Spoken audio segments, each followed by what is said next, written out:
like every ending, there's just like every story, there's always an ending here. It's not yet ending, but we are approaching it. We are on to the finals day for the Green AU Challenger Season 2 here. It is I, Warren, here, your analyst for the whole day with me. And with me, guys, is going to be Mustachio alongside with me, Zezzy. They're going to be casting the first game. So, AJ and Zezzy, there's going to be a lot of topics we can talk about, but one thing for sure, Prada Gang and PDR Esports will not be part of the conversations anymore. Yeah. If we're going to be looking at the brackets on the previous run, in E1, they took down PDR Esports, Prada Gang, they got taken down by PV Prime. So, AJ, with Prada Gang out of the play, how do you feel about this one? I feel sad, but at the very same time, I feel happy that Prada Gang is not part of the competition anymore, because I tell you, every single time I saw their logo, I was getting just super hungry throughout the day, man. But, my heart goes out to them. I want to see them step up their gameplay in the competitions of the future. But for now, we have to focus on the remaining 6 teams that we have in the competition. And what better way to narrow down that focus into anyone as well as C8MG, the very first 2 teams that are going to be fighting it off today in here. And the losers will be going back, man. But let's take a look at the format first, though, Warden, before we move on with this conversation. Definitely. Lovely format we're going to be having here. And, we are seeing the first 8 teams that qualified for the playoffs, but unfortunately coming again, Prada Gang and PV Prime will, and overall, Prada Gang and PDR Esports will be out of the play. So, qualifiers came into the play, and during the qualifiers, they eliminated enough for them to just get the remaining 8 teams. So, if we're going to be looking at the playoff takeaways here, just looking at the talent, Sem9 and Triple V was supposed to be the contenders to claim it all out until the very end. But with Triple V under the bracket, and they're going to be playing on the first matchup here up against INI1, they have a high chance of sweeping out the whole bracket here. So, Zezzy, do you think that Triple V could sweep it all out, or could any team under the bottom brackets could show a match up against them? I mean, if you look at it theoretically, Triple V should have no problem sweeping them all out in the lower bracket. But man, things change, and even in the upper bracket, Triple V lost. So we can't really tell who. But man, in E1, I'm really looking forward to how they mature as a team, because they are promising individuals. Now, as the tournament progresses, their teamwork will be built, and for sure, they might snatch away some maps or even close out games against Triple V. So this will be not an easy feat for Triple V, but for sure, there is a close game between this one. Yeah, it could be. It's going to take a lot of maturity, and especially, for anyone, they got to pull through, and alongside with PV Prime as well. Both of these teams here, I know it was C8MG going down in up against INI1. So overall, it's just gonna, there's gonna be a lot of maturity that we have to take into consideration. Because look at the prize pool here. For the first place, you're gonna be getting $2,000. Second place, $750. Third place, $500. Fourth place, $250. And for 5 to 8, you're gonna be getting $125. So you gotta be putting all your hearts into it. And what a way to kick things off here in terms of talking about being passionate about inside the game. AJ, who do you think is the most passionate team here so far for this event? I think the casting desk is the most passionate team. Jokes aside, obviously, I wouldn't be able to say exactly which team is out there that's bringing the passion out of the table, but I can say exactly who's hustling, man. C8 AEIPATHY, the team that has rose up to the top, literally in the upper brackets. And this was just that unsuspecting team that has taken the competition by storm, and now happens to just be one of the favorites to make it all the way to the grand finals here, Warren. Yeah, completely agree with you here, AJ. And passion, something I'm really looking for here at most. So I really want the teams here to come out on top, and especially give us their 100%. Coming again, this is the final day for this event, so let's just head over to the qualified team soon enough, and just kind of wait to see how this one's going to be going. Because there we go, PDR Esports. Let's give it up now for the qualified teams. First off, we got PDR Esports, Sem9, INI1, C8MG, Triple V Esports, Prada Gang, PV Prime, C8 AEIPATHY. And I want to bring this one once more. The first team there and the 7th team there will not be, Prada Gang and PDR Esports will not be part of the conversation anymore. It's all down to Sem9, INI1, C8, MG, Triple V, PV Prime, and AEIPATHY to prove their name worthy. But we're going to be kicking things off at the bottom brackets here. It's all going to come down to another 2 teams getting eliminated. Could it be Triple V, INI1, C8, MG, PV Prime? That's a big question mark here. But Zezzy, I don't want to do this, but I'm going to be putting you on a hot seat on this one. Who do you think is going to get eliminated out of this bottom bracket? Oh no! I mean, this is very, very hard. But looking at Triple V, I mean, it's really hard to tell again between Triple V and Iniwan. But if you want the safer bet, you want that mature team and that has proven themselves. So I go with Triple V. They will be staying here, and Iniwan might be left. But of course, I'm really looking forward for those dark horses, those big question marks that turns into this exclamation mark. So I'll go for Iniwan right there. Yep. Anyone, they have a lot of maturity to kick in. As you said, there's Zezzy. It's not really looking so pleasant for them in terms of statistics on the run right there. Anyone did manage to sweep down PDR Esports 3-1, but up against C8 MG, which is a big competitor. If ever they do advance and take down Triple V, they have to go against C8 MG once more, in which they lost out 3-0. So, the obstacle here is not so easy for them, but for the other end of the spectrum, we got C8 MG and PV Prime. On the hot seat we go. AJ, how do you feel about this one? I mean, I feel absolutely solid that it's going to be one cracker of a matchup, man, because no one would have expected VVV Esports, the finalists of Season 1 for the Garena Youth Challenges, to be kicked down into the lower bracket. So this just shows that this competition for Season 2 is just going to be so much more hotter, because not only is it going to be viable for the lower brackets to be a solid time or a solid time of entertainment for all of us, but it potentially might just spell out a double grand final, something that we have been looking forward to for a long time now, Warden. Yeah, definitely. So, let's just head over to the brackets now to see what is the current statement here for the whole situation. So there we go. We got Triple V, Anyone, C8 MG, PV Prime down below. Sam9 and C8 Apathy gonna go at it there on towards our upper bracket final. So, best odds scenario here for the upper bracket finals, it's really a big question mark here for me, because, coming in now, Triple V and Sam9, I would really expect them to go at it with a matchup would end up at least until game number 5. But with C8 Apathy just killing Triple V Esports, pushing them down below, I do believe that in some way C8 Apathy will come into this matchup being the dark horses. Sam9, they better watch out here, AJ. Oh, yeah, absolutely. And, the players of Sem9, there's nothing that they want more than to prove themselves out there on the battlefield. But unfortunately for them, they are taking on C8 Apathy, the one team that has just shocked all of us, right? I mean, this was the team that shut down PV Prime 3-0. I mean, that was a shocker, but not as big of a shocker with the 3-0 that they took over VVV Esports. Now, that one just blew me away, and it immediately made my eyes and my focus just narrow down onto C8 Apathy. And I believe Sem9 is just the next prey that C8 Apathy wants to, just go out there and slaughter. I don't think the Malaysians will, like the sight of that or like the thought of that, but I hope to see them putting up a good fight there. Either team that gets kicked down into the lower brackets, I tell you, man, the playoffs day 2 for Garena Youth Challenger Season 2 is a cracker indeed, no doubt whatsoever. Yep, a cracker. So for sure, I want to elaborate more about Sem9 here, AJ, before we head over to the tournament schedule here. Sem9, they went up against C8 MG, and C8 MG actually fortunately took a scar and, a scratch out of Sem9. With C8 Apathy, just looking at the statistics, they are more convincing than C8 MG, and we know the mentality of Apathy, man. They really want to avenge their brothers here. So overall, they better watch out. But for the tournament schedule here, first matchup we have today, it's going to be Triple V up against Iniwan. Second matchup is going to be C8 MG up against PV Prime. Third matchup here, Sem9 up against C8 Apathy, which is totally the matchup that I'm going to be looking out for. But, for you, Zezzy, which one are you anticipating at most? I'm looking at Triple V versus Iniwan because the fact that in the eliminations, they both qualified in the first day. They have the exact same wins, 5 match wins, and then they lost 1 map in the search and destroy in their third match up. So it's quite the same, but if you look at it, it's a night and day team. Triple V Esports very mature in terms of system because they are really, really good as a team and they did have a lot of practice as a team. But anyone here, this is the team that is a big question mark. So really, a lot of storylines could be built in this game, and I love to look forward in this one, Warden.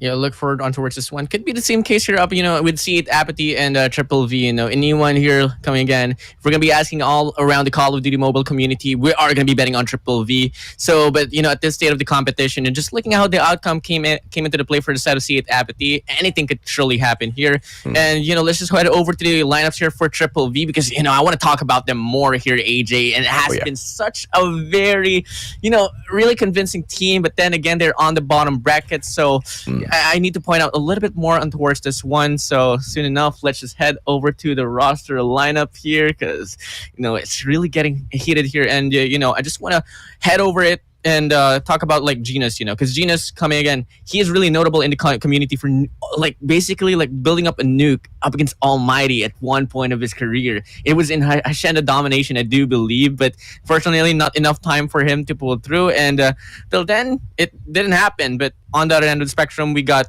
we got Ace, Demorse, Kenshi, Owen, and Yaku here for the side of Triple V. But I did mention Genus, but then again, he is on the opposing ends here, not going to be playing for Triple V on the other team. That at most, player to watch out here for me is going to be Demorse, surely because he's not really he's subbing in for Triple V for this specific event, and he's actually pulling up a big impact alongside with Kenshi, especially in Search and Destroy. I do agree, but my eyes are on Owen as well as Kenshi. Kenshi for obvious reasons, right? This guy, his snipes have just got absolutely no solution for at all if you're on the opposite side of the field. But Owen has been quite the solid carry for the team, man. I mean, it's not a great comparison of statistics because the match that they did take up was against the players of Prada Gang. But to hit a 8.0 KD and to outdo all the rest of your team members and slay back to back to back, I mean, bring out so many of those score streaks and just toast the Prada Gang to a point where they're just not worthy to be eaten anymore. I think Owen has proven himself yesterday, and I'm quite curious to see exactly how much more can he provide us in terms of entertainment today against anyone who have clearly proven themselves against PDR Esports. So I mean, if you want to look at it, VVV Esports hasn't really been tested throughout the whole playoffs, right? Because no disrespect to Prada Gang, but they were not ready for the competition. Anyone, on the other hand, they most definitely proved themselves against PDR Esports. There was so much of promise from PDR Esports, from the brand in itself, from some of those players who have got a little bit of that experience within the scene. But, this matchup, man, once again, it could go either way, Warden. Yeah, it could go really either way. And I really want to acknowledge the fact that you did say that Triple V didn't really need to go for 100%, especially up against Prada Gang. It wasn't so convincing, and it was certainly for sure it wasn't the 100% Triple V that we wanted to see. But enough of Triple V. Let's go for anyone here. We got Adam, Ange, Bimbo, Echo, Nancy, and Ryukish. And, the event started off quite nicely there for, the whole name for them being anyone. Yeah, they have Ryukish, notable for being the sniper for the Mamba Low Kings, but, getting...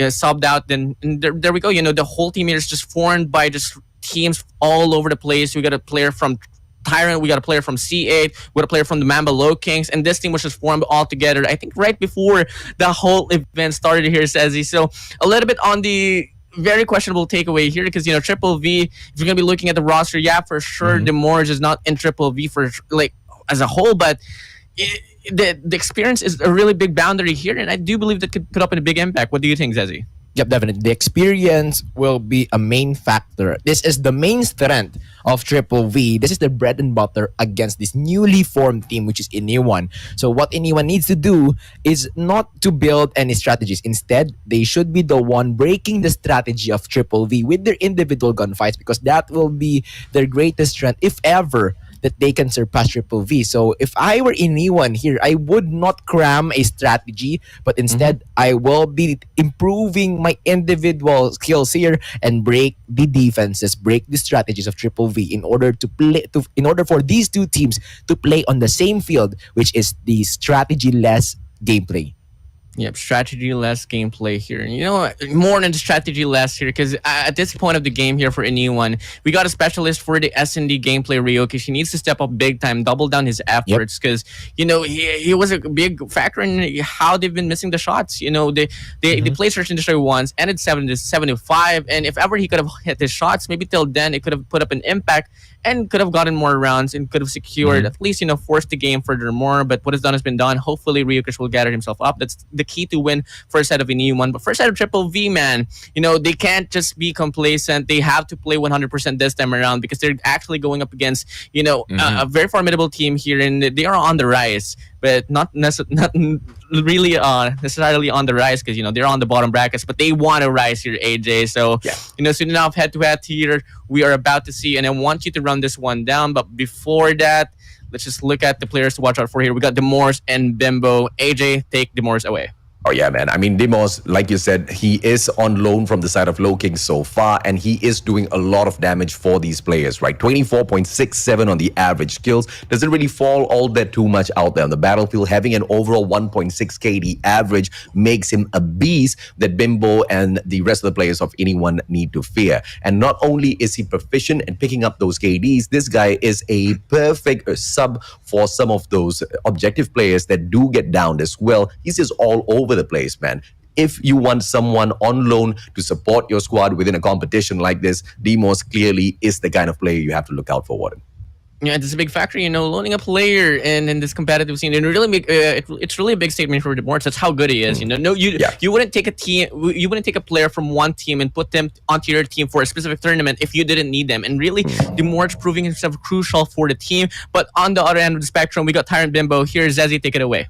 And Tyrant Bimbo will be one crucial factor for the side of Iniwan against Triple V that is heavily stacked. And this aggressiveness from Bimbo should be influencing the team here to step it up and rise against the pressure that is falling upon them, because it's Triple V, man. If you were against Triple V, I bet you'll feel that pressure, and it varies depending on what team you are playing or how mature your team is. But for Iniwan, this is the leader that they want, because Tyrant, he is from Tyrant. He got a lot of experience here. And man, if you have Bimbo in the charge, you won't be afraid to clash head on against Triple V. Definitely. So, these two players here, they need to double down from one another. Because then again, at the end of the series here, there's only going to be one winners. So, it's just a big question mark here. Is it going to be Demorage? Is it going to be Bimbo that's going to be making the play? Or it should just be the whole team here, AJ? But before we do get into it now, head over to the maps and modes, because it's going to get interesting here. We're so used to seeing Hacienda and Slums out of the play, but looking like it's going to be Summit this time around here. So, Toss Coin will be one over C8 AEIPATHY. Triple V will be on a Team B. So for three maps here for the set of C8 AEIPATHY in exchange for 2 for the set of Triple V. So Raid Hardpoint here will be the map of the map choice here for C8 AEIPATHY, and this is a big question mark for me because Triple V, I do believe that this is one of the best game modes that they could offer, especially on Raid as well. They have really a good sense of familiarity in terms of how this one's gonna go down. So overall, it's just gonna be like rocking around from then on forward. So first map, Raid Hardpoint. Second map, Standoff Search and Destroy. Slums Control. Take off Hardpoint, Firing Range, Search and Destroy. How this one's going to go down, I'm not so certain. But, if I'm going to be talking about the maps here and, favoritism, what's your favorite map to cast here overall here, AJ? You're asking the wrong person the wrong question, man. I love Call of Duty Mobile. I love each and every single map out there. I just love casting for these boys overall, right? But, to single out a specific map, Oh, you putting me in the spot. I don't know. Maybe Takeoff. Takeoff is that one map that has been quite difficult, or has been quite a challenge for all of the teams to go out there and master. And we do see, even though some little bit of mastery has been shown by a lot of the squads out there, some of those players, some of those team members still do happen to falter, right? Especially when it comes to the anchor spots of that P2. Not a lot of those teams have found the perfect solution just yet. And at the Garena Youth Challenges, it seems to be quite the pain to take those battles on Takeoff as well. So potentially just that map. Water. Definitely. And, Takeoff Hardpoint is a very scrappy map. So, it's going to be quite nice for them to, for Triple V at least, to get a capitalization there on towards the first Hardpoint. But from then on forward, map control is something that I know for a fact Triple V could excel at the most. But for Search and Destroy, I think this is where I'm going to be looking forward here for the set of a new one, simply because of Ryokish, and says, you saw and know how Ryokish played out there yesterday. And it wasn't really just him, missing his shots. Overall, the rotations wasn't clicking as well, and it could play well for the whole team itself. I think I don't want to nitpick here onto Ryokish. I think it's just really a team effort now. But for the operator skill ban here overall, it's gonna be the Annihilator and the Sparrow out of the play, making that equalizer and the infamous gravity vortex being so used now in the tournament. Also, as long as the Purifier, but not much influence down in as well. It's most likely just gonna be the overall the Purifier, coming into the play. So guys, it's just gonna be last few questions here. overall, I've been putting Sezi on the hot seat in this one. For this series overall, AJ, I mean, you did point out a little bit more on towards Iniwan, but are you so sure that Iniwan would have a little bit more fight this time around, or will Triple V will pull off like a gentleman's sweep perhaps? Oh, I don't think anyone is going to be able to win this, hands down, right? At the same time, I don't think VVV ESports is going to be able to snatch this away. What I'm saying is we can't, judge based on the performance of VVV ESports yesterday. Yes, they took on C8 AEIPATHY, but they were the outlier in the competition that none of us could have guessed would go all the way with a perfect score so far on the leaderboards, right? Anyone, on the other hand, they surprised us against PDR Esports. So that just puts these two teams in a 50-50 situation, which perhaps I can, predict a 5-match series. That's the best prediction I can give you, Warren. Definitely. So you know what? Let's give it up now here for Triple V and Iniwan, AJ and Sezi. Take it away. Please do, Sezi, we are gonna rock this, man. Of course, it's gonna be P1 that is opened up in VVV Esports straight away, hopping on in, and anyone with the challenge, but none of them are getting taken down. Why? Because that laundry got taken over by the one and only Ange, providing that backup 3 players into the hard point, and the objective is taken over, and the players of VVV Esports now are all pushed down into passageway. But just as quickly as anyone took over, VVV Esports are right back in it. Talk about a 50-50, Sezi.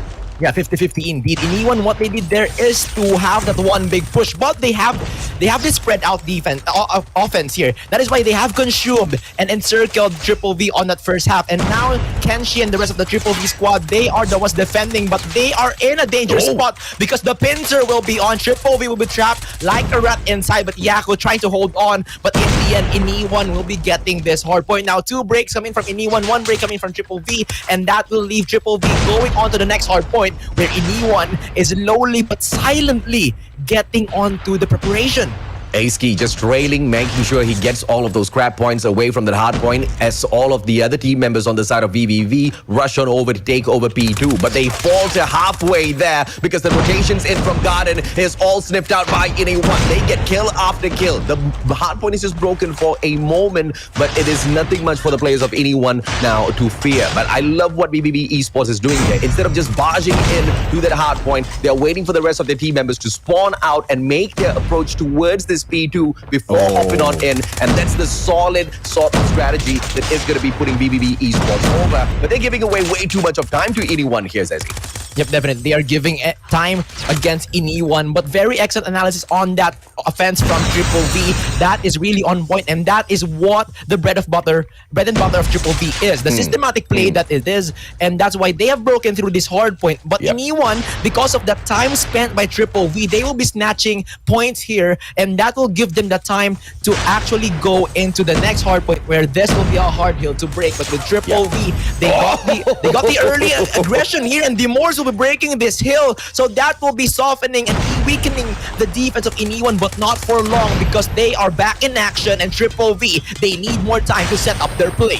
This can either be the best thing that anyone has done or the biggest mistake, right? Because they doubled back down from that P2 a little bit too early, if you ask me. I know that this is a huge money hill. It's very hard to break, very easy to defend, but the players of VVV Esports managed to get in there once, which gives me the confidence that they can get in there again. And here comes that final push, but Demon gets eaten up by Edge, who pulls out the gravity vortex gun. One more for the pop, but Yaku with the grenade out of nowhere brings in the purifier as well. Barbecue time now as the players of VVV Esports go in for the break, but it's still a contest though, as VVV is there. They see a little bit of challenge, and once again the players of anyone doubling back down a little bit too early for my preference, allowing the players of VVV Esports to catch up. So that money hill turned out to be a place where they couldn't really cash out here, Zezzy.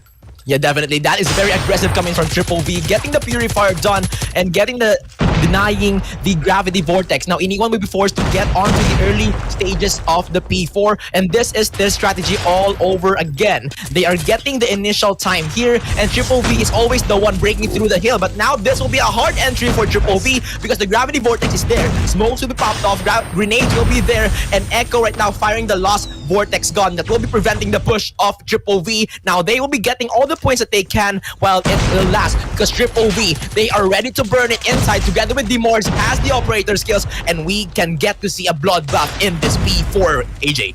I love the angle that Bimbo is holding on to right at the open stairs, waiting for anyone to jump out of that safe room. But the players of VVV Esports, they sniff that out and they move on in from Garden, taking over the hard point as swiftly as they can. 20 seconds to go. Once again, just enough time to keep it close with the players of Ini1. Purify brought out. Owen goes to barbecue spots with all of these players from Ini1. It's not going to be taking a bite though, but he will be torturing them a little bit more. 90 to 95. That point is just not going to be hit just yet as the players of VVV Esports falter at the very final moment, hopping off of the hard point, but they want to focus onto that central garden. But as they go in for that fifth hard point, they don't make a straightforward push, but instead a long rotation over from square center. And that's the perfect rotation because they caught players of Ini1 off guard here, Ceci.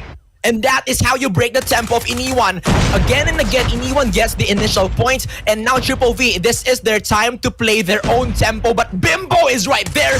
They get a triple kill with Nancy taking down Yako. Ini1 will be destroying that tempo set by Triple V, and heads back to the Ini1 game. But the frags are there. Triple V right now contesting Deep Gardens here, and this is a tug of war. They're getting all the points. This is a very close game, but still in the end, Triple V will be taking the final laugh in this game. But still, N6 Ryukish, he got the gravity vortex while not popping off at Ace with the Mac 10, just getting all the terrain advantage that he can. Yako as well will be aiding Ace here, and this is 3 operator skills for Triple V. Indeed, this will be a hard hill to break if you are in E1.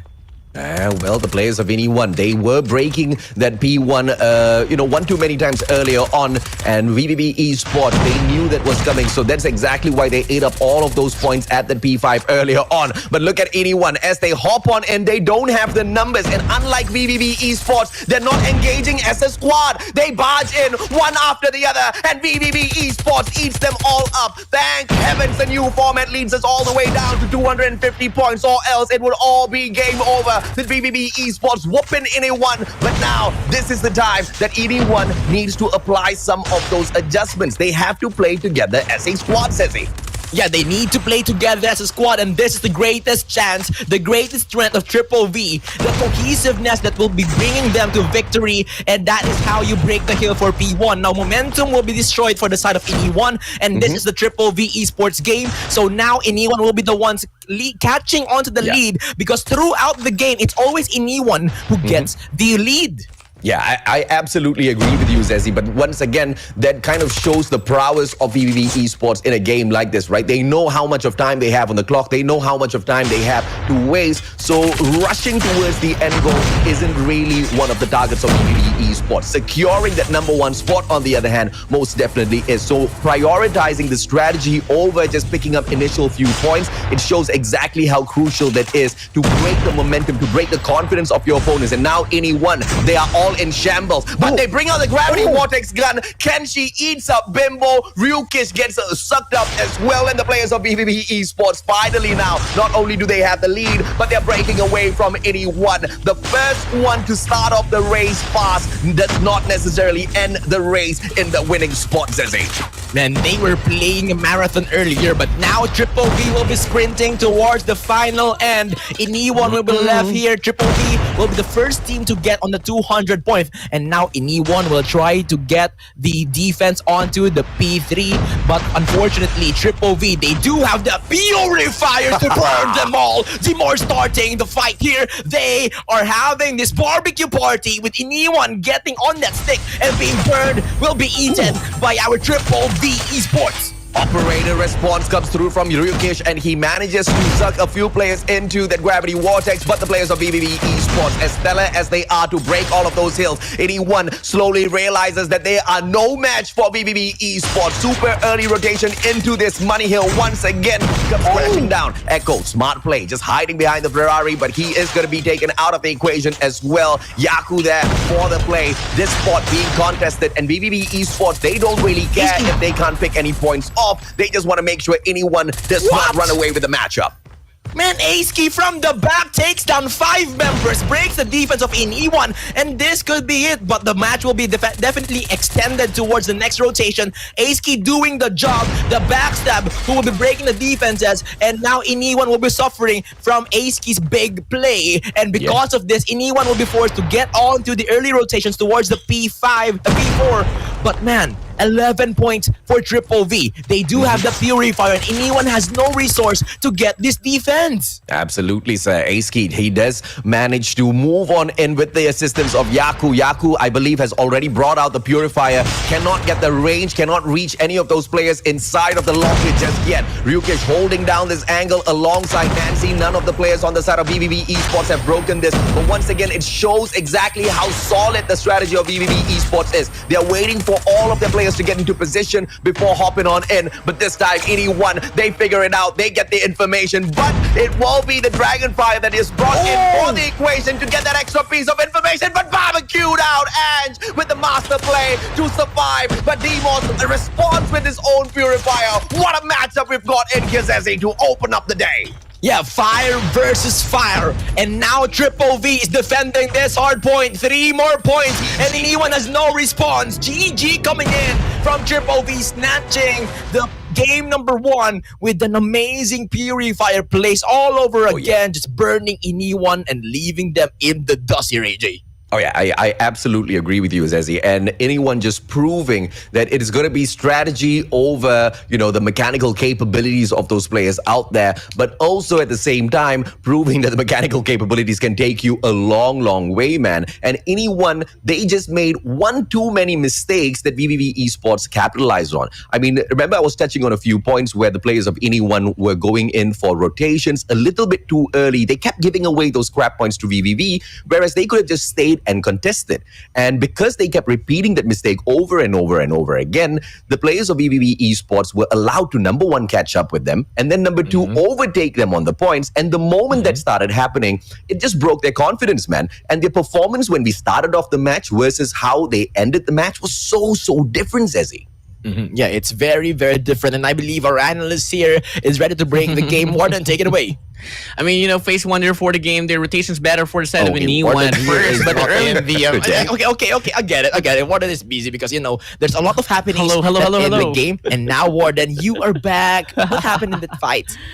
I mean, overall, the breakaway there for Iniwan. At first, I was talking about the rotations for the side of Iniwan. Yes, he has to get the early rotations, but at some point, I was really agreeing onto Mustache. The early rotations was really the point of how Triple V just managed to go back inside the game.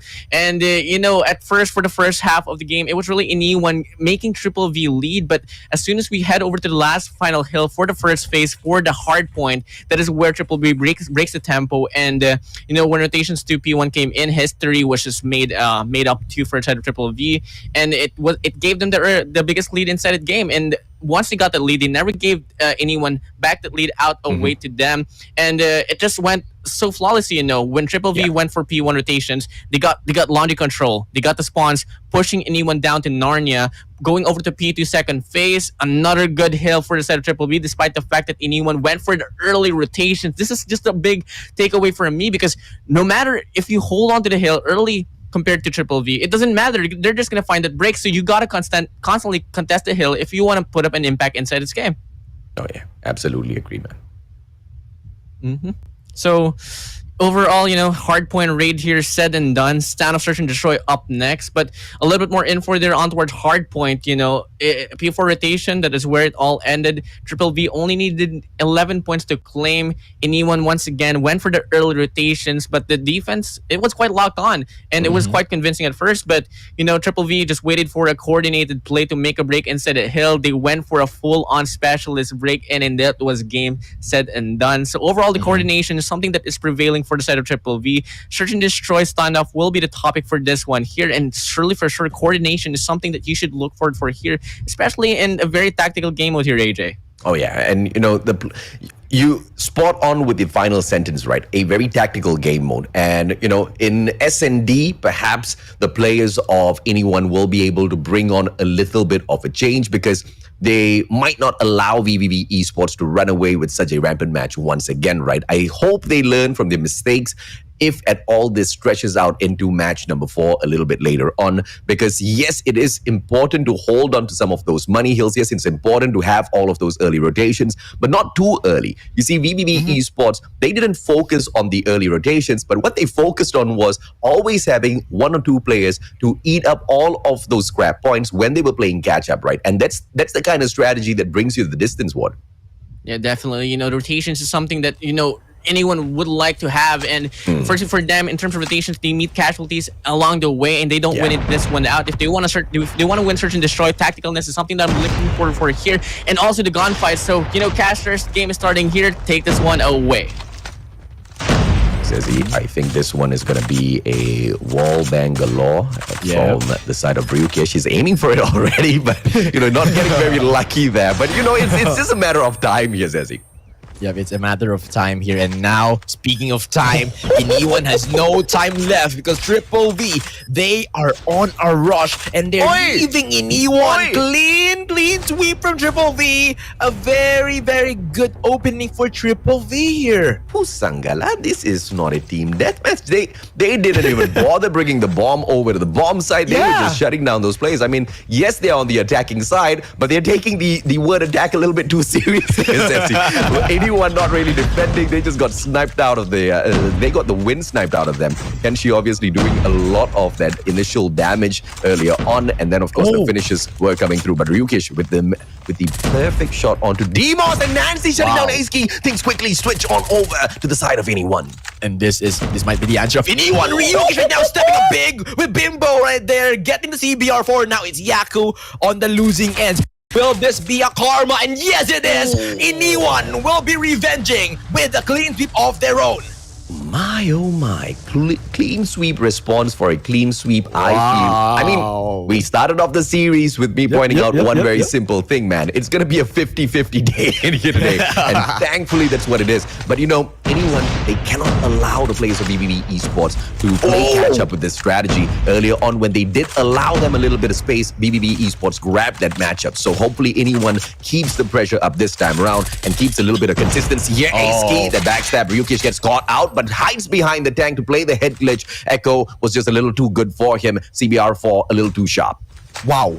This is the development of the strategies here. They are countering each other's moves. Echo right there is on the position because they know that it will be a very aggressive Triple V, and this is how they counter those aggressiveness. And I love how Ryukesh is stepping up to the challenge against Triple V, and now that will be a one-man down. D-Morse will be out of the equation. 1v1 Bimbo with a long situation, and CBR4 will be letting his opponent retreat. But Echo right here with the CBR4 just so near against Kenshi with the scopes, and that is the last man standing. Kenshi, what can you do? Will you do this? 1v3, Kenshi, do this one. I mean, if there's anyone who can clutch this out, it's going to be Kenshi, but he has to take all of these engagements long range. Echo first one in front of him. What a wall bang! Spots the player, shuts him down instantaneously. Kenshi quickly doubles back down towards that mid square, has to spot out Grannies, and he does exactly that. I believe he spotted that player up already, but he gets tagged up. Is Kenshi going to lose his life? Slides away to reposition. But, I want to talk a little bit about the mistake that VVV Esports did in this round, right? They underestimated the players of Anyone, thinking that they can rush in and get a sweep once again, but the bomber just got a little bit too excited and he got shut down. Kenshi now, 2 in a row. Can he secure the third one? This is the clutch. No. Kenshi should be able to provide us. Picks up the bomb first. But look at this. Nancy, what a great position. Gets that backstab, and it will be the Mac 10 supremacy. Kenshi was outsmarted. Cheeky position coming in from Iniwan. Nancy was just crawling his way towards our Kenshi from Triple V. And because of that slight, that is a slight maneuver, the slight change coming from Iniwan. They got the kill, and now if you're Triple V, you would want to eliminate Ryukesh, because if you are actually observing the games of Iniwan, that is his favorite spot. So you can counter that in the first seconds of the game. And now Bimbo repeating the same strategy of Nancy, just proning and getting the kills. But instead, Yaku will be countering him. Nancy right now is in a tight position where he gets wall banged by Owen. And this is a 3v5 retake time coming in from Iniwan. Yeah, so going back to the mistake that I was talking about on the side of VVV Esports, I feel like they forced that play on purpose, even though they knew that, there is a possibility that anyone will be able to make a comeback, right? Because I believe that the players of VVV Esports are just testing the waters as to how the players of anyone respond when it comes to some of these aggressive gunfights, and they have gotten their answer already. So this round, they double back down to play the strategy of getting that bomb plant and switching things around. And this is exactly what's going to be putting them in front of anyone, right? Constantly making sure round after round they do not allow anyone to figure out exactly what they're going to be doing out there, Zezzy. Yep. They are interchanging their strategies.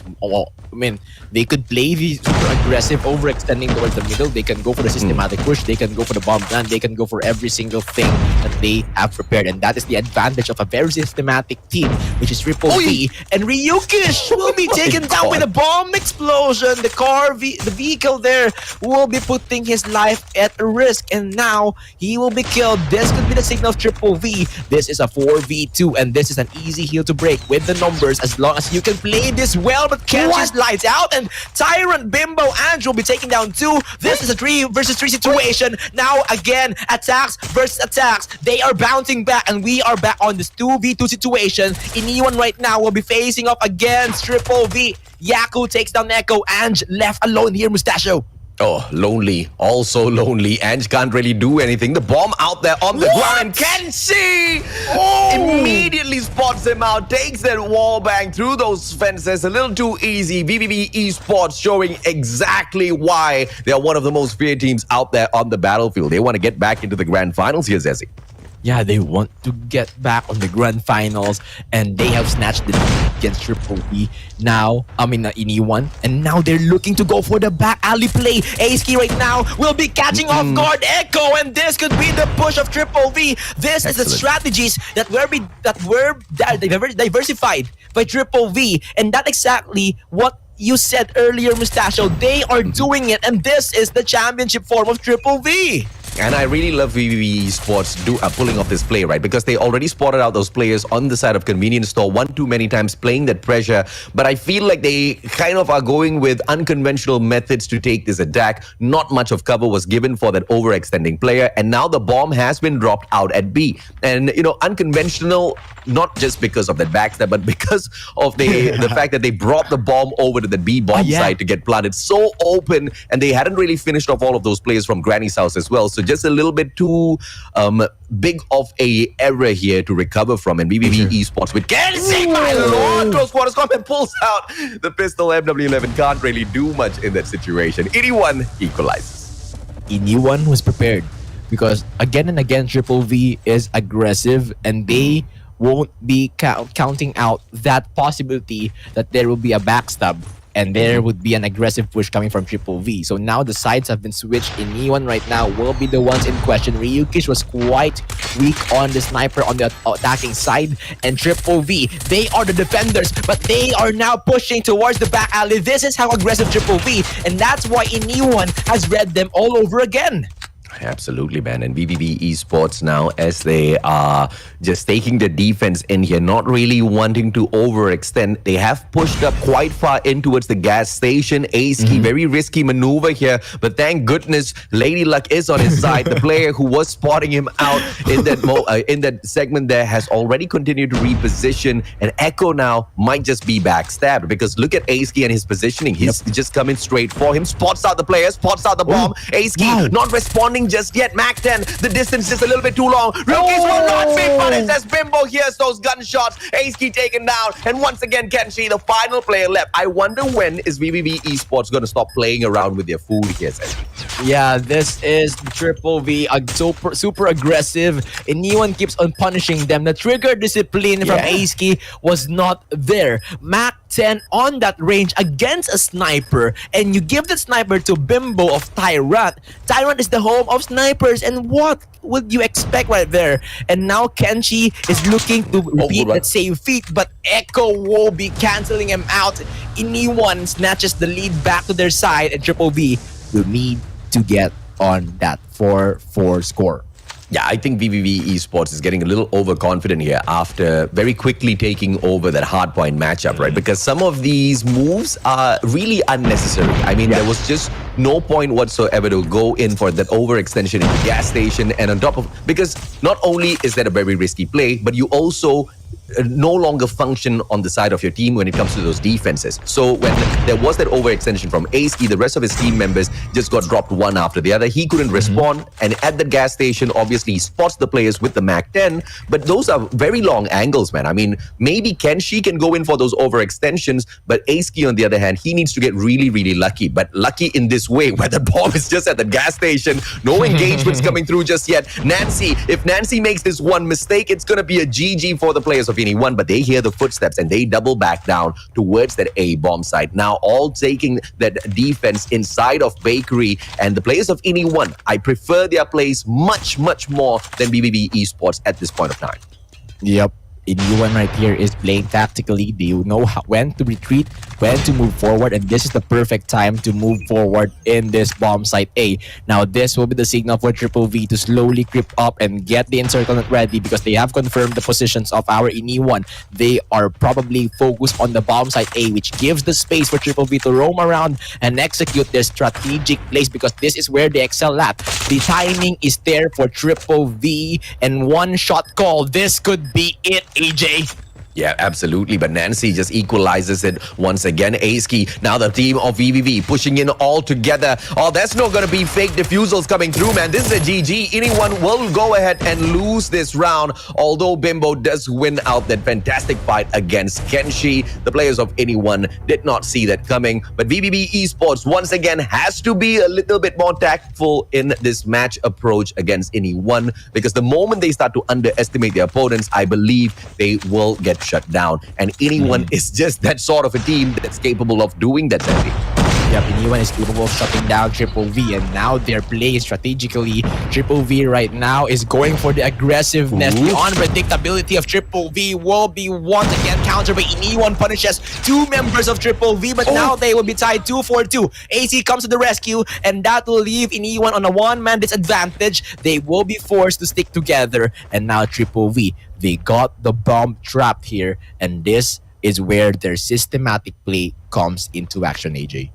I mean, I understand the need to keep it fresh. I understand the need to continuously mix it up round after round. But the way VVV Esports is mixing it up is playing it defensive and then offensive onto these defensive rounds, right? I mean, back to back. Aski this time getting a little lucky here. Bimbo turned that corner without any much of that response time on his side. Ryukish is holding on to the angle at the second floor of Bakery. Can he catch anyone out? The question obviously is going to be answered very soon, as those players going in, sending in just one guy to hunt down this one and only Ryukish Demors on the side of Low Kings. He is that lone player who has done so much already in here today, but can he sniff out a very sneaky player on the side of anyone? Here's Ezzy.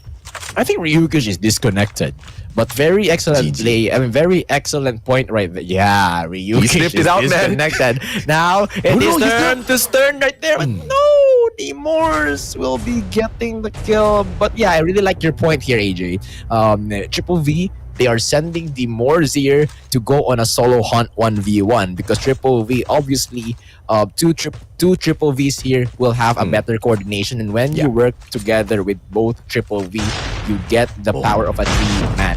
And this is what you want to do if you want to guard the bomb. So now, Triple V, very aggressive once again, but this time, the early encirclement will be on. How will anyone break out of this one, AJ?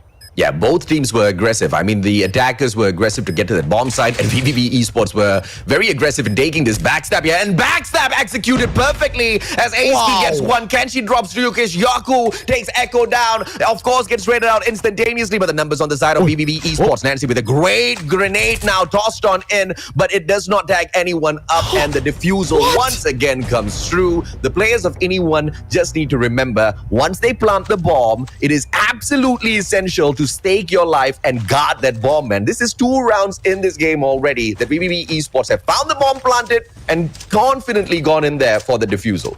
that confidence from Triple V will be shutting down in E1 because they have showed what they can do, and adding the pressure of a match point in E1 will be so pressured right here, but it's not showing. They are doing exactly the opposite, and Nancy will take down Ace Key, but man oh man, 2-4-2 trade. C8 in E1 here is going all out, putting their lives on their risk, putting their all into this fight. They fight fire with fire, and now they're slowly punished. Ryukish, the lone man standing for the side of E1, he needs to step it up right here, right now. And VVV Esports, they practically don't need to do anything at all, right? They just need to cover their angles and wait for Ryukish. Ryukish, the sniper, Yaku right in front. He needs to switch out to the CBR4 unless he's super confident with his quick scopes. And Yaku with a backstab that Mac-10 eats him up. And VVV Esports pick up second win of the day. And now one more away from unfortunately annihilating the players of anyone. No, oh my goodness. In E1, they lost their map pick, and that is their comfort pick throughout the eliminations. They have played all standoff picks, and the Triple V getting on the control, they pick the slums map. And we have seen the evolution of the strategies in the slums map, where you have a lot of options presented by C8MG, and they have 3-0'd PBR Esports on the control. So Triple V, they might be taking the game number 3 if and only if Iniwan will not be stepping up here, AJ. Oh yeah, I do agree with you, man. But you know, VVV Esports also did lose their control at Standoff. Yes, it's a different map. It's the map that we just completed for S&D. But the fact of the matter is, there was a team out there that could outsmart the players of VVV Esports. And in the exact same way, like you mentioned, anyone, they got outsmarted at Slums as well. So this is a situation where both of these teams, once again, are on a 50-50 win rate at the playoffs for Control. So this game could go either way. But I'm actually quite hoping for it to go the way of the players of anyone. I think they put out a lot of effort there already, but with nothing to show. And we have to remember, a loss here means elimination. Yep, a loss here means elimination. And Warden, I bet you have to agree on me with this. They need to change Ryukish here in Control because it is now or never. It is the life on the line for the side of our Iniwan. And I think they need to get the 5-man squad, Adam, Bimbo, Echo, Nancy, and Ange, Warden, right?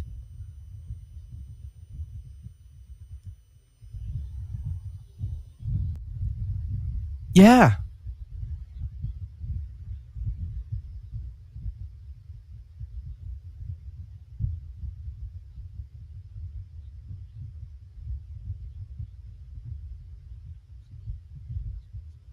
Oh, hello there. I mean, definitely, Sazi, I completely agree with you on this one. And, you know, so far for Ryukish, I just want to point out that he was so good in terms of getting the first blood there for the first and third round there for Search and Destroy. But it didn't matter at most as Triple V really overpowered them. Triple V managed to open Search and Destroy quite strongly and ended off with a blast as well. With a 2v1 situation there where Ryukish had to step up, but unfortunately, he got taken down there by Yaku. Overall, the round 10 was something that I was just eyeing for at most as well because, you know, Triple V went for a 4-man push right there on towards back alley, and that really worked out quite well. And till then, you know, anyone tried to put up a response, but it was too late. We just got the whole squad of Triple V going at it from the back ends, getting the bomb defuse, and leaving anyone with no chance whatsoever. For Slums Control here, it's not so promising here for me because, you know, 7-4, 250 to 168.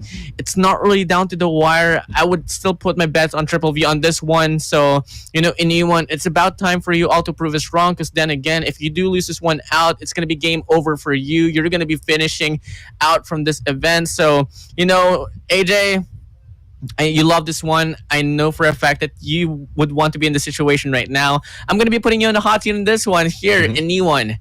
Do they still have what it takes? Because, you know, if you're going to be asking Jericho, you need to be calm, cool, and collected if you want to come back on towards this game. And do you think those factors right there could be present for the side of anyone?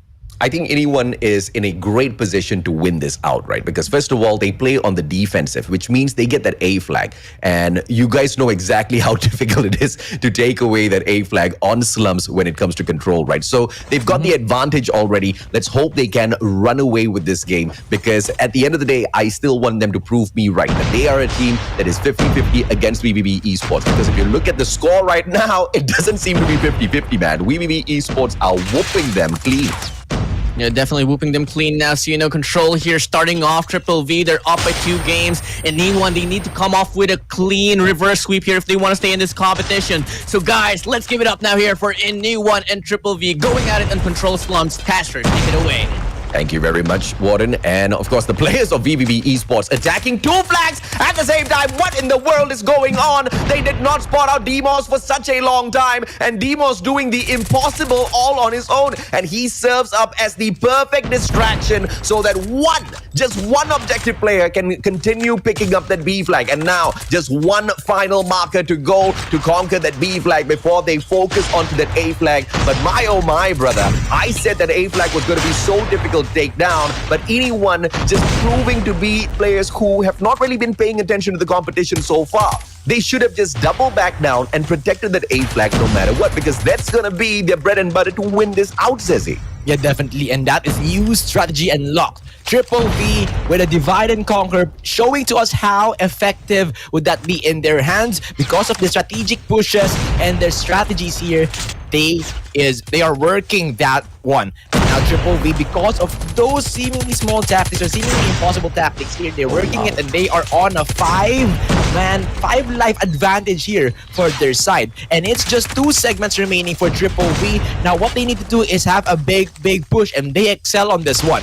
They really are going at this, and look at the wave of Triple V. 4-man remaining, 4-man getting onto the scene right now. Ryuki's holding on by himself. They need to step it up right now, and they will be trapping 2 members of Triple V, but the onslaught still continues, and that will be Triple V knocking on their door. Anyone needs to defend this one. Yeah, the players of anyone, I don't think anyone has told them just yet, but they don't really need to push this. They just need to buckle down, hunker down, anchor all of their defenses into this A flag and make sure the players of VVV Esports do not catch them off. But every single time they overextend, they are losing lives. You have to play this like S&D. Each and every single life that you lose out there does matter. And now a 5 life advantage down into just 4 as Bimbo shuts down Yaku. There is still a viability here for a victory. Bimbo picks up yet another ace key taken out of the equation. Kenshi trades out Nancy. 4 more lives on the side of anyone. The clock has got 50 seconds, which means there's too much of time for the side of VVV Esports. The players of anyone need to stop dying out there. Yeah, they need to stop dying, and this is the last live remaining. 1 versus 3. Who will be falling on the hands of Triple V? Right now, it's looking to go for Ange from C8, but 40 seconds remaining. 1 big push, but they can risk it all. They are now slowing things down. Frag grenade coming in. Will it catch anyone? And that will be the stun check coming in from Owen. 30 seconds remaining. Triple V very taking care of this 3 lives remaining. Well, anyone. Literally 1 life remaining. I tell you, the perfect strategy for anyone right now is going to be to abandon that flag and then back away, allowing the players of VVV Esports to take the flag and then go in for the attack. But anyone clearly, misread that situation, leaving 1 player inside of that objective, and that was the player that got taken out. I mean, I would have suckered the players of VVV Esports to grab my flag and then shut them down, man. I mean, the numbers game was obviously on the side of VVV Esports, but that's only because anyone made so many mistakes. They were on the defense, but they were playing so aggressively, running out into the open, losing so many of those precious lives. Let's see exactly how VVV Esports deals with the defense. My oh my! They're not playing defense, they're playing offense. They're running straight into the players of anyone here, Zezzy. Man, offense is the best defense. We have seen this how displayed by C8 MG, and they are showing us the masterclass, the upgraded version. Owen with a 3-piece with a Purifier, make it the 4. And this is Burn Mania from the side of Triple V, make it a 5. And that is how you deal with the aggressiveness, because Triple V, they know that they have the Purifier. They need to trap them. And Kenji's dropping them with a Gravity Vortex. Sucks out 4 lives out of anyone. And this might be the game here. Demors has the Purifier and 9 more lives. What can you do? You still have to kill 16 more here, AJ. I absolutely agree with you, man. I mean, we might just need to come up with a brand new rule that the score streaks are going to be banned from Control because it's just a little bit too OP to bring in your operator skill, bring in any one of those score streaks in here to be played. I mean, the operators alone are doing so much of damage, and clearly the players of VVV Esports are showing you how much of damage a simple operator like the Gravity Vortex gun that is not abused so much can be so effective at Control here, Zezzy. Yeah, it's so effective in Control. And because of those killing sprees from Triple V, the lead from the first round will be translated onto the operator skills for the second round. And those scores and those kill streaks from the second round will be translated onto the third round where they are the attacking side. They can use these resources to break down the hills, and now they're looking to get the divide and conquer once again. Flag A here is so weakened. Android now will be getting the breaks here, but no, because Iniwan here, they are slowly crumbling. 2 segments for the side of Triple V Esports, and the time might be extended. Now is the time for Triple V to go onto the flag A because this is weakened right now. The divide and conquer could work in this one, AJ. I have no idea what is anyone doing. Clearly, they're not going in there for a great defense onto the B flag. They should have been doubling back down a little bit earlier so that they can find those defensive positions and take the attack, take those kills. Kenshi, beautiful stun, manages to eat up 2 of those players. Yaku and Ace keep putting in those drops as well, and anyone completely outclassed on this Control matchup. VVV Esports, they've got their strategy right. They've got all of their movements in here. Anyone, on the other hand, Echo runs straight into his own gravity Vortex gun. I have no idea what's up with anyone. I think they're a little tired from yesterday, Yazezi. Yeah, they're quite little tired here from yesterday. And Triple V, they got the Purifier ready for the side of Yako. 2-piece coming from Owen. Demors has the information, and this is all you need in order to conquer this this flag. But now Yako gets inside, burns all the opponents. The double Purifier will be cleaning up the mess here, will be getting the kills instead, and Kenshi takes double kill right there with the drone. Now it's clean up time, 1 more life, and this is Triple V whipping 3-0 on the Control and 3-0 in the matchup. I am just absolutely stunned with the performance of anyone after they showed us a spectacular showing against PDR Esports yesterday with the gentleman sweep 3-1 victory. They show up today against VVV Esports. I mean, first of all, it's VVV Esports. And this roster of players, they are absolutely terrifying to go up against. No doubt at all whatsoever. But, they had an opportunity in here, right? They had an opportunity to go in and challenge them at the very least. But so many of those mistakes made back to back to back and not prioritizing the defense. I mean, I pointed this out where they were in the favorable side. They were on defense. They had the A flag. But instead of doubling back down and defending that, they allow one guy to hold on to such an important flag and they send the rest of the players in for the defense on B. And what makes it worse is all 3 of those players were standing outside of B, allowing that flag to be captured whilst attempting to shut down players from the side of VVV Esports. They were aiming for kills and not aiming for the defense of the flags, not aiming for the capture of flags. Yes, it is a great way to win the matchup with kills, but that's only if you are going to be able to spectacularly outclass your opponents when it comes to those mechanical capabilities, which clearly wasn't the case in here. So whoever who gave them the direction needs to unfortunately kneel down, pray to God, ask for forgiveness, and hopefully not do that again. Warren, your thoughts, buddy? I mean, honestly, I acknowledge your statement there, AJ. And overall, I just truly Triple V class anyone in this one. Whatever anyone did, it didn't really matter. Play defense, we're gonna break through it. We're gonna play offense. We're not gonna be able to hold on to the hill. So overall, from the whole series itself, I'm just gonna be neglecting Control because this factor right here comes in along the way here for anyone. They tried, but it didn't matter. They had the projection, but they didn't have the execution. From then on forward, it was just a clean take there for a set of Triple V. Yeah, for sure. Anyone, they showed a little bit more resilience here on Search and Destroy. They had a little bit more response compared to Hardpoint and Control. But that, if you're going to be talking about competing in this type of competition, you need to polish down your response. So Slums Control said and done. Triple V, they come in flawless on towards this whole series. And you know what? I'm quite not in the auto shock at most because I did talk about Triple V just sweeping the lower brackets here, and so far, first step ahead. They're doing a good job, so it's just gonna get interesting from then on forward. I can't wait for Triple V to meet a predecessor that this class is the same level as them. So coming in now, maps and modes, Raid, Hardpoint, 250 to 168 in favor for the side Triple V. Same factor here for Standoff, Search and Destroy, 7 to 4. Just all about Triple V and Control. I don't even want to talk about this because it was just domination. They're 3-0. AJ, you saw it went down there. But for the whole series itself, I want you to nitpick on anyone in this one here. What was your favorite thing about them, throughout the series?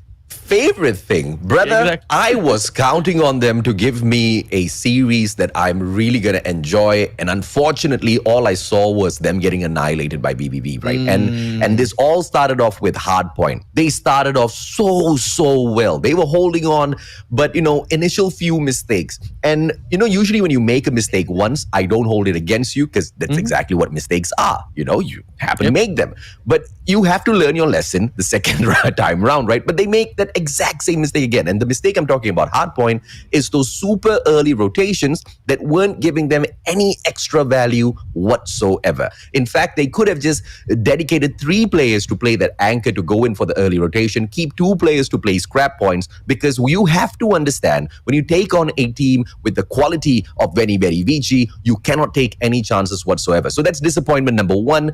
The S&D, they could have punished VVV Esports a little bit more, but obviously, I'm not going to nitpick that match because you've got Kenshi, and any team that has got Kenshi as a sniper on their side automatically is going to have the advantage in here because that guy is a brilliant player out there. And, to make things worse, they've also got Demos to roam around getting all of these kills for themselves. So that one was a GG, right? But Slums, if I thought I was disappointed at Hardpoint, I was ultimately disappointed even more at Slums because of how much of an advantage they had, and they squandered it. They gave the match away to VVV Esports. Now, I know they will be sad. I know they will be demotivated because they have gotten taken down. But why I'm disappointed is because they had the quality to take it all the way. They just didn't. Definitely. So, and it's quite unfortunate that anyone here will be waving their hands goodbye out of the competition. They're going to be the third team eliminated from the GYC Season 2. So, overall, Triple V here, they have a 5-factor type of team. Each role was well defined. And this is, a much better showcase than Prada Gang for sure. And Oh yeah. it's really pushing Triple V to a higher bit of a percentage, but it's still not the 100%. I do believe there is something like C8 AEIPATHY that is under this reef, under this bracket right here, that could show them what is an actual match to be played upon on. So, Sezi, what's your takeaway about this one, man? How did you feel about the series? Definitely definitely anyone has forced Triple V to show some of its cards that other teams could note, because we have seen the Control how they played it. They presented a divide and conquer strategy. They have presented an aggressive defending side, and those cards are crucial when you keep it, because it could be these life-saving moments, the life-saving strategies here on the finals, if ever. Because Triple V, we all know that they are one of the contenders for the finals. And 1 card or 2 cards down will be a great disadvantage for them if their opponent studies them well. But of course, we love to see the meta evolving. We love to see the strategy evolving. And this is a prime example of how we can get to play Control coming from this systematic team, which is Triple V. So a very huge lesson for all of the teams playing, and even on the viewers, even on the casters, they have presented a masterclass here, Warden. Definitely a masterclass here. So, Zazie, I really love your point right there. So, let's talk about Hardpoint here, because for the first rotations was better for the side of anyone. But with P2 ending there for the side of Triple V, anyone getting that early rotation didn't completely matter. We had the Morser finding the breakaway, and that was enough impact for them to get the hill back to their side. And, for a moment of time, Triple V was trailing the game out the way from anyone. But as soon as the last Hardpoint kicks in on towards P5, that's where the tempo broke out from anyone. And and Triple V overall just had better map control. Approaching on to phase 2 of the hardpoint game mode here, halfway through the game when rotations was going to P1, Laundries was given for the side of Triple V, and that was really a big form factor. It was like a 50-point lead before the hardpoint ended. P3, P4, it was just a completely good ending there for set of Triple V. I absolutely agree with you, man. And you know, one of the best ways of taking over that fifth hard point in the first rotations of all of those points was they didn't take a straightforward rush in towards the P5, right? That long rotation from square center, that P1 in towards Central Garden, that was the thing of beauty. They caught off guard all of the players of anyone.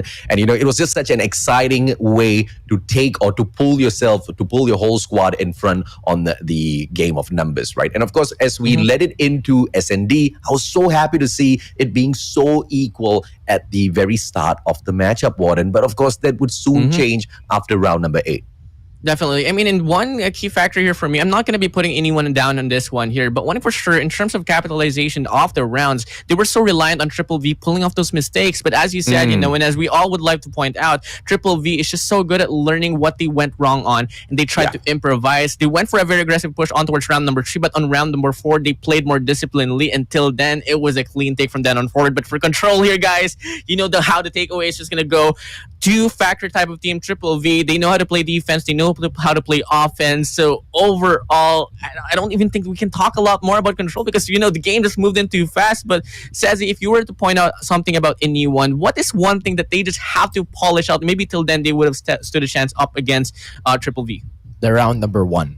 That is what they need to polish because Triple V, they got the round number 1, they saved the resources to round number 2, and then it snowballed to round number 3. So if anyone can hold their ground on the round number 1, the snowball wouldn't happen in the first place here, Warden. Definitely, the snowball wouldn't have happened. So, you know, MVP for set of Triple V, as we didn't really tend to expect. You know, we're looking at the Morris, we're looking at Owen, but it's gonna be Yaku for this one here, averaging 22 kills, 22.67 kills, averaging 14.67 deaths, assists of 11.50, an average score of 3,096.67, and a KDA of 1.55. Truly a form factor for the team, but I don't know, man. You know, I love the spotlight for the side of Yaku, but I want to give it all to the team because they were really playing how they should have been playing ever since the start of the game. And so far, it has tested them in terms of the capabilities, but certainly at most, I know for a fact there's still going to be a bigger challenge up ahead. AJ, what's your thoughts about Yaku, man? Yaku, I mean, he's a monster out there on the battlefield, right? But I think he kind of missed out on quite a number of MVPs yesterday, so he wants to make up for all of that today, and a well-deserved pick coming through for this player. But you know, I'm just glad that the players weren't really punished in the S&D because, yes, they kept it fresh. Yes, they kept it really, really, you know, unreadable throughout the whole game, continuously switching up their strategies. But it was just a little bit too aggressive for me. And Yaku was a huge part of that over-aggressive side, right? So that's exactly what I want to see change a little bit because maybe against anyone, they could have walked away without, you know, being punished for it. But as they move up, as they move into the losers round 3 and meet either C8 MG or PV Prime, you know, those kind of cheeky moves aren't really going to go unpunished, you Warren. Definitely, and I completely agree with you in this one. And it's not just Yaku pulling off that mistake right there. I do believe at one point of the game there are around there for a search and destroy. We had Ace Key bringing the bomb onto the enemy spawns, and that was him just completely being tactless. You know, he wasn't so well aware that he had the bomb, and he went straight to the enemy tanks on search and destroy standoff, and that really threw off the momentum there for Triple V coming again. That was, I think, that was round number 3 right there, and you know, anyone took that lead out away from them. So from then on forward, they have to play more disciplinedly. They have to play realistically. They can't come in too complacent because, you know, there are two factors that I would really love to point out here for these two teams before we head on to the breaks. Is that teams, please just play safely, slowly but surely, and you would cut the chase. So guys, that is game 1, series 1 said and done. Triple V will be advancing. Anyone will be waving their hands goodbye. Up next, we got PV Prime up against C8 MG. We'll be right back.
once more here. It is Warden going. here. Keep going. It's supposed to be Warden here alongside with me.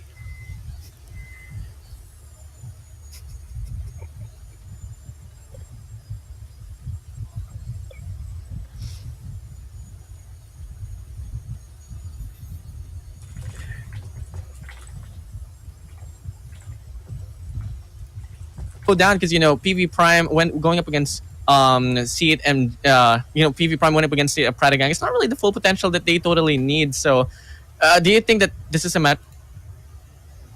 Well, honestly, I mean, here, Warden, I feel like this game right here between PB Prime and C8 MG is going to be much more closer compared to what we have earlier in this, of course, lower bracket round 2 match number 1. So I'm expecting a game 5 here. I'm going to say it, game 5, right even before this game starts. All right. I mean, yeah, I agree with that one. And it's gonna be. It might be a game 5. C8 MG really showed up yesterday. PVV Prime. I mean, PV Prime. They did well, but it was against the Pratiga. No disrespect to them. Like we said, no experience. They just got into the qualifiers, Cali. But I feel like PV Prime might have a hard time here against C8 MG. Oh yeah, definitely. And this day is going to be a lot longer compared to what we have yesterday because of how well these teams are actually playing. But yeah, the first game, they didn't expect it to be a 3-0, but VVV Esports just did the VVV Esports thing. They came, they saw, they conquered, and now they advanced to the next stage. So whoever's going to win between PB Prime and C8 MG, course, we'll play VVV Esports later on.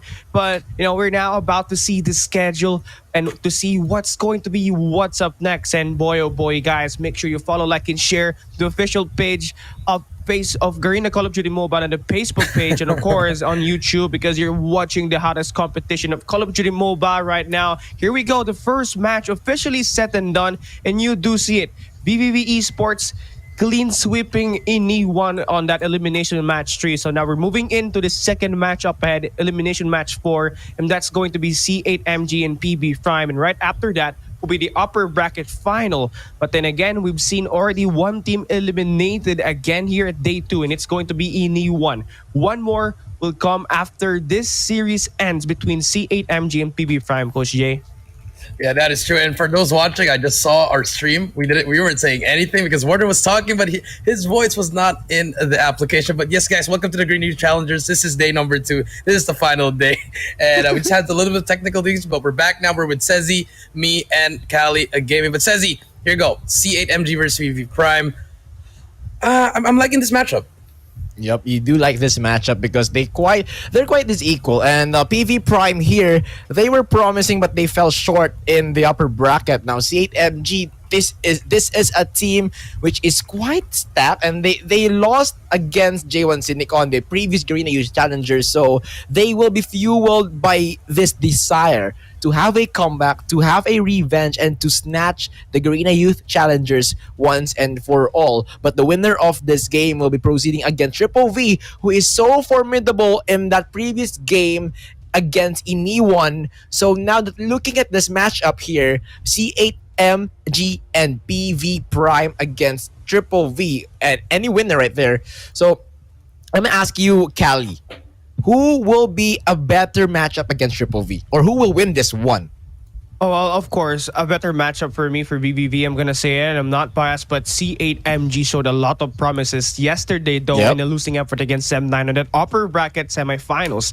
Then again, they were going toe to toe against SEM9, and they were really giving SEM9 that really good run for their money. But aside from that, I love the individuality and, of course, the team play from C8 MG. They played their hearts out yesterday against SEM9. I mean, the potential of this team is immense. Individual gameplays is one of their strong factor, but when they really place a team, that's where they really are the more dangerous. As you can see here at this game, Hardpoint going to be one of their better game modes overall here, Sezi, including that control game mode. On that Hardpoint, you will already see that they average 29 kills per game as a team, 32.53 deaths per game, and of course a 0.95 team KD. Though it's going to be quite negative, this team really knows when to pack a punch, Sezi. Yeah, this team knows when to pack a punch. And speaking of the team, it's Ashuri, Mamra, Miyuki, Potsu, Proxy, and XLA. Looking at their faces, they are quite battle ready. And against PV Prime, I mean, I'll make a bold prediction. C8MG snatches the control. But how do you feel about, I mean, how do you feel, Coach J, that C8MG has shown promise in the control mode's innovativeness in terms of meta? Yeah, I mean the way that you said that, I mean C8MG, I feel like they're a better respawn team. And I feel like if you are PV Prime, you gotta take at least one respawn. It could be one of the hard points or even the control. If you take that control, you win the two S&Ds, you can still get away with a 3-2 victory, but it's gonna be easier said than done here. The hard point's definitely the one where we have to watch. Where in C8MG, they're very, very good at it. As Kali brought down those stats, it's going to be interesting to see what kind of strategies we're going to see. Are we going to see a lot of bashing the heads as we usually saw yesterday, or will it be a slower pace, more strategic way of trying to play hardpoint? Yeah, perfect winning conditions for the side of PV Prime. If you want to win this one against a better team in the respawns, then you need to snatch at least one respawn game so that you can proceed to a search and destroy.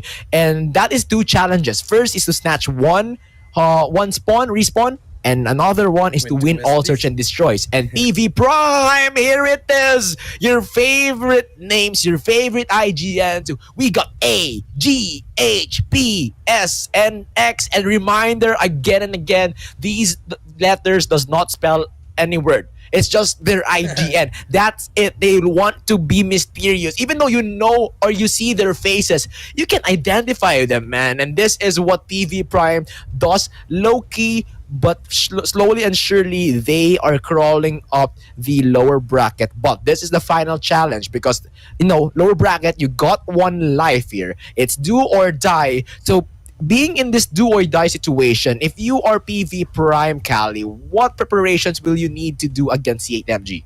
Well, honestly, from their performance on their last game yesterday, they have to do three things for me, honestly, for PB Prime. They have to play more cohesive as a team and, of course, make more decisive decision as a team overall. Because if you don't try to play as a team, it's really gonna have a very bad impact to your winning percentages at the end of the day. Second, go place for those trades.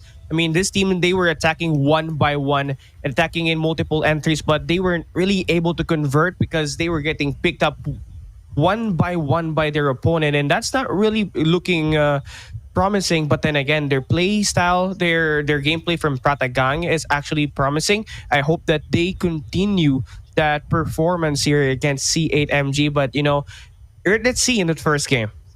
Conversions. That will be the key for PV Prime. And a very, very nice point right there, because that is what you need to snatch one respawn game. Because that is one of our winning conditions for PV Prime throughout the whole match. Snatch one respawn and take all the search and destroy, which I believe search and destroy stats-wise, they are quite balanced right there. And on the side of C8MG, they got many reds on the search and destroy in the elimination. So I think PV Prime can do well in the search and destroy. But now, looking at their faces, this is G right here is actually looking so calm, cool, and collected. So setting the space right here with this mood, Coach J, PV Prime, do they have what it takes to snatch this winning condition? I think they can if they can pull up the control now. And there's a fun fact here. I did my own research. G Wow. stands for garlic. S stands for Swift. K stands for Kai. S stands for Sacho. P stands for Plasma. I don't know if you see here. That's Plasma. X is Solaire, and H is for Harvey. So those are their names. They're all their IGNs. It's just the first letter. So very interesting. I like that they brought it out here. A little bit of a uniform IGM. Let's take a look at the head-to-head. Says he C8 Proxy versus PVG. And kills 27 to 21, 22 to 15, 12 to 7. And I feel like the score is where you see the difference. 3,359 to PVG's 2,476 with a KD of 1.90 to 1.40. So both players are very active, but PVG wins more of these gunfights, more of the engagement. He wins more of it, but Proxy is more active there, wherein he can tag up most of the players and his teammates gets the kills. He cleans them up. So I feel like both these players are definitely the head-to-head and expect them to do more and actually will their team to the victory. Yep, definitely. And I think that with these statistics, Proxy has the higher statistics, higher score against PVG. And maybe Perseverantia Prime here is actually distributing its score to its team. So that would be a one sign of cohesiveness or one sign of teamwork here or the balance in PV Prime. But for C8MG, they're more on like a not that balance. So so Proxy here would have a greater pressure on his hands. So his teammates needs to back him up. And C8MG, this is the team that has this separate man distribution. Proxy and Miyuki, they are the hardpoint duo. Ashuri and Mamra will be the S&D duo, and XLA here will be the glue that sticks them together. He could be the sniper for the search and destroy, and he could be the fifth man for the hard point. So looking at that, Kali, we have seen how we have known now who will be the man to watch in these two teams. And on the side of CMG, the hardpoint duo Proxy and Miyuki, PV Prime with 5 men here. Do you think they can tackle these large two members of C8MG while they are backed up with these 3 members of C8MG as well? Yeah, I possibly believe that PB Prime has what it takes to actually go head to head against C8MG. But then again, they really have to set the tone here early, especially when they're going up against C8MG, who actually gave Sem9 a run for their money yesterday. So just play as a team. That's how you're gonna get that victory. And of course, set the priorities straight. Know the objectives. How are you going to play in the specific maps that's going to be lined up in this best of 5 series? Again, for PB Prime, set the priorities straight. And at Hardpoint, at least they need to get 1 respawn. Now, this the key to victory for PB Prime here. Get at least 1 response from C8MG and just take it from there on forward. Definitely. Once again, the key to victory for PV Prime. Snatch 1 respawn. For C8MG, of course, you want to prevent that from happening because that is your strength here. The respawns, the control innovativeness will be your bread and butter, and you need to capitalize on that one because after control, it will be a hard point game once again. So speaking of the maps here and the modes, we get to see what will they pick. So now, C8MG will be picking Standoff, and this is quite a surprise because PV Prime will be taking this hard point Standoff, and that is really good because they have won 3 out of 3 games on their elimination. So very, very reasonable pick coming in from PV Prime for the Standoff. While on the search and destroy, this will be picked by C8MG. And firing range location so far, they are very dominant. 3 out of 3 wins. And against PV Prime. I mean, okay, so this is a story. PV Prime against C8MG, they have faced 3 times in the eliminations. And 2 out of 3, they lost it. So they only won against C8MG against firing range S&D 7-0. So that is why they picked this on the search and destroy. While on the side of our PV Prime, they defeated C8MG 240 to 250 in the standoff location. So that really speaks something out of this. This is a rivalry from the qualifiers towards this. So the question will be, will C8MG tie this up into a 2-2 or will PV Prime get the lead once again in their matchup? Because remember, this is a 2-1 overall. PV Prime taking 2 match wins against C8MG throughout this tournament. Yeah, definitely, man. But I think I have to agree with you on the Standoff Hardpoint. You know, PB Prime is very successful in this map itself. But of course, this is actually one of the weaknesses that C8MG had against Sem9 yesterday, where C8MG got totally outbeaten 250 to 218. So that's something that they really need to work on if you're C8MG. But then again, this map right here is close quarter combat. So I purposely believe that PB Prime and C8MG will definitely have a close game here at this map number 1, Sazi. Yeah, definitely. And Coach J, after looking at the recent histories of our games here, looking at the Standoff, Firing Range, and Slums, let's just take a look at the first 3 maps because looking back at the winning condition, 1 snatch, and it's looking bright for PV Prime and Standoff. So do you think they can still continue this one, or will C8MG finally revenge and prevent that standoff win for the side of VV Prime? I mean, you could say that, but you know the stats that he gave out, it was in the qualifiers.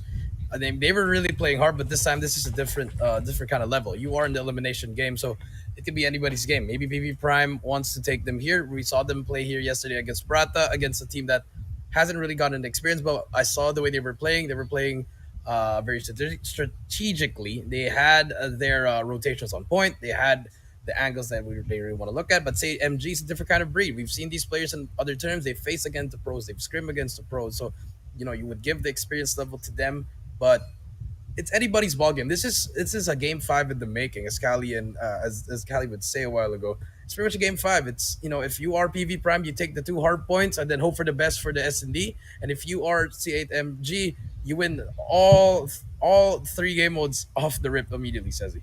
Yep, definitely. And now we are getting the game ready. Once again, this is the heated rivalry of PV Prime against C8MG. They need one more win to get the tie in this matchup, and this is where it starts. Casters, take it away. Oh my God, Coach Jay. Cali, let's go. Take it Oh away, my God, here we go. It's been a while, but hey, it's good to be back with you, Coach Jay. Here we go. VV Prime and C8MG about to play their first map on this elimination match number 4. Garena Youth Challenge Season 2. Off to a very hot start. PV Prime on the early. As you can see that they will be scoring the first 15 points. And not only that, they've been winning all of these gunfights early. Early gunfights, all the kills from the side of PV Prime. They have 20 points as well, but finally, as soon as we say that, finally breaks the hill. But the top G is there, aka Cisco. I'm kidding. The 21-4 at the moment. Cali, things are looking well for both of them. Early, for both teams, but PV Prime all spawning at Tractor will be able to rotate. But look at this, C8. They already covered that mid street, and they are going to be inside that P2. This is a matter of holding it down and getting all the kills. But G is going to say something about that. As you can see, split spawns for both sides. Let's see, takes this rotation. As you can see, 2 players inside this hill. Big gunfight in P2. This is going to be a 50-50 battle right now as the Hardpoint opens up and Proxy making himself involved here in this P2 rotation. But then again, it's going to make 2 players here. Going to get 1 more, but this teammate going to pick that last skill up. PvP. Going to get taken down when the Hardpoint opens up. And it's going to be C8MG soaking all of the initial time. But then again, you're clearly going to see PV Prime go in for the push. But here this time at the bottom end of the map, that's going to be a one-dimensional push. Let's see though if that's going to work. As you can see, we still have a lot of time in that Hardpoint. Yeah, I didn't like what I saw in that P2. It was like at 40 seconds, Cal. You saw that one player from PV Prime just push on his own, wherein his teammates were still spawning up from boxes. It took them a while, but finally they broke the hill after that 12-second hiatus. Now they're going to get that time. Last 20 seconds left. See, they're still trying to contest. Last player to contest will be Ashuri. What can he find? He finds... No, he's still alive, actually. Finally gets taken down, but here we go. Rotation on P3, and look who's already there. Player number 2. Letter P's already inside. He's going to get taken down. Like, it's the same mistakes I've been seeing from P2 and P3. Just challenging on your own. You gotta wait for your team. You secure the spawns instead of going inside the hill, Cali. It's pretty much a basic rule of Hardpoint. You don't rotate inside the hill. Instead, rotate to get the spawns. Yeah, definitely. It's all about the priorities here. And of course, Anchor is better than stepping in the Hardpoint early without any repercussion. Again, what gives you the opportunity when you get that early rotation, you get that Anchor spawn, it basically sets you to spawn right beside this Hardpoint, and that's going to be only reinforcements for your team. And that's what C8MG did. But now here this time, VV Prime was able to successfully take the Anchor down. But then again, they're not really able to convert even more, and that's why they're falling, and they are getting dropped here by C8MG. Just looking to come back right now as they stand in the point. Here comes the Pratt. 2 Ps. Indeed, and there it goes. C8MG now on a roll here, Coach Jay. They're on a roll. I like what I saw from them. They invested at least 1 gravity vortex, and that gives them that whole hill, and I like it from them. They knew they invested in it, they got all that time. So great time coming in from C8MG. That's a full 60 from them, but here comes Miyuki with his Annihilator. Only takes 1 down, and he's gonna respawn in the next hill. But look at this, PV Prime again. Now they're gonna be first in the hill once again. Will they get the time, Kelly, or will it get broken by the side of C8MG? Here comes Proxy, first player to go in. No help from his teammates. He's gonna double challenge with his teammate, and here comes the first player. They take 1 down, takes 2 as well, and there you have it. Prime finally gets control of the hill, but for how long can they do it? The drone comes out, information will be given, and I'm 50-50 with this setup. You know, you gotta push out if you're VV Prime. Don't turtle inside that hill. You gotta push it out. And now they're gonna be players inside as well. But thankfully, they've gotten the kills. But here comes Here comes C8MG pushing through from the box's side, and this is what you want. One side spawns. And great thing coming in from PB Prime, but Miyuki almost breaks it on his own. Another 1v1P. He has to run away for his life. Unfortunately, Ashuri gets him, and 84-97, C8MG breaks the hill. Yeah, great job there by C8MG. They didn't try to play individually. They make sure they slow things down, wait for each other, and flood the hard point, and that's why they were able to break that hill. And now, looks like they're going to continue the same thing here. Looks like they will be soaking the time in the point, and PvP still lacking and not reinforcements in here. Looks like they will be settling down on that next reset, and there we go. Great start by PB Prime this first set of hills, but at the end of this first set of hard points, it's going to be C8MG having a far better performance. You can see on that screen, number 5 in yellow, XLA already having that cluster strike, and that's going to be very beneficial in the coming hard points. But PB Prime here, what stands right now is them trying to reduce that lead, and they're doing it perfectly. They got this hard point position set up perfect, and they're on their pace to soak up that time here, AJ. Oh, Coach Jay. Oh, wow. Okay. I see how it's going. But 122-96 now. You do see C8MG. They get control of it. They also invest their operators. For each hill, they've invested at least 1 or 2. Cali, and I like it from them. Oh, my God. That guy got stuck in that realm. Cali, 135-96. And C8MG slowly running away with the game here. 130-96. Still an early game here, but they are doing well at all the hills so far. For PB Prime, great stuff from the start. But right now, they are having a hard time. They have to rotate. 15 seconds left. As you can see, number 4 on your screen, letter H on the bottom left, has a 1v1. That's a big 1v1 against XLA. Now they have that control, but number 1, Yuki, has another 1v1 in front of him. He finally takes him down. And just like that, the rotation is broken again by the side of C8MG. 1v1s again. It's all about the 1v1s here, Cali. Just the rotational kills are really, really important here. And now look at this. C8MG coming on top on this P2.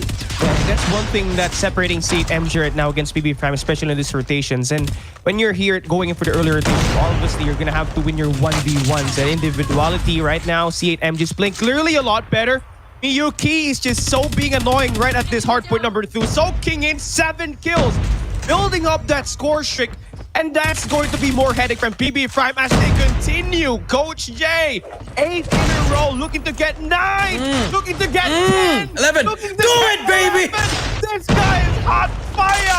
More! Aww. Oh. Why you gotta do it like that? Come on, man. But nice streak coming through from him. A little overhyped there, Cali. But, you know, with that streak, look at the points, Cali. Look at the points. 184-104. Going higher and higher now. And for PB Prime, again, look at the map. They're already inside that next hill. Can they hold it again? That's just been the question over and over again throughout this game, Cali. You always rotate first, you always lose the hill.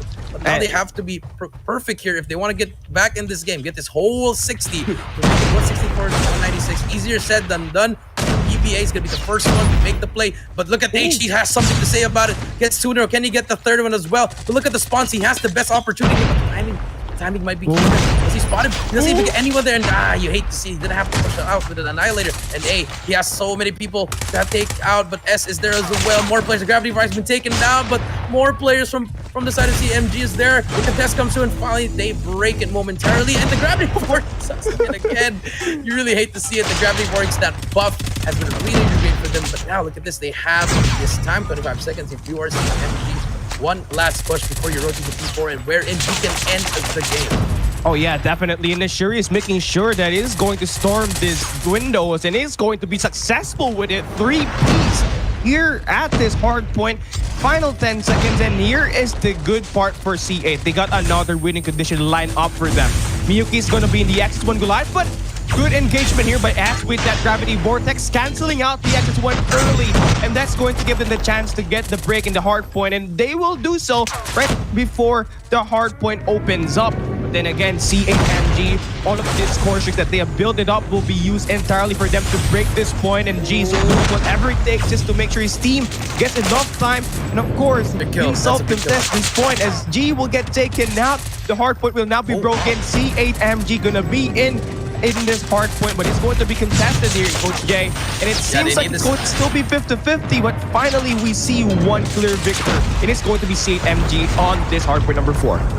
Yeah, and they can end it right here. 20 more seconds, and they have to push through. P has to make the play with the Annihilator. He gets taken down. Is there anyone else to contest it? 2 more players to go in. G, he's gonna get taken out as well. No more contest, and that should be game, Cali. C8 MG, they're gonna take this game number 1. P, last player alive. Can he try to contest? Finds nothing but the next game, but the contest still comes in. Cali, the contest is still in. 5 more seconds, but just for a moment. And PV Prime, they lose this game 1. C8 MG to take it 250 to 130. Look at Mambra, he's hyping up. He wants this so bad. They get this game number 1. Yeah, they really get this map number 1. And the story of this game is that the gunfight's just clearly in favor for C8MG. No matter they went in for that early rotation, a rotation that's on time or a late rotation, it doesn't matter. The gunfights, C8MG clearly won all of them. And again, the opposite story here for PB Prime is that they've been going in for those early rotations, but they can't seem to sustain inside that hardpoint long enough for them to secure a lot of time. And that's because C8 just had a lot of tricks in their bag. They know what to do when it comes to these rotations. Again, you mentioned earlier, Coach Jay, that the 1v1s on these rotational battles really clearly give C8 a lot more favor. Yeah, that is true. And the rotation, it's always the 1v1s there. That was pretty much the story of this game. It was just like, I'm gonna rotate and I have a 1v1 against someone. And then after that, there's no help. It's all like individual plays, which is great, you could say, Cali, but against top tier teams, if you're going up against the likes of Almighty, Blacklist, and Omega, Huntsman, Low Kings, you name it, that's not going to work. You have to work as a team, and I feel like that is where PV Prime, they need to work on their hard point. And we talked about it. If they can't win the respawns, at least win the control into 2 S&Ds if you want to get out of this series. Oh yeah, and then with one game mode officially out of the picture now for PB Prime, they have to worry about either getting the search and destroy first just to tie up the series, or at least get that control later on in this best of 5 series. But I'm gonna call out Cezzy here right now, man. How did you feel about this game? For sure, you have a lot to say. I mean, PV Prime, in their history, they always win. They have 1-2 out of 3 hard points against C8MG. And they actually started off strong. Really, really strong in terms of the kills right there. And they translated it into points. That is one point that they need to capitalize on. And that is what you said earlier, Callie. So they have done that. But the momentum suddenly shifted, and especially Miyuki here pulling off those kill streaks. He has the XS1 Goliath, he has the Cluster Strike, and the pace is already on the side of C8MG. And from there on, they closed the game and they took the map pick of PV Prime. So that's a heavy blow against PV Prime. Now, looking at the search and destroy, once again, in their history, that was a 7-0 C8MG giving that donut against PV Prime. So in the momentum right now, C8MG is looking so good. And if you are PV Prime, if you remember this tragic memory of the 0-7, it could affect their gameplay here. So Coach Jay, with those being said, how do you feel PV Prime could play in this one? They gotta stick together, because some of the 1v1s, they were winning there. I mean, I think Callie can agree. You saw it as well, Sexy. Those rotational battles, those are some battles you're gonna take in Search and Destroy, especially in Firing Range, where it's such a small map, and those 1v1s can switch it up to a 2v2, 3v3, or even a 1 versus 3. So it's gonna be coming down to the teamwork. I feel like both teams, they have the chemistry that they need. It's just the execution of the teamwork. I feel like they need to work on that one, especially in S&D, where teamwork is super, super essential. Yeah, definitely. The sniper will be essential, and the teamwork will make the dream work, and that will be the key to victory. But it's quite sad that PV Prime has not snatched the hard point, because on the control, C8MG, we have seen their prowess. So looking at firing range location, PV Prime should be expecting this pick. So maybe in their scrimmages, they have prepared against C8MG. And if you look at C8MG, they have done the same against PV Prime, where they lost the standoff map against them. So we could change up things here, but the momentum really is there. The morale is there. PV Prime quite lost badly. It's almost half,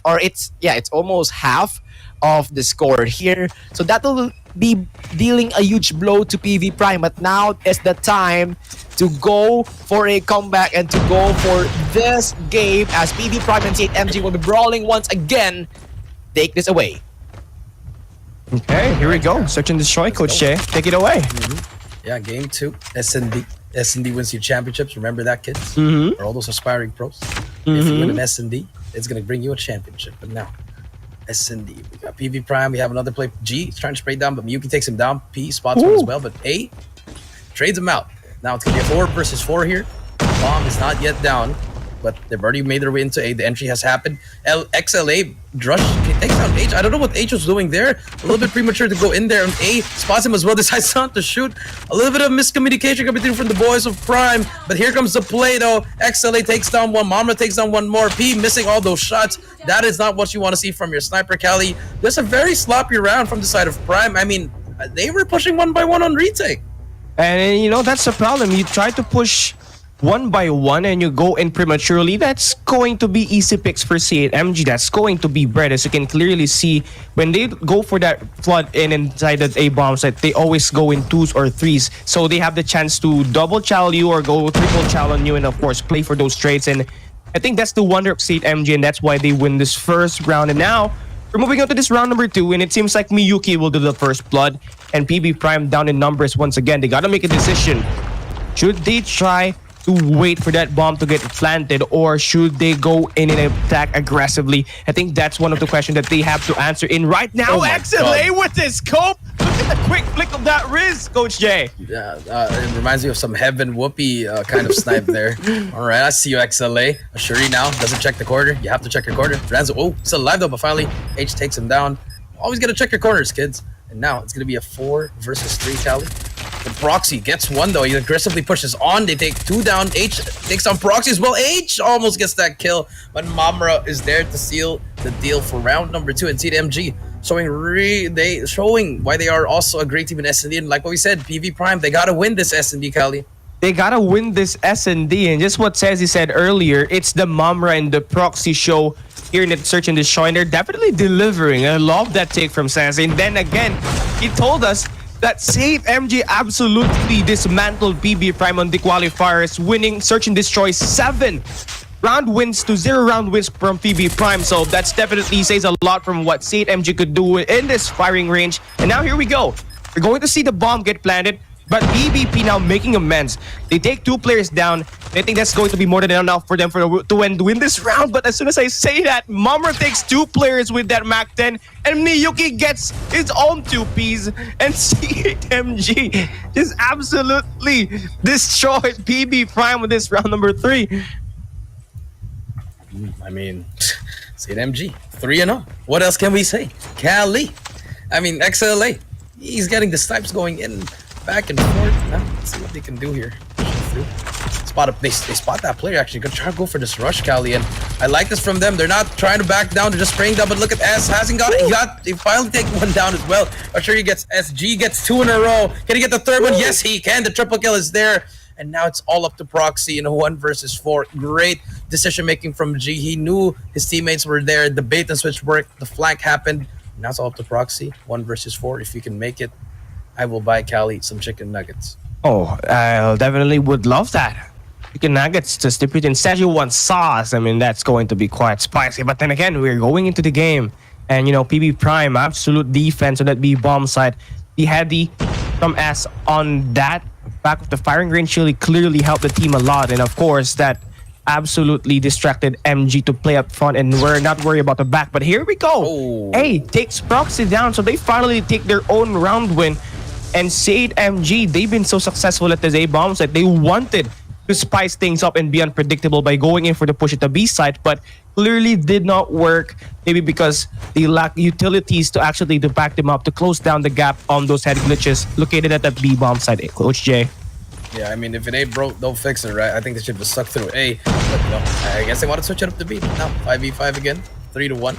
And now look at PB Prime. After that, they are slowing things down. If you are PB Prime after winning that round, Cal, I would have rushed on defense. But Miyuki takes down 1. That's gonna be the opening they need. And I feel like they're gonna push. But look at number 3, Cali. Number 3, that's G. If he's just taking too much time on the flank, but here comes the flank. They spot him already, and that's what happens if you don't go in faster there. I feel like once he recognized that play, he should have just rushed in. 3 go down. It's all up to P again in a 1 versus 5. And this one, Cali, if he gets this, I will buy you a car. Oh my god. I love the stakes, but it won't happen. You can see a 1v5. Takes a miracle to happen, and BB Prime absolutely got destroyed in that round number 5. And again, for C8 MG, out of the 5 rounds that they have played already, they've won 4 rounds on this A-bomb site. So it's clearly where you would want to go. And BB Prime absolutely have no answer to this as of the moment. But then again, they will send 3 players across the mid-map. Quite risky, especially that they will have no players sticking to each other. They're playing individually right now, and this is going to hurt, especially with C8 MG having players go in for that body system, going in for the double challenge. PBG gets 2 kills. Okay, now they have made their way towards the Woodhouse. G could get this trade, but P gets the Mumra. Okay, now here we go. 3v1 MG. Can we see it? A clutch. Miyuki takes 1, but S takes Miyuki out, going for that flank, and BB Prime taking their own second round win here, Coach Shay. Yeah, I was about to say, if they lost that round, I'd be like, this is what you should have done 2 rounds ago, Cali. Yeah. Wait, it worked out 4-2 now. Now, switch of sides. C8 MG on the defensive side. And look at this. PV Prime just want to go in. They want to rush in, Fast and the Furious style. Here we go. They're going to go in 5. This is a recipe for an ace. Oh my god. The trigger discipline is there. I love him, Mashuri. He gets 1. Oh, unfortunately, does not get the second one. But look at this primary inside. They take down the bomb carrier. It's going to be a 2 versus 3 now. H takes down X. It's all up to Proxy to 1 versus 3. Spots that player. Gets 1. Doesn't have quick fix anymore. Has to back away. Regenerate his health now. Bomb is down. Cali does have this. The Mac 10. Fire rate's going to be good, but the range is not going to be good. Number 5's all the way to the back. H going to plant the bomb down. So that's going to force Proxy to push up very fast now. He still has a smoke. Okay. Is he gonna use the smoke properly? Okay, smokes it out. Okay. It's very. He got away. Is he gonna wake it? All right. He got away with it, but now I feel like the crossfire might just happen. Spots that player. That's gonna be a big kill. Okay, big kill. Run away for his life. He's gonna chase him down. And H, he should have chased him down, but Proxy. The reach out comes in 1v1. Cali. This is it. The gunfight. He spots him. Oh my god. Gets the information on the head glitch as well. 18 seconds left. A lot of time to work with the heady. Helps him as well. CBR versus Mac 10. Mac 10 definitely stronger in the closer range, but the heady, both one shot. Proxy might just push up. There's no more quickness. You have to go through it. 8 seconds left, and he wins the gunfight. Does he have enough time? 5 seconds. Oh, does he get it? Does he get it, Cali? Does he get it? Does he get the defuse? Does he get the defuse? He gets the defuse! It's CNMG! 5 to do a nail biter of an S&D round. Wow. No way that just happened. Proxy, the timing was just perfect, but you know, if he wouldn't have tapped that bomb for another second, that could have been a round win for PB Prime, but still props on that 1v2 clutch. Calm, cool, and collected. Now, C8 MG, they only need 2 more round wins here, but looks like PB Prime is back for redemption. But Miyuki shuts them down immediately, so that's going to be easy. 2-piece lining up. It doesn't matter. That's a 1 more in the trailer, and that should be 4 kills down in his first 25 seconds. Not really good if you are PB Prime. It's going to be only G. Last player standing with 7 kills. Have to play against 4 players. He has picked up. He could get this bomb here, but not yet. He'll wait for it. Trailer control. He's going to win it. Miyuki going to get out. But that would send signal for MG. Good information. 3 players on the mid map. No way G wins that. And C8 MG now on to that match point. I mean, I thought G would have gotten the bomb, you know, after getting the first kill, get the bomb, wrap around to American, go back to B, and then try to win that 1 versus 3. Just little mistakes there, Cali. But now, match point. Miyuki. 3 kills that last round with that holder, just spraying it down. And look what happens to PB Prime. Now they're slowing things down. And this is wherein, if you are C8 MG, you know their mental's broken. Don't just rush for it, you know. Might as well try to go for that rush. Now, here we go. P, trying to find something. Try to get an opening pick for them. But look at this. C8 MG, they are not peeking. They are waiting for them to make a move. The nade just... Oh, the timing, Cali. The timing. Call Duty timing at its finest, Cali. You know, you really hate to say it. You really hate to see it. But, you know, things like that happen. And you just have to make up for it in the coming games and coming positions that you're going to have. But for now, C8 MG just waiting for BB Prime to make their move. And Asher is going to be on that B bomb site, and just assuming that the position of PB Prime is really reluctant to push here to B. C8 has got to make sure that they are aware, and now Mamra gets his own death, There you go. and now Asher Ashuri gets one. trades one dropping ass. Now this guy has to stand. He needs to buy his teammates some time to reinforce and move their way towards B. He's gonna take one player down, dropping G. One of the key players for PB Prime is officially down, and this could be a lockdown deal. If number 3 in Proxy could go in the Woodhouse, this could be an entrapment. He Wow. takes one player, dropping A. 2 more players to worry about, and they will land this map win. H, final guy standing, takes Proxy down, but C8 Miyuki onto that reposition. Could spot H on the top floor, but H takes C8 Ashuri down. Ooh, The hope is still okay. alive for PB Prime so long as H stays alive, but about to get double chow timing. here. Pinch play coming through, but H is gonna spot one player in the right corner, takes Miyuki down. Another 1v1 here, Coach J. Yeah, 10 seconds left though. He spots him. Yes, does he get the bomb down? This No way. Gotta get off. You gotta get off. You gotta get off the bomb. You gotta get off the bomb. Unfortunately, C8XLA gets the kill, shuts him down in 2-0. And this is looking like it's about to get to that 3-0 stage, Cali. You hate to see it if you're PB Prime.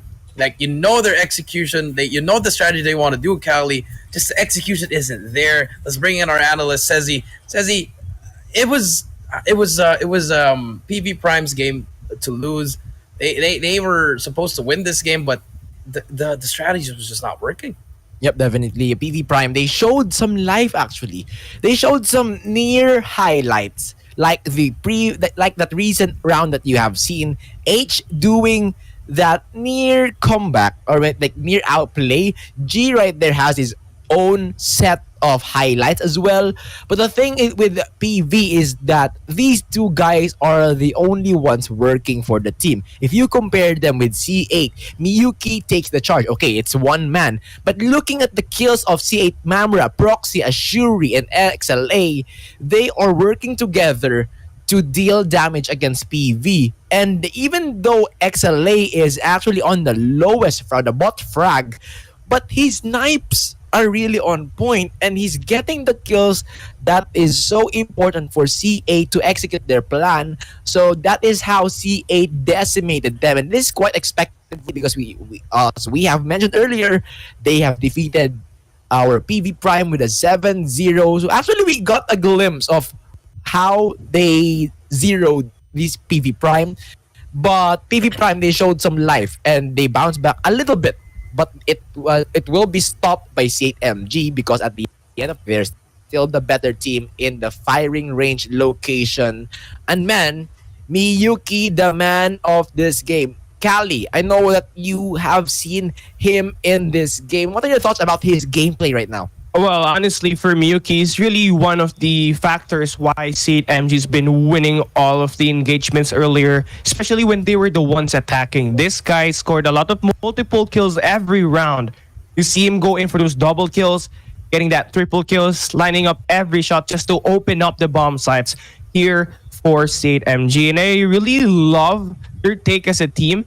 They know that the A bomb site is where PB Prime is the weakest. So they try to exploit that and they just abuse until PB Prime can just handle it any longer, says he. Definitely. That's a really nice take there for the Search and Destroy. And now Search and Destroy is said and done. We go to another story in Control. This is a map pick for PV Prime. And this is because in their history, they have won 2 games against Infamous and C8MG on the qualifiers. But the thing here is that it is all 3-2. And C8MG, we have seen how their strategies really evolved in the Slums Control, opening up some new things that teams should watch out for. So given these facts, given these statistics, okay, PV Prime 3-2 against C8MG, C8MG evolving through time, but with that aces or cards with MG, do you think, Coach J, PV Prime has prepared for the necessary counterplays that C8MG's hidden cards revealed? Not really. I guess I don't know. I mean, from what I've saw from the Hardpoint, they have their strategies on lock, and me and Cali were seeing them rotating perfect rotations. Yep. But it's just the execution of like How do you not win a 1v1 when you have the better position, the better angle? Those are like some small details, some micro details, some mechanical things that you have to think about it. And where in CMG, you see them rotating late, but they're always breaking the hill together as a team, and they win their ones. They win their ones. They win their twos. So it's very important here. But for the Slums Control, I mean, if you look at it, CMG's dominating in the respawn. And the way they're working as a team, if one dies, there's another 2 players challenging for him. There's another 3 more players trading out for him. And PV Prime, they have it in their head. It's just the execution isn't there. Oh, okay. We are seeing a balance here. C8MG has the mechanical skills. PV Prime has the strategies that they need to execute. And the PV Prime has hidden their cards well, while C8MG has lost their cards. So that will be the balance in the weighing scale. And final prediction, as we weigh the scales here, Callie, what do you think are the chances, or like how balanced it is for you?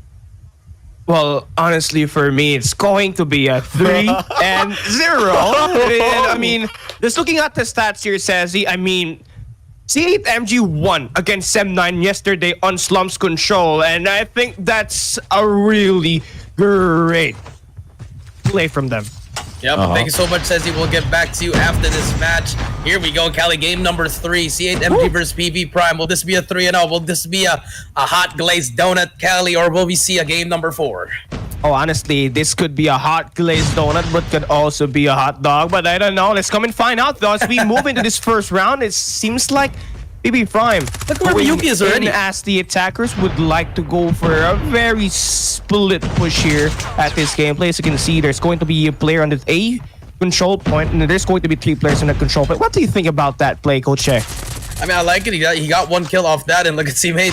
The space has been created just because of Miyuki dying there and delaying the enemies because they all went back for him. And look at number 3 again, Proxy, just making so much space for them, and Mamra as well. Look at them. Finally, they break the hill and they get control of the mid map. And Cali, like we said, mid map control is essential in every single map that you play in Call of Duty Mobile.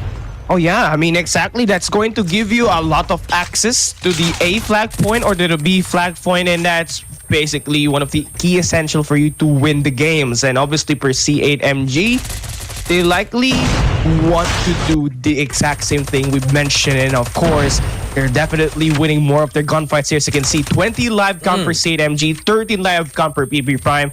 They currently have this game in their control, Coach Jay. Yeah, they have this under control. 28 seconds left. And they're not even, they do have 2 ticks here. PV Prime can make this final push, 18-12, 6 life advantage to the side of C8MG. But the gunfights are all going down. C8XLA gets 2 more. Hunter Killer is available. Decides to back away. Spots him as well, misses those shots. Potatoes it. Potatoes the shot. 17-7, Cali, but they're about to capture, but the challenge comes through, and they finally get that extra. Do they get the extra time? No, they don't get that extra time. But there you go, last 5 lives. But look how many lives they had to throw in just to capture B. 25 lives, Cali. That's just too inefficient for PB Prime. Yes. You know, at least maybe you need to refine more in their positioning, especially here as the attackers. They could work onto that later on, as this first round could be a done deal with C8MG claiming the final lives in this first round. There it goes. C8MG, what they absolutely did is make sure that they really control that mid-map, and it clearly did them wonders on that first round. Now here we go. We're going to switch sides. C8MG this time will be going in for the attack. PB Prime will be defending. Let's see though, how will PB Prime be able to defend? What type of playstyle are they gonna use here in order for them to get this defensive round in their favor? As we start this game up, you're going to see these operator skills get highly used, and for C8, looks like they will prioritize this B control point first before anything else, Coach Jay. Yeah, and I like what I saw from C8. What they did, Cali, they didn't go inside B immediately. They sent 3 over at bricks, 1 in middle. They took down all the enemies first before they started heading over into B. And look at this. They actually want to try to just slay them down first, just knock them down. But I kind of don't like that. I feel like they should have just team capped B, Cali. But hey, it worked out. They have a 4 life advantage now. And here comes G with his gravity board. He sucked himself out with that operator skill, and that's gonna be no value off of that operator. But the 8MG, they've finally claimed this B flag or this B control point. Now what they have to worry about is this A control point where PB Prime currently stands in, and And of course, here's the thing. This A control point absolutely have easy access for PB Prime because they will spawn right beside. So let's see if they're going to use that to their advantage just to get all of this elimination and play for those trades. Currently, right now, C8 MG is going to hit that laundries to just make sure that they're going to distract PB Prime from the front and, of course, from the back as well. But great start here for PB Prime on the defense. But again, they really have to worry about those live counts here, Coach Jay. You have to worry about it. 15-9 now. 8 trying to make the play. Doesn't do anything there. He's going to get taken down. 15-8, 7 life advantage. And C8, they can just take their time. A minute and 20 seconds, a lot of time, Cali, to work with. They just have to. But look at this. Look at PV Prime. They are stacking all the way to the right side. This is not what you want. Finally rotates back. G gets 1, gets 2. There's 3 down, 4 down for the side of C8 MG. Now 4 lives advantage for the side of C8 MG. Now they just have to slow it down. 3 lives more. Now, if you are C8 MG, this is going to be your championship push here. This is going to be your 3-0 push. Slowly pushing towards the flank. And so far, it's only S and H covering that side. They have to win these gunfights. Huge gunfights here to stop the push of C8. They get 1. They get 2. Huge kills there, but still, man advantage still goes to the side. And there you go. +3 for the side of C8 MG. If you are PV Prime, you are doing well, but you're sending too much players to the right side. Just stick inside the hill, and there you go. Proxy inside the hills. S brings out the Annihilator. Last 3 lives remaining. And PB Prime, they're playing for their lives and they need to get the kills that they need. 6 more lives to go. The big kill coming in from A. Now it's going to be a 4 versus 3. Everybody's going to be holding down. 25 seconds left, but Assure's inside already. Has 1. Can he get the second one? No, he cannot. PvP. Oh, no way. Now it's going to be 3 versus 2. Cali, this is it. Last push for C8 MG. Can they make it? Just need to get 2 more kills, or they can have to capture the point. And here we go. Here comes the push. Proxy, it's gonna be the first one. Try to sprays down. Spots that player. He gets taken down. Last player alive. It's gonna be Miyuki. What can he find? 75 seconds left. 1v1. Just 1 play. XLA gets spotted. And great round coming out of PB Prime. Yo, the resiliency, the patience to just wait out at the A flag point and just wait for C8 MG to go and pursue the attacks. This clearly did PB Prime those wonders. But you know, from a 10 live count for C8 MG to a 4 live count for PB Prime, that was just very efficient. And now, both these teams successfully claiming their own defensive ground. Now, let's clearly see what's going to happen here. This time, C8 MG will be going in for the defensive round once again. They could get this landing blow. They are going to have a very, very cranky start. As you can see, PB Prime is definitely hanging with them. But one thing to be aware of, C8 MG, they got this mid-map control again here, Coach Jay. Yeah, mid-map control coming through. And Miyuki, he wants to go for that spawn up. Look at all the players here. It's an easy flank right there. And they're setting it up. Look at this double bricks push coming through from them. They take him down and they're going to push up. This should be a spawn trap for them. And look at PB Prime. They're just trying to bash into one side. That is not how you want to push it. You want to push out all the sides here. And Cali, 25-20. What is happening with PB Prime? They started really strong in that last round, but now they finally break it through. But at what cost? They just lost 11 lives trying to push through that B doorway. Lost Cali for a while here, but I'm going to be taking over for now. Cali is having technical difficulties, but yes, PvP 1-1 now, 21-17, 4 lives remaining. H is going to go for that flank. The jump up gets him 1 kill at least, and now we do see 19-14 at the moment. A trying to make a play. You just have to try to hop it on it. They finally get that 3rd tick, but Proxy can take him down. So, still have that last push. Can they go in? Can they contest it? I don't think they can contest it anymore. So, +1 minute for the side of PB Prime. But +5 again for the side of C8 MG. +6 now. The drone doing wonders with that information. Proxy gets 2 in a row. 2 huge kills. Can he get the 3rd one? Yes, he can. The triple kill. Can he get the 4-1-4? She will get taken down. And now, C8 MG up 7 again. The last time we were up 7, PB Prime ended up winning the game. But they have switched sides. And C8 Mamra trying to make the play on his own here, waiting for his teammates. Assure he takes 2 players down, but here comes PV Prime. They're trying to make the play on the flank. Number 3, he takes them out. They shut down the flank. They take them all out. That's going to be 4 down for the side of PV Prime. Last 3 players remaining. This should be around for C8 MG, unless another miracle should come out. But there you have it. G and A go down with Proxy's Annihilator. 2-1 match point for C8 MG. Cali, are you there, my guy? Yeah, I'm very, very back, you know. So far, really love the intention made there by C8 MG, especially in those 2 defensive rounds that they've won.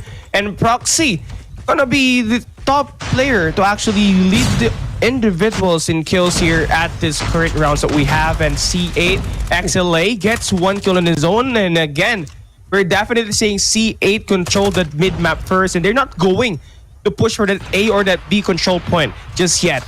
They're waiting for PB Prime's overextension to claim a little bit more lives in this game. And of course, it's going to be working them wonders. As you can see, 26 live count of 23. This is perfect for C8. Yeah, this is perfect for C8. 4 lives now. They're slowly hopping on that B point. They do get 1. They're about to get that first tick inside. There you go. 25 to 4 proxy pushes up too much there. They gave up 2 lives there. But now 2 life advantage for the side of C8 MGS trying to make the play. They prevent B. Only have 1 tick for the side of C8 MG, and great defense coming through from PV Prime. Yeah, definitely. Right now, you can see toe-to-toe right now. But now, as you can see, C8 MG, they're going to have 4 available operator skills. And once that could be used, it's going to be dangerous for PV Prime. But so far, that B flag or this B control point is going to get eradicated in by A as he takes 2 players down with that MAC 10. So far, they're doing a great job just making sure that the life counts are going to be close. And this is perfect for A as he goes in for the flank, but Proxy takes him out. But here comes the operator skills made by C8. But that's not going to deal anything just yet. They're still looking to get the capture here, this B flag. 38 seconds, still plenty of time for them to force this B flag in their favor. And of course, work on that A flag already. Here it is, 11 to 8, PB Prime. They gotta make sure they win this shot to get that overtime. Yeah, they have to get it, but last cap now, 8. It's gonna be get that. They finally have that first tick, but that's for a remaining Cali. Another miracle should come out here, but with a minute and 35 left, what can you find? You can just find the elimination round. You're just gonna get eliminated now. Last 3 remaining. PV Prime, can they pull it off again? The 100 killer might just get another kill for them. 100 killer hits the wall though. Still alive here. A minute to 24. They have to clutch up now. 8 is being captured at the moment as well, Cali. Being contested. Not yet, but there you go. G goes down. They get another one. Ooh. They get 3 in a row. And there you have it. C8 MG. They take them down 3-1 and they win the series 3-0. PV Prime. Sayonara. See you later. Yeah, there we go. C8 MG just making sure that they get this victory, and really love the prioritization here made by C8. Once they go in as a defending team or the attacking team at this point, they're just truly outclassing PB Prime with strategies here, Coach. I think you have to agree on me on that one. Yeah, the strategy was really working out for them. A little bit sloppy, but it worked out. You just have to clean it up there, Cali. But now, PV Prime, unfortunately, will say goodbye to the tournament. And C8 MG moves on to the next round to face VVV ESPORTS. So let's bring in our analyst here. Sezzy, thoughts on the game? Yeah, speaking of strategies here, there is one dominant strategy that these 2 teams are fast to adapt. And this is where they expand the defensive parameter compared to the previous games where if you are guarding the A flag, you are sticking to that point. But here now, they are drawing a line in the middle. And if they are winning that defensive parameter, they expand and shove the opponent until they can spawn trap them. So that is how they play the control mode. And in order to pull that off, you get to see the anchors in play, and then you put up the slayers in the back ends of the opponents to spawn trap. And actually both teams use that strategy, but C8 MG is the one leading in the kills department. And of course, you can't hold down that defensive parameter if you keep on dying. And speaking of dying, that is where the weakness of PV Prime lies on, because they are dying quickly. Their strategies are not being executed confidently, and they are having doubts on whether to continue to push or continue to defend, continue to expand their defensive parameter. And one thing in PV Prime is that they tend to lose a golden opportunity because of the information. They can't rely how many defenders are there in B, how many defenders are in A. So if there are 3 defenders in B, why not go in A? So those informations like that could really help a big role in decision making. And I feel like PV Prime, they need to work on that communication and supplement it with the shot call here, Kali. Oh yeah, definitely, man. You know, after all, at the end of the day, you compete in this tournament just to gauge what type of level are you in, and definitely for PB Prime, they've showed what they could do, but their opponent is just clearly a lot better.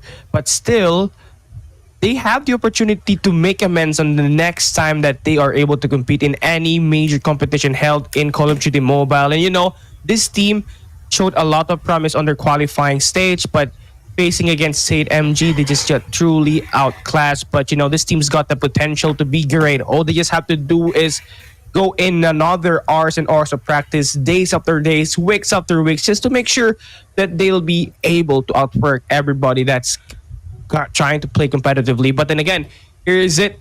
Another 3-0 in the bag for today's schedule. The second donut, hot and glazed here, Sassy.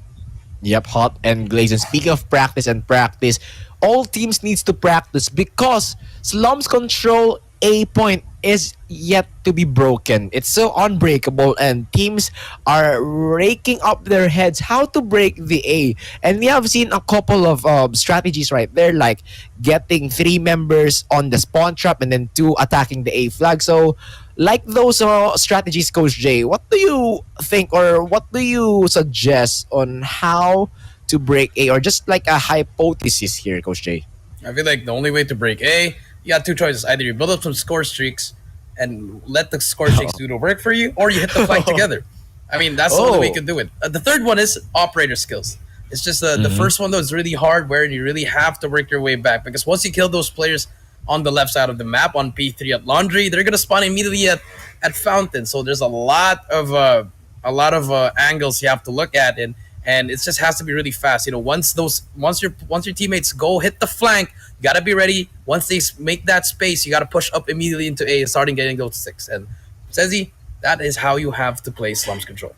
Oh, I like it. I like it. That is the brute force with the operator skills that could successfully defeat the opponents in the flag. And looking at the operator skills, C8MG very dominant with the gravity vortex on the side of PV Prime. They have the annihilator. So in this game, it was really a classic for our C8MG because they were pulling it up and they were revenging against our PV Prime, who won against C8MG on the qualifiers. Now it's a different story, and the C8 and PV Prime, they lost their winning condition in the series, which is to snatch 1 hardpoint or 1 spawns here to win the Search and Destroy later on. But speaking of Search and Destroy, this is a map pick of C8MG once again. The 7-0 narrative is written on the books, and now PV Prime, they just perform quite better.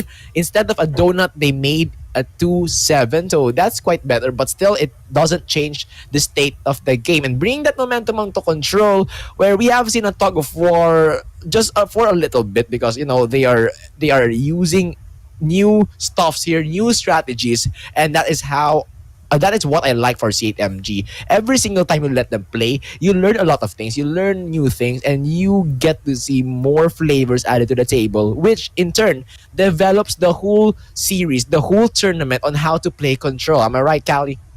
Oh yeah, definitely, man. And then again, Slums Control is definitely one of the hardest maps to absolutely master, and for C8MG to absolutely just outclass every opponent they play in this map alone just really clearly says a lot about what they can offer in this map alone. And of course, the mid-map adjustments, the mid-map control, and of course, the ability to use the score streaks to their advantage at this game basically won them the series. And honestly, that was just plain work for C8MG. Everything that could go right went right for them in this series. Definitely. And Miyuki will be leading the charge for C8. This is Miyuki, one of the duos in the hardpoint, in the spawns. And he is so formidable in the spawns, taking the lead on the control mode and the hardpoint. He got 23 average kills, and that is a total of 1.68 KDA. That's quite good if you look at it. And looking at his average score, 2,948. So it speaks a lot about the teamwork of C8MG. Their point so far is not that far. and it's quite even distributed, showing their teamwork, showing their prowess as a team, and biting back against PV Prime, who who won 2 out of 3 times against C8 MG. But with this win in the bag of C8, this will change the narrative, and they will be tied 2 wins, 2 losses for each team. But this time, PV Prime is out of the equation. We will be saying goodbye to them, and man, C8MG proceeding towards Triple V. I know, you know a lot better than me when it comes to Triple V, Coach J. What are your thoughts about this upcoming match later on? I mean, I got VVV winning. Yeah. I mean, okay, all biases. Yes, I still do work for VV, but I'm not a coach for them, so I don't really know what their strategy is. But looking at it, I think both teams. I think it might be a game 5, honestly. Like seeing from what the gameplay was. CMG, they have it locked down, but I feel like Cali would agree with me on this one since we've casted VVV before. The experience is there. You know, the former champs of PH. You know, you have Demors, Owen, and HSki, that trio core. Yep. Then you also have Kenji, a world champion, an Eastern champion. So I mean, that speaks volumes. But then again, you have to see how the game works out. See, the MG, they came out on top here. Can they do it again against VVV? But it's going to be a hard-fought battle. I'm pretty sure it's going to go to the final game, to the last round 11, 1v1. I'm going to throw back the question to you, Sezi. Who do you think's going to win? Oh, that's unexpected. But looking at how C8MG develops things against PV Prime, their bread and butter is the kills. But when you match them with the veterans, with the legendary Triple V, I think they will be losing their bread and butter. So if they lose their mechanical skills advantage, the strategy will be in the side of Triple V. So that will be, I'm in favor in Triple V if that's the case. Right. Khalid, would you agree on that one? Oh yeah, man. I definitely agree with VVV Esports, but Seed MG gave Sem9 a run for their money earlier. So Oh yeah. you guys go with VVV. I'm gonna be the devil's advocate, and the 3 of us in Disaster Deck. And of course, I'd love to root for Seed MG because this team surprisingly surprised me this Garena Challenger Season 2, Sezi. Yep, and now we get to see the next matchup later on. It's between Sem9 versus C8 AEIPATHY, so don't miss out the action. This is I, Sezi, together with Cali and Jericho. We'll be back after this short break.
Welcome back to the Green EU Challenger Season 2. It is I, Warren, here, your analyst for today. Alongside with me is AJ and Jericho, the big boys for the club here. So we're on to the upper bracket finals here. And, this is the moment that we all have been waiting for. I'm going to be putting you two on the spotlight on this hot seat on this one. First on to you, AJ. Who do you have on your hands?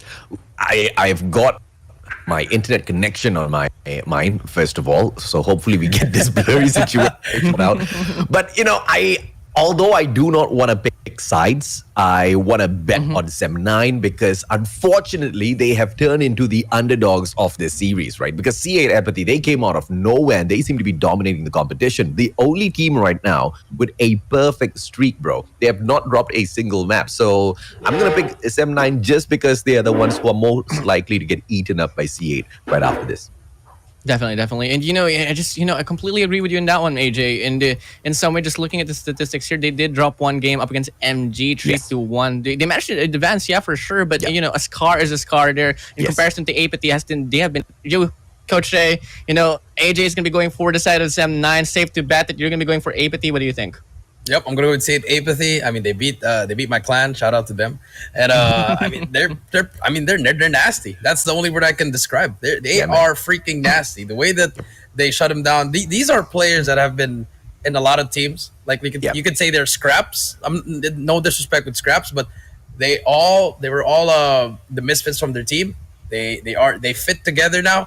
And now they're on their way. One more series to get to the grand finals and secure that extra life advantage. I feel like they might take this probably 3-2 though. Not as easy as they did yesterday. Definitely. But, in some way, it's quite astonishing for me to see it AEIPATHY up here with Sem9 because, we were all talking about this before the event started. We were really anticipating that Triple V and Sem9 will be battling out here for the upper bracket finals, but it's not going to be the case. It's a different showcase here. It's going to be Triple V under below in hopes that they might be able to swoop down and come back on top. But, neglecting Triple V for now, Sem9, C8 AEIPATHY will be the topic for this one. So let's look at the schedule here. Game number 1, game number 2 said and done. It's all going to be served by donuts. It's going to be Triple V, C8, MG, eliminating anyone in PV Prime out of the equation. So here is the matchup for this present right now. It's gonna be Sem9. It's gonna be overall. No, it's gonna be a big question mark here overall. Sem9, C8 AEIPATHY, but after this, we're gonna be having Triple V and C8 MG battle as well. So, after all of this whole takeaway for game number 1 to game number 2, in hopes that in the game number 3 we'll break the trend of being served as a donut. So this is the highest chance of us getting that game number 5, which I know for a fact all of us has been waiting for. So, in terms of maps and modes and predictions, in what game mode do you think Sem9 could dominate C8 AEIPATHY on this one here, AJ? Anything but slums, man. Anything but slums control, I have to say.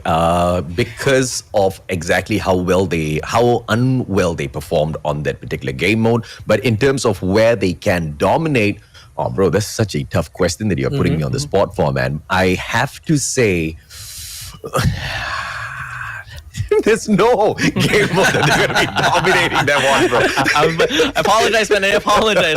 I sincerely apologize in this one because I really put that statement right there because if you're going to be looking at the talents before this overall playoff starts, you would think that Sem9 could completely dominate C8 AEIPATHY because C8 AEIPATHY, they didn't really have any names for themselves, but there's a main reason why they're up here in the upper bracket finals. So it can really go down to the wire from then on forward. When the matchup for C8 AEIPATHY and Triple V came along into the play, Search and Destroy at one point ended off at 7-6. So really, if they can perform and get their composure down and maybe till then they can eliminate Sem9. And speaking about Sem9, we got Bingo, Concepts, Smokey, X, Jasmine, Zhang Yu. This roster right here, we are so familiar with. And coming again, I just want to mention Sir T will be out of the play for this one. Xia will be subbing in. And so far, Coach Jay, how do you feel about Xia being proven to be a crucial factor for the team?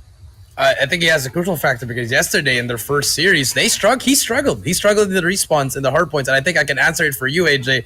Sem9 could probably dominate the S&D, but I'd give C8 AEIPATHY the edge in the respawns just because if Sia will struggle, it's gonna be a 4 versus 5. That's gonna be the talking point here. But I feel like I feel like he's warmed up now. He already got that first day down, and this second day, one series away from the grand finals could definitely turn it up. But you also got to look out Smokey. He's that veteran in that team.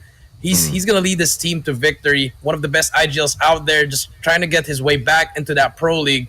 Let's see if they can bring it out here against C8 AEIPATHY. You know, Jay, I really want to agree with the search and destroy domination, man. But, they struggled as well to find their wins. 7-6 back-to-back against PDR Esports as well as C8MG. It could really have gone out of their hands. They are, I wouldn't say lucky, but they were quite good at closing things off at the very end. No dominating performance coming through. But maybe, who knows, man, against C8 Apathy, things can really change your water. Definitely. Things can change here. And add more information about 7-9. I love the fact that we developed for Bingo. We say the phrase Bingo in his name. Oh, I love that, man. I love it a lot. And for a fact he's doing something good if someone says it. But for the side of C8 Apathy, we got Genus, Josh, Wadu, Z-Man, Zunex. And it's a 5-man roster here. No substitutions, which actually could play a big factor in terms of their chemistry here. And so far coming again, they are the most flawless team here in this competition. Good 7-9. Most probably they could put a scratch up against this talent right here. And just looking at the players here, all eyes on Josh for me on this one here, AJ. This guy is such a remarkable player in terms of opening breaks inside a bomb site and search and destroy. That sniper comes in quite handy as well. And for respawns, this guy can hold his grounds in terms of getting the overall spawns for his team. Truly a crucial factor. And influence inside the hill, you can rely on Z-Man and Wadu. They have been consistent as well here, AJ. I absolutely agree with you, man. But of course, we cannot forget Genos. He has been able to deliver quite a bit of slays out there on the battlefield for the side of C8 Apathy. And it's mainly for me, the players that I watch out for would be Wadu as well as Genos. And surprisingly enough, Z-Man actually comes into this third spot, right? Josh is a great player out there on those S&Ds. And yes, S&Ds win you championships, but you have to win the whole series overall, right? And, this is exactly where Wadu as well as Genos and the consistency on those plays with the SMGs out there on the battlefield really make it big for the side of C8 Apathy.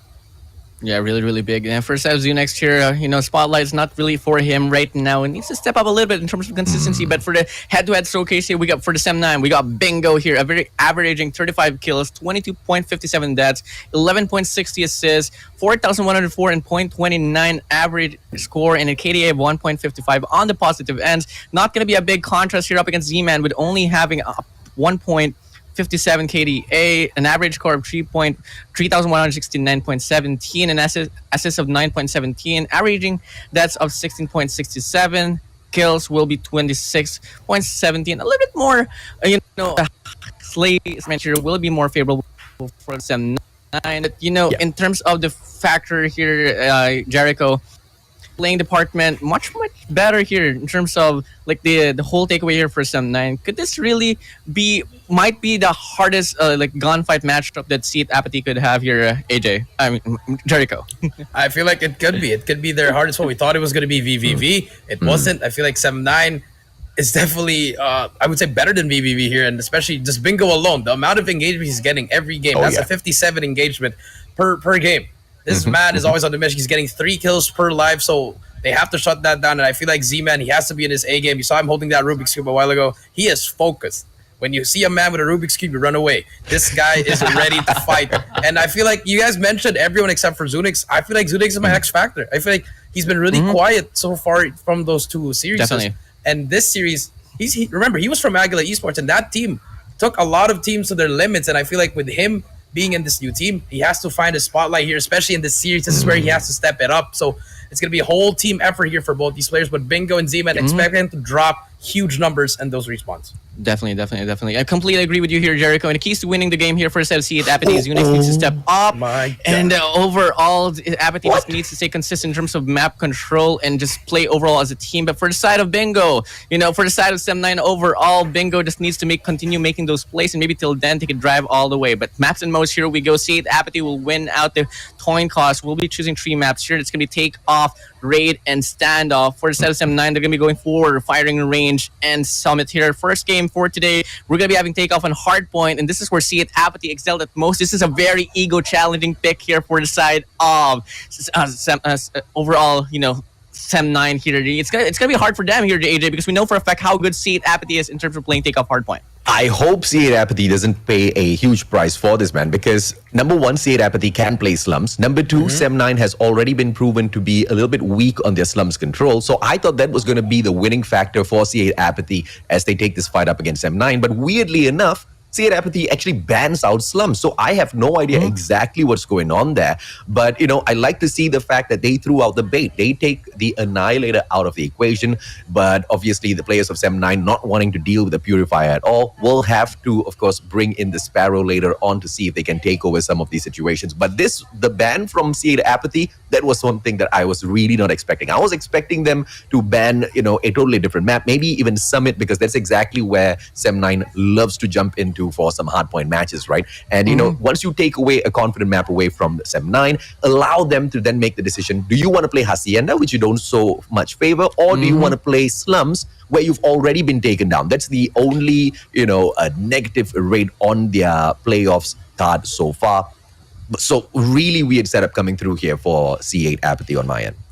Yeah, don't necessarily mark my words on this, AJ, but I know for a fact that in some way, Jericho and AJ, I know for a fact that this is just something that I have been thinking a lot. If you're going to be going up against Sem9 and Hardpoint Summit, it's really a death note right there. You could have a better chance in terms of playing Hacienda. You want to take away the comfort map, the forte of Sem9. Maybe till then you could put a scratch onto this. You gotta watch out for that game number 4 here for the set of C8 Apathy. Yeah. So, Jericho on this one, just looking at the whole map pool here, Hacienda Slums, a very common ban nowadays. And we're just going to be sticking to the traditional, basically, neglecting takeoff, of course. And I want you to break down on takeoff, put up a breakdown here on takeoff, because we're going to be expecting the gravity vortex to kick in quite a lot, because it has been the most common factor in terms of the operator skills. Yes, and Morton, before I answer your question, I have the answer for you, AJ. You know why they didn't ban Summit? Because it's going to be a 3-0.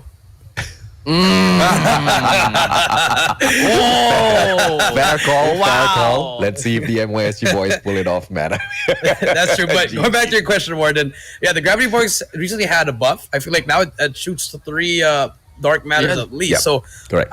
It's been interesting because usually when the Purifier and the Sparrow gets banned, we usually see 10 Annihilators. But now you see Annihilators, Death Machines, and as well as the gravity vortex. It's very very useful because I feel like that hole has been the duration of that black hole has been really longer, so it holds more of these angles. And we'll get back to you, Warden, but this is going to be game number 1, AJ. C8 Apathy versus Sem9. AJ, here we go. Thank you very much, Warden. As we hop on into the matchup, ladies and gentlemen, boys and girls, it's going to be, of course, P1 opening up at Fountain, and it's going to be the players of C8 Apathy that very quickly take over the launch center, and that's going to be the power position you want to be holding on to, but also control room, which gives you a lot of visibility over that midsection of that map. But as the players of C8 Apathy try to lock down all of those power positions, Sem9, they win out all of their gunfights, and they take over the hard point. But of course, they drop the players as well, and we expect this hard point to swing back and forth because of how open it is, Jericho. Yeah, it is just really much a contest hill here, but so far, C8 Apathy, they're winning most of their guns. So as soon as we say that, it's all Sem9 in the kill feed, back and forth. We got them liking it. They're very confident, and Genos jumps over that player, actually gets a 2-piece. Can he get that third one? He's still alive. How is he getting it? Gets that third as well.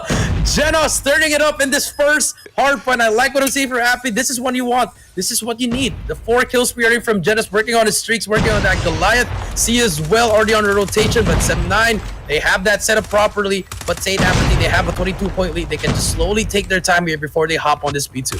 That guy jumped over that player like Michael Jordan, man. I mean, was not detected at all. And then streaks himself. I mean, 3 back-to-back kills for him, right? I mean, superb play coming through from the player of C8 Apathy, the one and only Genos. And he creates so much of momentum for the side of C8 Apathy at that P1, right? But Sem9 took that opportunity as they were forced to respawn to pick the anchor spawns off of P2. And now they will go in for the attack. But as quickly as they do, C8 Apathy drops them once again. Gunfight after gunfight. It's all going the way of the Filipinos here, Jericho. Yeah, everything's going with their way. And Genos, he already has his Sparrow only in the second hill immediately. He's probably going to invest that immediately, which he does. But Zenyu and Concept finally inside the hill, 42-21. The flip of spawns has happened, but look at 1 and 2 on your map. Z-Man and Wadu already set up for P3. Big gunfights coming in their way. And here we go. Scrap time goes to Sem9. They get this time to keep it a little closer. And now rotational gunfight should be huge here. Wadu with that Mag 10 holding it down. Oh, excellent positioning coming through from Wadu. Anticipating all of those players, obviously, to rush towards him once the players of C8 Apathy go in for that super early rotation. They are counting this third point as their money hill based on how much they are dedicating towards the efforts of getting the early lockdown of those defenses. And it seems to be serving them quite well. But here comes the Annihilator. Bingo. Genos drops him. And that attack stops right there. But the backdoor access is brought through from the one and only Sia. Concept for the backup as well. Nobody's picking those points up just yet. Josh had an opportunity, but Concept brings out his Gravity Vortex gun. Once again, the operator that has been making quite the name for himself here, Jericho. Yeah, it is. It's really making waves for these players. But here comes Genos. He's going to get taken down. And just a scrappy hardpoint on speed 3. Finally, 20 seconds left. And the scrap goes to Apathy. But split spawn still on the side of 7-9. Last player in the push is going to be Smokey. He is going to get taken down. And there you go. Scrap time will go to Apathy. 10 seconds left. Rotation to come through. But they're going to get stuck through. 2 more players. No more setup for 7-9 and Apathy. They get all the time that they need there. P4 is going to be the name of the game. And now it's going to be the battle again for rotations. And it's just been a back and forth. It's always 7-9 late on the rotations, Adrian. And 60-60, all equaled up as that hardpoint closes off. But the favorable spawns for P4 is held on by the players of C8 Apathy. It's 7-9. If they want to break this, they need to drop back towards generators, take away that spawn first, and then engage. Both of those things being executed at the very same time, but Anchor player gets dropped. Wadu brings out his Sparrow, and that's the kind of Punisher that you want to have on your side if you are C8 Apathy. And now this is the point where they can perhaps run away with the game. See a great slide in, and Concept joins him for a double challenge. And just when he thought they were about to lose it, that combo between Zunex as well as Genos gets that win. 85-60, easy 25 points picked up by Apathy. And P4 now, as it gets broken, the question, of course, here depends on whether or not C8 Apathy will go in here for a re-challenge or just focus on the reset of the hardpoint. There's no point in just backing away from this, but jumping into this hardpoint could also allow M9 to streak up. Yeah, so I think that's a two-sided way there. And I feel like they're just gonna give it up now. And 7-9 back again. They've been getting the scraps here most of the time. They haven't really gotten that lead that they need. And C8 Apathy, Genos on a 19 kills already. He's racking up more time here, and he's just on a roll. But finally, Sia shuts him down. And P1 again. This is where Apathy got 30 points off this time. But look who's first there. 7-9 finally gonna get it as well. 88-84. And so far, 7-9 they seem that they're there, but they can't execute the time. They can't get the time. They're always struggling when it's always the end. And now 99-84. If you are 7-9, you gotta try to focus on those spawns. Get your ARs to do the job, because so far the SMGs, they are doing their job, but the ARs, if they can't get those kills, AJ, they're gonna have a hard time on rotations. Yeah, thankfully, C8 Apathy hasn't really run away from them. Looking at the fact that we have to run all the way towards the 250-point mark, C8 Apathy is not even halfway there. So the adjustments, the comeback from 7-9, more than possible still in here, and they're still butting their heads right through. I believe they were going in for more of a strategic approach, hence why they got taken out a little bit too easily, because they were spreading out on the battlefield, right? We could see Bingo picking up the second floor of Aurora Launch, trying to control the situation from up top, but as he tried to get there, a couple of his players were already taken out of the equation down mid. And, 7-9, just a couple of steps too late here. Perhaps if they just rotated a little bit earlier to take control of those power positions, things can be different. Look at what C8 Apathy is doing. Exactly what I'm talking about. Early rotations, power position control, and then they take the defenses up, right? Solid play coming through from the Filipinos, but of course, 7-9 not allowing them to run away too far here, Jericho. Yeah, and we're seeing the weakness of 7-9 here. If you put him in a big map, AJ, this is what happens. And I feel like that's why they banned Slums. It's such a small map. And look at, because 7-9, they're used to having a lot of players flooding in at the same time, but they're just struggling winning their 1v1s. And C8, I feel like they have that little bit of the mechanical supremacy here. Look at that. Genos just taking them down one by one. That can't happen. No trades whatsoever. The Sparrow has been brought out, but Zunex is there for the trade. And 7-9 just really struggling now. 130-95. Still a close game here. Very, very early, AJ. But rotation now. 15 seconds left. There's going to be one player inside who's going to be Concept. He has a big gunfight at the back against Genos. Does he spot him? They're both waiting for each other there. About to reach. They're about to see each other now, but Zunex is here as well. So Concept, he has huge gunfights here on his hands. Yeah, such a huge difference the second time around. As you can see, 7-9 picking up those scrap points at P2, but also the very early rotation to control the spawns of P3. And that's going to be what puts the players of 7-9 in front. They have got the favorable spawns. They rush on in with the manpower, and they take over the hard point. Solid setup coming through from 7-9. And this is exactly the point we were talking about. Early rotation in, take over those power positions, take over those favorable spawns, and and then attack your opponents. And Sem9 playing it really, really well, trying to catch up with C8 Apathy. How will the adjustment come through from C8 Apathy now? Because they're spawning off through the gas tank areas, and this is the right move coming through from Genos. He's taking the backstab. He wants to remove the anchor from those spawns. One-on-one action right now, but it's Bingo holding on to those spawns, ladies and gentlemen, boys and girls, and he's not going to let you go. Sem9 equalizes, and now they're going to try to run away, but will C8 Apathy allow them to, Jericho?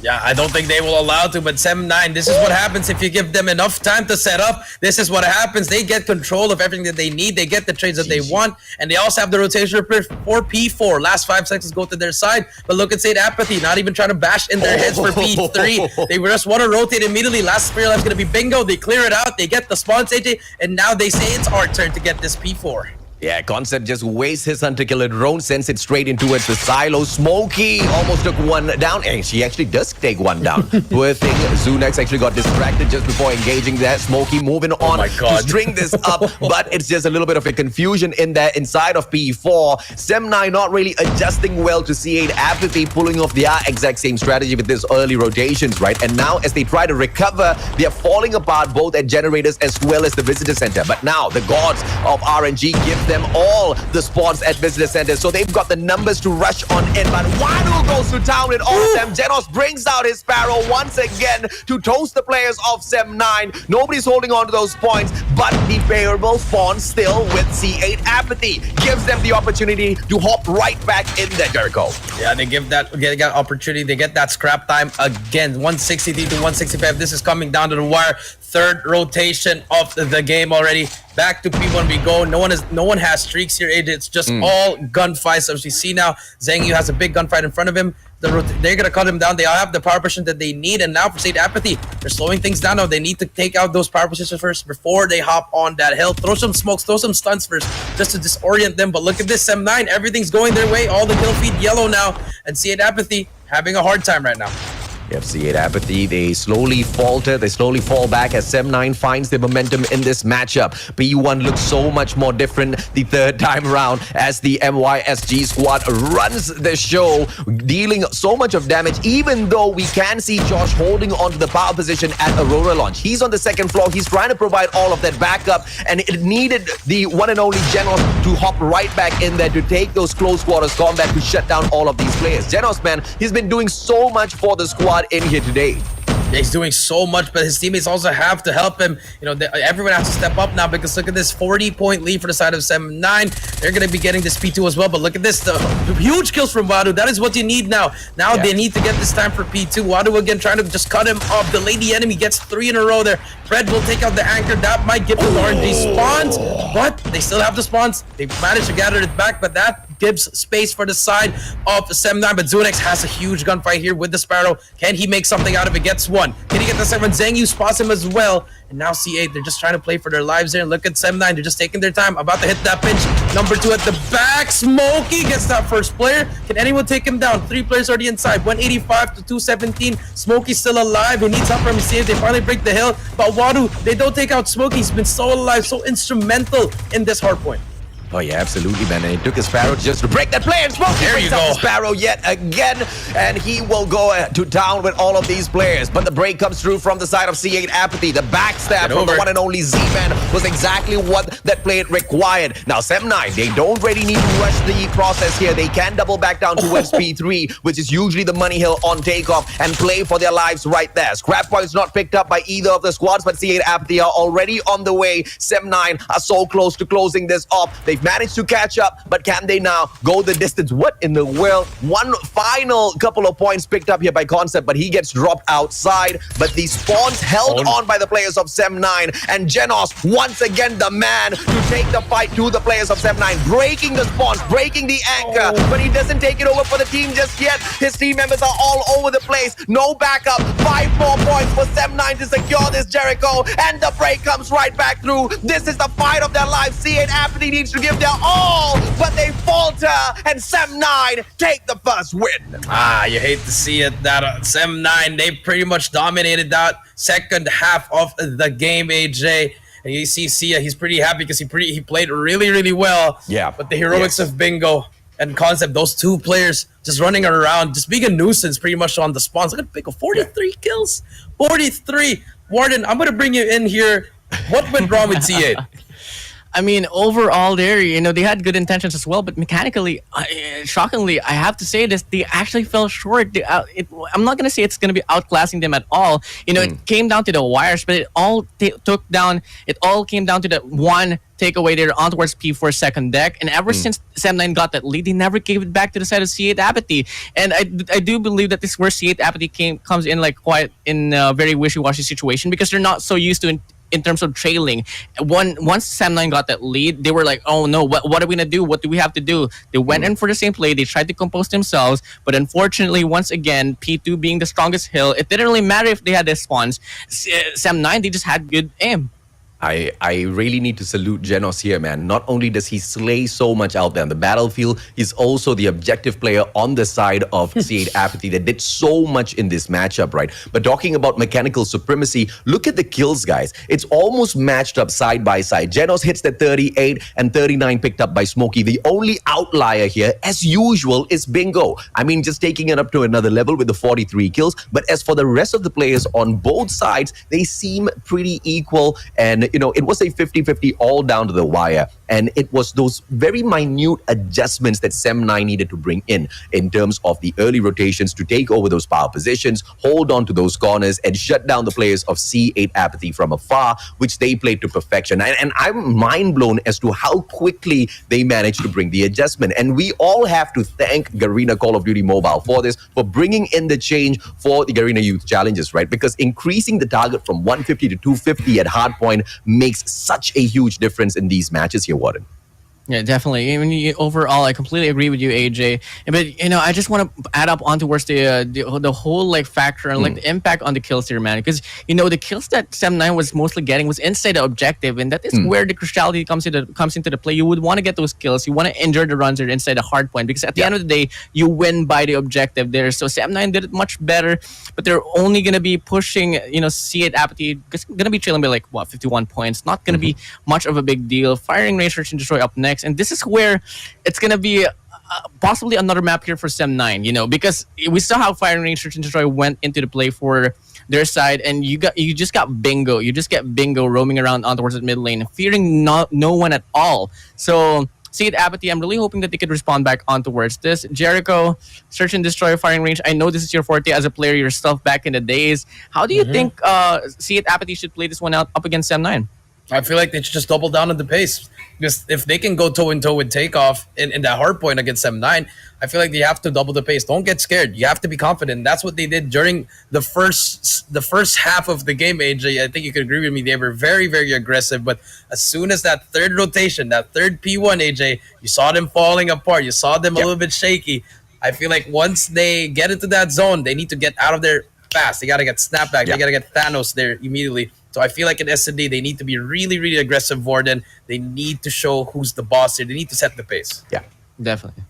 I completely agree with you on this one here, because Sem9, they are really the kings of Firing Range, Search and Destroy for me for this event, because they really proved such good strategies and gameplays, and the way that they dictate the pace in terms of playing offense. They just go ball out. They throw utilities on the mid lane. They push on towards trailer ends. They know what they have to do to eliminate the defense. And so far, really, C8 Apathy, they need to double down their coordination here, because they are about to face off a big matchup here. So let's give it up now here for C8 Apathy and Sem9 once more, approaching on to Search and Destroy, Firing Range. Casters, take it away. Appreciated, Warden. Ladies and gentlemen, boys and girls, earlier on it was an early lead by C8 Apathy, and Sem9 made a comeback. But this Search and Destroy, I don't really know exactly how it's going to go, because C8 Apathy, they've got the quality, and now they have been angered. But Bingo drops Genos with that backstab very early on, and they might just go in rushing to look for the defenders on that A side as well. But very quickly now, that rotation towards that A point comes through for the players of Sem9 with 0 challenges from the side of C8 Apathy. Josh, what a snipe on the Smoking. Yeah, what a snap by Josh. That makes it a 4 versus 4 with his nade popping out.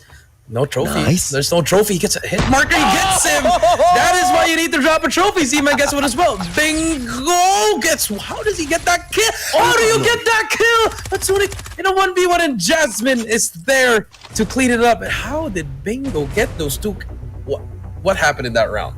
a killer 141, man. I mean, this guy, he snaps around so quickly. His 180s are untouchable. And Bingo has just been the difference maker for Sem9 throughout the whole of the Garena Youth Challenges too. No doubt whatsoever. And he's just continuing to live up to his name. I mean, we've seen this so many times, right, Jericho? Some players, they've got their on seasons and they've got their off seasons. We've seen it with players like, even in the ranks of Smart Omega who have had their dry spells. Bingo, this is his on season, man. He's on fire and I don't think he's going to slow down at all. I agree with you. Definitely agree with you. Bingo's having such an MVP performance. Concept takes down Wadu. That's going to be a 4 versus 5. Bomb is down. None of the players of C8 AEIPATHY even near the bomb, AJ. Now, 3 versus 5. And look at Sem9. This is a pretty interesting post play because if those 3 players go down immediately, they can hop on the bomb as fast as they can. But number 1, Bingo on the prowl, on the flank. And they are not even expecting this. This should be around for Sem9 here unless a miracle can happen. But Bingo spots that first player with the Peacekeeper. He gets one, gets away, doesn't even get tagged up. He's going to get both of these players. Gets one, almost gets the second one, AJ. But Zunex, last player alive. It's a 1 versus 3. No time remaining. He does get that second kill just to get that flashy kill. But other than that, this is a round for Sem9. Yeah, man, there's not enough time for him to wrap around, kill 2 players, and get the defusal as well. So Sem9, 2 rounds in a row, well taken. Zunex just tries to get that flashy kill at the very end, but only manages to tag up the player just a little bit. Sem9 making waves for themselves, no doubt whatsoever at this S&D very early on. But the adjustments that Sem9 brought through at the Hardpoint is the exact same thing that C8 AEIPATHY can do right now. What is their strategy going to be? Because Sem9 is just trying to switch it up round after round. So they gotta dedicate themselves to some of these plays as well. Josh and Zunex do exactly that. Smokey and Jasmine drop. Bingo, the point man taken out of the equation as well. Wadu with the opportunity, but he does not suspect the situation and the player hiding in the corner. Zengyu and Concept trying to make a small comeback here, but Sem9 left with just 1 final player. Amazing adjustments coming through from C8 AEIPATHY, Jericho. Yeah, it's good. You would lose 2 rounds. You try to tie it up immediately, but do they spot Zengyu? I think he gets tagged up. Nope. No information whatsoever yet. Bomb is down, and if I was C8, I would have played over at that red side, AJ, all the way to their spawn, but they decide not to play it. Zengyu with this Peacekeeper, we've seen this gun a lot of times. Skulker. Yeah. And dead silence. He's gonna be zooming. Let's see. And there you go. C8 AEIPATHY. They read my mind. They're gonna go over to that red side, and that is what you want. Just trades. Look how close he's not. If he gets this 1 versus 2, I will sell my house. But I don't even have a house. So, Zengyu, try to make the player 1 versus 2, AJ. Let's see if he can make it. Not holding the angle. They're just going to allow him to pick up the bomb. No. Oh, Zunex exposes himself just a little bit, but the Peacekeeper's not going to get the strike just yet. Zengyu taking the aggressive push, catches the back. My God. Player drops. Josh quickly plays the defense now. He already has the other one. Zunex all tagged up. CBR4 in the hands of Zunex. Smoked all up already. Zengyu positioning supremacy, spots out the player. Once again, keeps that pressure up. Will this re-engagement come through for Zunex, who gets tagged up once again? PC cannot finish this job off just yet. CBR4, Zunex is playing the game of defense and manages to get the kill. My oh my, that was a little too close there, Jericho. Little too close for comfort there. I mean, if I was C, I'm like, boy, what are you guys doing? I mean, yo, that was a scary, AJ. But thankfully, Zunex clutches his up. Now 1-2.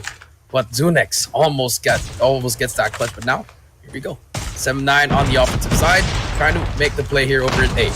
Can they find anything? They're going for this A rush. I like this. Smokes are out already. Please put down a... There you go. There you go. Finally, the trophy is in. But Bingo gonna get that early kill. Z-Man gets Zengyu as well. Bingo, beautiful shots. This guy is a beast. 3 versus 3. 3 versus 4. Bomb is gonna go down, AJ. And Peacekeeper is just ripping through all of those players on the side of C8 AEIPATHY. It's going to be Josh once again, grenade. But we did see the trophy laid out earlier on. Did they put out a brand new one? Looks like the trophy was there, but Josh, what a bait! Makes Smokey pop out. He knew the guy was there, and Josh takes advantage. 1-2 now. The numbers all equaled up. Sem9, they are in a little bit trouble, but they all back away in towards that white warehouse. That white warehouse, the pistol, gonna make the play there, but look at number 1, Bingo on the flank again. Double, gets the triple, and Bingo micromanages his way to get that triple kill. That is how you play S&D. The recognition is there. This guy is on fire. He wants to get back to that Pro League, AJ. Yeah, I mean, Okay, shout out here to the owner of Sem9. Bingo needs a raise. Bingo needs a bonus after this competition because, dude, he's just making Sem9 so proud, man. This guy, he's obviously not the only carry for the players of Sem9, but he's done so much for the team already in the competition, and he continues to deliver the consistency that we so desperately look for. Concept drops Z-Man very early in this round. The numbers not looking good for C8 Apathy already, and Sem9, they have got the bomb. They've got the numbers advantage as well here, Jericho. Yeah, that's true. I feel like Sem9 should rename to Sem9 and Bingo. Now, let's get 5 versus 5. Genesis does have a player above him, so it's a clear side to go through. Oh no, it's actually right below him. Checks the corner. Back then, better than that weapon. Genesis and Josh gets those 2 kills that they need. They stop the push, AJ, but Sem9, they still have that bomb. A is pretty clear here. They can just rotate back to A, get that pick, triple challenge together. And number 2, Wadu. This is a very risky play for him, pushing all the way at the back. And there you go. You do not want to do that when you have one-man advantage. And now A is going to be clear, AJ. But number 4, again, another player trying to audition here. That's going to be Genos. Does he get something here? So far, just check your corner. Jasmine, he gets taken down. No more sniper. 2 versus 3. But bomb is about to go down, AJ. 40 seconds left. Or do they decide to go for the bomb? Smokey gets... but Josh misses that shot. Smokey going for the kill, but finally gets that wall bang as well. Now it's a 2v2. Another rotation towards B. It's going to be Smokey now. The bomb is most definitely safe in his hands for the time being. That B bomb side is exactly the kind of target that Sem9 should be focusing on right now. But C8 Apathy with the right decision to make that very quick rotation around. Smokey's not going to get caught out just yet. Bomb planted. Genos knows that he is doing the right thing here for the squad. He leads the line. Right behind him, the backup by Zunex. Zunex now gives that information. Smokey gets tagged up and Genos will shut him down. Concept from afar has got the DLQ in hand. Let's see how he finishes this off, Jericho. Let's see how he does it. Concept doesn't check the corner. Doesn't check his corner, and there you go. Genos gets that kill. I mean, C8 almost lost that round, but thankfully Genos and Zunex, the duo making it work here, and now it's gonna be 2-3.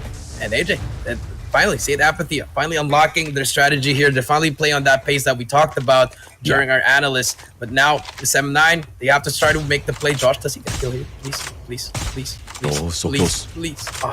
Maybe not. So close, maybe next round. But now, 3-2. Sem9, they are not rushing anymore. They're trying to make a play here. But look at number 1. That's going to be Bingo on top of that tower. Will he get anyone? Does Genos spot that? And look at this. Oh, I think so. You heard him.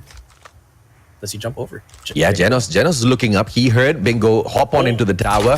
Oh, Bingo sees him, tags him up, goes in for the rush and gets the kill as well. But behind him, he will get traded out by Zunex with the CBR4, who was just a little bit too close in that situation. I don't know if or not that trade was worth it for the side of Bingo, but Smokey drops Z-Man, and once again, the advantage to the players of Sem9. Bomb in hand, sitting down inside of the white warehouse, but he needs a little bit of heavy backup. The players who are on the way there, a little bit too far. But look at the positioning coming through from Concept here. Try to catch off all of those players from that mid segment as they provide that backup at the back of this white warehouse. Trophy's not going to take him. Sorry, the grenade's not going to tag him up at all. But Jasmine drops Josh here, Jericho. And the numbers just seem so miserable now for the side of C8 Apathy. Yeah, it is miserable. Smokey just on the heady. Bomb is down. You know, you just got to send yourself back to the next round. Unless they take down Concept. The flank might just happen, but Zunex in a 1 versus 3. He spots Zengyu as well. Almost takes him out, but the Peacekeeper a little bit better. Guys, the Peacekeeper is a hybrid of a submachine gun and an AR. If you want to keep on using it, it's a very great weapon. The only thing that's really bad about it, I would say, is the mobility here. You're a little bit heavy there, but for Zengyu, it's working out for him. 4-2 now, switch of sides. Now let's see how C8 Apathy works on this offensive side. Yeah, mobility really depends, you know, Jericho, because I run the Peacekeeper as well, and I modded it out so well in my gunsmith that I just run around, blitz through the whole map. But of course, it's going to affect a little bit of your accuracy. But if you are a player like Bingo, bro, you don't need mods that you want. Yeah, exactly. You don't need accuracy because you've got that inbuilt accuracy already, right? So, and that's exactly why he's just flying around the battlefield so easily. Concept, very aggressive push into the white warehouse, but punished by Wadu. About time Wadu wakes up, man, because he's really struggling in this matchup. He's really struggling. Finally gets that first blood that they need. 4 versus 4. Bomb hasn't been down yet. And I mean, if you're saying Apathy, it's an easy bomb plan. Drop a trophy, get the bomb down. But now, Smokey. Is he going to get this player? Smokey spots he's going to go for this challenge. I think he's going to try to Eagle Child with Bingo as well. Here comes the push. but Bingo is going to take one down. Zeman gets taken down. Bingo gets the second kill as well, and he shuts it down. 14 kills for Bingo. This man is on a mission. Yeah, that engagement once again just shows exactly how well versed Bingo is with all of these battles out there on the battlefield, right? I mean, just spotting out that player, quickly ducking out from the entrance of that white warehouse, and then quickly re-engaging as well, not giving the player of C8 Apathy any moment to react at all to all of his movements. Absolutely stunning in terms of performance coming through from not just M9, but Bingo overall. Smokey catches a sleeping Wadu. Jasmine snipes down Z-Man, and the gameplay of C8 Apathy breaking down little by little. C8 Apathy, the team with the perfect run in the competition so far. They've already got that perfection with a little bit of a scratch on it. And if this S&D goes away as well, Sem9 might just crush C8 Apathy and their confidence. I mean, 2-5 now. Genos, last player alive. He gets one. I mean, 2 versus 4. I mean, Genos and Zunex are pretty far. Zunex, he's in a world of trouble because he has the bomb. Zengyu with the RPD shuts you down. Zunex not really getting anything here, but 4 players to 1. He's going to try to smoke himself out to the next realm, but it's not going to work out. Smokey knows. Smokey knows if you smoke the smoker, he's going to smoke you out. 7-9 match point. Yeah, you don't play the smokes against Smokey, man. I mean, there's a reason exactly why he's called Smokey. He loves playing around all of those smokes. And, I mean, that play was just a little bit too obvious, unfortunately. So, there's nowhere else the player could have been except that small little corner. Smokey shoots through the smoke, sees those tags, and continues spamming through all of those shots. Jasmine finds Josh through the explosion of that vehicle. Great nade coming through just to place the extra pressure on the players of C8 Apathy. But the numbers are all equal as Concept got dropped early on as well in this round. But 6-2, a single round away from victory. Sem9, how can they wrap this up? The attacking side on the side of C8 Apathy, so they dictate the pace this time around here, Jericho. Yep, that is true. Now, let's see what happens here. 2-6 so far. Next to Jasmine, they smoke it out. They take down Smokey. Nice. That's a huge play. And now, where has this been, AJ? They tried to slow it down, and it's not going to work. You really have to play fast against 7-9. But Jasmine with the sniper gets tagged. Gets tagged up. It's going to be 4 versus 3 here. Number 1 Bingo on the flank again. Is he going to make another highlight here, AJ? No one's watching. Finally, Genos decides to watch the back. But this is a big gunfight here. Bingo on the flank as well. But look at the triple stack over at trailer. This is going to be good post plan for them. 30 seconds left. Sem9 should move now. Bingo spots one, and there you go. Genos gets that kill. Yeah, I mean, Zengyu's just such an annoying player to play against, man. He brings in the RPD, constantly spamming that white warehouse. But thankfully this time, he didn't get it. Jasmine, though, manages to get the quick scope. But thankfully, Zunex takes the initiative to go in there to help his team member engage in C8 Apathy. They get that 3rd round for themselves, holding Sem9 back from a victory. But, you cannot allow Jasmine to pop off. He will take it all the way, Jericho. Yeah, he will take it all the way. And now, 3-6, C8. They need to win 4 straight rounds if they want to win this game. But look at the rush on the bottom side map.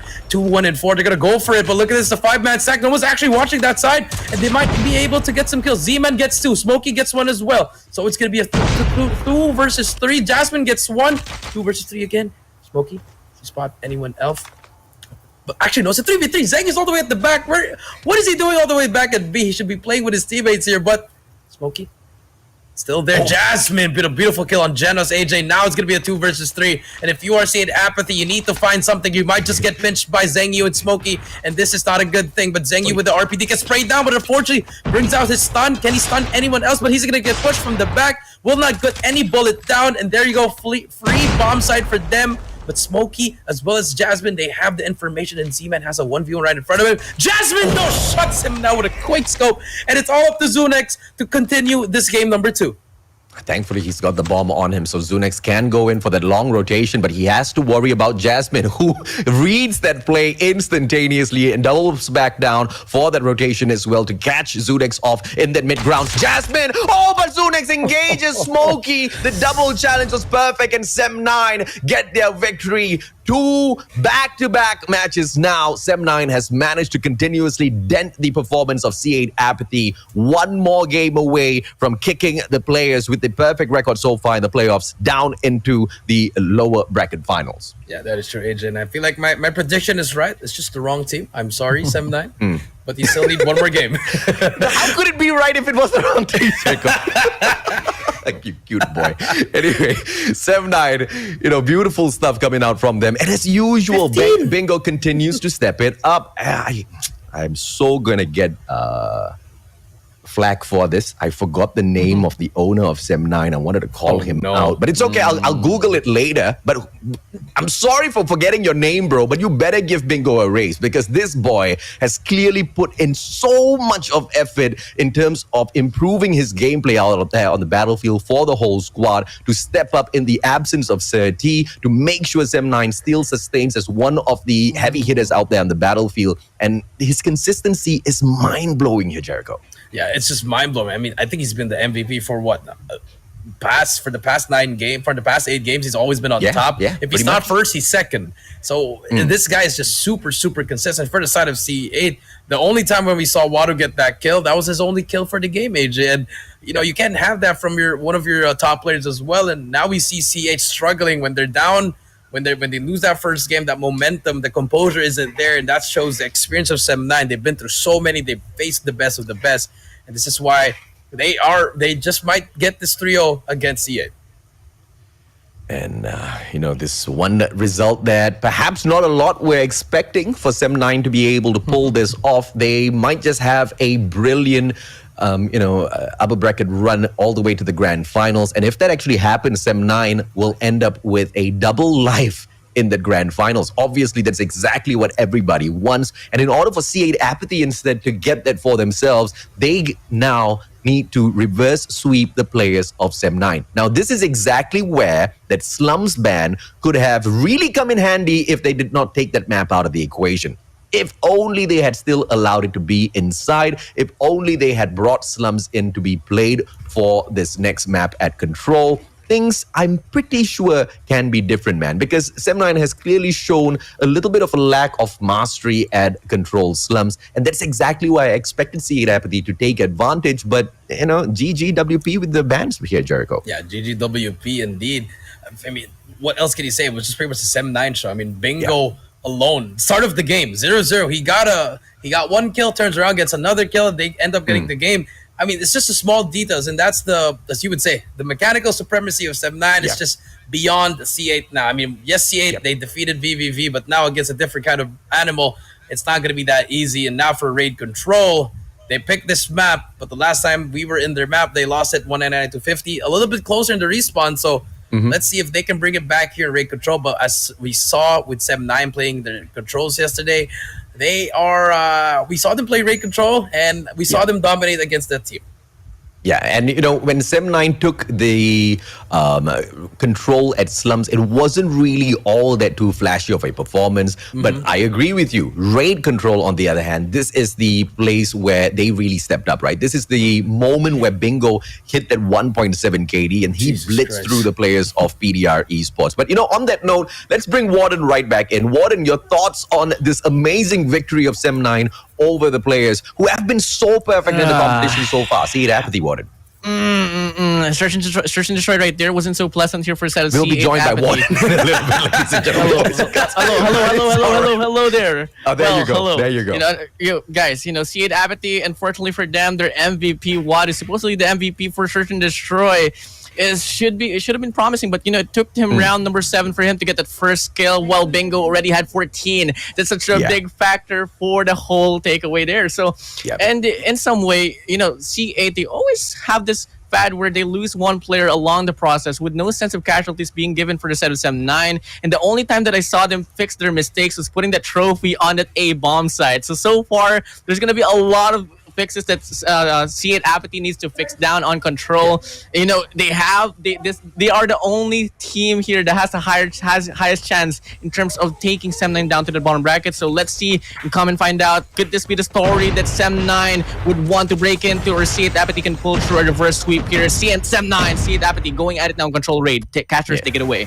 Thank you very much, Jordan. And 7-9 doing the right thing here, doubling back down towards that A side to play the game of defense and sending only one defender over to their A flag. And the only difference here is an overextension coming through from Concept inside of Gallery, now anticipating the attack, but taking the pressure straight to the players of Apathy. Zunex manages to trade out Zheng Yu, and Z-Man will be able to get a double for himself as well, but the numbers are not equaled up just yet. C8 Apathy just struggling a little bit to get to that flag here, Jericho. Yeah, they're just struggling to get to that point, AJ, but finally they're going to hop on this harder point actually, which is A, and if they can actually get this fast, this is they can definitely win this first round. And Zheng Yu, he needs help from his teams, but so far nothing yet. They get 3 down, and finally we're seeing that Apathy that we've seen from yesterday, AJ. One tick already completed at the side of a point, and look at this. C8 Apathy, they got those 2 ticks, and look at 7-9. They're not even gonna try to force this anymore. They're just gonna give this up already. And if I am 7-9, I'm trying to fight for this A1 because this is nearer from your spawn, but finally they managed to get it. But C8 Apathy, they got what they needed. They got 2 ticks, space created. Now they're gonna move on to B. Yeah, and 7-9 are 1 life down. Make that 2, make that 3. As Jenna drops Smokey as well. And now the B flag on the T's. The defense of 7-9 has been broken down because C8 Apathy has kept it fresh, has kept it continuously changing as they just juggle back and forth between the B flag as well as that A. And now they focus right back to capture the flag. Oh no! Won't be prevented at that very final second, but finished off by C8 Apathy. Now they've already put in the hard work for that A flag earlier on. Just a little bit more to close things off. 1 minute 30 seconds on the clock is a lot, but the number of lives left on the side of C8 Apathy, and Smokey going to town on all of those players as well, is going to be making this a little bit of a tough situation to take over, Jericho. Yeah, that is true. One final tick, 8 to 10, 7-9 down by 2 lives, and here comes the push from C8 Apathy. Number 2 might make that play. Wadu, he's just waiting for it. I like this play. Look at the 3 players that are making space for him. They're just delaying him, and that's it. That's what they need. And Wadu gonna push that at the back now. 6 to 8. Josh takes down 1. Smokey gets 2 as well. 5 versus 8. 5 versus 7 now. 5 to 7 lives. But look at this. The 2 players from the side of Semi already set up. Zheng Yu. He has the perfect spot. Gets 1. Gets the second. No, he does not. Zunik destroys him. But 4 to 6 now. Jasmine, he has to stay alive here. But also at the back, Bingo throws his life away. 3 to 5, this is it. You have to play for your life. At the same time, the tick, they only need 1 more tick, but number 2 over at Money Hill, Smokey gets taken down as well. 2 to 4, Concept, he gets taken down as well. Last player alive. They have to force this. Jasmine is going to be the nearest one to engage. Zunik trying to get that kill, but can they get it? Genos gets taken down. Bingo gets 2 huge kills. Now it's 1 to 2. Zunex, he's just waiting for his teammates now, but look at number 2. He's trying to go for it. Bring the Sparrow, bro. But they have to bring out the Sparrow. Do they invest it? Yes, you should invest the Sparrow. It's a 1-round win. Can they go for it? Zunex is trying to spray down. Wait for his teammates. Here we go. 10 more seconds. Zunex has a 1 minute to go. Jasmine gets taken down. And C8 Apathy, they get the first. And it's only the first round, AJ. Oh, I love it, man. This is exactly the kind of matchup that gets my blood boiling. And thank God he didn't take our suggestion to use that Sparrow just yet and just went in there for the gunfight, because it's going to really help them out in the second round here, Jericho. It's really going to help them out. 30 to 30. Here we go. Bingo pushing through, and look at C8 Apathy. They have a spread out defense here. They're not stacking B. This might be an early give up on B, which is a very questionable play from them because they didn't get that set up properly. But look at the flank though. I see it. Genos at the back. He might be able to get that spawn trap going, but 4 are still alive. Zheng Yu as well pushing up, but look, this might be the pinch. They already gave up 2 ticks. Are they still gonna fight for this? I don't think they're going to go in here for the defense onto that B flag at all. And C8 Apathy very easily giving away a B flag control to the part of 7-9. And now just a single point for them to all go in and focus on. Genos shuts down Jasmine, but Smokey will go ahead and trade out Wadu to keep the numbers advantage on the side of 7-9. But back to back now. Slay's coming on from Apathy. Smokey brings out his Sparrow, shuts down Josh, but Josh manages to trade him out just before that Sparrow hits him. Instantaneous response, and C8 Apathy making sure they juggle the game of numbers here, but it's getting closer and closer as the clock ticks down, Jericho. Yeah, the clock ticks down, 22 to 24. Concept trying to find a play. Z-Man and Josh get 2 in a row. Wadu gets taken down as well. But look at this. Now things are just getting slower and slower now. Number 4 on the bottom side of the screen, which is Genos. Spot Smokey says hello to him. But look at this, the push coming through from Sem9. Can they make a play out of this, or will they just lose their lives? Z-Man gets 1, so 2 players of Sem9 still alive. Trying to make the spawn trap. Wadu gets the trade. 1v1 Bingo still alive. Now this is the Bingo show. Can he make something out of this? Gets 1, gets 2. Can he get the 3rd? Unfortunately not. Wadu shuts him down, but the lives are still combined by 17 to 16. So still a back and forth game. We go AJ. No one's really taking this. And another issue for Sem9. They haven't gotten a tick. And finally Smokey is inside but gets taken down again. So it's just really a back and forth. I like the trades. This is what you want to do if you're C8 Apathy. Just keep the trades flowing. Yeah, and if you're Sem9, you want to take this backstab, man. Now they're taking a straightforward attempt by swimming through the swimming pool, but thankfully 3 players double back down towards the open stairs, but their backs all exposed to the one and only Wadu, but Wadu gets shut down by Concept. Concept eats up the one and only Zunex as well. Inside of Money, Z-Man inside of Kitchen. Both of them together will go ahead and shut down Concept and Zengyu, and Josh was the biggest player in that combination, right? Because of the Sparrow now, Smokey just teased up a little bit, but Smokey spots him out. Sparrow runs out of ammunition, and Josh takes Smokey out from his position. Sem9 not looking too good at all in this control with 5 lives left. Yeah, 5 lives left. Can Sem9 pull off the miracle? The Hunter Killer go try to find someone, finds the wall. Smokey now, this is the push. This is their championship push. This is their last 5 lives, AJ. Can they find the play? Smokey open things up.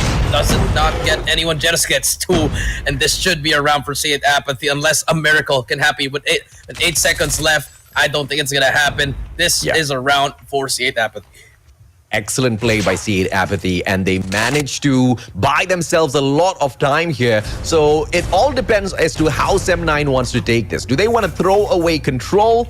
And do they just want to hop on back in there and play the best pressure on Hardpoint? Or do they actually want to fight all the way back, you know, reverse sweep the players of C8 Apathy? Because it just doesn't seem to be such a viable option, right? They've struggled 2 rounds back to back now, and it is their defense though. So they've got the advantage here. Maybe they can play this well against C8 Apathy. It's their final chance, Jericho. Let's see exactly how they pull this off. Yep, can they do the full sail here? Can Sem9 win 3 straight? Or will C8 Apathy force a game number 4? You are right. And now, look at Sem9 taking more of a rat approach here, just getting into corners. But unfortunately, if you get into corners and you don't get the kills, it will not be helpful. And there you go, Josh. Open things up with a Predator missile. I thought they were going to use it on the B point, AJ. But unfortunately, Josh, missing those snipes, you don't really see that much from him. But here we go, 23 to 24, misses that snipe again. They do have a drone to work with, AJ. I feel like they should work this score streak towards that B site. Yeah, and Josh, the grenade doesn't really do much at all. 20 to 22, Sem9 losing out on those lives. But thank you, Jasmine, CBR4 for the pop. And he quickly equalizes the numbers. Sem9, 2 flags still in hand. And they've managed to take away 10 lives from the side of C8 Apathy. But thanks to Genos as well as Z-Man, they keep the pressure up. They make sure Sem9 stays on their toes, because if they can continue slicing them down, taking away the numbers, they don't even need those flags. Z-Man now catching out yet another rat. This time it's gonna be in the name of Concept. Bingo shut down, but the response comes back through from the players of Sem9 once again to keep these numbers equal. Smokey now has to be really careful. Oh my god, overkill in the corner. Very lucky with the play there. Yeah, very lucky with that play. And unfortunately, Zengyu doesn't manage to get anything with that Sparrow, but Smokey still has 1 more arrow to go, and he doesn't get that kill. But Josh doesn't spot that play, but Zunix is there for the help. That is the trust you need from your teammates. Last 14 seconds, Gravity Vortex is popped as well. This is the final push for the side of Zeng. But there you go, A is about to be captured as well. They take them down. And if you are Apathy, you have to push, and you can't push anymore. This is the final push. Z-Man, he has to hop on it. He needs to wait for his teammates. With that, Sparrow is not doing anything, not doing much. Finally takes him down, gives him more time for his teammates to go in. And there you go. They finally captured it. 8 seconds left on the clock, and now they've given themselves a little bit of a lifeline here. Sem9, 3 lives left. They now need to equalize against C8 Apathy. The timer, more than enough for C8 Apathy to pull this off, so they just need to slow the pace down. As Unex shuts down Jasmine, Sem9 is left with just 2 more lives. C8 Apathy, 1 more kill, and they survive the control matchup, and they make sure Sem9 does not get to the grand finals just yet, Jericho. Yeah, just not yet. And you talked about this, AJ, the control. It's where we thought Sem9 had the advantage, but with the map pick of Raid, I feel like the range really played a part in Apathy. They had their strategy on lockdown, but they have to do it 2 more times in order for them to go to the grand finals. But great plays coming through from them, and this is the Apathy that we know, the one that dominates in this game mode. Now, can they do it in Hardpoint? And let's see if or not they can pull this off, man. Because earlier on, when we did see Hardpoint, it was a great start at takeoff for the side of C8 Apathy. But Sem9 managed to find those adjustments within the game in itself, not having to wait for a different matchup because of the 250-point win rate that is required at Hardpoint in the new setup. Smokey, though, getting the MVP for the side of Sem9, but it will be Josh who impresses. 21 kills, 14 times the guy got slayed, but he's going to be absolutely fine because it's more towards the objectives. How many times does he hop on in there and grab all of those flags, grab all of those points for his squad? He did so much in this. 3-0, clean victory over Sem9. We now know exactly which game mode we can potentially predict a loss for Sem9 on here, Jericho. Which is Control. Yes, I agree with you. But, you know, the numbers, bingo. 18 and 24. You don't see this from him. Concept though, 10 and 18. If you're dying more in Control, you are not going to win the game. And I feel like they tried to overextend a lot of times. AJ, everybody tried to make a play, but once everybody got shut down, it was just really weren't for them. I feel like they should have went for a little bit of a slower approach. Let the ARs do their thing. Let Zengyu get to those power positions and shut them down before they start pushing in. But they were just trying to bash their heads into the spot.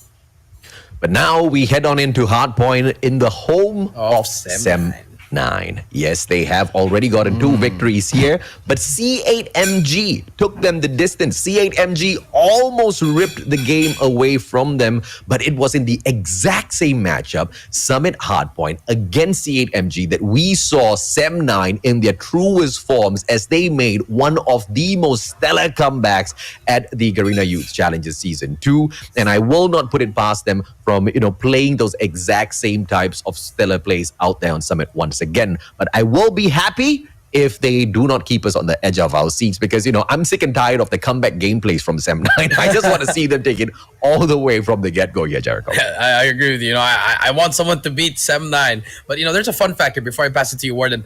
Most of the top teams, all their comebacks happen in Summit. So there's something about Summit. There is something about Summit, yes.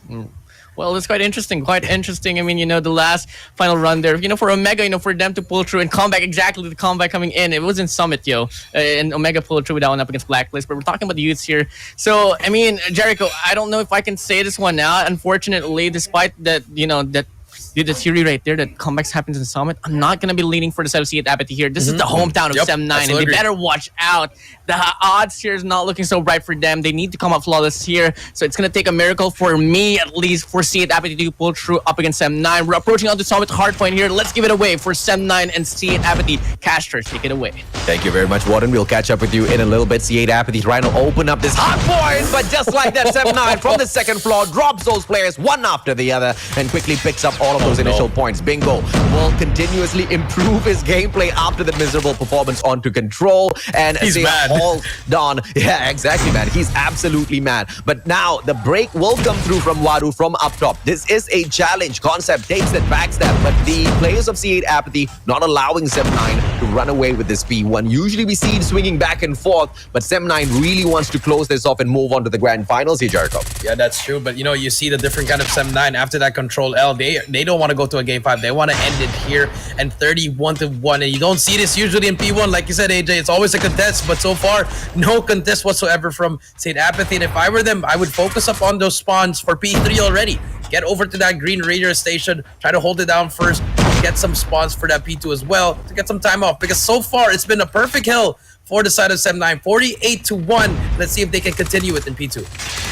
Let's see if they can do exactly that. 48-1 is nothing short of a miraculous run so far against a team like C8 Apathy. And what a play by Sia, shutting down Wadu, making sure they rip that hardpoint right back. But Genos now, like the god of thunder, falls onto all of their heads. But he will not be able to wrap that situation up. Quickly doubles back down into a defensive spot, waiting for the rest of his team members to come back in there for the assistance. And then rushes out a little bit callously. He should have waited a little bit longer, Jericho. But I like the ideation, though.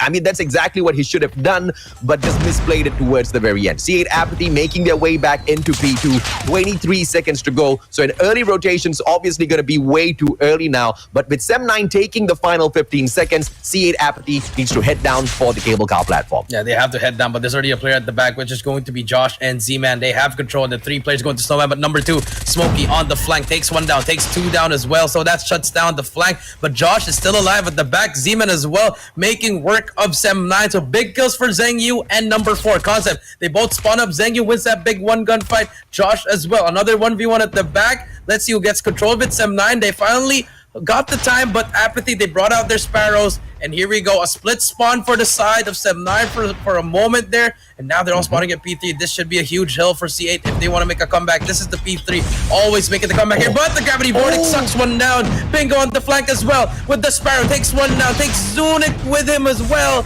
and just like that, Bingo, the one-man army, making it super easy to break P3.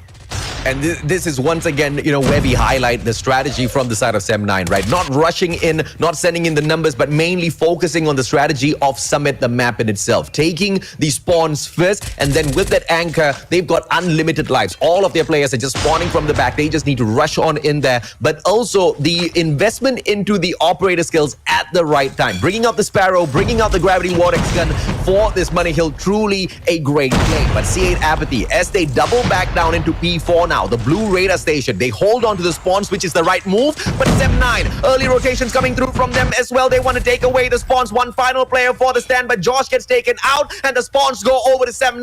GGWP, but C8 Apathy inside of that hard point. Let's see if they can stake a defense here. They send out yet another Gravity Vortex gun in. Zunek's final player on the survival. C8 Apathy hanging on for their dear lives, but Sem9 are on a different level this time round. Here's Jericho. Yeah, different level now. Now, finally, C8 Apathy getting some time off this. They managed to get the spawns at the start, Sem9, but C8, they brought out more operator skills that they have. They still have 2 more at their disposal. Decides not to use it. C also has a drone, decides not to use it as well. But here comes the push. They can break it here. C is going to get taken down, but C8 finally getting some time off this, and they're back in this game after this 20 seconds. But the final push to Sem9, number 4 Concept, trying to get whatever points he can get. Any contest, there's going to be another 1v1 inside. Can Concept, big gunfight here, but finally Genos takes him down. So C8 Apathy back in the game right now. Oh yeah, absolutely, man. C8 Apathy just making a run here for all of those points. And P4 taken over, scrap points all eaten up by C8 Apathy, and they've managed to catch up with Sem9, just like how Sem9 managed to catch up with them earlier on at takeoff. But now, can they go the distance? Can they take over P1 a little bit differently from how they played it earlier on? Z-Man getting the work put out there, but he reloads, unfortunately, at the wrong moment. A little bit of a backup comes through because Genos drops Zheng Yu. Z-Man still sustained, surviving, but finally will not lose his life at all. Wadu, on the other hand, with that backup, making sure the players catch up with Sem9. 96 to 116 now. They're not too far away here, Jericho. Not too far away. That is true. This P1, great comeback from the side of C8 after being down a lot from P1, 2, and 3. 4 and 1 is their best friends now. Now here we go. But more contests coming in from Sem9, and this is their home, but they're struggling so far. They're not really winning most of their gunfights. Finally, C8 back on that mechanical supremacy. 116 to 170. They finally take the lead momentarily, AJ. But now 10 seconds left. C8 Apathy gonna get all this scrap time.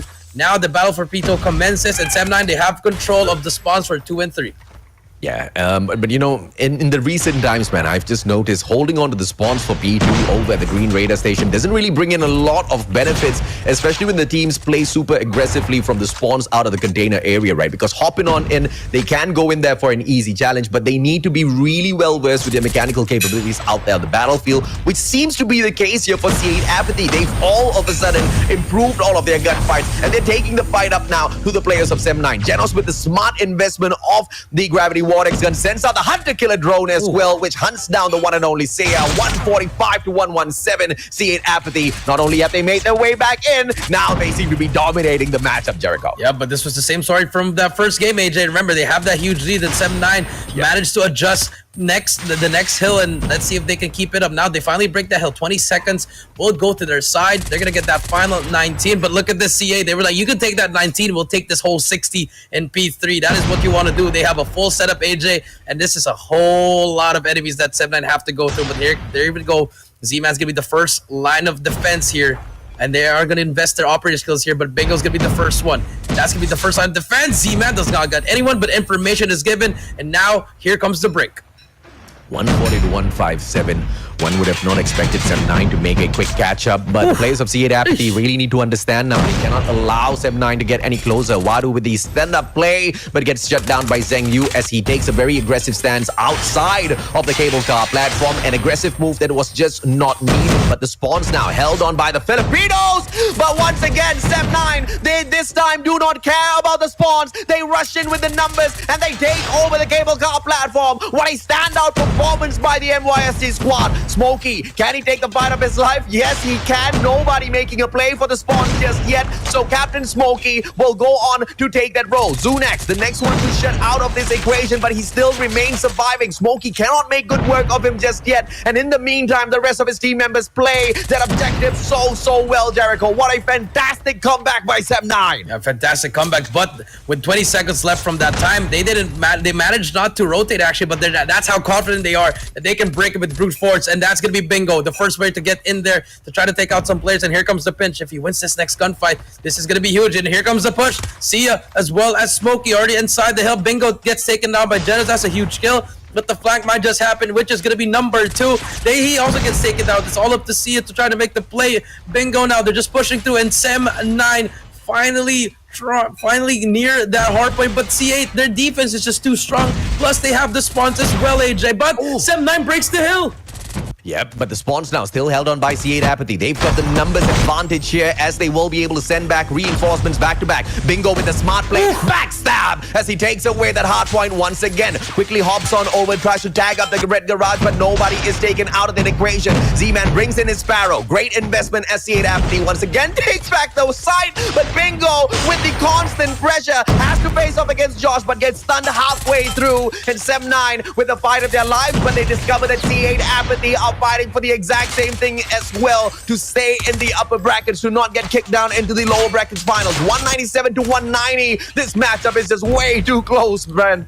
Way too close. 197 to 193. Here we go. P1 again. Now, who's going to take it home? It's all up to Genos waiting for his teammates here. He's in the perfect spot, but Smokey clears the corner. 3 go down for them, and they all spawn out. And now C8, they're gonna be on the prowl. They're trying to go for it as well. Wadu does not check his corner. Smokey is there. He gets 2 in a row. Bingo's still alive, and Sem9. This is like the first time they were here again. They're getting all the time once again. AJ, but C8, they need to push for it. They need to contest this time. It's a huge time for them. Zunix starts things off with the first kill. They finally break the hill, but more players of Sem9 from the front, hitting the back as well, the side as well. But Zunic is still, how is he still alive? Eats so many sparrows, but finally Smokey gets 3 kills in a row. AJ, 20 seconds left, and they are just fighting for this P1. Whoever gets this time can set up for the victory over at P2, and more players. Bingo, his sparrow will do something there. And now 227 to 197, AJ. It's anybody's game here, but so far Sem9, they're getting most of the time here.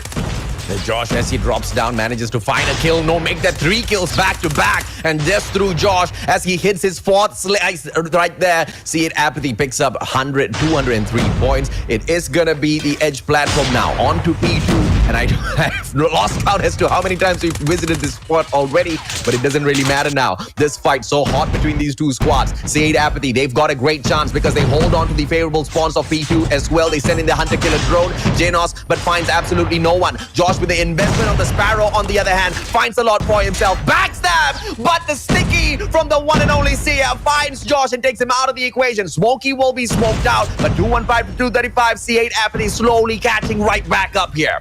Yeah, slowly coming back here. 235, 225. This is it. The Gravity Vortex. It's going to make the play. He shots 2. He gets 1 as well. Genos, he's playing for his life. His teammates are here as well. Sia gets sucked in, but Zheng Yu, he can't try to contest it, but it's going to be 15 seconds left. The game can end here, but Sem9, they break it, and they can actually win the game here. No player from Sia is going to be close enough to break the hill as well. 243 to 230. No. AJ, this is it. Last 5 seconds, but number 2, that's going to be number 2. Wadu, it's all of them to contest the hill. This is contested. Not yet over, but it ends here. 250 to 230.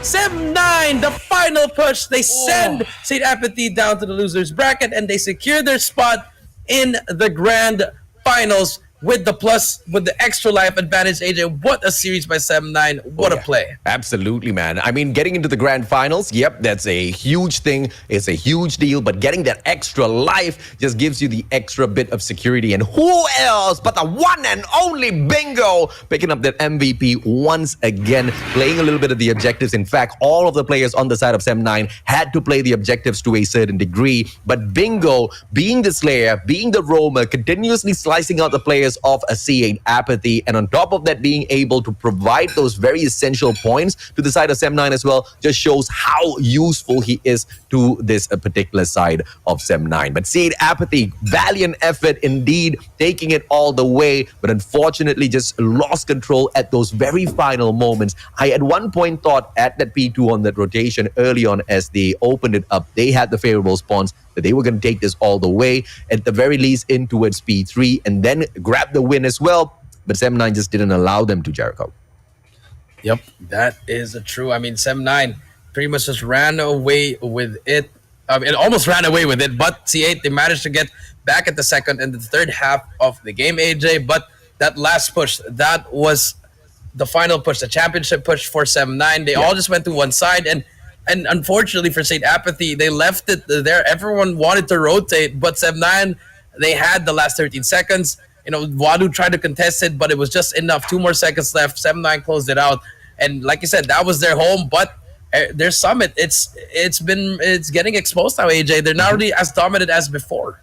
It's either that or C8 Apathy is just really, really hungry and they saw the opportunity. They wanted to go for it, right? Because C8 Apathy is not the only team to bring the players of 7-9 the distance at Summit. I mean, PDR Esports managed to pull off 182 points, but not as impressive as, you know, the players of C8 Apathy. But the ones who were even more impressive than C8 Apathy were the players of C8 MG, taking it to 244. But just like Apathy, MG, they faltered in those final moments. Of course, that defeat was a little bit more spicy for the C8 clan because of how close they were to closing off the matchup in itself. But, you know, on that note, let's bring our analyst Warden right back in and find his thoughts. Warden, what do you think the players of C8 Apathy could have done a little bit differently here in this matchup, buddy?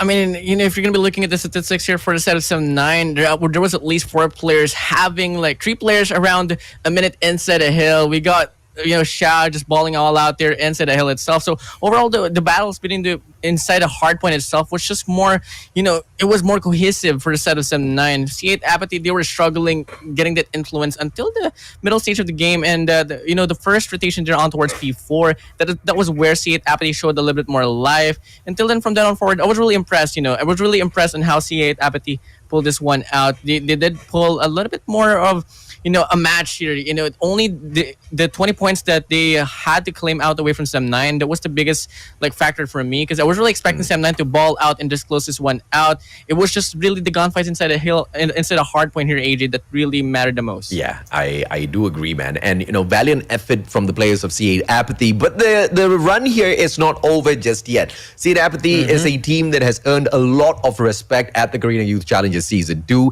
and they can continue earning that respect. In fact, double up that respect if they can actually make a lower brackets comeback into the grand finals, and then of course take it all the way by beating 7-9 twice. How possible is that gonna be since they got thumped down, you know, 3-1? I don't know, but as long as, you know, the odds are in their favor, hopefully they can make a good comeback. But it's not gonna be the easiest of fights at the bottom as well, right? They need to take on C8 MG, and VVV Esports are still waiting for their opportunity of a revenge here, Warren.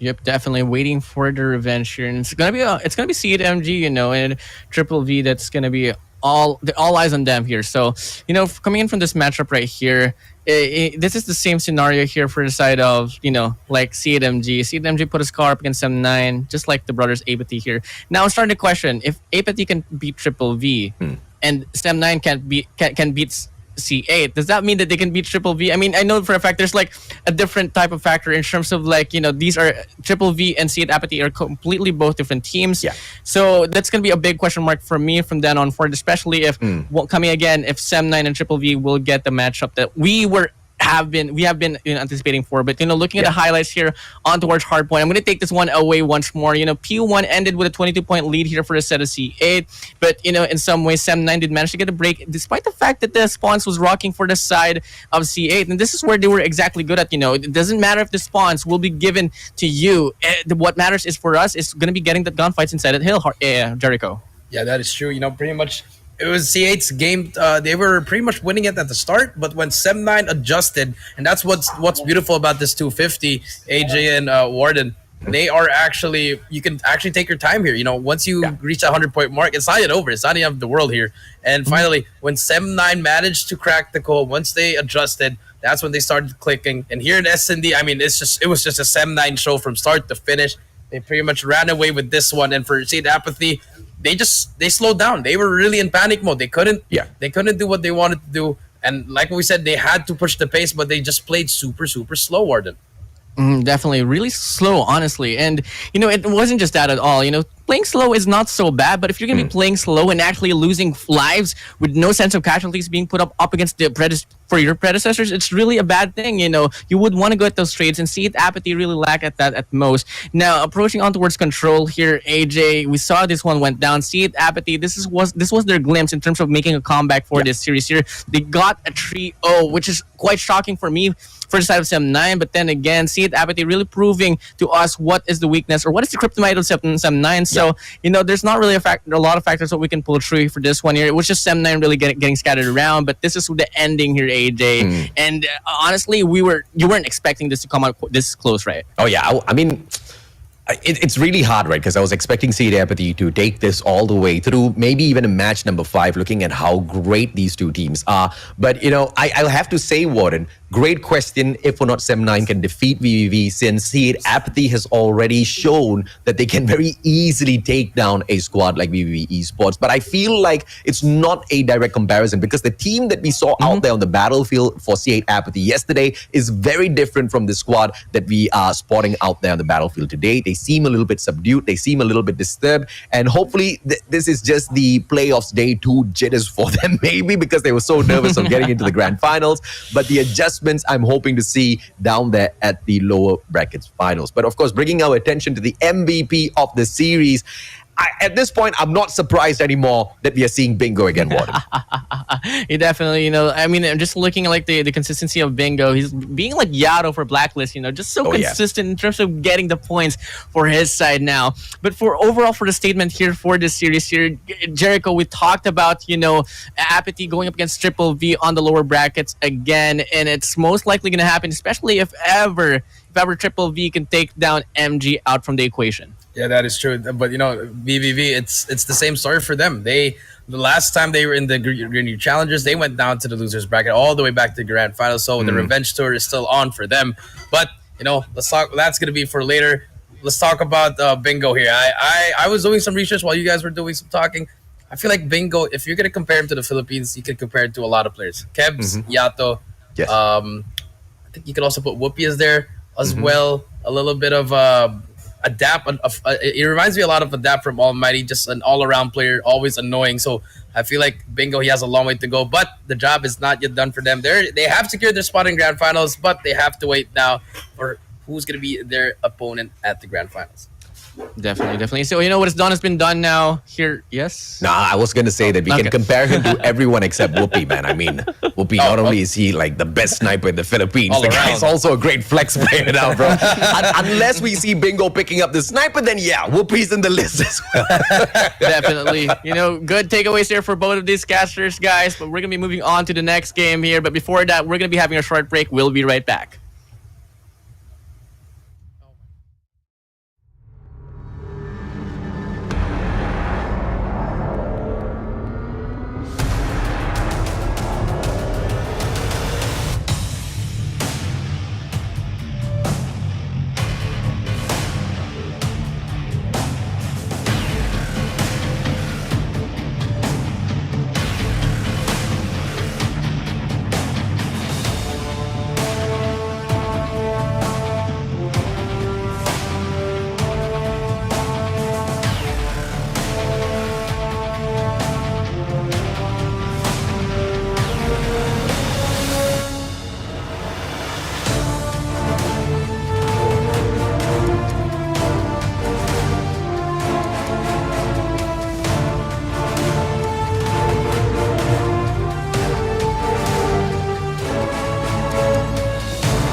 Well, welcome back once more for more Garena U Challenger Season 2 action. It is I, Warden, here once more. You're gonna be your analyst here, and new set of casters we're gonna be having for today or for this matchup overall. It's gonna be Cali Gaming and Sezi. You all saw how it went down there on the upper bracket finals. Cali, were you expecting Sem9 to put C8 Apathy down to the lower bracket, or were you thinking of the contrary?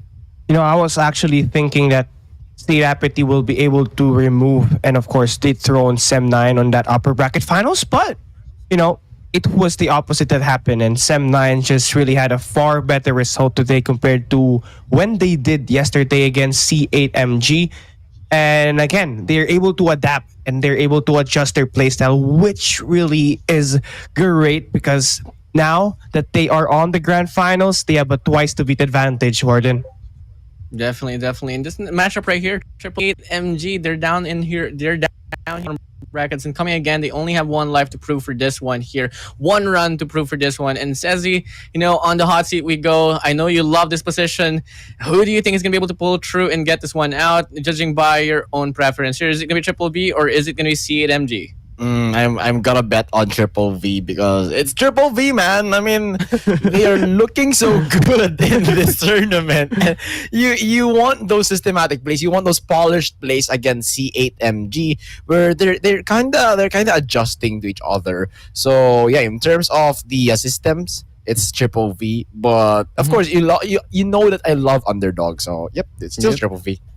Yep, literally, you do love the underdogs, but you're still gonna be sticking to Triple V. Yes. You're not gonna go for the devil's advocate. But keep in mind, whoever wins this one out will be advancing to the next stage of the competition, which is the lower bracket finals. They're gonna be going up against C8 Apathy. Is it gonna be Triple V or is it gonna be C8 MG? I'm not so certain. And after that, whoever wins this lower bracket finals, they're gonna advance on top once more to go up against a double twice to beat Sem9. So a journey here is quite long here for the bottom brackets, and well deserved there for Sem9 because coming again, when you are slaying all the way through from the top bracket right there, you do have the rights to get a double life elimination there. So overall, guys, we've had a long journey so far, but that is only pretty much the half for this case here. Here we have the match schedules, and so far, guys, Cali Gaming, what has been your favorite series so far? Well, for me, honestly, it was the game of Sem9 and C8 Apathy because there was more of a fight that happened in the game itself. C8 was able to win that control slums and just really make sure and expose Sem9's playstyle when they play control. That's been their weakness ever since they have played in this playoffs day number 1 and day number 2. Coming into this game and coming into this series, Sem9, they've been struggling here. And of course, that match at that upper bracket final really truly amazed me. But that elimination match number 3 and elimination match number 4, clearly great as well, but nothing beats this upper bracket final. Yep, nothing beats the upper bracket final. And, I was really expecting that end to game number 5, but unfortunately it wasn't the case. It was just Sem9 being Sem9, only bleeding on control there. So overall, moving along to the Triple V. For Triple V and C8MG here, I'm really stoked up to see the talents that we're going to be having here. So it's going to be Aski, Demorge, Kenshi, Owen, and Yaku. And so far, earlier on towards that previous match right there, and I do believe it was up against a new one. Yaku was really popping off, could really prove to be a crucial factor once more in terms of the whole series. But in terms of search and destroy, we can never neglect Kenshi and Demorge out of the play. The collaboration between these two is just so remarkable. Kenshi putting influence inside in the front lines. Demorge is going to go for a wraparound, gets the lurk down in, and could get like an easy double kill. So here are the players here. And Sezi, I did mention the 3 players that I would love to call out. How do you feel about Owen and Aski? And Owen and Aski, for sure, they are not that they're not that shining, but still they're part of the squad. They're playing their roles really well, and they complement the team composition overall. Without these two guys, these balance will be unstable, and once you are unstable, that would be a big problem for Triple V in order to execute their plays, in order to execute their strategies and their system to get the win here, Warden. Definitely the system that they have, totally what it takes now. Triple V, you're talking about the squad that will come, that will see, and that will conquer. But are they going to be able to conquer C8MG? The talents will consist of Ashuri, Mamra, Miyuki, Potsu, Proxy, and XLA. And man, XLA, honestly, one of my favorite players so far. But, the most favorite is going to be Proxy. This guy is just a consistent manner for the side of C8MG. But on the other end of the spectrum, we got also Ashuri coming in quite hot in some crucial moments, clearly assuring the team what they have to totally do in terms of getting themselves back in track inside the game. So far, this is going to be a matchup that I'm going to be stoked up to see here, Cali. And C8MG, do you have any takeaways for this one? Well, honestly, we have to see more from Miyuki again here at this match against VVV Esports, because earlier when they played against the opponent that they had on elimination match number 4, they really had Miyuki playing great, and it eventually translated to them having more of a very positive outcome in the series. And there's a lot to expect here for C8MG, but obviously one thing that they really have to do here, especially going up against VVV Esports, a team that's highly experienced, is of course play as a team, and of course have that strong start that they need, and also have that far better finish. Because yesterday against M9, they were able to actually beat them on the spot in the early games, but at the end, they lost because they weren't really able to close the game. And it's going to be a top challenge for them here against VVV Esports, because this team is actually aggressive, and C8 absolutely loves to play on a very balanced gameplay. But again, here it goes, the head-to-head matchup. It's going to be VVV Esports, Slow Kings Demores, and of course C8MG Mumra. And these two are highly similar, but Mumra has a far better edge on that average skills and that average KDA. But obviously, D-Moore is one of the key players for VVV Esports if they would want to win in this series.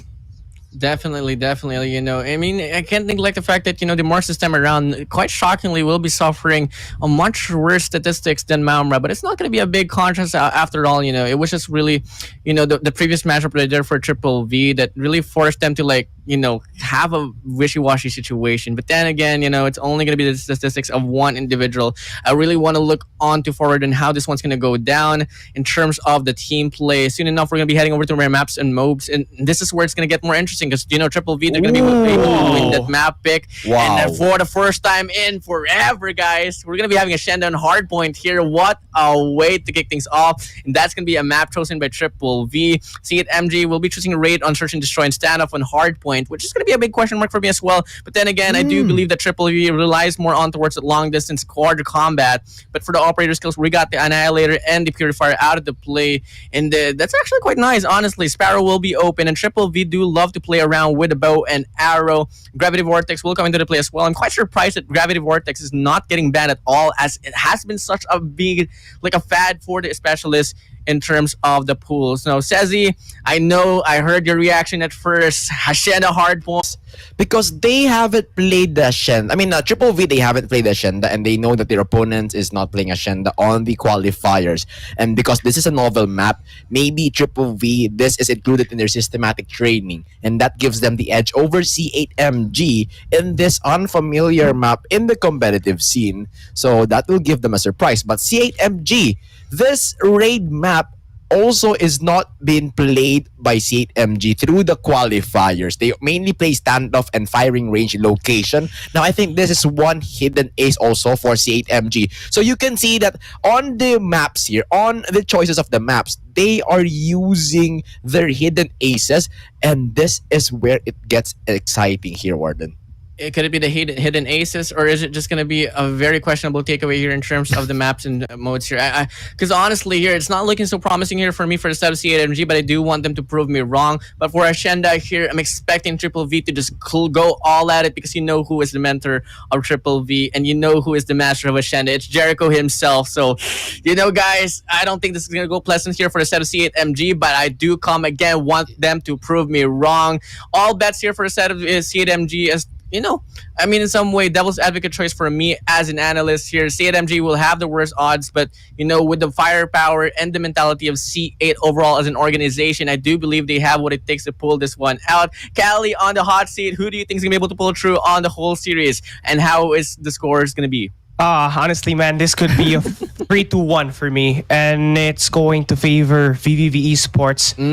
But again, I love the pick that, of course, VVV Esports had on that first map because, for C8 MG, they've been so successful giving teams a hard time on close quarter combats. I mean, they dominated ENU1 and Standoff 250-142, and Sem9 had their run for their money in Summit and Standoff. So having to pick a map that's very long could give the opportunity for BVV Esports to actually throw this C8MG squad some slack. So, okay, I love it. But for me, I think BVV Esports had a far better edge in terms of this map picks.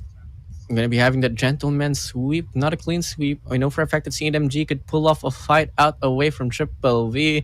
But, as Triple V is well defined, as they are going to come, they're going to see and they're going to conquer. Triple MG, what do you have under your belt? And, I do believe that control is something that, we all casters did question. Could C8MG pull off a scratch here out away from Triple V, or is it going to be a clean slate? No, the best odd scenario for me on this one is going to be control, man. Because, Raid is something that, as you did point out, they haven't played Raid at all in the qualifiers, so it's not really looking so right as all. They're going to be coming inside this matchup quite blinded. So really intrigued on what is the tricks or what is the hidden aces, as you would say, Zezzy. So you did talk about the hidden ace. What do you mean by that, man? This is like their hidden cards, like what they save, what they practice behind the scenes, what they just pour into like that one map that could win the fight and extend the match onto map number 4 where they get the map pick. So it's very important for them to take the S&D if they want to win this hard point on the fourth map and potentially clinch it on the 5th map. Definitely. But of course, it's all in theory because it's a double-edged sword. Maybe it is an hidden ace or maybe it is not. Definitely, but it's a big question mark for me once again because you're going to be choosing Raid, which is a very long-range engaging type of map. And who does Triple V have? Kenshi, who is Kenshi? The guy that got the final blow in the finals for Blacklist International Ultimate that sealed the deal and got the win out away from Almighty. So the talents here is quite formidable here. It's quite scary here. So guys, slowly but surely, game is about to start here. I just can't wait for it to just start because I'm getting goosebumps, man. This is a very tensifying situation here because come again, whoever loses one out will go home. Bye. So, Triple V, C8 MG, it's all down to you. Slowly but surely making themselves through. Cali Gaming, Sazzy, take it away. And here we go, Triple V Esports and C8 MG here, Cali. This is the start. It may be Triple V or it may be C8 MG, but we'll have to know in this fight. Oh yeah, here we go. Hardpoint number 1 going to be exactly into the middle of the map, and that's going to be the point of contention. And of course, that mid map is going to be the hardest to control, especially when it's going to be met, and of course, in the middle of these two teams, as you can clearly see right now, VVV Esports off to a very strong start, getting involved in that hardpoint and getting themselves a lot of frag kills here in this first 30 seconds of this game mode, Sezzy. Wow, look at the defense. Look at the formation of our Triple V Esports. They have these two guys in both sides and one guy in the middle, preventing the second floor entry of C8 MG and potentially defending the lower part of this hard point because you got this fountain and that could serve as a cover. So as long as you have those people on the sides, you got the cover, you got the backup, and you just need to hide and get those points. Very cleanly executed by Triple V Esports. This is their pick, and this is why they picked this map, Cali. Oh yeah, definitely, man. And this is what's worse for C8 MG. They're going into this hardpoint number 2 with a split spawn situation, and VVV Esports, they're known in knocking down a lot of shots when they hold their own in these power positions, and you're clearly seeing that output here right now. 6-50 C8 MG. They're known to play for close quarter combats, and now to face this team VVV Esports on this long range map, it's currently giving them a lot of toll, but for now, C8 is trying to find a way to actually counter the plays from VVV, but D-Morse will shut them down immediately. This guy on his first 2 kills already got 10 kills already, currently on a sub 50-point gameplay, and of course, VVV Esports, they are just outclassing C8 MG in just every way possible here, Sezzy. They're already moving into the next hardpoints, and it's just 30 seconds here on this second hardpoint. this is the Triple V Esports Masterclass. Why did this happen? Triple V, they know where C8MG would spawn. 4 players are actually watching at that angle where C8MG is expected to go into, and 1 player is watching the back. So these excellence from Triple V Esports in terms of the rotation and on the angle covered will be proving to us that their defense is so useful. And now this will create the gap with 80 points, and Triple V Esports, with this gap, they have a lot of room to breathe, and they got the resources to take this third hard point, Cali. Oh yeah, man, and this is it. C8MG, this is going to be a chance for them to turn it around. The score streaks and operators are going to be available for them to use and try to create that ingress. For now, VVV Esports will be flooding and storming the back and the front, and that leaves C8MG away from this hill. And this is just perfect for VVV Esports. A curveball thrown and C8MG coming out swinging, but they're striking out. This is not a plausible start, but they can still turn it around. The target score is 250. We're basically halfway there. And if they do want to get their acts together, they should make it here at this hardpoint number 4, which is going to be the next hardpoint that we're going to see, and it's going to be on the statues. And C8, they're gonna be here early, but you know, VVV Esports winning this individual 1v1 on rotation basically sets them up for success, but they eventually get taken out. And C8MG, this is going to be our first time to see them having this early rotation. Let's see if that's going to cut them some slack.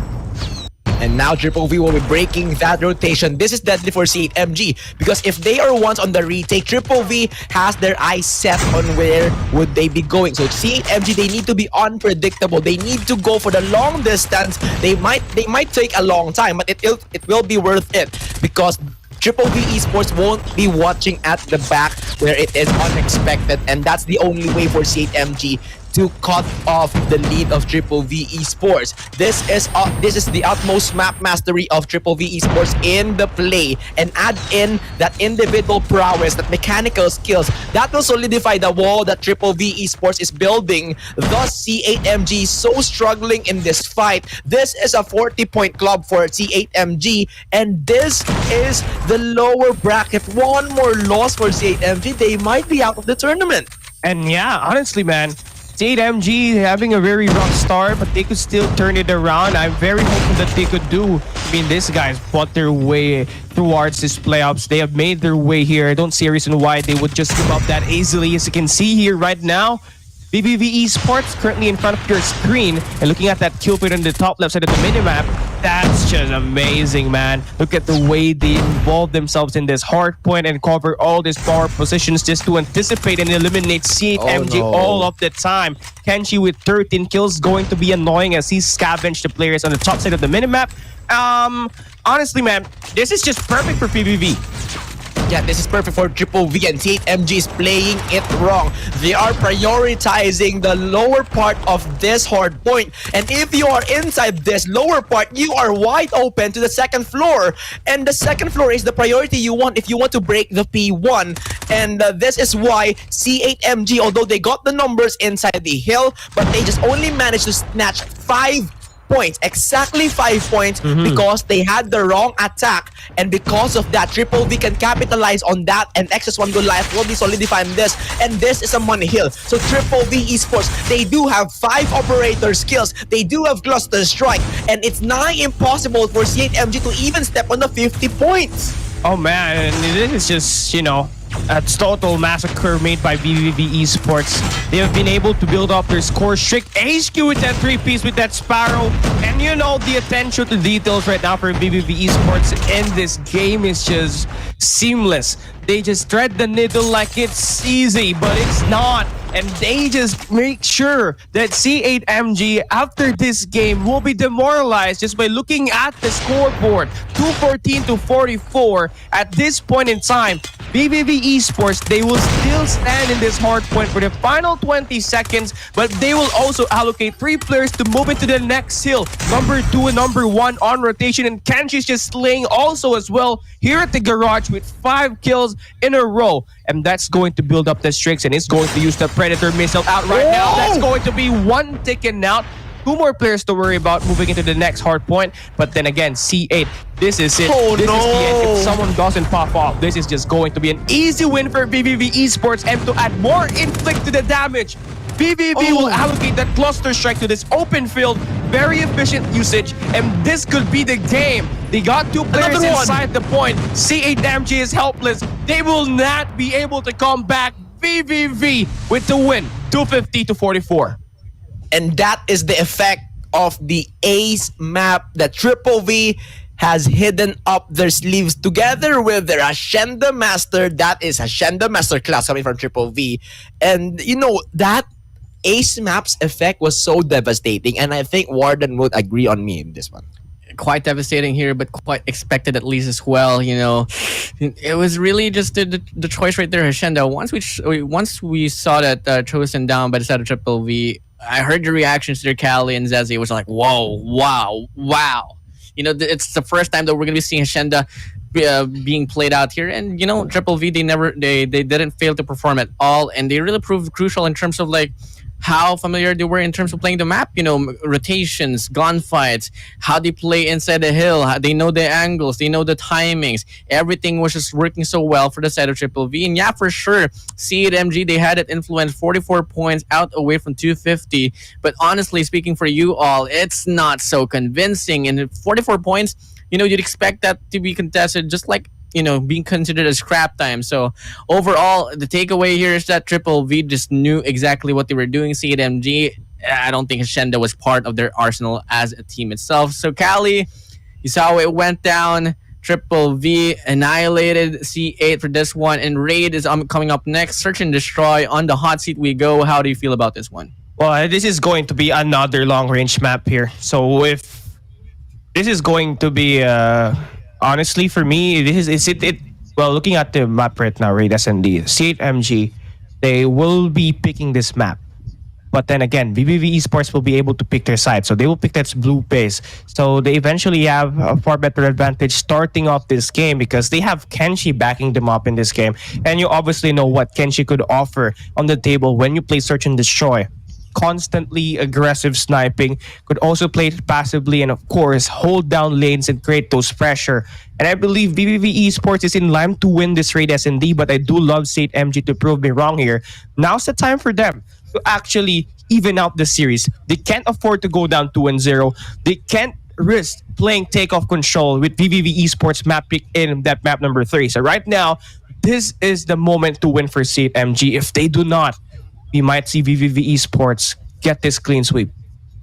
And it's not just a moment of winning, you know, it's a moment of proving us wrong, because we're really hard picking for Triple V for this one, because they have Kenshi, they have the whole situation for themselves, they got the personality of the map. It's in Los Angeles, Hollywood, it's in a mansion, and it's quite long range engaging here. So Zezzy, you know, C8 MG, what do they have to do to take down Triple V?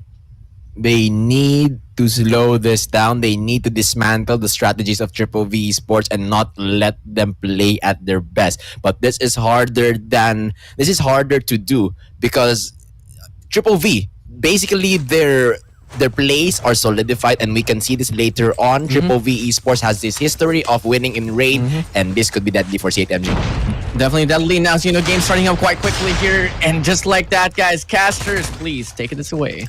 And now C8 MG will be the attacking side, not affected by the pressure, but now Proxy will be trading this. Kenshi returns the fire. This is the Kenshi that you are waiting for here, Cali. Oh yeah, definitely, man. Just making himself involved here early, and now they get to push out. This is just confident HK just taking one player out for position towards the outskirts of the bar, and just ends it there. 37 seconds to end it. VVV Esports take round number 1. Oh no, Triple V still carries the momentum. That was a very devastating hard point if you think about this one, because 250-44, Triple V right now must be feeling so happy, but not complacent enough, because Ace Key will be taking down Proxy. This is the aggressive Triple V. They are definitely carrying the momentum, and now Owen has this crucial point. He needs to defend the line before Triple V can actually activate the pincer play, and Owen right now oversteps. This will be the punishment for C8 MG, and this could go wrong for Triple V here, Gali. Oh man, right now, everything is going well for VVV Esports. They still got the number advantage though, but they have to be very aware and be careful about the scenario that they're put in. They're so aggressive that they forgot to stay at their base and of course, guard their own backs. And that's what happened to Yaku right now. There's a story of this round number 2. XLA being composed with the help of Ashuri. Now they have turned the situation from a 3v2 to a 2v1. Resilience, practical, tactical brilliance for C8 MG and Ashki left alone could get this landing blow. Spots one straight transfer, but XLA just steps him out of the picture. And C8, beautiful recovery there, says he. Beautiful recovery from C8 MG, and that is the resiliency coming from C8, while Triple V had a major misplay. Owen, knowing that they are on a 5v2, he steps out of his defensive position where that is the strength of an RPD. He didn't wait for the pincer to come and play and actually encircle them inside that bar. And because of that, C8 MG has gotten out of the encirclement, made that a 1v1 isolation play and took them all over in this game. That's why C8 MG, despite of the numbers disadvantage, they took the 5-man head-on one-on-one until they were lost. Now, of course, here we go. We're going to continue the rally. HK's been so reliable with his frag, so VVV Esports could play with him. And of course, just to pull away even further, just round number 3. Lemors, the brother gets this 2 piece. Okay. We get to get one more up front. HK gets Miyuki. I mean, the tandem of Lemors and Eski just really is a nuisance for C8 MG. And again, VVV Esports ending that round with that victory. And of course, C8 MG for this past rounds, they have already seen the playstyle here, says he. And it's known to be that aggressive playstyle for VVV that's been working for them. So might as well just play for trades and wait for, of course, VVV Esports to get that extension, and then they work up on it. But so far here, as we move into this A-bomb site push by C8 MG, VVV Owen clearly knows what's happening in this situation. Yep. And they really know what's happening. And C8 MG, if they want to win this one, they need to outnumber Triple V Esports. Be it a 2v1, 3v1, but the system will be working for them because on 1v1s, they will be winning 50-50. But still, this is a trade 1-for-1. But this time, C8 has penetrated the bomb site A Triple V. It's now their turn to go for the pincer. Owen and Kenshi with the long-range shots. And now, Ashuri and Mamra, what can you do? You can't hide anywhere because this is the pincer play. 4-on-2 collapsing on them, trapped like rats, and you have no escape. Triple V, very perfect execution of the pincer play. Yo, that's just the experience, just rallying up for VVV Esports and that rotation. You know, they've seen those plays over and over again, and they just know what and when to respond. And now they are starting to pull away. C8 MG needs to extinguish that. So looks like they're trying to formulate a plan to push this B-bombs because they know that the A side is not working for them. And Miyuki gets the god name, dropping Lemors. Perfect positioning. And they still do have to worry about the players in the vicinity. But they make sure that they get the opportunity to get all of the kills. But there's going to be returns made there by Kenshi and Owen, dropping 2 players. But the bomb has been crossed towards his B side. And Owen still have that RPD. His teammate is so far out in Kenshi, but Owen will decide to play individually to take down Prox. He's gonna spot one more all the way to the other end. But hey, says you, we got this 2v2 with 37 seconds. Yeah, 2v2, 30 seconds on the clock. These 2 long-range guys here needs to make a move because they are quite late in the action. They need to avenge their teammates. Owen right now making the move. But man, the RPD in close range will be shooting its shot, and that will be a defusal coming from Triple V. And what happened right there is C8 MG, they pushed successfully 5v2, a 5v3, but Triple V Esports, they were coming in the bomb site B 1 by 1. So basically, it's a 5v1, 5v1, 5v1, and Kenshi's snipe was quite late. Owen was not in the position, but through patience, they made it, and they will be having the 4-1 score here, Cali. Oh yeah, man, definitely.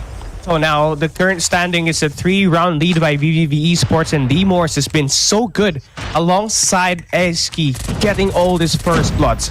And again, if you're C8 MG, you need to start worrying about all the players that says overextending to your base. And they also need to see more from Momra here, Sassy. This guy is the key to head. This is the key player for C8 MG, the head-to-head player coming into this game. But it seems like he's been struggling getting himself in the game involved. Is not really a thing for him as at the moment. But here this time, it's gonna be forced to play this 1v4. And right now, he has to be very patient about what he do here.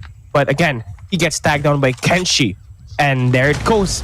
Another round for VVV Esports, 5-1.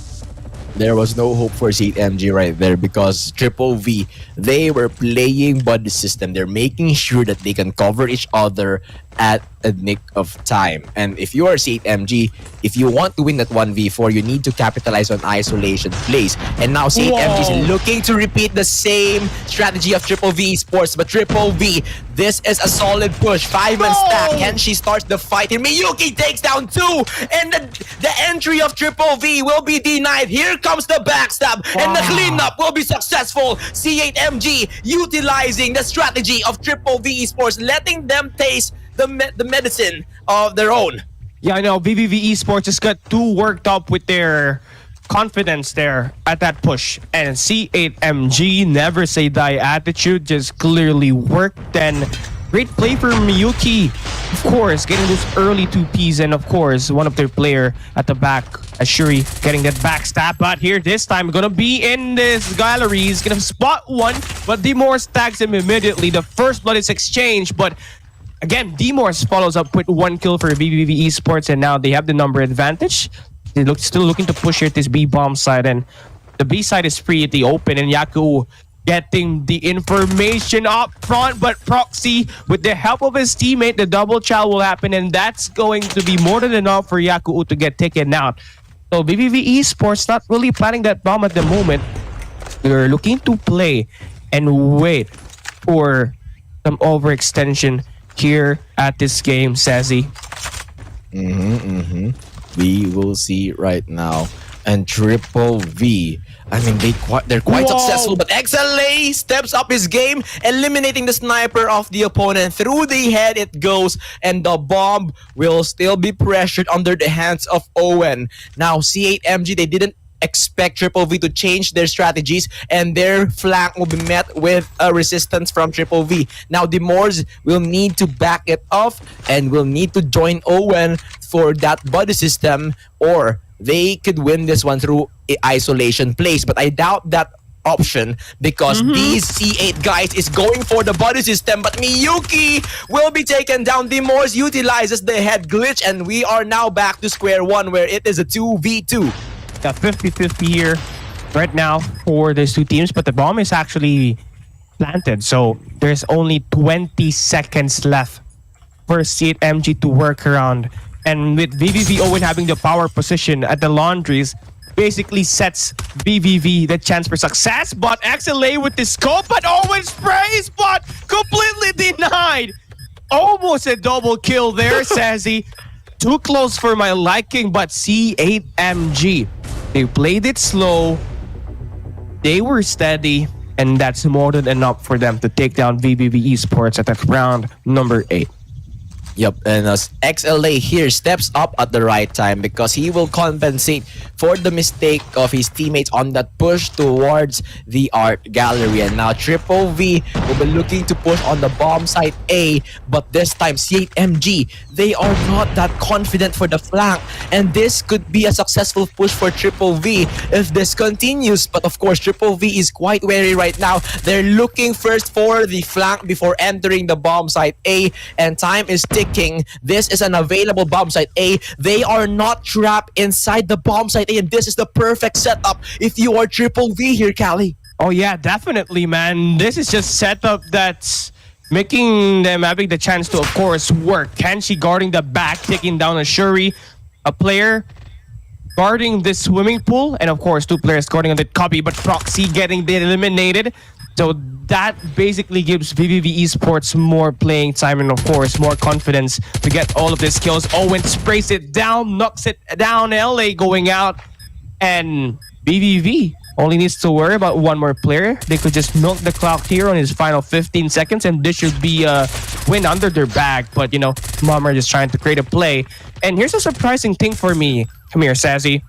I mean, the key head-to-head player is Mumra, and we expect more from Mumra to actually make an impact here at the games. But currently here right now in this game, after this round 9, after this 9 rounds of playtime, he only has 1 kill. And right now, if you're Mumra, you gotta make sure you will get involved and make sure you help your team, because one more win for VVV Esports, this game is over.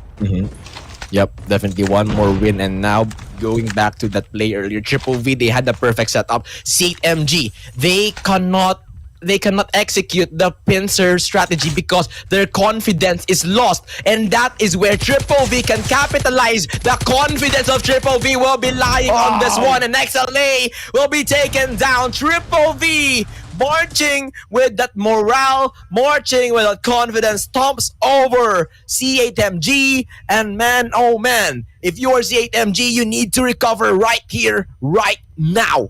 Yeah, man, I have to agree with you on that take. I mean, this is the exact same thing that happened to them yesterday against M9. You know, they lost 2 maps straight, and that was on the Hardpoint Summit, and of course, the Search and Destroy at Raid. And of course, here this time, it's like C8 will continue to struggle against highly experienced teams. As you can see, VVV totally outclassed them, not only on the strategies, but on the gunfight department as well. 7-3 on that scoreboard.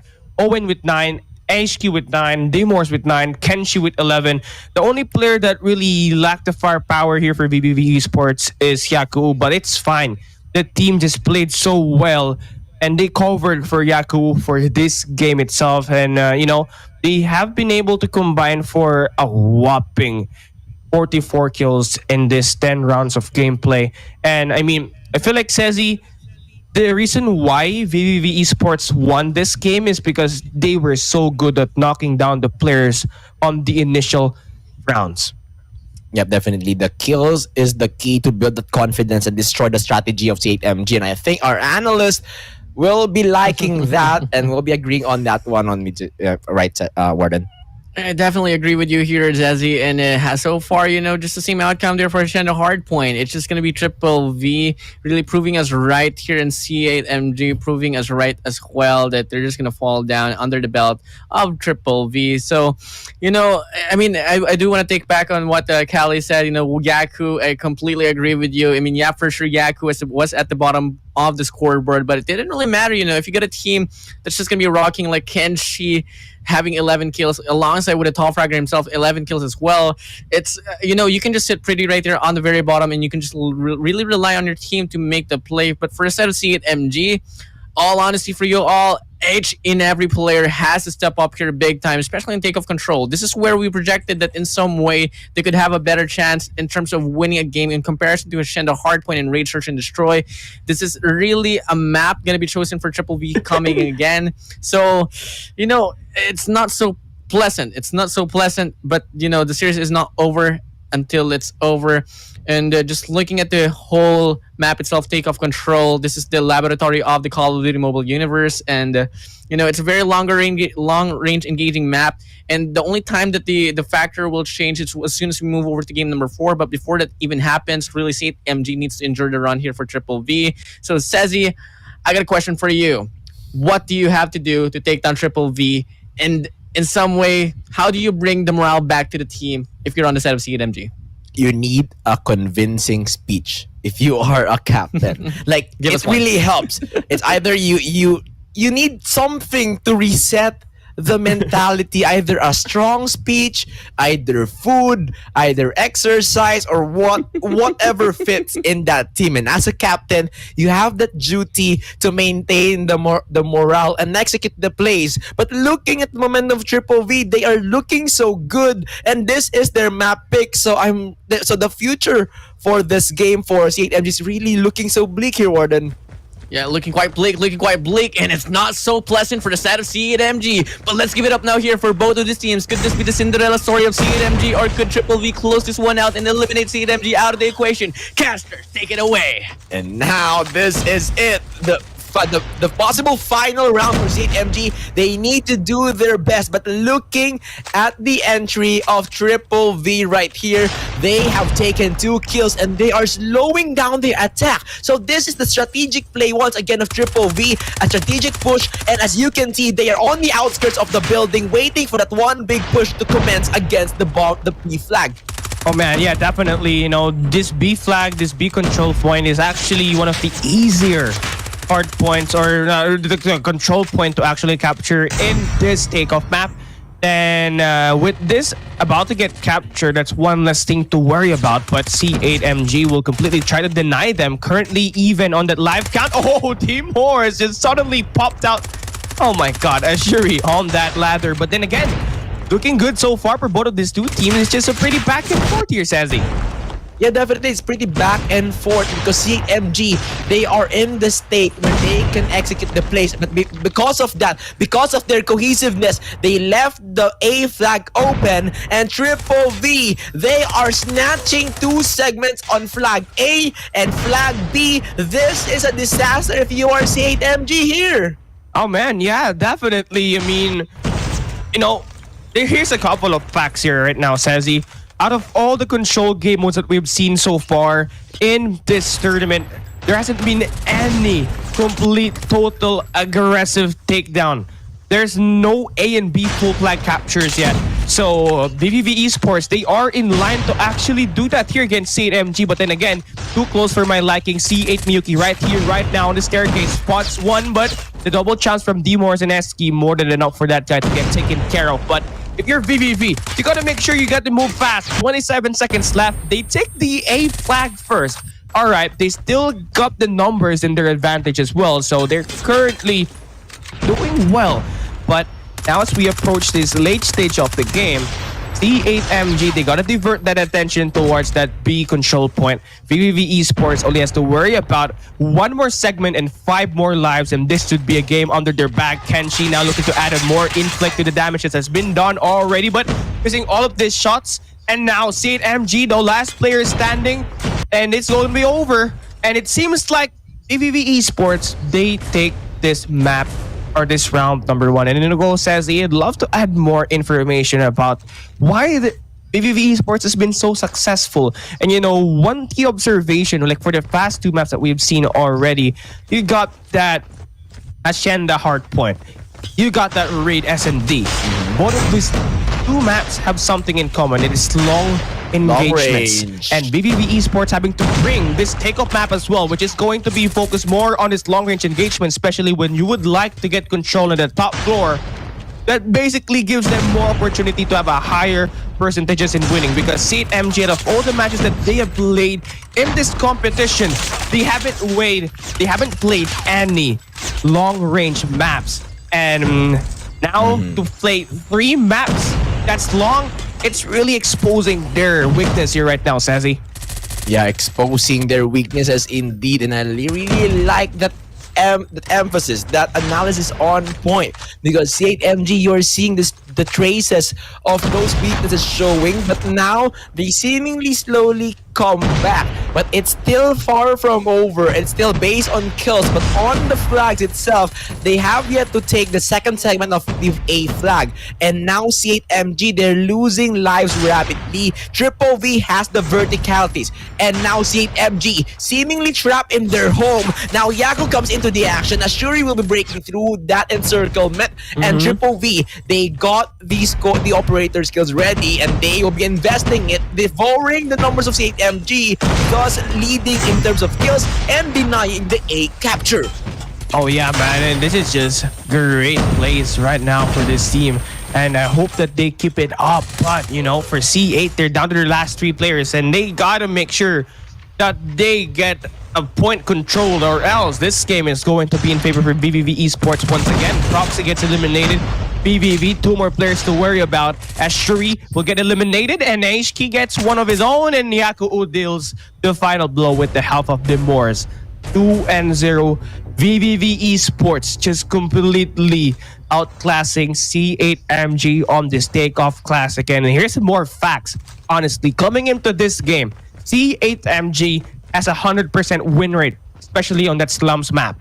But VVV Esports, they came in this game winning 2 out of the 3 matches that they have played. It a 66% chance of winning, but it seems like they've been so perfect here today, and C8 MG still having no answer to that here right now. Yeah, C8 MG, they still have no answer because Triple V, what they're doing right now is the supremacy in mechanical skills, and you can't fix that overnight. You can't fix that with strategies. This is gunfight based because Triple V, they are winning through kills right here, and C8 MG, they're quite losing the numbers, but now they're showing some life here. Mamra leading the charge together with the Shuri, but how long will it last? Now investments coming through for C8. They got the gravity vortex in preparation for the defense on the B side, but now Ace-Key will try to knock on that door. Number 2 from C8 MG will try to overextend towards the spawn trap, but there's no one to trap here, and that could be the disaster, and this is it. Look at this one. They still have the defense, and Triple V 25 more seconds before getting the loss. Oh yeah, man, and this is it. This is the game. C8 just gotta make sure that they will be able to just make sure that VVV Esports will not get any flag control, and this is just total absolute defensive round for C8, and this should continue for this next 10 seconds. Should they get this contest, they will take their first round win on this control map. Proxy dropping 3 players with that Sparrow. Beautiful annihilation. Gets one more beautiful play. And now, this should be it. This is done deal. C8MG, Wait. they will be looking to get this round, but there's going to be more action up ahead. VVV Esports Ace-Key just suddenly pulled this barrel. We got a 3v4 on the brink of elimination. VVV Esports turns it around, and now they're looking to end C8MG's journey. One player to worry about, and this is Ace-Key with the final blow. A comeback made, and oh my goodness, Dazzy. Man, Triple V freezing that time on that 4 seconds clock, and then just devouring all the opponents. They decided to YOLO, and they pulled off the Sparrow, they pulled off the operator skills, and through the cover of the A site, they had this daring advantage that they took over, and then with those covers, with those operator skills, when you combine that one, you're very, very deadly. That's why Triple V, they wanted to end this with a 3-0, and they did it. They did it with that 4 seconds remaining. Very amazing plays. I know, Warden, you're similarly shocked as well. Hi. But what are your thoughts about this one? Geniuses, lower your voices. You keep out of trouble and you can double your choices. But I'm with you all. But the situation is all just shot. You gotta be careful because you're gonna get shut down just like how C8MG gets shutters down. Just like that. Quite a dominant way to end it all off here, Sezi and Cali. And not much that we can talk about here. Yeah, for sure. The last round right there could have went for the set of C8MG, but all of a sudden, Ace-Key makes that play with Sparrow and gets that final blow to end off the journey here for the set of C8MG. Salutes to you all for making it this far for this tournament, guys. You know, any last words for C8MG? Cali, with you. Well, these guys had the opportunity to actually give Sem9 a tough time, and they really did yesterday. And they were able to climb forward against their elimination match earlier today. But, you know, for C8MG, I'm really looking forward to this team highly because they were able to best their last achievement. The last time they played at Garena Challenger Season 1, they got eliminated on the first day. Here, this time, they were able to improve. And, you know, this is a great progress for C8. And this is great experience for them. And honestly, we could expect this team to absolutely crush it on the next few events that we have. But for now, they get humbled here by VVV, the second place of Garena Challenger Season 1 here, Warden. Yep, definitely. And, you know, just looking at the placing here, I love the fact that both of these teams are evolving overall. Especially for C8MG, the last time that we saw them, they had a completely different lineup. But we do see the core players still existing like Proxy. XLA wasn't so, it wasn't so present the last time around. So, and alongside with the Shri as well, I do believe. So overall, it could be another lineup change here for the side of C8MG that could be enough for them to pull through and get another like good run for the next time around. But for now, the spotlight will begin for the side of Triple V. On a rundown we go. We're not even going to see Standoff on a Hardpoint or Slums and Search and Destroy, which is actually the map that we were relying on C8MG the most. So far, Hacienda Hardpoint 250 to 44, Raid Search and Destroy 73, Takeoff Control. We saw how it went down 3-0, and it was all under the belt of Triple V. But I was gonna ask which map was the closest matchup, and neither of these matches overall was so close. So a loss is a loss, but you do win something. You could either lose happy or lose sad. It's all down to you. But C8MG, count on me on this one, and count on us actually, that we all can agree that the team has full potential. For now though, it's not your night. It's gonna be Triple V. Sezi, your own last words for the side of C8MG. C8MG, don't worry. Your big brother C8 AEIPATHY will revenge for you. They will make sure that they repeat the 3-0 on the upper bracket semifinal number 1. They won't let Triple V take that revenge. So C8MG, just chill right there on your boot camp. Let your big bros take the charge.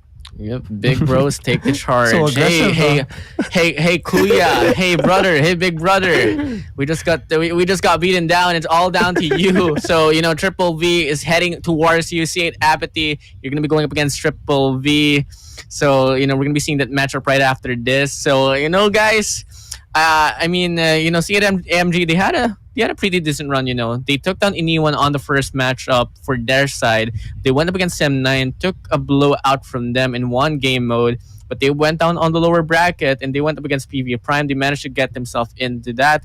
Triple V took down Iniwan, and from then on forward, that was the history being played out. They lose 3-0. But if you're gonna be talking about like how it went down statistically, it wasn't so unconvincing at all. They were putting up games, they were putting up numbers.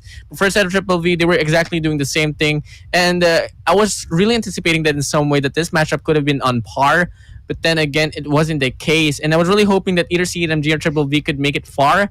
But at one point of the spectrum, they're gonna come through and come across one another, and it's only gonna be one team that's gonna be winning it out. And fortunately for Triple V, it's gonna be them. They're gonna be the veterans. They're gonna be the kings for this matchup right now. But it's not yet over. They gotta be the kings for GYC. And before they even have the chance to pull through and go for the contending kings of GYC Season 2, SEM9, they have to go up against C8 AEIPATHY. Callie, how do you see this event going, throughout the progression of this? Because we're down to the last and final 3 teams here, Callie. Yeah, since we're down to the last 3 teams, it's going to be much more competitive.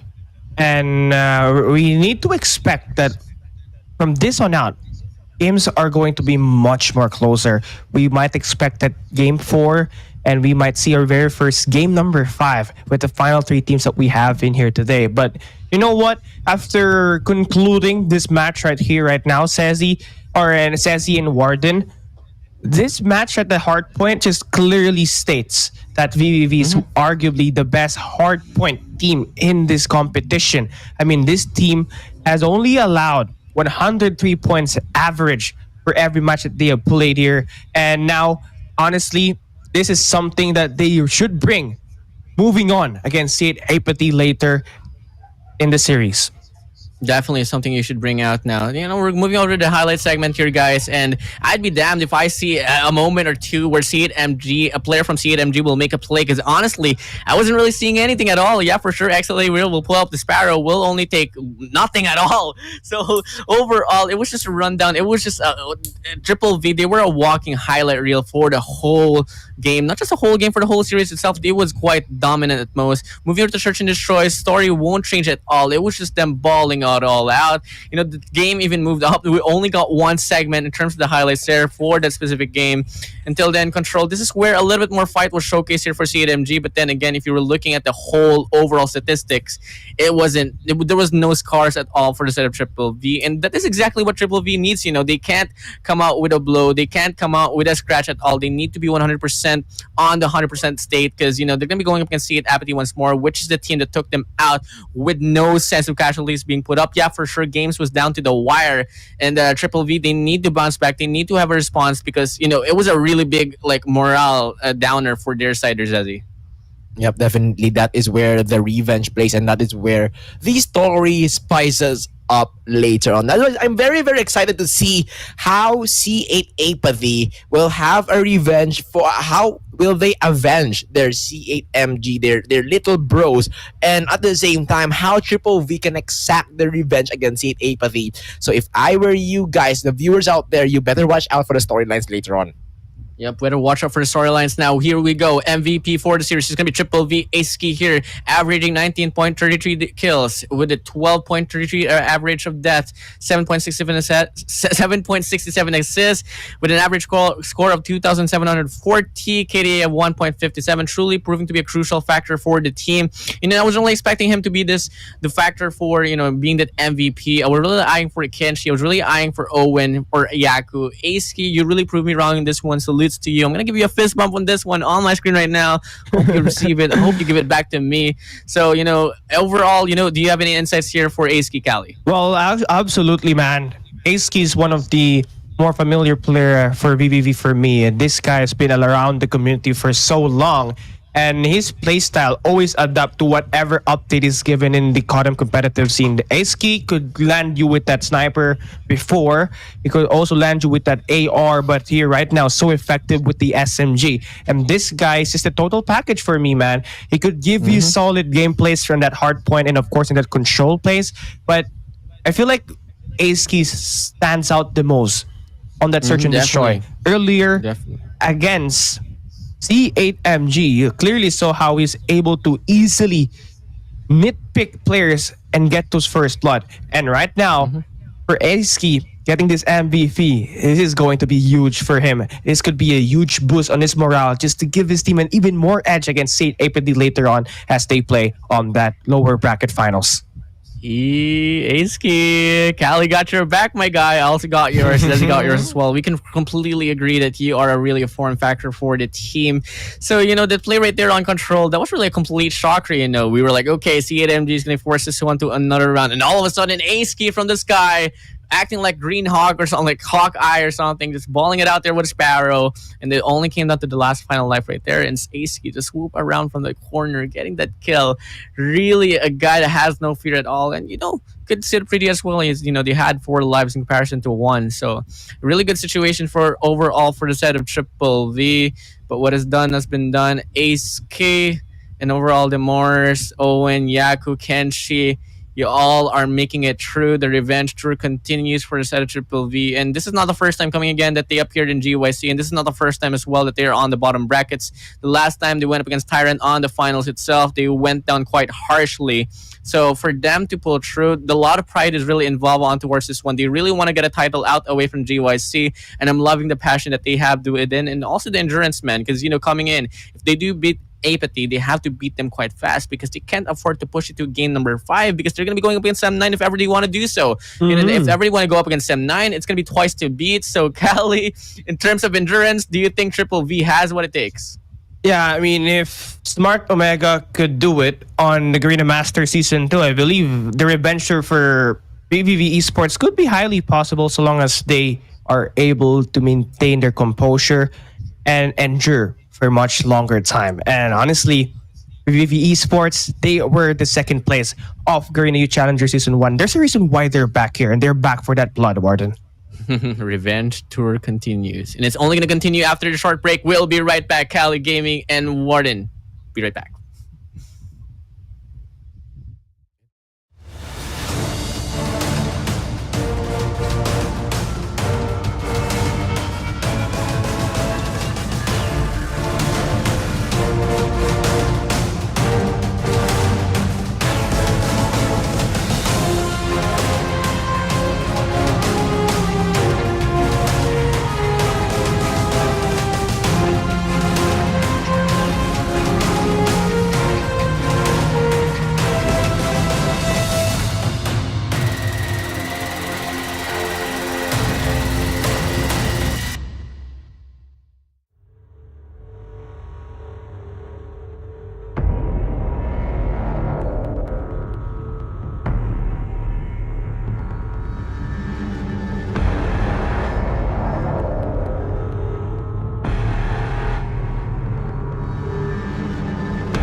The action here is I Warden here alongside with Zazzy Gaming and Jericho this time Someone put around, that. and we're on to the third place matchup here, guys. And whoever wins this one out will be going up against 7-9, which is twice to beat here. And Jericho, I want to be putting this one onto you. Who is it gonna be? Obviously, it's not gonna be Triple V, right, man?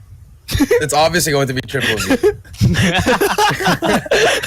yeah, I mean, all jokes aside, both teams, yesterday, C8 Apathy, I remember they 3-0 VVV, right? It was a very convincing 3-0.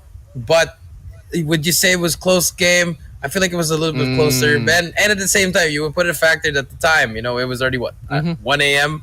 The energy level isn't there. And now VVV on the revenge tour. This is revenge tour number 3, part 3 already in the chapter. Can they keep it up? And for Saint Apathy, they were really close against 7-9 in the respawns, after winning that control, the 3-0 control. Do they still have that same mentality?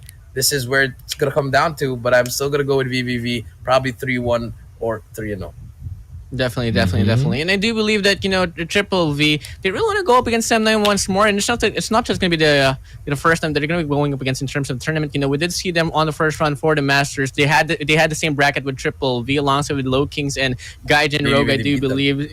Yeah. And yeah, Triple V beat them. So really, Triple V, they have the best chance here in terms of like the whole history. But then again, the past stays in the past. We're talking about the present right now, and it is the clear definition and how the future will come into the play.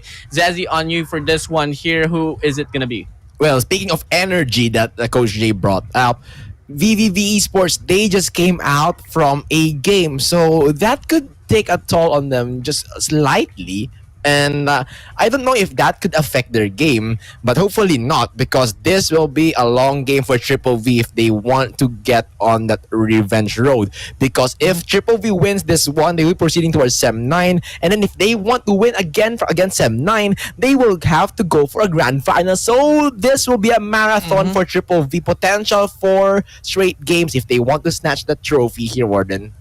Yeah, exactly. Potentially 4 straight games here. I really gotta agree with that one here.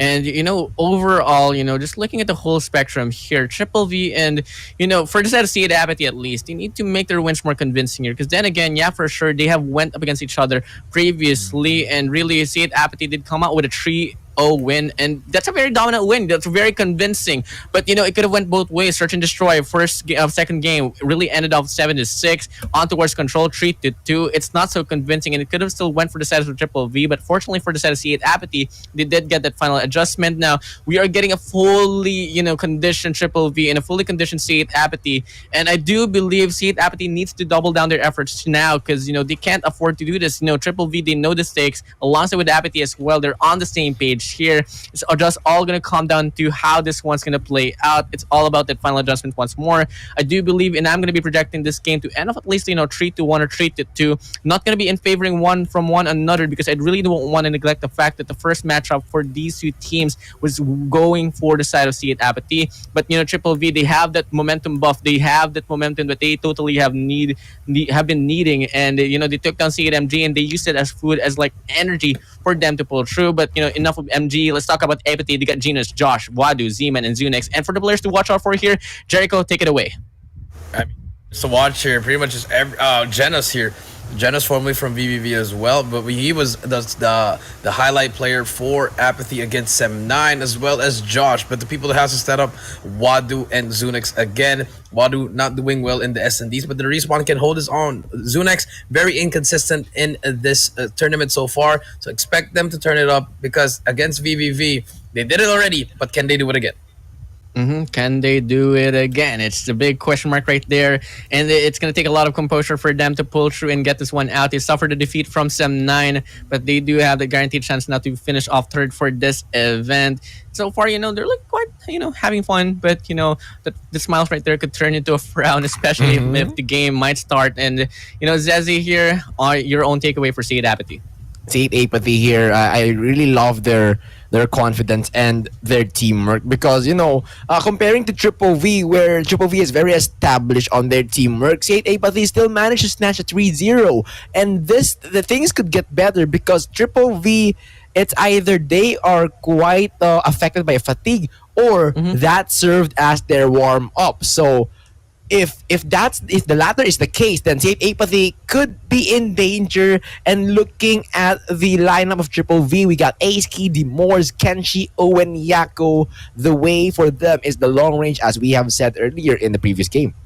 Definitely. And, Triple V, they're built to be the champions. We got Aski, Demors, and Owen being, included as the part of the roster for the Nifty Ultra Anarchy, which was the which was the Philippine champion. So, overall, C8 Apathy, they got to wish for something here in terms of like mistakes from inside Triple V, because when you get a flawless Triple V, I know for a fact, Jericho, you can completely agree with me on this one. They just don't want to give you any leeway whatsoever, especially like what happened there up against C8MG. They played, a very a map that we kind of expected, but at the same time not. Hacienda Hardpoint was played out, and clearly it was just a map that was built for the side of Triple V. So Jericho, in terms of like overall the composure for the side of Triple V, how do you think this one is going to play out? Can they hold it on to for this matchup itself, or is it going to slow down just a little bit? Yes, and before I answer that one, Gordon, don't forget about Kenshi. He is an Eastern champion.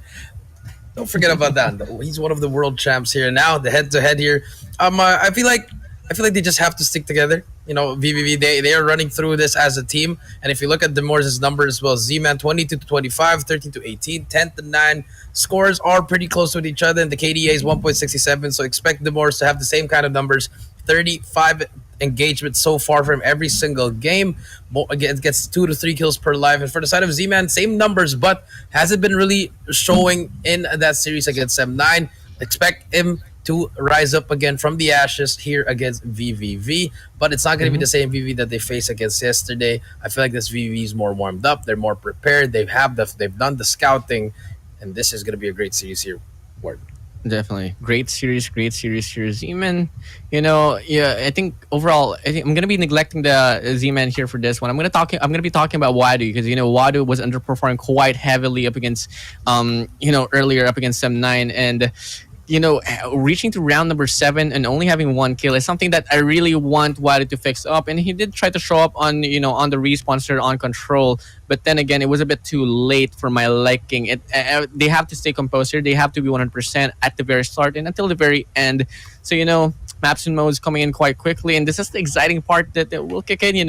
What's the map's gonna be, and looking like Hacienda will be part of the pool. And man, C8 Apathy will win the toss coin, but Triple V will force an Hacienda Hardpoint. But on the other end of the spectrum, first map here, we're gonna be having takeoff on Hardpoint, and I do believe this is gonna favor Triple V for in some way here, but C8 Apathy will go for another run here for takeoff, and hopefully they have polished up their mistakes. But for the operator skills band, it's going to be Purifier and Annihilator. Sparrow will be open here. And what are the odds of Apathy claiming this win out from the set of Triple V, Jericho? What do you say? I mean, I like the map pick. They won that Hacienda Hardpoint from last series. They're going for it as well. And for the side of C8 Apathy, they're going again for takeoff. And last time they were in takeoff, 199 and 250 against the side of SEM9. But this is a potential 3-0, potential 3-1. But I feel like the most important one is that S&D raid. Because C8 Apathy, they're pretty good in S&D here. But VVV, a very a curveball, as you would say it, Warden and Sezi. This is going to be interesting how they can manage to play this S&D in raid. Definitely quite interesting. And we did see this one getting played out, and Triple V, they secured it there. And we saw how they played that one out. Both of this map actually, on the previous game there for C8MG and Triple V, they played Raid Search and Destroy. They played Hacienda and Hardpoint, and they were completely dominant. So using the same cards is something that I do believe, and cards is something that a topic that you would love to talk about here, Zezzy. And so far, Hacienda Hardpoint will not be that secret ace no more, as they are coming in quite confident with a pick here, Zezzy. Yeah, that Hacienda will be the hope for Triple V in terms of the map. Because takeoff, they were defeated by our C8 on the previous on the upper bracket finals, and for sure Triple V, they have this preparation against his takeoff map, but this is a pick from C8, so they need to do something. But on the Triple V side, they pick the raid map where they are very strong, so they need to survive they need to survive the raid map to access that Hacienda here, Warden. Yeah, definitely. So, there we go, guys. Points have been steadied out. Game number 1 opening up. It's going to be the lower bracket finals now. C8 Apathy, Triple V ESports. We go. Cashers, take it away. Here we go, Sezzy. This is a game number 1, C8 AEIPATHY versus VVV ESPORTS. And Demores starting things off, getting some kills over at this second hill, near the second hill at least, just to delay the enemies and just get some time off that hill. That's a great job, just delaying the opponents. And if you are, say, C8 AEIPATHY, don't make the same mistake. Get to the power position, Sezzy, instead of hopping on the hill, because this is just the first hill. It's still the early game here. Just want to get control of those power positions. And that is exactly what Josh is doing with the SKS. Very intriguing pick, but we are seeing that on the Hardpoint because this is a semi-automatic rifle and the marksman assist. And looking at the shots here, Triple V, so far they are doing it. And Owen has the Peacekeeper right now. Maybe he adapted it from Sem 9, but it's looking so good as Triple V, they get the lead on this first point and they are ready to take it on the second Hardpoint. Yes, they're ready to take it to the second Hardpoint, 25-18. Z-Man now on the 2 kills. We can make it 3, but his teammate's there to help him. Demores jumps out, finally gets taken out as well. Kenshi and Yaku waiting for his teammate. Here comes the pitch. Look at the 4 yellow dots and beautiful break coming in from Yaku and the boys from VVV. And now C8 AEIPATHY on the back end again, trying to push through the spawns, but Demores, Owen finally gets taken down. This time is very huge for VVV. 40 seconds left. Let's see how long can they hold it down. Finally, Yaku gets taken down. Owen gets taken down as well. Josh and Jenas making the plays for the team. And now VVV spawning all the way back to B3. But even with that, they're still hopping on the hill, still contesting.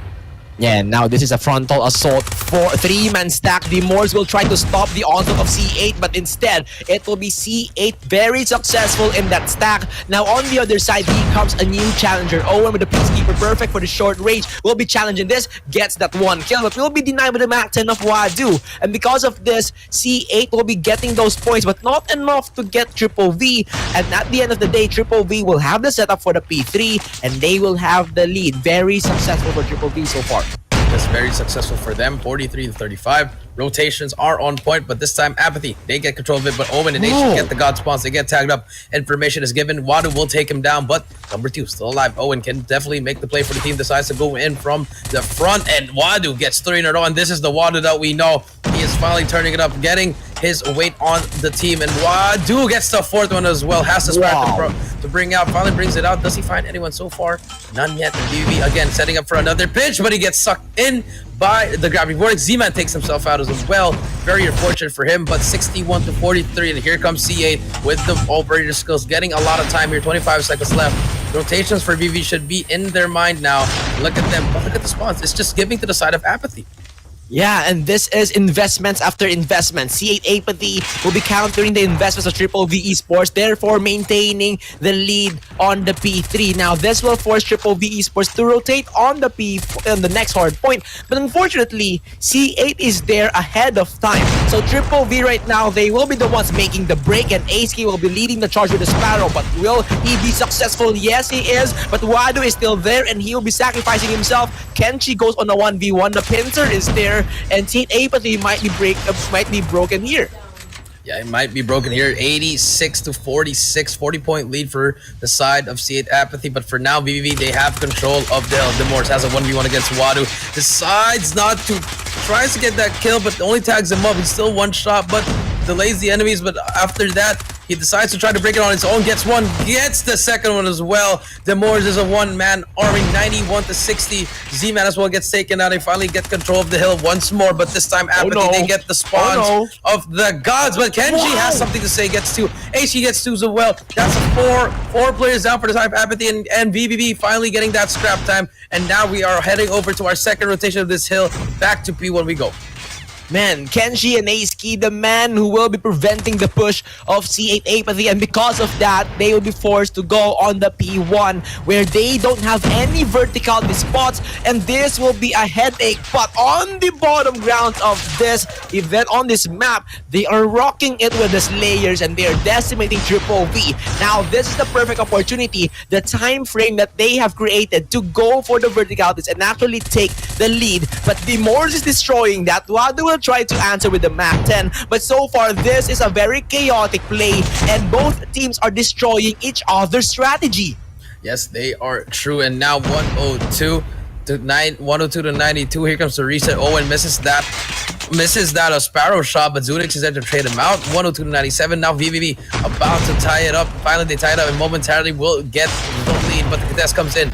That's going to be number 3. Zunex trying to get that kill, but he gets destroyed by Aceky. And now 20 seconds again, another story. Rotations, again, always the story of this game so far. And look at the Goliath is at the back. They're going to defend that. And finally, here comes the Goliath. It's going to come into the investment. Full streaks for Kenshi as well. 18 kills to his name. But can they bring it inside? Yes, it gets in, says he. And let's see how long can they get this time with this Goliath. Yeah, how long will it last? Because Kenshi will be just one life remaining, and that will be the execution of the XS1 Goliath. This will in turn weaken the defense of our Triple V Esports, and C8 AEIPATHY has yet to find their groove on breaking this hard point. Now they are setting up on the upper part of this map. But still, Low Kings is inside this hill, very strong indeed, and this hill is seemingly unbreakable if you are Low Kings. But now C8 AEIPATHY is knocking on their doors, trying to move inside. But still, this formation from C8 is not yet matured, and Triple V, they do get the spawns here, and they do get the reinforcements. Yeah, they do get the reinforcements, and now 132 to 119, such a close game. Z-Man, and then 1v1 gets Owen. Owen gets taken down. 15 seconds of scrap time will go to the side of C8 AEIPATHY, but number 5, that's gonna be Yako trying to contest it again. A big gunfight, gets that time. 10 seconds go to VVV. So back we go to P3, and Josh he's gonna be the first player to challenge this. AC takes him down. Number 2, Z-Man on the flank as well. Can try to find something here. It's a 1v1 against Kenshi. Kenshi takes him, and finally maybe they get control of it, and now Apathy, they're going to be on the back end of this, but the pinch might just happen. There's going to be number 1 and number 2 from the side of Apathy pushing through. Z-Man, he needs help from his teammate, doesn't have to push on his own here, but decides to push there. What a waste of a life there. But now, here comes the players of C8 AEIPATHY. But look at VVV, they're now looking at the left side. It's an open area. This should be a pinch now, and finally they break it through. Says he 145 to 133, and C8 AEIPATHY finally inside of the hill. Yeah, finally inside the hill, Kenshi will be trying to break this through, and now Zunex will be actually activating this Sparrow, preventing the push of Triple V. Z-Man with the 2 Ps, and Triple V will be repelled. Now Zunex will be left alone, and this Z-Man comes in and goes out and goes punished by Demors and Triple V. They are looking once again to knock on the doors of C8 AEIPATHY, but over and over again, they get denied, and C8 AEIPATHY will be broken. That is why they will be forced to get inside the next hard point, which Triple V still controls. Yeah, they still control it, but it's only 3 more seconds now. Rotation should come through. The Moors and the boys are inside of the hill, and Apathy, they have the spawns. They're going to push into Wadu. They just all take them down. Clear break coming through, but 2 more players. One comes in front and one to the second floor. Owen takes 2 down. He needs help from him. See if he can get the third one. Unfortunately, will not. Jenna strays him out. And now look at this. Now it's VVV starting to get the spawns. The pit might just happen. 3 and 4 about to push through. They're just getting delayed. It's a 2v2 inside. One player to be is going to be HK. HK gets 1, but he gets straight out by Z-Man Sparrow. What can he find? He finds the second player as well, and himself. You hate to see it, but Kenshi now trying to do some parkour. Finally gets taken down, 180 to 148. VVV struggling to push through, and we're just seeing people taking themselves out. Guys, relax with the operator skills. Yeah, relax with the operator skills. Don't be Doctor Strange, just putting those portals and getting on another universe. As now VVV Esports will try to take this on another level as they want to get this hill. Zunesh right now will be denied entry. Wadu with those moves gets 3, and that will be trimming down numbers of our Triple V. And because of that, the P1 is available for the taking. Triple V will try to get a hold of that point, but C8 AEIPATHY, they have yet to establish their power positions, which in turn will be helpful for this hard point. Yeah, helpful for this hard point. 200 to 159. Here comes Z-Man trying to make the play, but the cluster strike is in now, and for how long can they hold it? Yako just inside trying to get some time, but he's gonna get taken down, and the cluster strike, it is delaying the enemy. So if you are VVV, you need to get in that hill or get that power position from there. Can she get in? Can't get in because that is his cluster strike, but there you go. Finally, Yako getting some of that time on that P1. This is huge time for them just to get the lead up to them, but 202 to 170. Zunex gets taken down, just back and forth we go. Very fast-paced action here, says he. But finally, again, VVV just trying to flood it inside, but they can't seem to get the points. Apathy, again, about to get this last 15 seconds. The battle for rotation is on again. Yeah, and rotations is on. C8 AEIPATHY is inside the second hard point. They do get 2 operator skills. One of it will be the Gravity Vortex, which can seal the path against Triple V. And with the punch, the Moors will be down. Now that will trim the numbers for the side of Triple V Esports. This will be hard for Triple V because they are spawning far away. Josh is waiting in the corner with the Sparrow. Explosive shots coming in from Josh. The spam is there, but it's still not enough. Kenshi has the Gravity Vortex. This could be deadly if you are Triple V, and how they utilize it is the key for our win for Triple V. Now Josh will be picking on the right angle but will not be successful in that, and C8 will still be the one standing strong in this hard point. Go Shay. Yeah, this is it. 18 seconds left. Apathy, they're trying to end it here. 15 seconds left to go. VVV, they have to push through. One final push for them to contest the hill. And Apathy, all you need to do is hold it down. They finally break one, kill one. One player to beat, but the Gravity Vortex is there. Genos takes him down, but he finally gets taken down. VVV, they're about to get it as well. But Genos, again, with 3 kills with the Gravity Vortex. Such huge plays. Last player, Kenshi, he has to make the play here. He has to kill every single player. The contest comes through. Last 5 seconds, but Kenshi's just trying to contest it. 8, 7, 6 seconds, 5 seconds to go. The game will not end here. Sexy, it has to go through the rotation, and they finally break it. 4 more points for the side of Apathy, and VVV has to be perfect here. Do they have any operators? No operators. No. All operator skills for both sides. And here we go. Z-Man on 47, about to drop a 50 bomb. But this is it. One good push is all you need if you are seeing Apathy. VVV, they need to be perfect. They need to win all the gunfights. And Genos gets 3 in a row. And I think that might be the game. But Kenshi, they're going to try to get the Yaku as well to test the game. But it doesn't matter. See, Apathy takes game number 1, 250 to 205. Genos with that triple kill, that one big push that we are waiting for C8 AEIPATHY, sealing the deal. Very excellent, and that is why this is the map pick of C8 AEIPATHY. This is their map, and they're proving to us once more that they can win in takeoff map. I mean, you know this, Warden. This is their one of the winning maps. And from the looks of it, how did it go, analyst?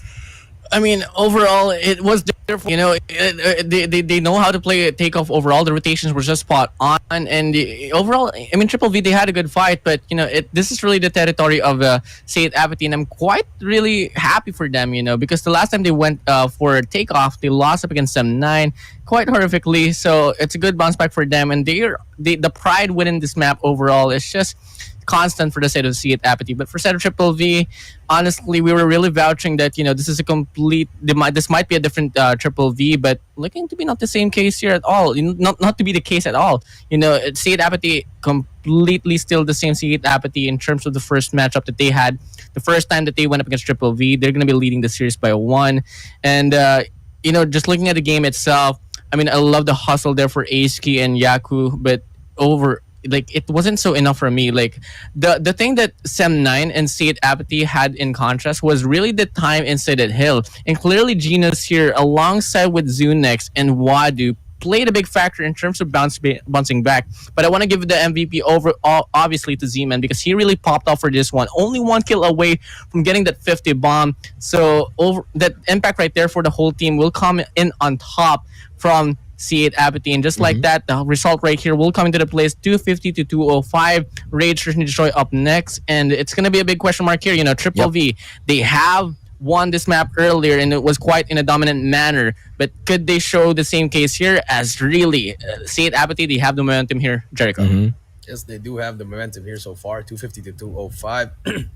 And that's gonna be for game number 1. Now we move on to game number 2, S&D, where VVV will probably get this game because, you know, Kenshi with that sniper, very, very deadly with that sniper. You have to see their ways here, their plays here. But for Apathy, that's great. You finally got that hardpoint off your chest. You finally get that game number 1. Let's see if they could try to swing it to a 2-0 here in this S&D raid.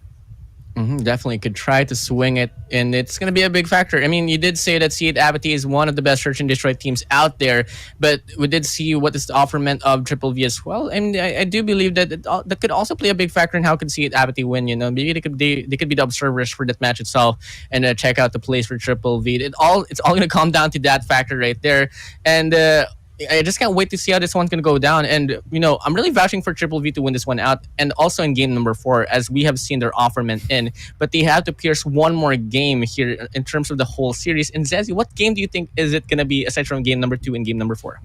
Man, if Triple V wins, I mean, if Triple V seals this raid map, we might get to see the game number 5. So what C8 needs to do is to prevent them right here, right now, because if they can prevent the raid win from Triple V, that will seal off the game number 4 and game number 5, because the firing range control is their map pick, so they're confident about this one.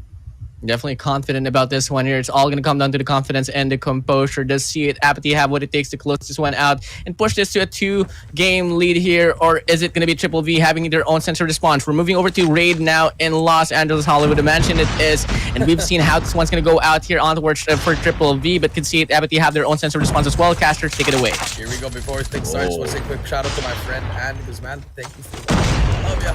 And now here we go, Sezzy. Game number 2. Man. And starting things off. 4 go down. Okay. All right. Jenas on the flank though. Gets one. Gets about to get the second one as well. Get the third. Oh my god. Almost. If he manages to pull that off, Sezzy, I will give you to my parents, Sezzy. But it doesn't matter. 1-0. And here we go. Owen with 3 kills on that round. Sezzy, pretty fast round. Yeah, pretty fast round, because Triple V Esports, they had this aggressive 5-man stack. And C8 Apathy, they weren't just on the right path to counter that with a pincer. Now the God Nade connects. Genos will not be punching that ticket. Yako gets the double kill instead. And this is a 4-on-3 situation in favor of Triple V Esports. Now C8 Apathy, they need to do something about this one, Coach J. Yeah, they need to do something about it here. But finally, 5 versus 3 again. And Yaku already trying to get near. Bomb is down already. Spots that player. Zudek versus Bomb as well. Mac then will do wonders for him. Gets one, gets away with his life. The Ego Shell comes in, and he's going to try to get it, but he has hit by Wadu. It's going to be a 2 versus 2 now. Josh tags up Kenshi, though. He's going to go for it, but Wadu isn't there for the trade. Now it's going to be a 1 versus 2. What did Wadu find? Finds one. It's going to be 1 versus 1. 18 seconds left. Demors versus Wadu. He spots one, but Demors on the head. He takes him down as well. And that's going to be the kill. And look at him. He is fired up. He's... I got some bad stuff coming in here. Thank God it is muted. Man, this is Demors awakened from his lumber. Now, Demors is fully warmed up, ready to get that revenge. This is their map. This is their bread and butter. And they need to punch this ticket towards the game number 4, where they can pull it in the game number 5. Now, because of that, Yako will be initiating the fights. Genos will be fighting back. But now, the rotation of our Triple V is on point. Z-Man will be countered by 2 members of Triple V. Will be taking down Owen, but Aski and the rest of the squad is there to get the backup. Now, C8 Apathy, they get on the bomb side B, but Triple V, they're on the way to bomb side A. Yep, that is true. Here we go. 2 to 2. Here we go. Bomb will go down. And now, can they find something? But no one's even near the bomb. Says he. And now the retake. Zunex and Josh. 2 versus 3. Have a lot of stuff near here, but Kenshi just took him down. Zunex gets taken down by Demors as well. And look at this. This is the VVV that we know. This is the VVV that we need. And they are now 3-0. They know. They've broken their mental. And look at C8. They are having a hard time. Yes, they are winning on the mental battle. As you can see on the player cams, Triple V Esports is on the mood to rock it and get the 7-0 done. But Demors will not check the corner. Genos will shot the star player down, and because of that, they will be weakened. But Yako is there to save the day, and C8 Apathy will try to go for the pincer, but Owen will catch Wadu, and Josh will be the last one standing, will be spotted instead. Information has been given, and Yako to the rescue. Very excellent relay of that information for Triple V. Yeah, great information for them. 4-0 at the moment. This is great stuff coming through from them. 4-0 so far. 2 players from the side of Apathy still having donuts. But here comes VV. They're just applying so much pressure. And seeing Apathy, they can't even find anything. They can find nothing. They're getting outplayed. The strategy's in there. They're trying to go for the retake, but the flank for number 5 though. Genos gets once, but Owen gets the trade. That's all you need. Almost gets the second one as well, but he is one shot. Demor's gonna ego child this player. He gets one as well. Demor's gets taken down. Yaku and H-Ski in a 2 versus 2 bomb is not yet down. They decided not to plan it yet. A minute 25 says he. I think a rotation should be clear here, but they're trying to go to get spotted though. Gonna get spotted. Wall bang almost takes one down. Zunex decides not to go for it, but he has that information given to him already. And Yaku regenerating HP. He spots that player. 1 minute 10 seconds left. Man, this could be a very good rotation for Triple V. They can fake the bomb site B rotation, but now they decide to continue on the bomb site B. They will be meeting on that spot. Now middle check coming from Yaku. Make sure that the flank is clear. Now he gets to go to access the middle part, and they're looking to catch C8 off guard. Look at this one. They're changing their routes. C8 Apathy, they are expecting them from the B side, and now Yaku goes for the entry, and this is the duo versus duo. Now Wadu will be taken down, and the backup comes in. Zunesh right now on a 1v2 long range CBR4. The bomb gets planted, and Triple V right now has the advantage in terms of the numbers. Yep, 2 versus 1. Bomb is down. Yaku on top of that raid side. He spots him. He spots him, I think. Spots him with Phoenix. Needs to find something here. Finally gets away from Laundry. So slowly but surely he's getting nearer and nearer and nearer to the enemies. He's gonna run for it, and here we go. The challenge might just happen. He spots what? Yaku spots him though in AC, and Yaku, the double challenge comes through, and there you have it. 5-0 VVV. They are running away with this S&D. Wow. I feel like they are ready to bring it on. Yes, this is a strong statement from Triple V, and this might happen again on the Hacienda map. So C8 Apathy, they need to bounce back now, but with the 5-0, how can they do this one? How can they do the mental reset when their opponent's Triple V has overcome their fears, has overcome their nervousness in this ace map prepared by them? And because of this, C8 Apathy is slowly crumbling down. The trophies are in. Wadu will not be defending the bomb site A. Instead, C8 will be losing the bomb site A. Now they got the lesser win rate for the retake, because this is a 5v4, and numbers really speaks well. Numbers really speak well now. Bomb is down again. 5 versus 4. Josh, what can you find? They need to back faster. He gets stun checked. Owen almost gets taken down, but he spots some players here. And if you are Apathy, time is not on your side. You guys have to move now. But 18 seconds left. No utils here. Yes, they're going to stun, and here they go. Josh trying to spot someone as well. 15 seconds. I need to go. HC gets 2. Almost gets the third one. Kenshi and Demars close it out. Match point for VVV. This is a speed run. This is a statement game. This is VVV ESPORTS, says he. This is VVV defending the lead against C8 Apathy. Now we get to see how they denied the entry of C8 Apathy, and that's exactly how they want it to be in this series. Now Aski will be running the show. The aggressive Triple V is back, and Demors gets the kills, and now they want to end this so fast. Josh will be taken out, and Triple V punching that 0-7 statement game it is, and this will definitely affect the rest of the match here. Speed run. That's all I'm gonna say. Speed run. Yeah, that's it. Speed run. I mean, that was game 2. It was a speed run. that was pretty much it. I mean, it was just great. They pretty much ran away with it, and that was their map pick. So you can't say anything about it. That is all of them, says he. And I think it'd be great for Warden to analyze us, to analyze something in game number 2. Wait, hold on. I'm in a phone call. Oh, wait. Was that was the fastest search and destroy in GYC season 2? Oh, Yep. Okay. Congratulations, Triple V, for winning the Guinness World Record for the fastest search and destroy in GYC. Just what is there to analyze? It's literally the home court of Triple V, just like how it went down for C8 Apathy. It was the home court for them in terms of playing in a takeoff hardpoint. But this is just a completely different level that we totally didn't expect. And let me nitpick on this. Kenshi, you only have 3 kills, but did it matter? No. Like, your team was just popping off. Everyone's doing their job. Demor's getting those kills. And overall, it's just completely a bloodbath here. And it's a speed run coming again. Guinness World Record there. But overall, neglecting the fact that how it went down, it's really not so I don't know, man. I wasn't so expecting that one at all, especially considering that the stakes here is getting eliminated out of the competition. You need to have at least Raid, Search, and Destroy in your map pool in terms of, playing competitively. And I wasn't so expecting that one out. It could just possibly be that like the whole experience of Triple V that was overpowering C8 Apathy. But it's a very big statement here for Triple V, Jericho. Yeah, very impressive statement. And I think one of them dropped a donut. So hate to see it. Welcome to the agency, whoever that donut is. You are a James Bond now. And Josh with the single digit as well. I mean, you saw it. When you saw Demores, when you saw Demores talking that, he was like, whoop, that trick. I mean, I can't say what he said.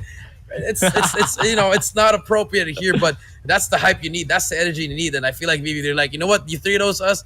Okay, we'll give you 3-1. And now 3 is gonna be it's gonna be Control now. And Warden, you are the analyst. What is the keys to victory here for the side of Apathy? I mean, for side of Apathy here, they just need to get their composure back and the morale out there back at it. Because losing Search and Destroy 7-0, I'd be down, man. I'd be down there just crying on my. I'm gonna be having that baby boo, just like Mom, please save me or something. Just help me, because that one right there is just devastating. So, but then again, we're talking about C8, which is actually one of the best, if not the best organization in this event to play Control. But for firing range specifically, we also know what Triple V could offer. And the last time that one played out, it went down to the wires here for both of the spectrum. And it's all going to come down to the minor adjustment and the macro mistakes that they are going to pull through from one another. And so far, Triple V, they didn't pull through any mistakes whatsoever. And I'm sure for a fact, and I'm quite certain for a fact, that they can bring that one there into transition for the side of Firing Range Control. So, C8 Apathy, they have to play the same level with Triple V and one up them just a little bit. And it's all going to come down to the sides as well, and could really change the fad, because most of the times nowadays, when you're playing attacking, you're not really expected to win. You need to change things up. And C8 Apathy, they actually played quite nicely there on Control Standoff, made a big play, especially with Wadu. So they just need to rely in terms of those scenarios. But overall, this is going to be one hell of a match. I just can't wait to see this one going. If I was going to be vouching for one side, neither of the side here, because it could really go both ways. So Triple V Esports, C8 Apathy going to be battling it out now on towards Firing Range Control. Casters, take it away. Let's go, Sizzy. Let's go. And look at this one, Kenji with the sniper. Now, C8 Apathy, this is their map pick, but the morale is on the side of Triple V. So now C8 Apathy needs to reset their minds and play their strategies, play their practice gameplay here on the Firing Range, because Triple V, so far, they were always playing the Slums map, so this could throw them off guard. But with the momentum they're carrying, that could lead them to the success that they want. Yeah, that is true. That's going to be really great. 28 to 27. Things are happening here so far. Now, Mr. Kenshi find something. They're triple stacking this, and Yaku is in a very tough spot here. 2 players are near that B site. If he gets taken down, that should be an early tick for them. But VV should be able to recognize this. But they're trying to set up for that spawn trap. Yaku, there you go. That's the kill that they need. And now they're going to hop on that B side. Yeah, they're going to hop on that B side.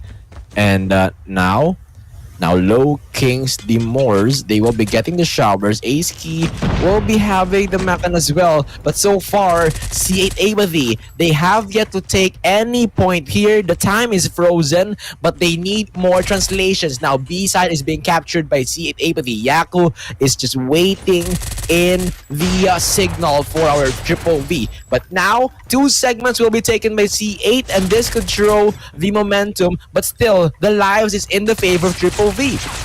Yeah, lives are in favor of Triple V. And now Demore is going to take one down as well. HE as well, but 19 to 14 plus 5 advantage for the side of VVV. 16 seconds left. They're going to try to force it to be. Actually not. They want to risk it into A. There's going to be one player who's going to be A-Ski. And just like that, they managed to hop on it. And now they're trying to get some ticks inside A. Triple Cap going to hop on it as well. But is VVV going for... Are they going... Yes, they are. And Yaku going to be the first one to go in. And AC goes down as well. They just sacrifice their lives. But Owen is there to trade as well. 10 seconds remaining. They want to get that plus 1 minute. And there you go. They're going to give it up. And that's going to be an extra life for them. Now, 1 minute to go. But look at that wall bang by Kenji. Nasty wall bang. 2 life advantage for them. But V, they have to protect it because it only has 1 tick remaining. Man, C8. this organization really is interesting in terms of the control mode. Look at that diversionary tactic they have pulled off, but now this is the real challenge because there is only one goal remaining. The Great Wall of Triple V needs to be shut down, and now the breach has commenced. Zunex will be chasing one here, and the lives counter will be on the side of C8 AEIPATHY. Now Zunex will try to go for the spawn trap, and this could be the game, and the Triple V stuck on their spawns, and they cannot do anything. One more life, and then, man, oh man, this is C8 innovativeness in the finest, man. I mean, that's VVV. That is C8 apathy. I mean, they were supposed to lose that, but you know they got those 2 ticks that they need. Decided to focus on A. VVV decided to focus on B. It's a small plays coming through from them, and now they finally get that first round under their belt. Here they come though, so many. It's a smoke show coming through with Aski and the boys from VV hopping on that A side immediately, and look at Zunex with that Sparrow. Finally decides to get 2, but unfortunately will go down as well. First tick completed by VVV. This is going to be a fast offensive round. Yeah, fast offensive round, straightforward push coming from Triple V. Very fitting for their aggressive playstyle, which is to go for the brute force and take the A flag. Now, the real challenge for Triple V is that how will they convert or translate the 2 operator skills that they have in order to break the B hill? Will they have the spawn trap that C8 AEIPATHY did against them, or will they just go and get the B flag and just defend the incoming waves? Yeah, let's see if they can keep on going. 27-26. This has been the story. And look at that. 2 minutes to go. A lot of time for VV to break this. All they need to do is get that 5 down. Then from there, work their way up. Now, finally, 5 players already inside. Yaku gonna try to make the play. Wadu gets 2 in a row, though. And Yaku can't find anything with that Sparrow, unfortunately. Finds 1 player, though. And now he's gonna hop on it. Finds the 2nd player as well. And Yaku, he's actually making the play, but Josh is there to make the trade. What? Just like that, C8 apathy. They clear out the B, and it's going to be another reset for VVV.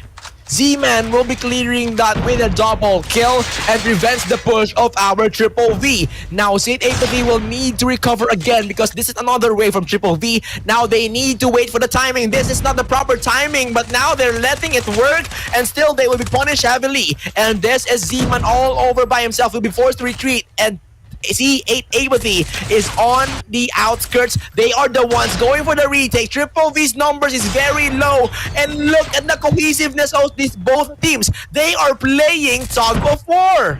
Yeah, they're playing tug of war, 15-16, 14-15 now. There's back and forth. We go in Demors. Can he make the play? He finds 1. Needs help from his teammates. Decides to reload in front of the enemy. Not the best decision to do, but Z-Man as well on the prowl. He's the one trying to take them down 1 by 1. Zunex here as well. They just need to defend it because look at this. VV, they haven't even got a tick inside B. So just trying to fight, trying to just knock them down, but the fast response coming through from the side of C8 apathy. Aski now, 1 more play. They finally clear it out, and here they come. I think this might be the one. That might be the play to end this round and give it to VVV. Yeah, definitely. Fast respawn, but faster death count for the side of C8 AEIPATHY. Now, 6 more lives remaining. C8 will try to throw 3 grenades inside the bombs on the B side, and that will be an explosive entry coming in from C8. Now, that will clear out the numbers for the side of Triple V. 5 versus 7 lives. Very effective entrance coming from C8, and the lesson is the trophy system where it is. But now 2 segments taken by Triple V. They come in, they knock, they came, they saw, but will they conquer? This is C8 AEIPATHY still getting done with that one. And last remaining, Triple V will be conquering, and that will be the 1-1 score.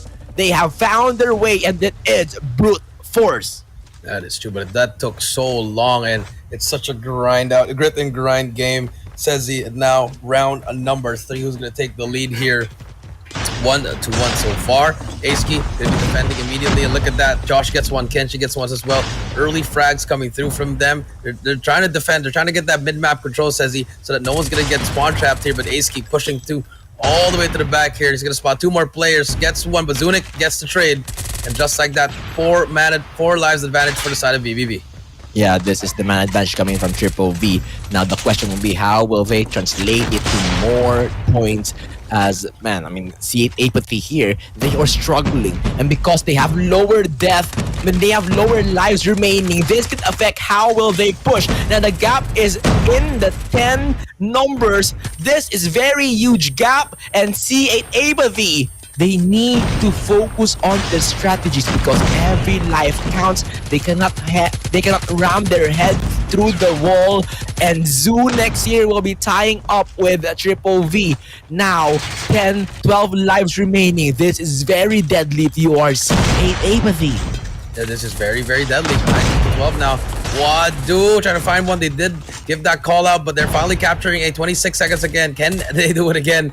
Or will this be VVV's round to win? Finally, Wadu spots that second player as well, but so far nothing yet.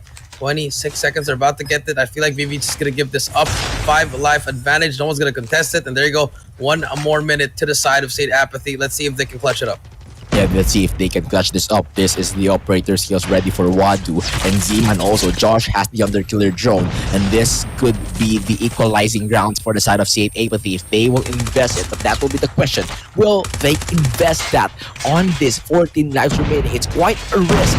But if you get the momentum, you can shut down Triple V. But it's quite late now because Owen has the operator skills. Ace Key with a sneaky position will be countering C8 push. And now Josh gathering information. Well, looks like they will be getting this point. But it's so impossible because they only have 6 lives difference. And Owen has the Sparrow investments coming through for Triple V. They are looking to end things here. Kenji with a 2-piece. Now C8 needs to hide because Triple V will be knocking on their doors. One life remaining, and this is Triple V snatching the momentum away from C8. Yes, they are snatching away the momentum, 1 round away to win this game and go up 2-1 in the series. Any notable numbers are Ace Key 20 kills as well as Demore with 18. And here comes the push. VVV trying to make the play. Kenshi gets taken down. Josh gets one as well. Some early kills coming through. Early bloods coming in through them. Josh brings out a Sparrow, gets 2 in a row. Zunix trying to contest against Ace Key, but Ace Key a little bit faster, but Josh is there to get his 4th kill of the round. So smart plays coming through from the side of Apathy. They use their operators early just to get that space, create some space for their team. But now VVV struggling to find something. Still have a minute left. Just need to get some kills before they start pushing. Oh no, Triple V has no information. They're doubting the push on the B side, and now they find it. But Genius is inside that point to get the defense done. And now he decimates the attackers for Triple V. While on the other side, Zeman here is continuing its onslaught. C8 Apathy has done a crucial part of their mission, which is to defend the B side with only 1 player and then trap the opponents on their base. C8 Josh will get the cluster strike and Nexus 1 will left this way, and this will greatly help them to tie this series. It will greatly help them. 17-26. C8 Apathy, they finally got their streak. I feel like they might just win it in this round and win the next round as well with those streaks that they have, and VVV struggling to close it out. Now can they do it? 15 seconds left. Yaku and the gang, what can they find so far? And nothing.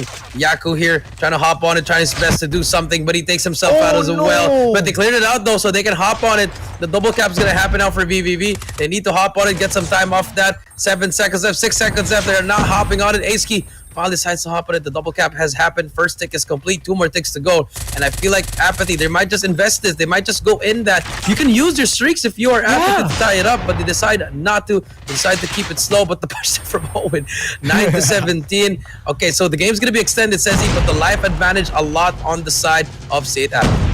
Wow, very great decision making. They didn't rush. The shot caller is very calm, and he didn't pursue the score streaks, the operator skills in the B side because he knows that they have the life advantage, and because of this, they will have more aces up their sleeves in the tiebreaker, and that could be deadly for Triple V. Now the question will be, what maneuver will Triple V do? Because in this time, C8 Apathy has the life advantage. 6 more light for Triple V. Zunex is ready to go for the spawn trap. Through the showers he goes. CBR4 with Wadu's help. They extinguish the lives one by one of Triple V. And now 30 seconds remaining. The zigzag is there, but we'll be finding one. Now trading the lives will not be good for Triple V as they need multi-kills. And multi-kills wise, it will go to C8 AEIPATHY as they will close this one. And here's the catch. C8 has the resources to get this done. Yes, they do. Fully streaked out by Josh. Zunix has his operator skill. So this is going to be interesting, but they're going for that B side. Look at this. I think they might just invest a lot in here in order for them to push up. And here we go. The 5-man push for CA is all up to Yaku. Owen, but Owen has the Sparrow, gets 4 in a row. Shuts down the push, and that is how you use it. And now the spawn trap is on for VVV. Now Anchor Masterclass coming from Owen. The RPD turned into the Sparrow. Now ASK is looking to repeat the same feat, but that time it will be shut down. But still, Owen really doing a good job in defending and anchoring that spot. And now they get the life advantage. C8 AEIPATHY needs to slow it down, needs to be more cautious, and that is exactly what they're doing. They're not going out of the showers. They're letting number 1, Wadu, go out and clear, go out and scout here, as they will be losing 1 life in the process. Now Josh will be forced to use the X's on Goliath. They're using and they're looking to go for the A site, and this is where number 2 Owen comes into the action. And number 2 Owen comes into action. Here we go. 3 life advantage for the side of VVV, and here comes the Goliath. This is the play that they need. They're gonna go for this A flag, but look at this. The drone has been used, and now can Owen spot anything? He gives out the call out. They tag up the Goliath. They tag out all the players, and here we go. 8 seconds left. They finally inside the hill, but not yet inside the hill. The Goliath taking a long time to go for it. Then Wadu and Zunix finally inside. 5 seconds remaining. The contest comes in. Do VVV push for this, says he, or will they just rotate and just protect B? They need to protect B because the XS1 will have a great time. I mean, will have a long time in traveling, and they can intercept them on the road. But now this is it. This is the final defense that Triple V will need to make. And Owen is the master in this B side. Kenshi has the Sparrow. Now they just need to utilize it fully because Zunex will be a headache for the side of C8. He is very slow and he can't push together with C8 AEIPATHY, but the thing is, Cluster Strike is ready for Josh once they make that big push. And once that they make that big push, here we go. 14 to 12.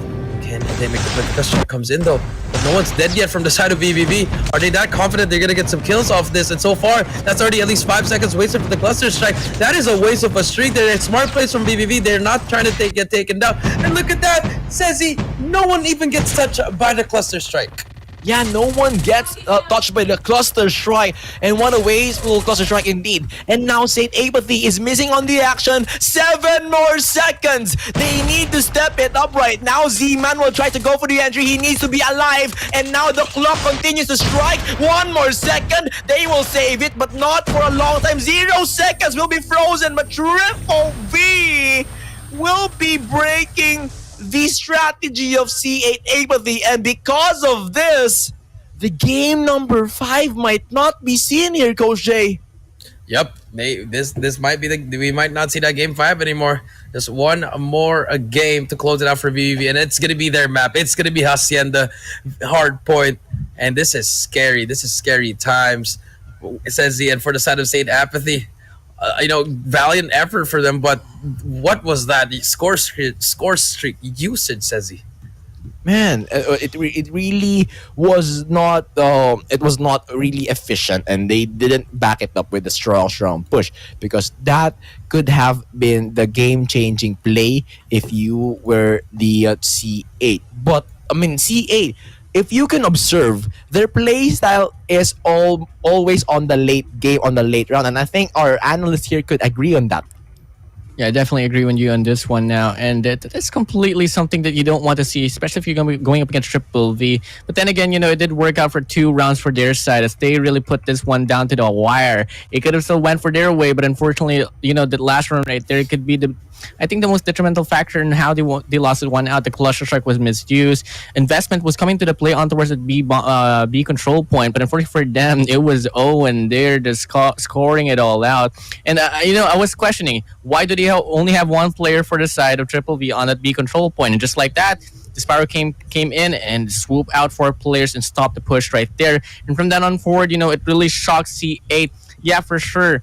The lives there was only trailing by at least three lives, and till then it wasn't never the lead there wasn't really given for the C8 Apathy overall. So it was just a clean take from then on forward. Now this is where it's gonna get interesting, because we projected that Triple V is gonna win Hacienda Hardpoint, and we questioned what game could Triple V pierce through and claim out away from C8 Apathy, as you need to claim 3 games out away from your predecessors for you to move on to the next stage of the competition. And clearly Firing Range Control will be the answer for this. And honestly, if I was on the side of C8 Apathy, Jericho, I would be like scratching my head big time, because I missed an opportunity to prolong the season, to prolong the series overall. So this could be the ending or the closing deal here for Triple V, Jericho. I think this might be the closeout game. I feel like VV closes out here in Hacienda. I mean, they're the only team that actually loves to play Hacienda so far. Back-to-back Haciendas, and it's going to be Hardpoint again. Are we going to have another member to the 50-point club joining C8 MG and Prata Gang? Maybe. Memberships are free. Premium membership is here. Let's see if they can do it here, Warden.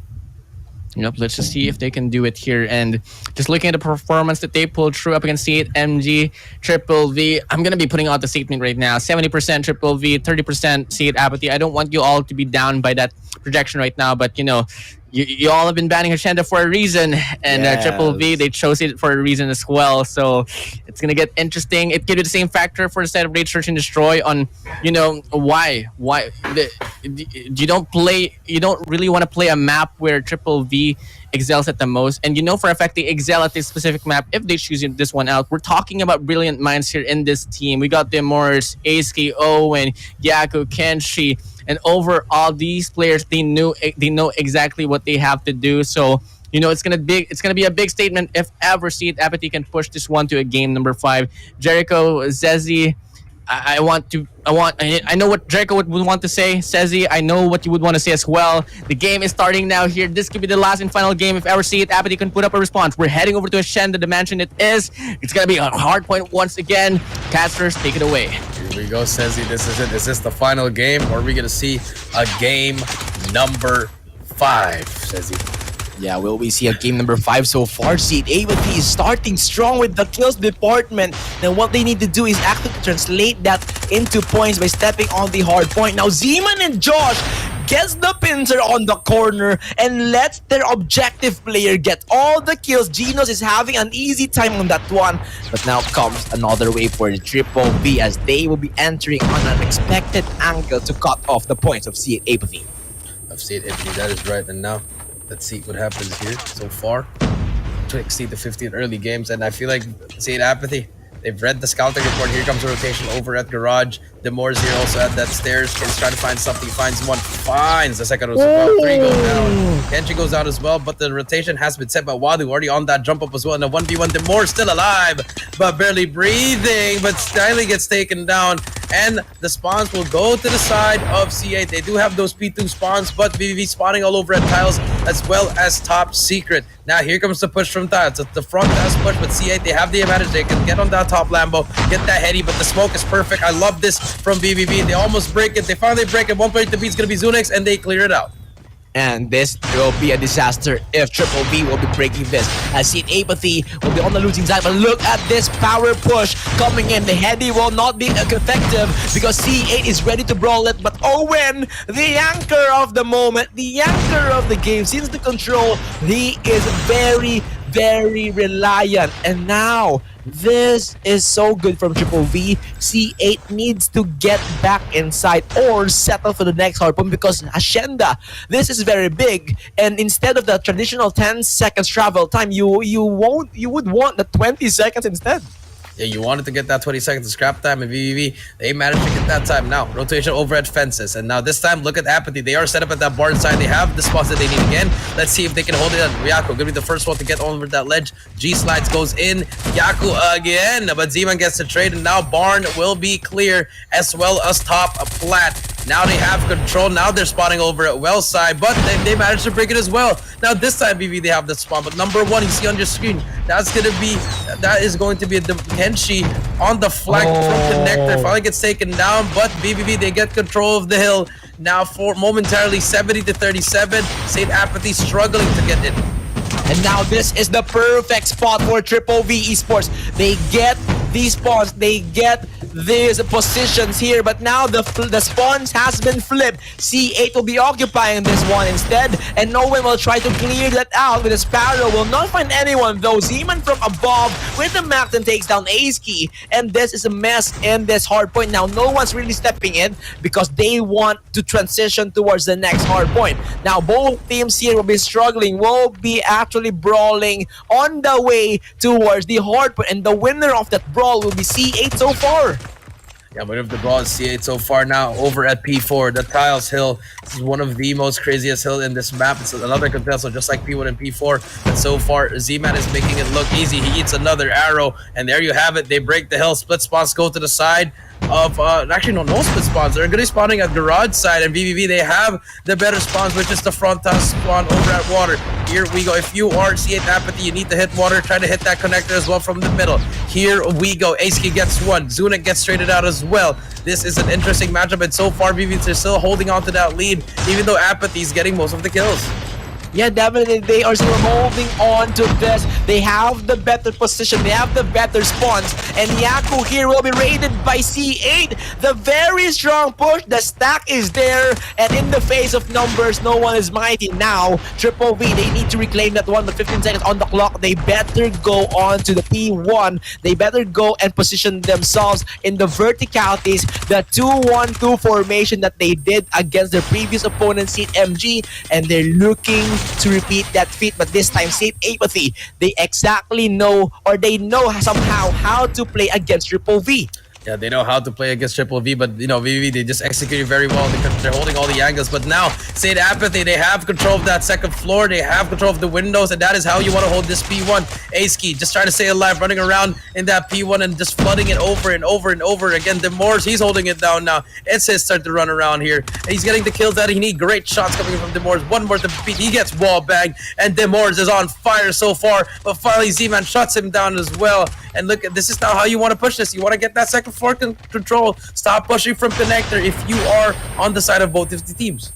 Man, they really need to get back on their nerves. They need to be calm, cool, and collected because they are brawling inside the harbor. As you have said, this is not the way to play the P1. And because the time is running out, they will be forced to go on the money hill, on the garage, and this could be Triple V Esports money hill there because they have the initial fight, they have the initial countdown here on the hard point. But C8 Apathy, they have broken to this hard point so many times, and Kinos is very, very sneaky on this angle.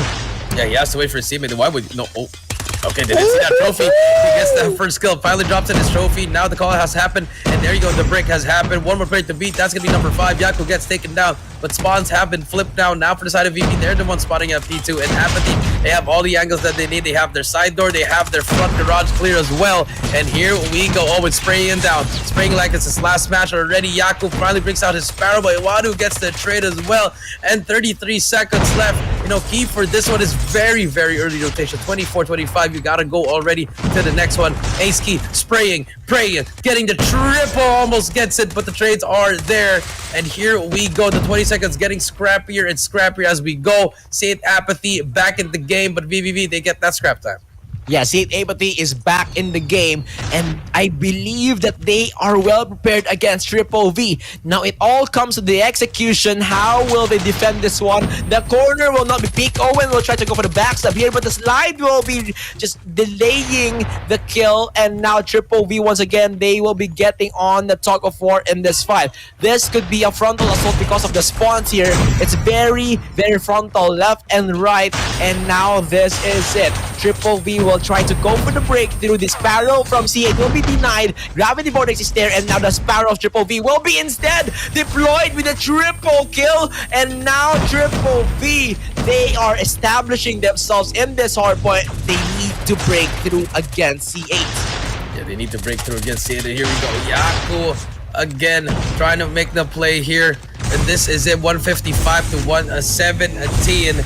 Just hopping on this P3, and for the side of C8 Apathy, they have a player on top. That is going to be Wadu. He's going to be that. They need that help, and he's going to be last player alive. Yaku trying to stay alive here. He gets one player, but there's going to be two more to go, and he's still alive here. Great plays coming here from Yaku. The Ziggy Zag starting to make the play, but he gets eaten by a Hunter Killer. 5 seconds left, but they have to rotate. They have to rotate now. 167 to 118. Such a close game, says he, but Aceski is there to start things off for P4. And now P4 will be secured by Triple V Esports. This is one of the hardest, once again, hardest hard points to break. But Demors with a triple kill will be making the lives of C8 even harder. Now, Wadu will come for the flank. This is a perfect pincer play. They just only need to execute it. But Triple V knows exactly the play of C8. They have prepared for that pincer, and they will break through that encirclement. Now, C8 will need to regroup once again if they want to have this strong push. But Aceski is there to go for the Slayer department, and he will be breaking through the defenses, the position, and the rotation of C8. Now they cannot group together with this one breaking their positions. Now breaking their positions, 209 to 118. Here we go, finally reaching it. This is the final hill for the side of VVV. They're going to rotate now to P1 and C8 Apathy. They still have a long way to go. They need to be perfect in the next 3 hills here if they want to get the chance to force a game number 5. C8 Apathy coming in here. What can they find? They are finding the barrels of VVV here. 212 to 127. Hill is about to be activated. No streaks whatsoever, but operator skills are ready at the disposal of VVV. C8 Apathy about to hop on the delete to flood it now, and this is very scary for them. And this is very scary for them because C8, they are on the lower side of the hardpoint. This is very deadly if you're C8 with Triple V. They can surround you from the second floor. Now Kenshi will try to go for the dog bro 1v1. The prone is there, very effective with the smoke. Now Z-Man will be the ones defending the second floor. So far, C8 is painting the kill boards in yellow, and Z-Man will continue that feat. Now they take the scores. They still have the score streak. They still have the operator skill. 3 operators will be ready for the taking. Now they get this whole full 60, I believe, and Triple V, they need to make amendments right now if they want to save the situation. Yeah, they need to make amendments now. They finally got that time. Great time coming from that P1, but this P2 might be the one. This might be the end here for VV. Remember, the last time they were here, they were getting numbers, they were getting points here, but so far, C8 Apathy first in the hill. They also have control of the spots, but look at the front one. They're not looking from behind. They finally notice that Z-Man spots one, but doesn't get back. The finally gets that first kill. Gets the triple kill as well. Z-Man, he might just be able to save the game here. The pretty missile comes down. The trade comes in as well. But VVV's there as well. The cluster's not going to do anything. 220 to 169. They need to go into this hill right now, says he.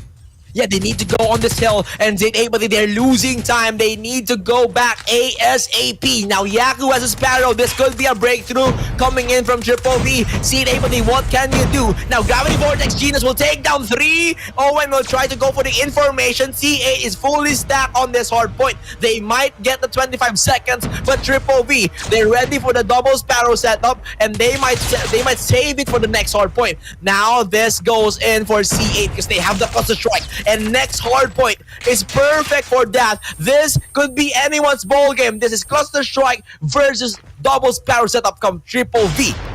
Yep, here we go. This is it. Here we go, 244 to 246 to 245 to 187, and let's see if they can close it out here. If you are, you better drop that cluster, and they've done it already. They dropped it, and here we go. They need to hop on it. Don't make the same mistake. Zunek's gonna be the first one in. They take down Aceski as well. They clear out the base for the moment. Now, can they hold it on for this whole time? And VVV, one good break is all you need, says he. Here we go. Yeah, they need to compose themselves first. They need to gather on the rendezvous point and push as a team. And now Triple V is knocking on the doors of C8. The pincer is there. Semi-encirclement will be popped off. Wadu will be countering that instead. And they will go for the breakthrough. Now VVV ESPORTS takes 1 point. And C8 will manage to get inside. But now, 1 more point. And Triple V will be your winners. And they will go to the Grand Finals revenge match against Sem 9. Great play coming in. And look at Demores. He has some special guests. His new team after this tournament. The Low Kings. Shout out to Coach Alea. You also have Kalo, PJ, as well as a Yopi. Shout out to you, boys. See you in Garena Master Season 3. But enough of them. We talk about VVV for now. Great play coming through from them. 40 kills from Demores, 36 from Aski, and for Z-Man, 43. But it wasn't enough. The revenge tour continues. There's going to be a one final part here, and it's going up against 7-9. But, C8 AEIPATHY. A lot of people thought they were going to win this event after what they did yesterday. But VVV, it just shows the experience there. Let's bring in our analyst here, Sezi. Warden, what are your thoughts? I mean, it was a leg shot there for the side of C8 AEIPATHY. If only they could have won a control point, because we were really predicting that Hacienda was going to go to the ways of Triple V, and it clearly did. But, I love the hustle there, and I love the fight that C8 AEIPATHY pulled through. They forced this one to, a little bit too down to the wire. If ever did C8 AEIPATHY could have capitalized one more in terms of getting one more money heal. Until then, it could have went for their way and could push through on towards the search and destroy on standoff. But, it didn't happen. It's all going to go for the side of Triple V. And, for Triple V here, I'm going to be putting the spotlight for them from down on forward. C8 AEIPATHY, they're out of the equation. They're going to be finishing off third for this event. Triple V, there's still a long matchup up ahead of you. If you want to win this tournament, you're going to be going up against the Malaysian representatives, Sem9 twice to beat. It's going to take a lot of endurance here, and clearly endurance is something that we always talked about. And so far, Triple V, they had a hard time with C8 AEIPATHY. And, it's going to be the first meeting here for Triple V and Sem9 for this event, which is quite anticipated. We were really anticipating that to happen for the upper bracket finals, and it didn't happen because C8 AEIPATHY was the predecessor to take down Triple V, but Triple V got the response. So overall, there's just going to be information overload out away from me. Zezzy, approaching on to the finals we go. The grand finals here at Triple V up against Sem9. What are the four? I know for a fact the matchup hasn't started just yet, but I want you to tell me the factors that Triple V needs to do, especially if they want to take down Sem9 out away from this competition. They need a rest. Or it's either rest or go, because they couldn't take advantage of the momentum. Or if they are feeling tired, then they need to rest. So that's two things that they need to determine first before engaging with Sem9. But for sure, this is the grand finals. So if Triple V has any cards up their sleeves, they better use it. But Sem9, Definitely. so far, they have just shown themselves 3 times in the competition. So their shadows are so deep. Triple V right now needs to venture on the darkness and find the light towards their win. Definitely. They need to venture out the light and find that win right there. And speaking about cards, the Moors is actually one card that I really love to point out here for the set of Triple V, because really he has been putting up a big impact for the set of Triple V. And, Jericho, how this team plays out, the chemistry, how it goes down. How big of an impact does the Moors give to the set of the team? I mean, Demores is that's why he got picked up with the Low Kings. So he's that type of player, and I feel like he's still a top player. He definitely has that brother buff from Skird, but we know Skird is the best player in Garena at the moment. But Demores, he just brings so much to the table. The way he's maneuvering, the way he's playing around the map, just being annoying, getting those threes, getting those fours for the teammates. He's always getting kills over and over again. He's doing his job right at the same time. Not overextending, not over rotating. He's just doing his job, but he's doing it at a very high level. Definitely doing it at a high level here. So, just a quick rundown here on towards how this series went down. C8 AEIPATHY, they managed to put this car up against Triple V, 250 to 205. Their hometown, their home court. Takeoff will not be shown anymore at all. I do believe most of the teams would be dodging that one out. And that's the only time coming again that C8 AEIPATHY took a game. But from then on forward, from Raid to Control to Hardpoint once again, it was all Triple V. Hence, not giving us the chance to see Standoff Search and Destroy, which could have possibly went to the ways of C8 AEIPATHY, but out of the equation, out of the topic. What is done has been done. Can't dwell on it. I just can't wait to see how the grand finals will go down. C8 AEIPATHY, salutes to you once again. You all made it quite far and exceeded their expectations quite nicely as well. And that complete shocker right there. The first appearance there, the first matchup that you had with Triple V, it was a complete shocker. 3-0, but the retaliation for Triple V came into the play as well. And this is the whole personality of Triple V. It just doesn't happen for the whole series. It happens, in mid-game as well for Search and Destroy. What they have to do, even if they win, they improvise. overly improvise, and that is really the resilience of Triple V that really Sam9 has to watch out for, because they do learn from their mistakes. And coming in now, once more, I'm going to bring back the history here. This is not going to be the first time that Triple V and Sam9 will be going up against each other. They went up against each other in the group stages for the Garena Masters Season 1. So it's going to be a really interesting take here, guys. So, Sezi, how this one's going to go down for the grand final is going to be quite unpredictable. But if you're going to be talking about odds and probabilities, who do you think has it more here, Sezi? Oh man, that's really a tough question because Sam9 really hid their cards deeply. They just went in from the upper bracket towards the grand finals. Now, one thing here to note is that when Triple V wins this grand finals, they need to have one more grand finals, and that will take a toll on Triple V because they are running. This is their third matchup for the day, and this is two consecutive matches in a row. And if you add up that grand finals, it will be three. And if you add that grand finals number 2, it will be their fourth game in a row. And imagine that's a total of like 12 games, like 3 hours of playing, and that could really take a toll on them here, Warden. Definitely could put a toll up against them. And Triple V, they need to work out. They need to work on the stamina. They need to work on the endurance for them to pull through and take down Sam9. But first of all, let's go back to the memory lane. Back to the memory lane we go. It's going to be the highlights here for this segment. And Jericho, I want you to talk to me about this one here, because this is the only game that C8 AEIPATHY put his car up against Triple V. And why did Triple V lose this one out, honestly? This one I feel like it was just the map, honestly. VV's never been a fan of on the generations of VVV. I coached the one with Gion and all those players, Nick, Flip, those legendary players. We never like Takeoff. I mean, even if your coach doesn't like Takeoff, then you won't like it as well. So I feel like it was just really the map pick, and they just really had a hard time here. But here in S&D, 1 word. 2 words. Speed run. That's it. Next. Yep, speedrun. As I said, man, I had a phone call with Guinness World Record, and they completely claimed this one out, being the fastest game for Search and Destroy. And there's not really a lot of analysis that we can put up here. It was just purely abomination. Moving over to Control, this one right here was down to the wire. C8 AEIPATHY, they capitalized with the first round. Triple V responded back with their own as well.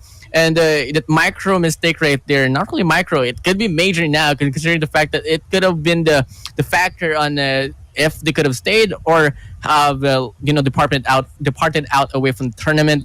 And the last round right there for round number 5, the investment for the set of C8 AEIPATHY wasn't so convincing at all. Misuse of the cluster strike operators, those gunfights, it was just all over the place. Moving over to Hardpoint, Hacienda here was well predicted by us all three that it's going to go for the waste of Triple V, and it truly really did. And just like that, I mean, I love the comeback build up there for the set of C8 AEIPATHY. They were owning like 2 hills consecutively, but the last round right there, the last clearance, the last 3 points here being claimed out, it was just game. Sezi, Triple V will completely eliminate C8 AEIPATHY out of the equation. And let's talk about Aski here, because AJ earlier was saying that Aski deserves that MVP, and he clearly did. And we were like saying, no, okay, right, no, we'll see if he's gonna be truly the MVP. He is the MVP. So averaging 27 kills, 29 deaths, 13 assists, scoring 3,700, and a KDA of negative, but it doesn't really matter. He's doing the job.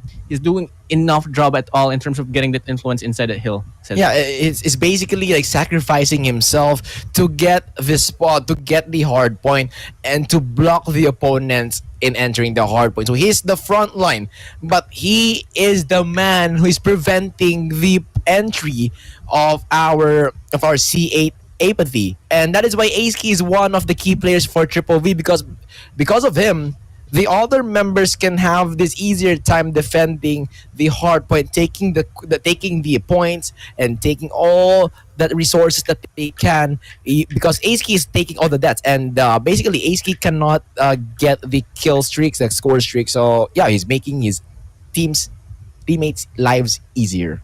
Yep, making his teammates' lives easier. And this guy wasn't just constantly making plays on the versus matchup. Obviously, right before this, they did go against C8 MG, and he was the closing factor as well to get the clearance and get the win out away from MG. The Sparrow play clearly, the mastery for what do you call it, Triple V. it's gonna come to the point that Sem9 should really consider banning the Sparrow here, Jericho, because when you give the bow and arrow to Ace, he can really pull through, and it's something that I tend to question a lot because it's a high risk, high reward type of factor in terms of the specialist, because you can kill yourself with this one with the precision that Ace offered. It's really a big question mark now. What does Sem9 have to do with the Sparrow that Ace can pull through up against them? I mean, So nope. Sorry, go ahead. Sorry. So, coming again, man, it's a big question mark here. Do you think that Sem9 should ban the Sparrow and force, Triple V to go for, the Annihilator? But also then the offerment of Triple V is something that I do see that I think overall it's just going to come down to the mastery here and the final adjustments for the operator skills. What do you think, Jericho? I feel like the operator skills are, it's really a big thing there. We saw a lot of mishaps there. Says somebody shot his own gravity vortex, he got sent to Summit. Another guy shot his Sparrow, he got sent to Firing Range. So pretty much a lot of things are happening there. But then again, it's just really how you use it. But do you want to? Is that going to change the meta now? Do you want to ban the gravity vortex now? It opens up an idea there, Warden. But if you ban the gravity vortex and the purifier, then the Sparrow is going to be the main thing. 10 Sparrows, 10 arrows coming at you. So there's a lot of ideation here, a lot of innovativeness, as Mr. Sezi would say. Innovativeness. So yeah, very interesting. Yeah, very interesting, guys. So, lower bracket final said and done. It's going to be C8 AEIPATHY finishing off third for this event. Up next, we got the grand finals twice to beat Sem9 up against Triple V, the round-around tour revenge tour, as Jericho would say it. I butchered that one out there, Jericho. We're about to see that, but before that, we're going to be having a short break. We'll be right back.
Well, that was quite anticlimactic here, guys. Coming again, it's gonna be the grand finals here, guys. It's gonna be Sem9 up against Triple V. But before that, guys, let me introduce myself. I'm Warden.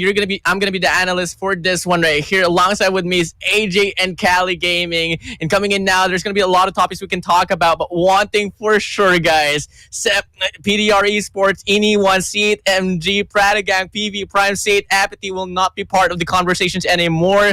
So, guys, it has come a long way here. AJ, how do you feel about this matchup? I am super excited, right? I've been looking forward to this the whole day, but I disagree with the part where you mentioned that, we've finally reached the end. Although the audience didn't hear you because you were muted, but this is not the end just yet, man. I mean, I am hoping for a double grand finals. I'm hoping and praying that VVV Esports resets the bracket, and then I think Sem9 is going to go to town with them because Sem9 is on a different level in this competition, right?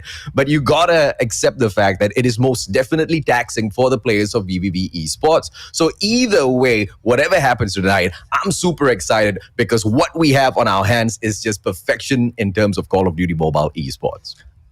Well, I can tell AJ has his hands in the air. The excitement right there, the tone right there. I just love the energy, AJ. And, Cali, we have the schedules here for this playoffs number 2, and we have finished through 90% of it. This is the last and final match right here, Sem9 and Triple V. The first matchup we had was a donut. Second as well was a donut. Third one, we had a breadstick on the right side, but for the fourth one, we had a donut once more. Same situation there for Triple V and C8 Apathy. C8 Apathy is just really good at scratching a game out away from their predecessors, but not enough to take the win out away from them. And just like that, hence we got Triple V and Sem9 here for his finals. Keep in mind, once again, I want to re-emphasize something that Mustachio said. It's a twice to beat system.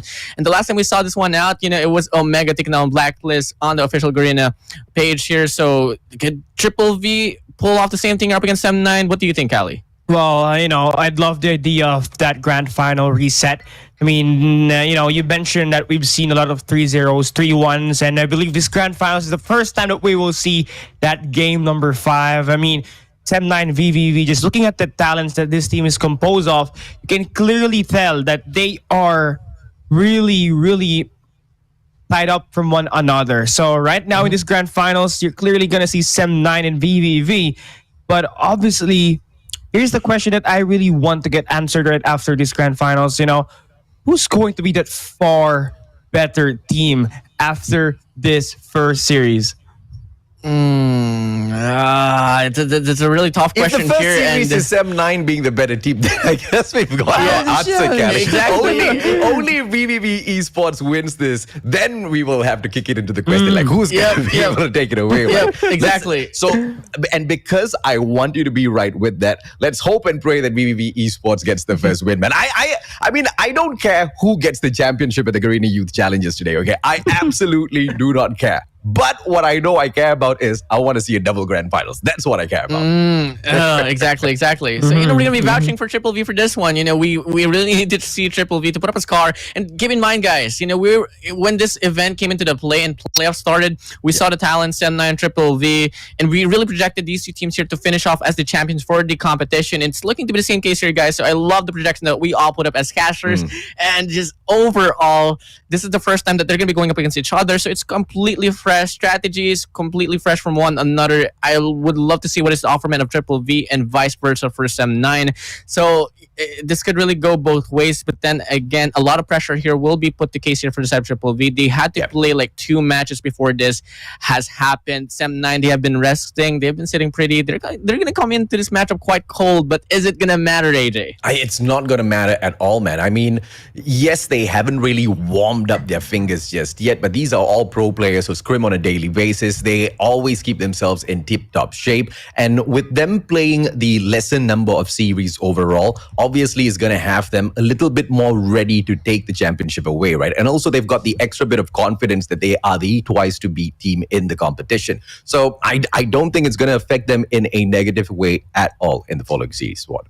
Yeah, definitely. Composure here for Sem9 is something I'm really all eyes on for them. And in some way, guys, in some way, Callie and AJ, the lineup for the set of SM9 has just been so convincing ever since. No player is just underperforming. And speaking about the talents now, we got Bingo, Concept, Sha, Smokey, Jasmine, and Zhang Yu. And all eyes on Bingo as he has been really the consecutive MVP. We've been comparing him lately, and just like the reset, the bounce back that he has been put up, really on the same level as like, Yado and stuff. Overall, SM9 completely looking different. And there was a big question mark that we put up before this whole thing started with Sir T. He's out of the equation. Shao filled in for him, and it completely changed the status of the game. And SM9 with the momentum that they have, I love the change here, Callie. Oh yeah, definitely, man. And for Sem9, without Sir T in the lineup, they clearly make up for it with the impressive performance of Bingo so far in this competition. This guy's been dropping 40 bombs, 50 bombs, if it need be, for his team, just in order for them to win the games. And obviously, seeing that Hardpoint really is beneficial for them as well, since he's the one that's been playing most of the Hardpoint time. But for me though, I think he needs to win more gunfights here, Warden. Definitely, with Triple V being a slay heavy type of team, he needs to double it down now because, coming again, they have never played against each other on towards this event. Yeah, for sure, on Masters 1, they did go up against each other, and Triple V did actually win out the series. So, it's going to be a revenge point at some take away here for the set of SM9. But for the set of Triple V, I can't wait to mention this one out because they've been playing a lot of matches. They've been so convincing. They've been so promising, and overall, they're looking to be a worthy team here to play it all out and just win it all out. But twice to beat SM9. They got their smiles, and you can't really take that away from SM9 here, AJ. You just listen down every single person. No, but I feel you, brother. I feel you, man. I mean, I get it confused in my head all the time too. But the team of SM9, all of them stellar. I want to break them down a little bit more, but we got to hop on over to the lineup of VVV as well. These are your challenges, ladies and gentlemen, boys and girls, with the lineup of Aski, Demos, Kenshi, Owen, as well as Yaku. They just executed one of the best revenge grunge matches against C8 AEIPATHY, and I know they would have loved to take them down 3-0, but there's something that they really, really need to work on, and that is going to be their takeoff hardpoint. Not once, but twice, and both of it lost to C8 AEIPATHY. If that is not the map that is banned out, we might just see the players of SM9 take advantage. But going back to these players, man, the performance that they've had in the competition so far, through Aski, the absolute stellar MVP, through Demos, who has been such a consistent, support player for the squad as a whole, VVV Esports have just really been working the hardest out there on the battlefield. In fact, they've played the most number of games so far, Warden. Definitely, they have been playing the most games here. They have the experience. They got the heat rocking for them. And, most of the teams here in GYC, unfortunately, I have to put this one out. Most of the teams here, like AEIPATHY, they are a three-factor type of team, They're quite inconsistent. But for set of Triple V, all of these players are rocking aboard. And as I would love to call it out, it takes 5 to tango for the side of Call of Duty Mobile. And they are certainly the team that could perform at most. So, SM9, they better watch out. Cali Gaming, what's your takeaway for Triple V? Yeah, for VVV Esports, everybody can really play well. But for me, though, the player that really stand out the most individually here is Aski for VVV Esports, because this guy has been constantly the MVP in today's playoffs. And not only that, he's been so reliable in creating plays, getting kills, and of course, just making sure his team gets a lot of benefits when he plays inside the game. But then again, for VVV Esports, this is their second time here at Garena Youth Challenger. So the last time they actually played last season, absolutely, they were on the lower bracket as well, and they had to face Tyrant Esports on the grand finals, wherein they lost 3-0. They got swept by Tyrant Esports, but here this time, I feel like they have a fight in them, and they've been showing promise on that lower bracket. And here is our head-to-head here, Warden. SM9 Bingo, Low Kings Demors.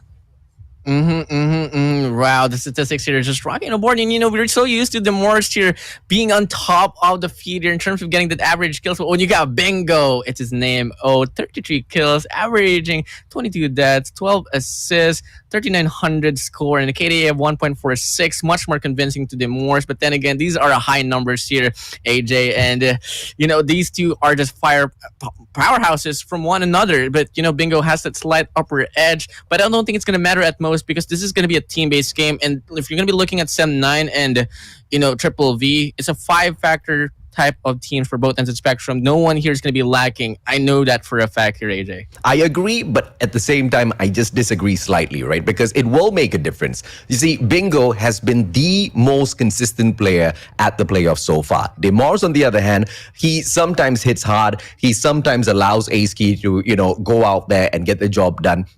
Yes, the players on the side of VVV Esports can all step up to the plate, but the exact same thing can be said for Sem9. And that's exactly what makes Bingo, totally outshine everybody else, right? His performance this time around in the competition has been nothing less than utterly impressive. The guy has not dropped a single, pressure point. I don't know what he didn't drop, but he hasn't dropped his pace at all in the competition. I think there's just a couple of games where he did not pick up the MVP, but even then he was placing second, right? So the amount of effort he's putting out there, bro, it is going to be making quite the bit of difference today. Bingo is a really loud player here all throughout this event. But moving along now here, we got our maps and modes. First matchup we got today, it's going to be on Summit Hardpoint, followed up with Firing Range, Search and Destroy. Third is going to be Standoff on Control. And certainly for sure, we know this for a fact, guys, it's not just going to be a 3-0. Raid, Hardpoint, and Slums Search and Destroy will be opened up for this one. Hacienda and Takeoff will be out of the play. And I do believe Triple V will be dodging the bullet for this one. They know for a fact how confident, in some ways Sem9 is. But it's going to be an opening take here for Sem9 as well because, they win that map, the toss coin. They're going to be opening Summit on Hardpoint here, and exactly what you don't want to see for the side of Triple V, but they're left with no choice. You can only ban one map, but in terms of banning the operator skills, it's going to be Purifier and Annihilator out of the play. Sparrow will kick in, and they did mention that Triple V is just a remarkable team in terms of rocking the bow and arrow. So, guys, overall, it's just a really, really nice set of maps here and a really nice set of bans here for both ends of the spectrum. And Callie, do you have any insights, any thoughts about this? Well, honestly, for that operator skill ban, as you mentioned, that Sparrow is going to be very beneficial for VVV Esports. Now, for Sem9, they're notorious for their annihilators, and of course, they could streak up with it, build those core streaks, and eventually create a lot of plays with that operator skills. And of course, for VVV Esports, for banning that annihilator, greatly sets them up for a win-win situation. Win one is remove Sem9's ability to play that annihilator, and of course win two, of course, for having that Sparrow locked in for them to use. And as you can say, you did say it earlier, they're really notorious as well for that bow and arrow, and they can greatly put it into effective play. But then again, really love this operator skill ban. So honestly, I feel like this maps right here is perfect for this team more than VVV Esports and Sem9 are greatly so good in this close quarter combat. So seeing Summit, Standoff, and of course Raid on this respawn games clearly will be a treat for these viewers to watch. Yeah, definitely. And also Slum Search and Destroy there in game number 5. I know for a fact it's going to end on towards that one here. It's all going to come down to the wires.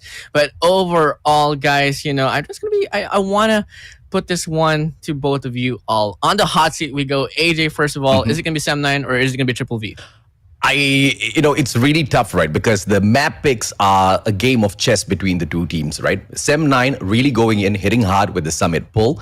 But when it is the turn of the players of VVV to go in for their own Hardpoint map pick, this is exactly where the chess match is continued to be played so smartly by the team that does not win the coin toss. They pull away Raid. And they do this, and it's going to be having such a huge effect there because it's probably not going to be dropping into Control. And we know Control, Raid, it's probably going to drop into the hands of Sem9 as well. So there in itself, the players of VVV are really trying their best, to stay alive. Because when we talk about the takeoff ban, where they should have gone in for the ban, they know everything. They know that the players of Sem9 know their weaknesses, and they're trying to stave off as much as possible. But the loss of the coin toss here, with Sem9 getting Lady Luck to smile at them a little bit more, it just puts so much of favor on the side of MYSG here, Warden. Definitely. And, just looking at the third map right there, Control is something that, Standoff Control specifically, is something that, Triple V needs to work on. They choked that one out up against AEIPATHY. So, there's going to be a lot of improvisations. And the two maps that Triple V had in mind, they can completely performed on towards Yes. this one. And I'm going to be putting the question mark on this one once again for the side of C8 Apit and for the side of Triple V. What game are they going to be able to pierce if it's not going to be game number 2 or game number 4? So guys, overall, soon enough, game is about to start now, guys. Grand finals now. Let's give it up now here for Sem9 and Triple V Esports. Casters, take it away. Thank you very much, Warden. Ladies and gentlemen, boys and girls, as we open up match number 1, let us know in the comment section exactly who you think is going to be able to grab this win, VVV Esports or the MYSG Kings at the moment, the one and only Sem9. For the time being, it's just VVV Esports inside of the Hardpoint with none of the Sem9 players able to break it just yet. Playing the game of patience, waiting at the second floor before they hop on in. They're just waiting for their players to respawn back, but to no avail whatsoever, Cali. They just get sliced right back out of that reset. Oh yeah, great job right there by VVV Esports holding their ground against the flood made by Sem9, and they will still do so, get that. But then again, for Sem9, they've been failing all of these gun attempts, and that's giving VVV Esports a lot of time inside this hard point. But finally, they create the break by attacking in multiple angles. But then soon, this is going to be the final 10 seconds. Scrap time involved, and for now, Sem9 still looking to get a good hold off of this hard point. And we're moving into new, and this is going to be on the catwalks. For now, VVV Esports will be inside, but Sem9's got a favorable spawn, and this should be a hill under their favor. But let's see though, how are they going to react with the push made by VVV?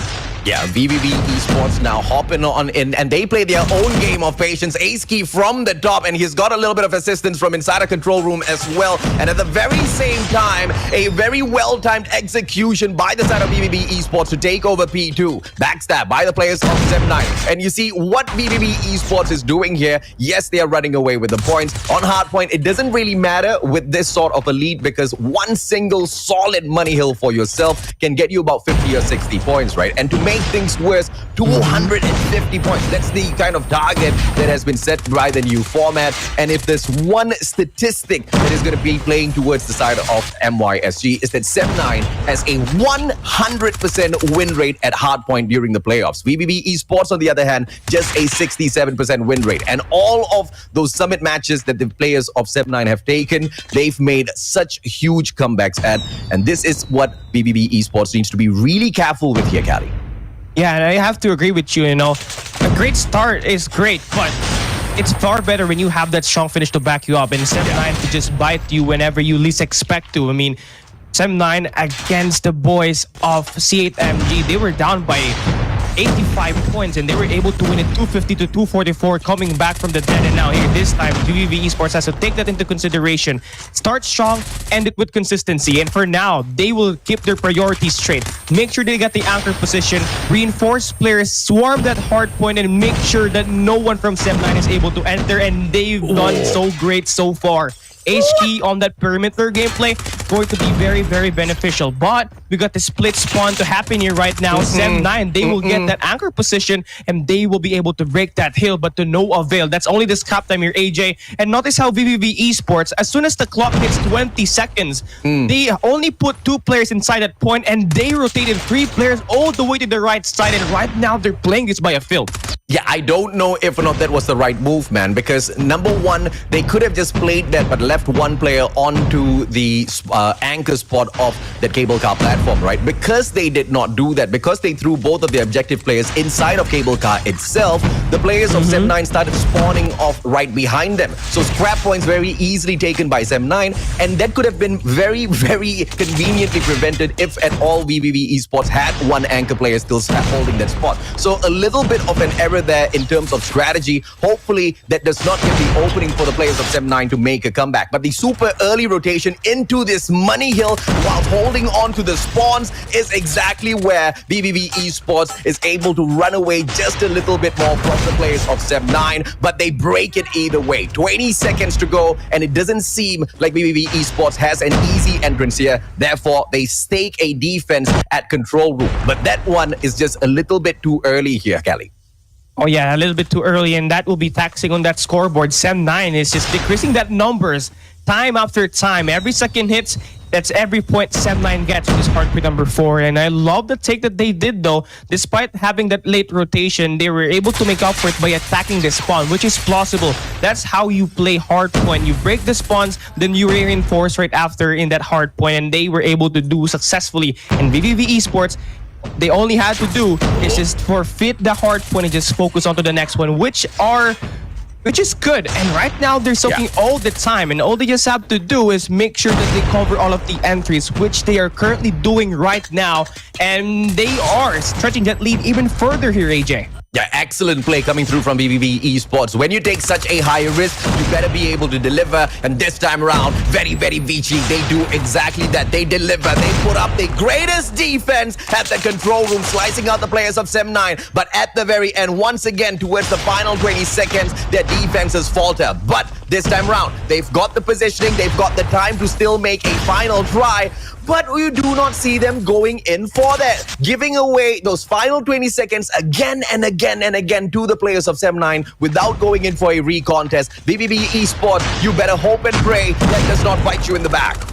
Oh yeah, definitely. You know, giving a lot of time clearly will give your opponent a lot of points. And of course, here, this in the Hardpoint, every point counts. And at the end of the day, if the game is close, you really did that. And for the following Hardpoint, you're definitely going to see VVV Esports getting it done in that kill feed. You can see all yellow on that kill feed, and definitely is creating a mark. They're doing it, so they're forcing Sem9 to go back to their spawns. But do take a look at this, AJ. 3 Sparrows just to make sure they get the break in the point. I think that's going to be useful for them because right now they're trying to reduce that lead. It's just an over-investment, if you ask me. 3 Sparrows is a little bit of an overkill, but it seems to have worked. It has given them more than 20 seconds at a hard point and a little bit of a leeway to catch up with the players of VVV Esports. Once again, super early rotation. What's going on with the lineup of anybody Vici? This doesn't seem like them at all. To give up all of those precious points that they could have continued fighting for, they want to stake a supreme defensive fort over at Cable Car platform. But the break is going to come through from the water tower. Sia setting it up together with Concept. It's going to be a 2v1, but Owen manages to shut down Zengyu first. Sia with holding back, and the trigger discipline is going to serve him well as he tags up Owen and he breaks the anchor. This is the play of Sem9, and they will be able to assume the spawns. Let's go. This is MYSG attacking right back. VVV Esports, this is what I was asking them to look out for, and this defense is going to really count for a lot of points here, Callie. Oh yeah, the pinch play from Smokey fully effective, and now they will have only reinforcements in this Hardpoint alone. 30 seconds is plenty of time for Sem9 to accumulate, and should they get this 30 seconds, they're looking about a tie game against VVV Esports, moving into that Hardpoint number 4. And honestly, Sia just waiting for the right moment, able to pay off as he takes the anchor position played there by VVV Esports. Truly gave him the chance to, of course, set his team for success and spawn them right beside, and thus the reason why they are claiming this scrap time. And of course, 30 seconds in that Hardpoint number 3. Now we're looking at 180 to 181, a single-digit lead here, AJ. And now 1v1 battle on the anchor spawn, but unfortunately for Zengyu, he gets taken out. So Sem9 off to a late rotation. Let's see how are they going to break. VVV Esports, sins of the past within the same game, has managed to catch up with them, and that is in the form of Sem9. All of those scrap points will add up to something, and notice how Sem9 does not allow VVV Esports to eat off of their scraps. They understand exactly how important it is. So VVV Esports, they need to fight for their lives and hold on to this money hill. Blue Radar Station has got 2 more players on the defense. Amazing play by D-Mors. He still has got the Sparrow on the standby, gets shut down. Now it's going to be a great time to bring it right back. 24 seconds for the fight, and this time VVV Esports does not slow down because they still do have the spawns on their side, and with the favorable spawns, they hop on right back in. But 3 players on the side of VVV decide to go in for an early defense onto the next hard point. My oh my, VVV, your sins are catching up. Oh yeah, definitely. You know, again, we have to reiterate it back. Every point counts, and you giving up 20 seconds every hard point will eventually take a toll, and it's definitely taking a toll here at this few ends of this hard point. 203 to 212. this core of the game right now, and Sem9 is looking to bite back. And here comes Smokey with that Sparrow, takes one player out, but Owen takes him down immediately right off after. Beautiful recovery made by VVV Esports, but here comes another onslaught made by Sem9. This is the turning point of the game. Whoever gets majority of the time here will eventually have a few more points for them to win this game. And for now, VVV Esports has been so successful defending all of the fronts, all of the backs, and they have been accumulating 20 more points for the winner, AJ.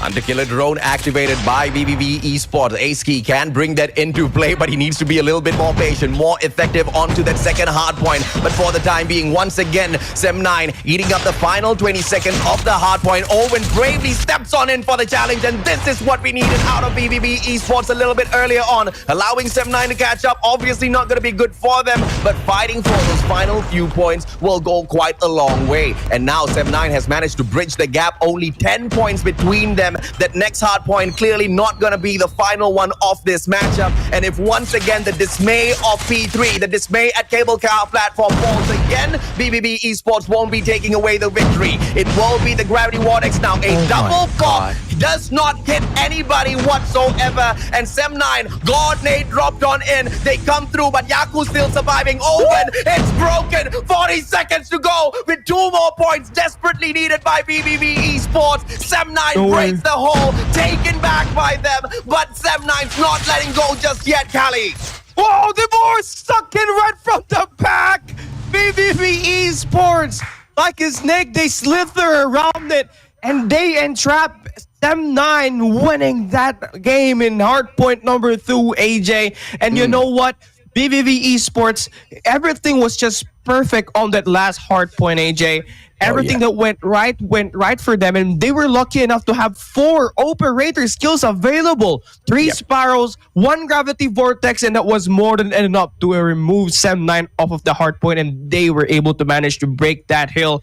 And just looking at the stats here, total team effort right now for VVV, but you know, this was too close for comfort. Sem9, it could have gone their way, but Low Kings just had a far better luck when it comes to that operators being available at the late game.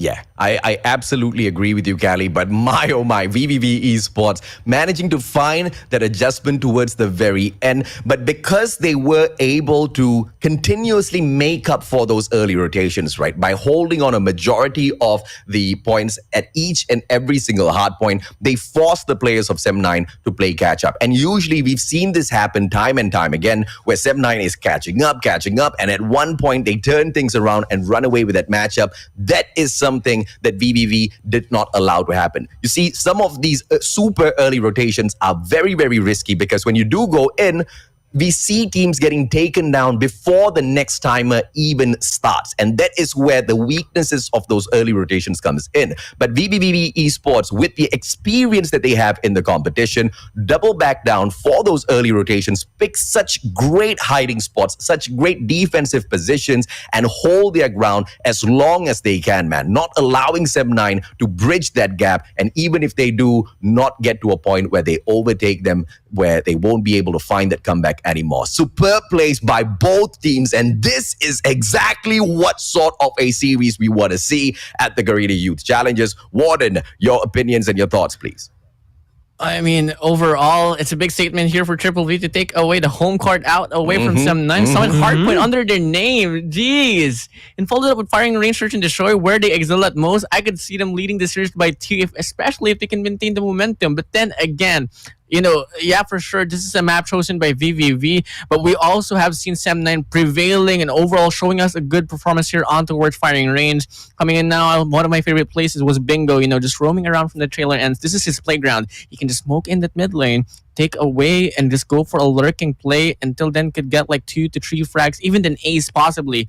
But on the other hand of the spectrum, if I'm going to be comparing Bingo, it's going to be Demorse here. Demorse likes to lurk as well. Similar personalities from one another, but for some with Hardpoint there, AJ. I honestly I can't say that anything that much aside from the fact that the final adjustment from the set of Triple V was the play right there. P2, man. You know, we were seeing like, okay, Gravity Vortex is closing the entrance here from green. And then all of a sudden a Gravity Vortex from the side of 7-9 will come into the play and they will get the contestment. But unfortunately for them, you know, Triple V on that rotation there on towards P2, they only needed like what? 1 more point, 3 more points to claim, and it was just them pushing through, getting the pressure down in for their side, and you know they couldn't afford any mistakes, and they did at one point. Then they lost the gunfight, and the Morris right there was enough to close out the deal. Slithered like a snake, as Callie would say, and just like that, game number 1 said and done. So AJ, that was my takeaway. Thank you so much for bringing up the Gravity Vortex at the very end, man. I mean, those Gravity Vortexes were giving me a heart attack because those were precautionary shots that were meant to block off the entrance. But the players from 7-9 were not there, right? But because of the mechanical supremacy of VVV Esports, they just managed to shoot them down either way. So the Gravity Vortex, even though, almost rendered useless at that particular point, based on their use, they managed to adjust that back with how good they were when they were taking down those players of 7-9. I mean, spectacular matchup, man. What else can we expect from a grand finals? And this is the best way to reset that bracket, Callie. Oh yeah, definitely, AJ. You know, this match here right now, it could be a foreshadowing of what's more to come on this coming maps that we have. And this Search and Destroy truly will be a battle of 1v1s. As you said, as Warden said earlier, lurking gameplay from D Morris and of course from Bingo, sniper gameplay from X3 Jasmine, and of course for Kenshi. I mean, this is going to be a packed threat here right now, and I can't wait for this game to start, Warden and AJ. Yeah. Can't wait. Search and Destroy Firing Range up next, guys. Triple V up by 1 game. In terms of the series, can 7-9 put up a response, or can Triple V lead by 2? Casters, take it away. Thank you very much, Warden. We'll catch right back up with you in a little bit. Oh, God, nade by Bingo early on, but Kenshi with the God wallbang right back. Bingo, down you go. And it's going to be VVV Esports getting the numbers advantage with the plant as well, Callie. Oh yeah, Bingo out of the picture. So one of the playmakers of 7-9 is officially out of the play. So right now, VVV Esports currently will not have that bomb get planted just yet, as there will be a prevention that just happened. I don't know where exactly that the gun was aimed at, but Zhang Yu is showing the spot, but is not going to connect that. D-More is tucked away in that bomb site. So now that the bomb will get planted, we got 40 seconds here, AJ. Right now, it's a 3v3, and 7-9 is looking to plan out their attack here so fast. Right now, Kenshi looking to get the connection all across. Jasmine, that Americans will spot that laser.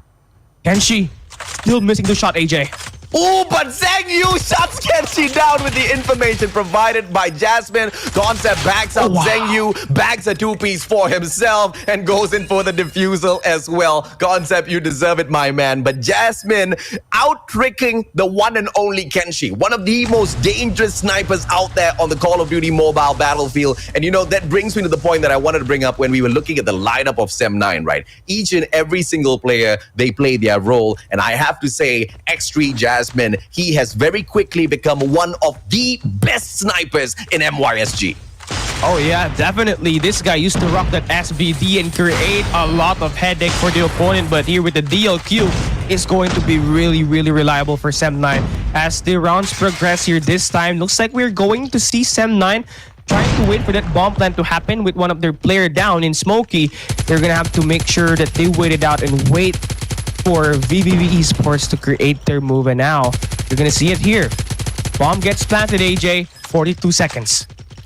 Okay, 1-0. The players very slowly, planning their stance out first. Players of 7-9, the numbers are all equal. Bingo. Just for one. Oh my God, positioning by Yaku. The guy didn't see that one coming, as Yaku quickly hops on over to the second floor of Barracks Hut and staying ever so vigilant down mid. Zhang Yu helping out Jasmine. Zhang Yu gets taken down by a headshot. Jasmine, on the other hand, gets tagged, and Ace moves on in to finish him off. Concept still alive for the side of 7-9, but the time not really on his side, Callie.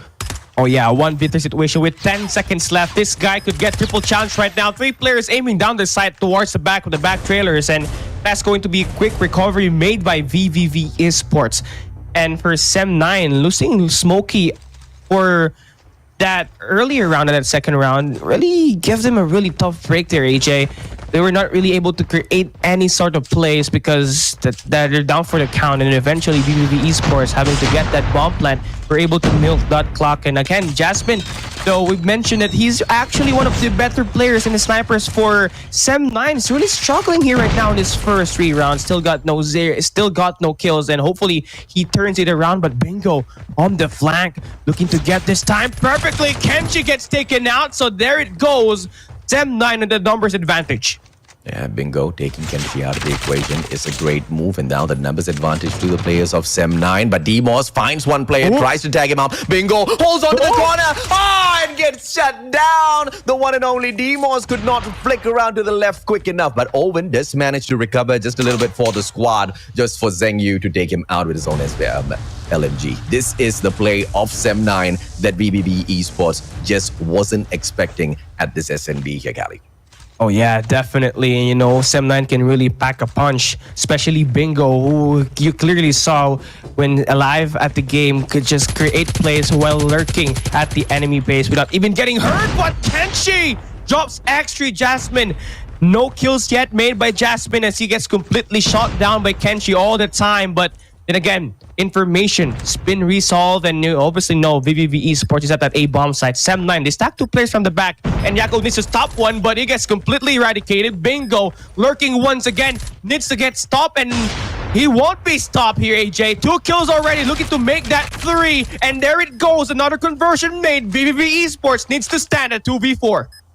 1 so far, and Demos gets taken out by the one and only Bingo. You are right, my friend. Can he go in for the ace? The answer is no. Ace shuts him down, but Zheng Yu very quickly equalizes and takes him out of the equation. The thorn in the side of Sem9 in the name of VVV Esports has been removed, but the game is still not over. If anything, we've seen VVV Esports recover from situations much worse than this, Cali.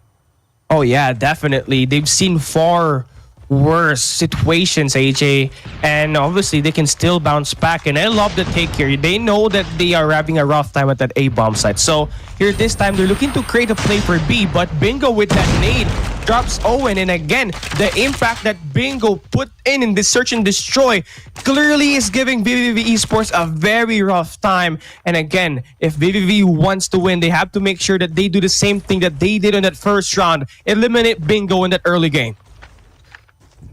Taken out of the equation might be, something that the players of VVV Esports can capitalize on, but finding the players of Sem9 this round just doesn't seem to be one that is very easy. Kenshi is obviously the point man. Oh, Bingo!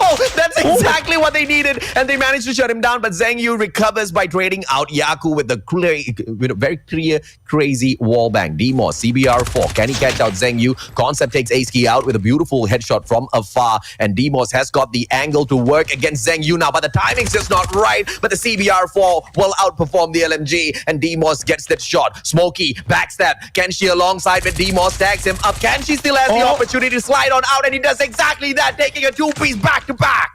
And that's what the deadly sniper of Kenshi can do, just make sure he's dead eye with the snipes. But X3 Jasmine, this angle right here could be useful, but Kenshi, he's got eyes on the prize. 3 kills to end at round number 5.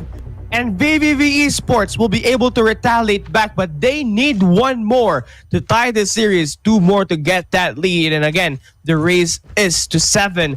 So we still got a lot of rounds to play here, but love the take there for VVV Esports. I hope they continue to be that consistent. But then again, for Sem9, looking to play an aggressive type of defense here this time. They're pushing towards mid, and VVV is not prepared for it. But then they retaliate back with Demos dropping these 2Ps, and there it goes. Trades and blows going up and down. It's going to be an even 3. 2 kills exchange. We got a 3v3.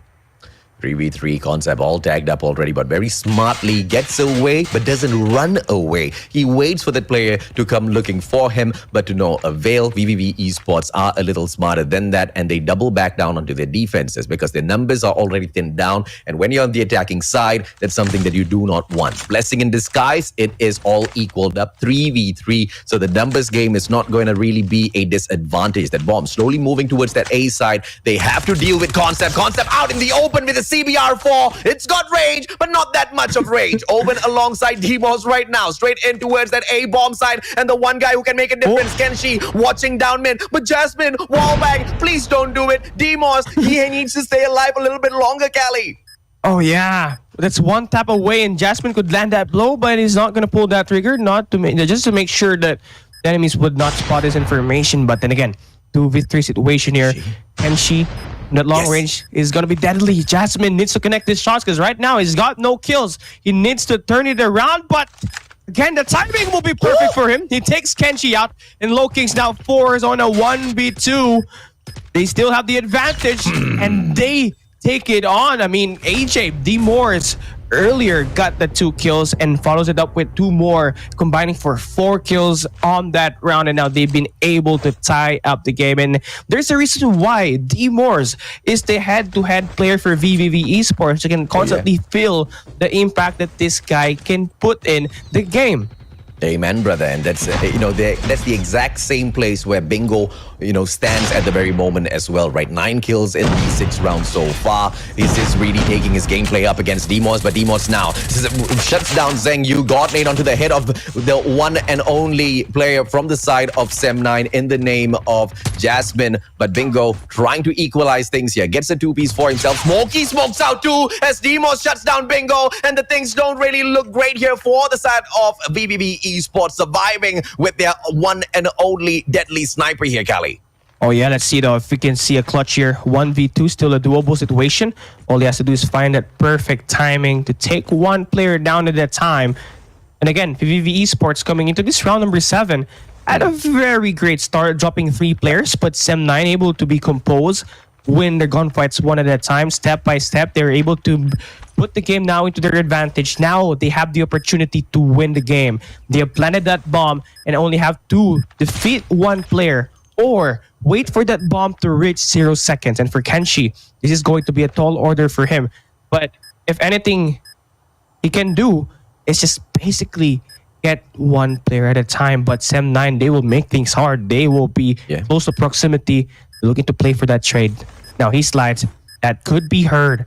14 seconds, the clock is ticking, and Sem9 knows who's going to defuse that bomb, and now they go in for the reposition. Concept takes it, and he gets his 6 kills for this game. 4-3, Sem9 will still have that lead. Yeah, he just played a little bit too much time, a little too cautious there. When it's a 1v2 and you're on the defensive, you got to take some risks, and Genshi just wasn't willing to take those risks in that round. Sem9 obviously will run away with that lead in here in this matchup. But Concept now, great angle, does not find anyone just yet. The bomb in the hands of Sem9, obviously once again. The players of VVV Esports playing a very disciplined defensive round this time around. Oh yeah, definitely. If that had gone in, bro, things might have been a little different, because the placement of the trophy system is just a little off. That's just Call of Duty placement right there. Well, AJ, 30 seconds has already passed by, and one observation that I see here right now is teams are just trying to slow it down. This is going to be the turning point of the games, and these guys can't just afford to lose any game progressively. But Sem9 trying to change of pace. They rushed this trailer, and now they have access to A. See Demos, what a beautiful backstab. Owen shuts down Concept, and just like that, VVV Esports puts the numbers advantage right back in their side. Bomb in hand right now, shutting down Jasmine as well, leaving the one and only Bingo, the most aggressive player on the side of Sem9, all alone in this matchup. He picks up the sniper. I guess he wants to be compared with Whoopi as well. Show us exactly what you got to bring out in this matchup, Bingo, because the next one that you take on will be the one and only Kenshi, who plays such a disciplined position, not really going out to look for that final player, even though Sem9 knows they have the advantage. Oh yeah, definitely. The bomb has been dropped, so it's inside a white trailer. So for Bingo, he needs to play for trades. It's going to be a pinch play. It's a 3-way deadlock, and Demors played that kill perfectly, and they will be able to retaliate back and, of course, tie up the game. But then again, AJ, here's the couple of facts here. Now, VVV Esports and Sem9, they're zigzagging each other, and we can't really seem to define who's going to win this game just yet, just how close these guys are. They always make creative plays, and right now there's going to be trades at the back trailer, and of course, Sam9 will have a far better output on it. Yes, they have the numbers advantage, but Ace-Key will be able to take down Bingo, so that makes it a 2v3. Great recovery made by VVV despite the error that they made earlier in this round. Yeah, very aggressive side of Sem9 this time around, but Bingo not as lucky as he got flicked by the one and only Ace-Key in the close quarters combat. Bomb on the ground, and the players of Sem9 just teasing it up just before picking it up. It is going to be a 2v3, a situation that is recoverable because they do have Jasmine on their side. Peacekeeper in hand. Jasmine better bring out the DLQ if he wants to face off against the one and only Kenshi here, Callie. Oh yeah, definitely. You know, for Kenshi, is going to be useful in that long-range engagements. But I think VVV knows that there's going to be players now here at his A-bomb site, and Yaku will be the first one to know, but he gets taken out. But Kenshi takes concept down that the bomb is going to get planted though. Pick, and you're dead. Oh, Kenshi, pick on the wrong angle. But then again, Jasmine's still very much alive, but Kenshi takes it. And he eliminates X3 Jasmine. And finally, VVV ESPORTS, for the first time in this Search and Destroy, they will have the lead. Yeah, and that's because Jasmine didn't bring in his sniper. What? I am in disbelief of what I'm watching here, because obviously each and every single player, they play their role out there so well. But I guess Jasmine just wasn't hitting his initial snipes. But if there's one thing Jasmine needs to believe, is that we believe in his capability of overcoming the pressure that Kenshi can bring into these matches. He needs to bring out the DLQ. Concept now, trying to take those wall banks. Will not find a single player on the side of Sem9. Bingo, over-aggressive as usual. Finds Owen, but is immediately put down, and a numbers advantage very early on for the side of VVV. Okay, now first 30 seconds now down, and VVV ESPORTS looking to fiend on the mistake that Sem9 did, as they are just waiting for some plays that will be made by Sem9 in this game. As you can see, it's going to be a pretty default defense for VVV. They got number one Owen guarding that B with that RPD, could just spam a horse all the way to the jungles. And of course, for VVV as well, they have the Moors, and of course, three of their players located at that mid-map, just in case there's going to be push made either at B or A. So right now, they can play for any sort of free takes and be there in time. But for this game to work for Sem9 though, they have to find one elimination. And I feel like number 5 in X3 Jasmine, could he land this kill on that hideout? This could be a play, but Smokey, check your back. Owen finds one, but Zenyu gets the trade. We got a 3v4 here right now, and X3 Jasmine finally connects his first shot, looking to get one more. Going to get in this tunnels. I couldn't spot any just yet, AJ, but we got Sem9 going in for the plan here at B. Oh, great move coming through from Ace-Key once he gets that bit of information from his partner. And it was Demos that sent right back through that information. And Concept now spots out Ace-Key, but Ace-Key is just a little bit too quick. VVV ESPORTS now on match point. This makes things really easy for VVV ESPORTS. One thing that they're really good at as a defending team here, AJ, is they're really great at going in for the post-plant rotations. Anywhere that the bomb will go, they will be able to find a way to create plays and, of course, pressure the teams. And now, here we go, round number 11. And if you're Sem9, you can't afford to lose this round. You most definitely cannot afford to lose this. Concept drops Lord Demos. It's going to be the one and only Smokey now with the pressure. Brings it up all the way towards that A-bomb side. In for the plant as well. Captain Smokey, the numbers advantage is on the side of Sem9. They've already managed to shut down 2. Owen now hopping on in towards that barracks hut. Finds absolutely no one, but plays this as safely as possible. Flicks it to the right and shuts down Jasmine. Was a little too slow. Flicks it to the left. Takes out Bingo. This guy is on fire right now. Whoa, that spray transfer is just so phenomenal. That really changed the game here, but Smokey takes Yaku down. We got a 2v2 situation with 20 seconds left. Seb9 could play the time in their favor and just wait for VVV ESPORTS to create the attack. And right now, 2-man hold at the back trailers. Yeah, Concept pops one out. We got a 1v1. Kenshi will not connect the shot, and that should be it. Sem9 will be able to defend their bomb with Smokey dropping Kenshi. Round will be extended here, AJ.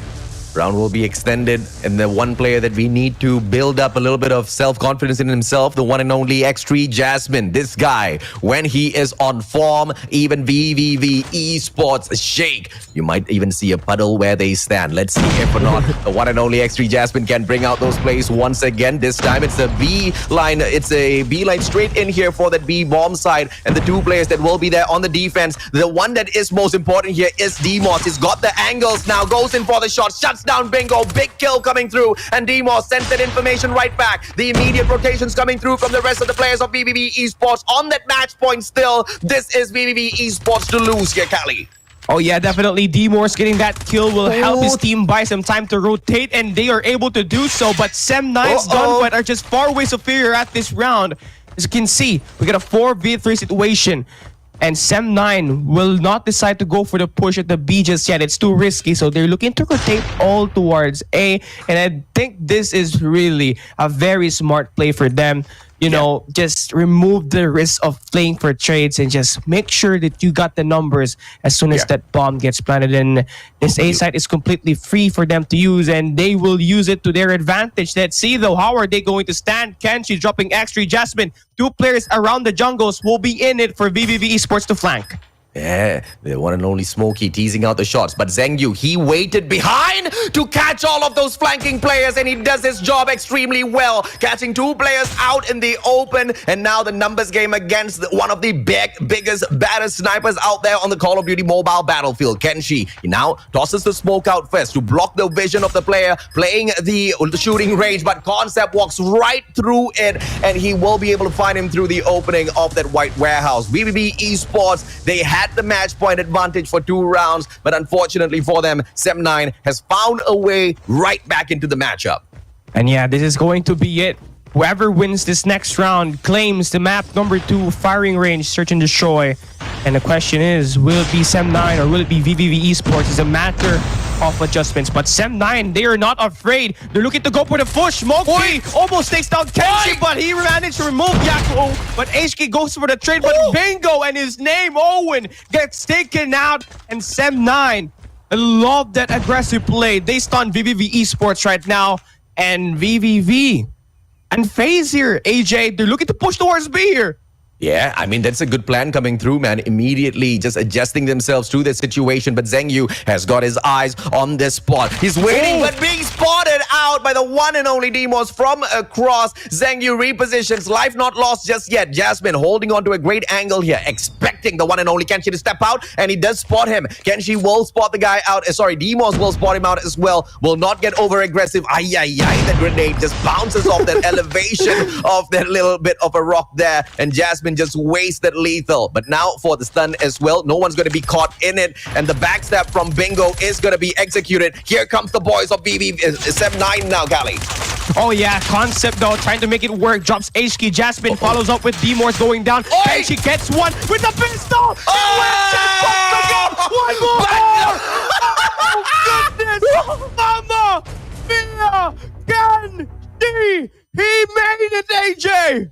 Oh, yeah, absolutely, bro. I mean, once again, the biggest, the baddest sniper out there on the Call of Duty mobile battle MP scene right now, the one and only Kenshi. This was something that we've been highlighting from the very start of the competition, right? Any of those teams who hop on in there for an S&D, regardless of how supreme they are, they need to fear VVV ESPORTS because of the presence of Kenshi, because of that very play that you saw out there. But, you know, consistency counts for a lot of those points, and Demos has been able to serve it up hot. But a big reason as to why they were able to grab this match away is because VVV ESPORTS did not falter, and they didn't allow Sem9 to shake their confidence in this matchup. 2 wins back to back now, 1 more to go to reset the bracket, Galley.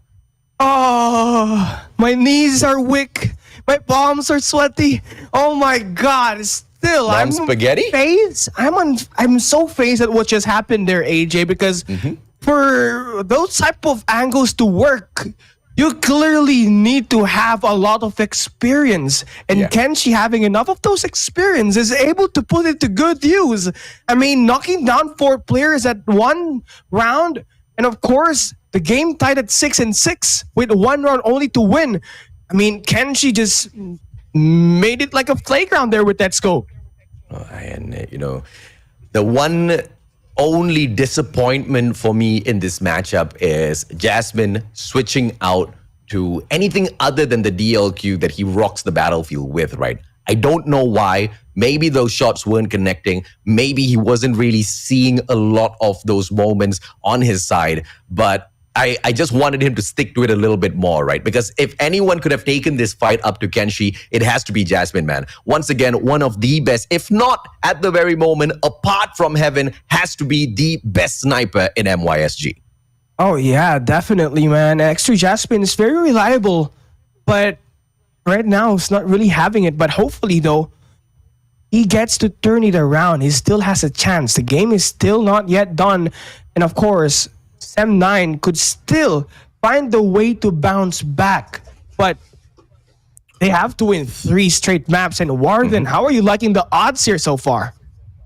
Okay, so first of all, it's not 0-7. Okay, finally gets fixed down 6-7. Kenshi, are you human? This is 2 instances in the Garena scene where you just pull through like your place right and gets through a wall bank. He's the world champ. He's the world champion for a reason here, and a lot of people would agree on towards that one right there. The odds of that happening, honestly, it wasn't so high at all. But he's a miracle worker here. He just pulls through, but I have to, he's like D'Angelo Russell in NBA, he has ice in his veins. He's really a cold player overall. He doesn't care. He's just gonna ball out, swings to the right, swings to the left, takes him out, whips out the pistol, MW11, learns from the best, out of the best legendary in the Call of Duty characters. It's much faster for you to whip out your pistol to get your second kill. Just like that, Kenshi is just a remarkable guy. And I'm so sorry, man. The game is down to the wire, but the spotlight is truly for him because he just pulled through history. That is truly one of the best plays that we all have seen as casters. So, coming in now, I do commend Sem9 because really, they are giving Triple V a match. They do have the capabilities in terms of starting the series off strongly. They also have the capabilities of like giving Triple V a hard matchup. But in terms of ending it, AJ, you gotta agree, they are so as of right now, it's not so promising here, man. I'm just losing my words. Yeah, I mean, that's absolutely fine, man. If you want to look at it from a point of view of strategy, Sem9 has got nothing to worry about, right? Because worst case scenario, they get beaten here. Best case scenario, they extend the series so long into match number 5, continue to tire out the players of VVV ESPORTS. And even if the brackets do get reset, let us not forget, this is their coin toss and this is their victory. 3 of these maps were selected by the players of Sem9, and they might not be going all out just yet. Now, I'm not saying they're giving chances to the players of VVV, but this might just be the strategy that they execute a little bit later on to continue tiring out the already tired VVV. But it doesn't look like Kenshi's slowing down at all, man. Yep. Not slowing down at all. But it's going to be moving over to Control now. Can Triple V pull through a 3-0 and shock Sem9? Or can Sem9 pull off a reverse sweep and eliminate the odds of Triple V winning at all in this event? Casters, take it away. Thank you very much, Warden. Very early on, 1-to-1 trade coming back through, but Smokey alongside Sia getting the numbers advantage to the side of Sem9. Can Smokey get yet another for himself? He himself gets down by Demos, who eats up 2 players on the side of Sem9. And here comes the players of VVV, all of a sudden attacking right back. But the B flag is left untouched, left undefended by the players of VVV. And they're giving this up one free and easy for Sem9 to eat up here, Cali. Oh yeah, that's really interesting. They gave up 1 segment already, but finally they were able to make their adjustments, and now they're looking to be back on track. Again, it's VVV Esports is actually depending, and right now they have managed to defend that B side, but Sem9, they focus now their attention at that A point control, and they have 2 players stacking that point, and of course 3 players surrounding that perimeter, and they have a 360 degree of defense actually allocated in this map. And currently for HK, beautiful play there, dropping and canceling out the capture. Again, Sem9 still got 1 minute to play around, and of course that's plenty of time for them to capture at least 1 point of control, and of course extend the time limit to get this victory. Yeah, absolutely, man. And the players of SEM9 very quickly and very smartly switching their objectives, switching their attention over to that A flag because they know that's the one where they're going to be able to secure a little bit faster. Owen hopping on out just to give away another kill to the side of Zhengyu. The players of VVV ESports, they've lost a flag and they're down in numbers when it comes to all of those lives. Zhengyu hopping on in, and this time it's going to possibly be a easy flag takeover here for the players of SEM9. Demos on the second floor of Bakery hasn't gone in just yet. Smokey with a great takedown, but Ace trades him out. It's just back and forth, but VVV Esports cannot afford a back and forth here, Cali.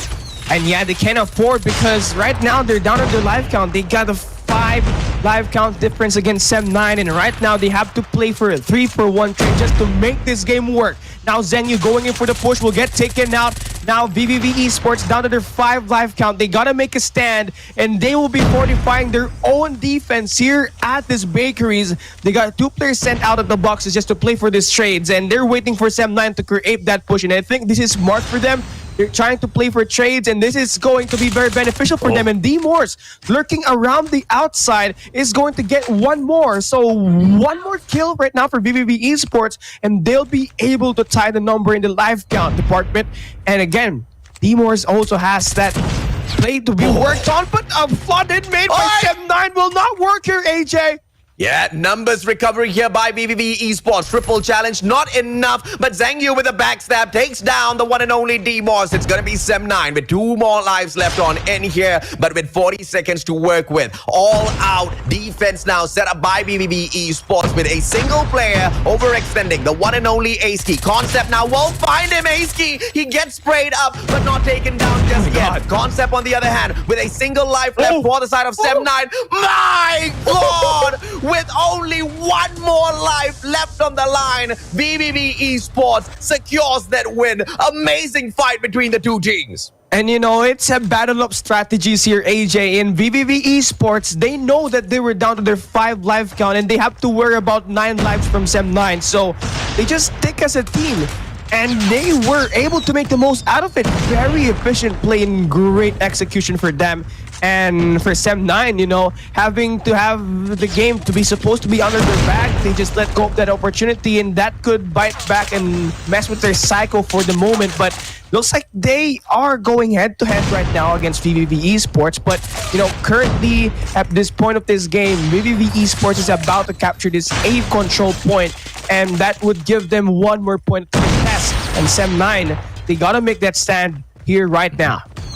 And that A flag captured already. It's all now to the players of SEM9 to defend this Bakery backyard with all of their lives. Literally, 19 more left on their side. Sia trying to cut it all down. Ace-Key taken out. Smokey drops D-Morse as well. Owen trying to find Sia. Gets that shot through the walls. And Yaku steps on in. And finally, Owen invests in the Sparrow, but gets stunned halfway through. Is he going to recover? Yes, he does. But he gets taken out by a god nade by the one and only Sia. We talked about how he was fighting a little bit of a tough time adjusting, but it looks like the boy has found his momentum already. But it is VVV Esports with a 10 life advantage, and potentially they win over these players of SEM9 in this round as well here, Callie.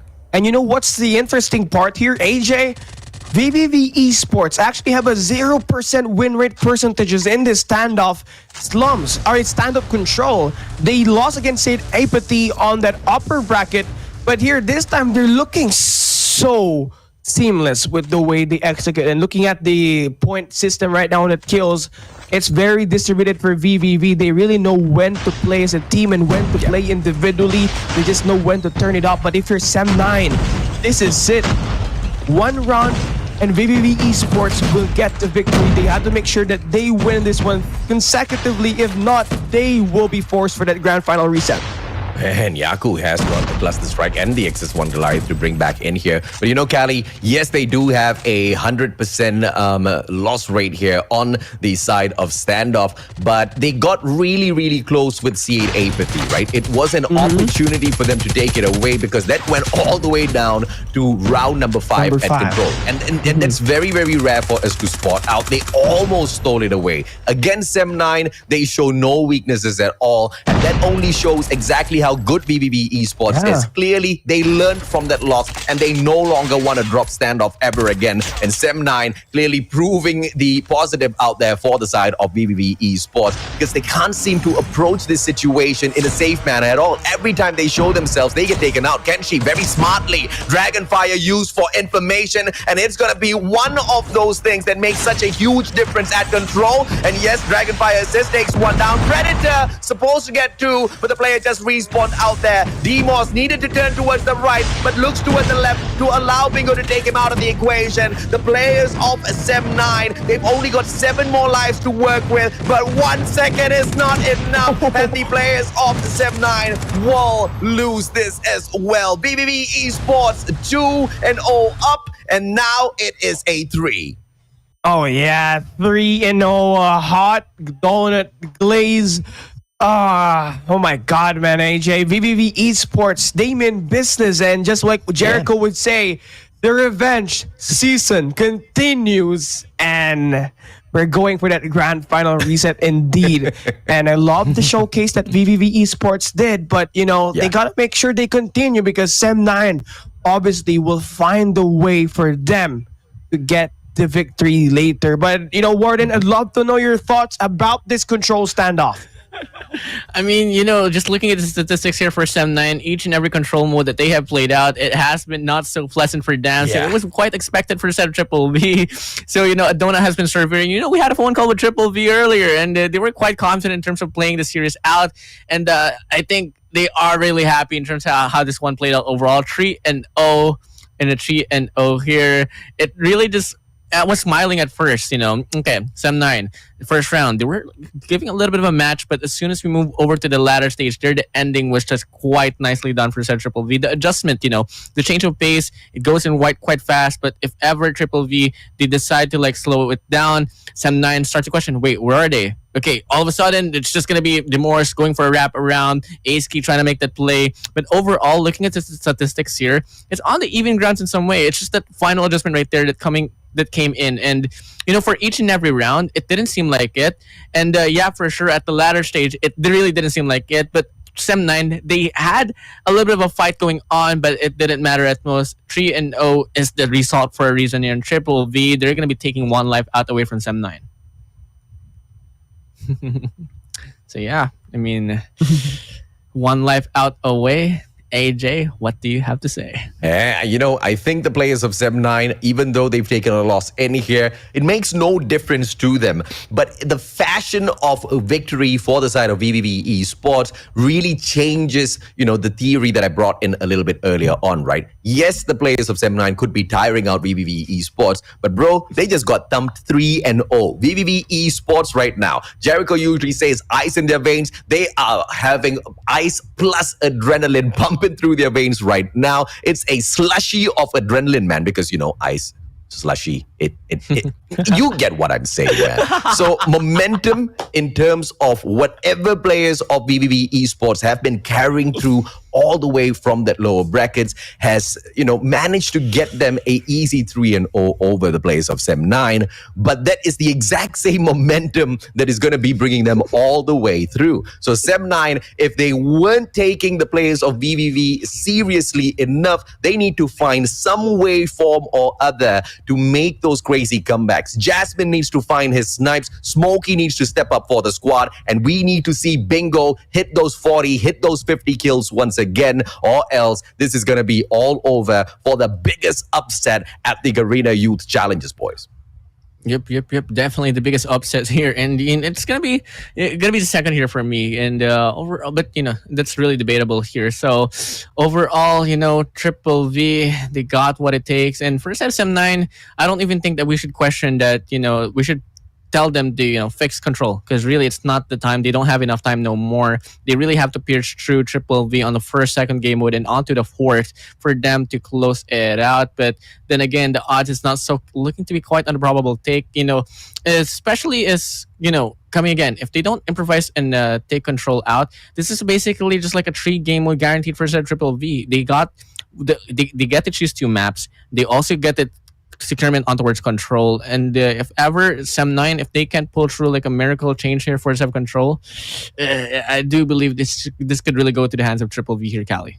Oh yeah, definitely, man. And of course, for Sem9, as AJ would said, they got thumped out on this first grand finals, and obviously, same mistake shouldn't happen on that grand final reset. They gotta make sure that they spice things up, maybe even level it up further, just to make sure they won up Sem9 or what they won up VVV Esports later on. But then again, that Summit Hardpoint was really, really close. Same goes for that Firing Range S&D. I mean, Sem9 only have to refine a little bit more mistakes just to make sure that they will be able to find their way back on that second grand finals. Okay, now for me though, Warden, this was just a great performance for VVV Esports. They know what to prioritize. They just take down players that's really needed. And of course, the teamwork that they had on these 3 maps was just phenomenal. Yep, quite phenomenal. And, great performance here for the set of Sem9 and Triple V overall here on top of Summit Hardpoint. Really close and really exceeded my expectations at most. It was really one hell of a match and could have really went both ways, similar with Search and Destroy. But, AJ, there was a lot of highlight reels to kick off. Who do you think got the most worthy, honorable play here, man?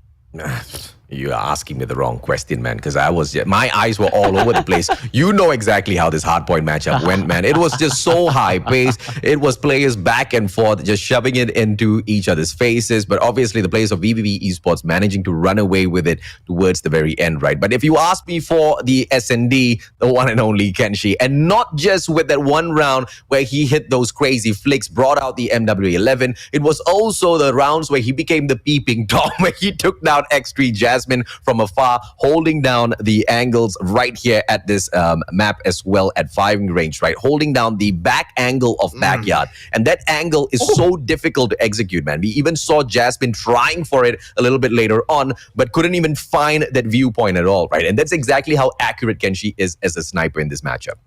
Yep. Quite the accurate player he is. And, moving over to Control here, it was just overall a complete set. Quite good performance here for set Triple V. It was a complete filled with team effort. And till then, Sem9, they were on the trailing ends ever since the start of the game. And coming in, if we're going to be nitpicking about this, they really have to polish down that Control. I'm really hoping that in some way they could get a clearance and take a Control game mode here out away from this tournament. But then again, they're approaching onto their last live. So, there's not a lot of time. But for the MVP here, AJ, this guy's your favorite. I want you to take this away. Yeah, I love Aski, man. I mean, throughout the whole day, he has really stepped up for the team. And although players like Owen, Demos, they usually get those high number of kills as well, Aski has been outperforming every single other team member within VVV Esports in here today. 22 average kills, 17 average deaths overall, gives him a KD average of 1.29, but his average score of 3,036 really puts him over the top. Not only can he have a great day of slaying out there on the battlefield, usually hops on in to play the objectives for the team as well. This guy is that all-rounder that you want to have on your squad here, Warden. Yeah, definitely a guy that you would want on the squad. And the collaboration, the symbiotic system here for the side of Triple V is really just overall remarkable thing to witness here for the side of GYC Season 2. So guys, overall, I've been stoked up. It's a 3-0 win here for the side of Triple V. Exactly what, in some ways, some have predicted. And honestly, when I heard the prediction, I was like, no way Sem9 is going to go down without giving them a fight and taking a game out away from the series. But it happened. So guys, Triple V Esports Revenge Season continues. Grand final resets after this break. We'll be right back.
Yeah, the revenge tour is finally coming into a date here and to an end here, guys. It's gonna be the grand finals here. Second life for the side of, M9 here. They're down by one life here, and they can't put off enemy six anymore. They gotta win this one out. This is it. Triple V. The first time around, they got a sweep winner, a clean sweep there, 3-0.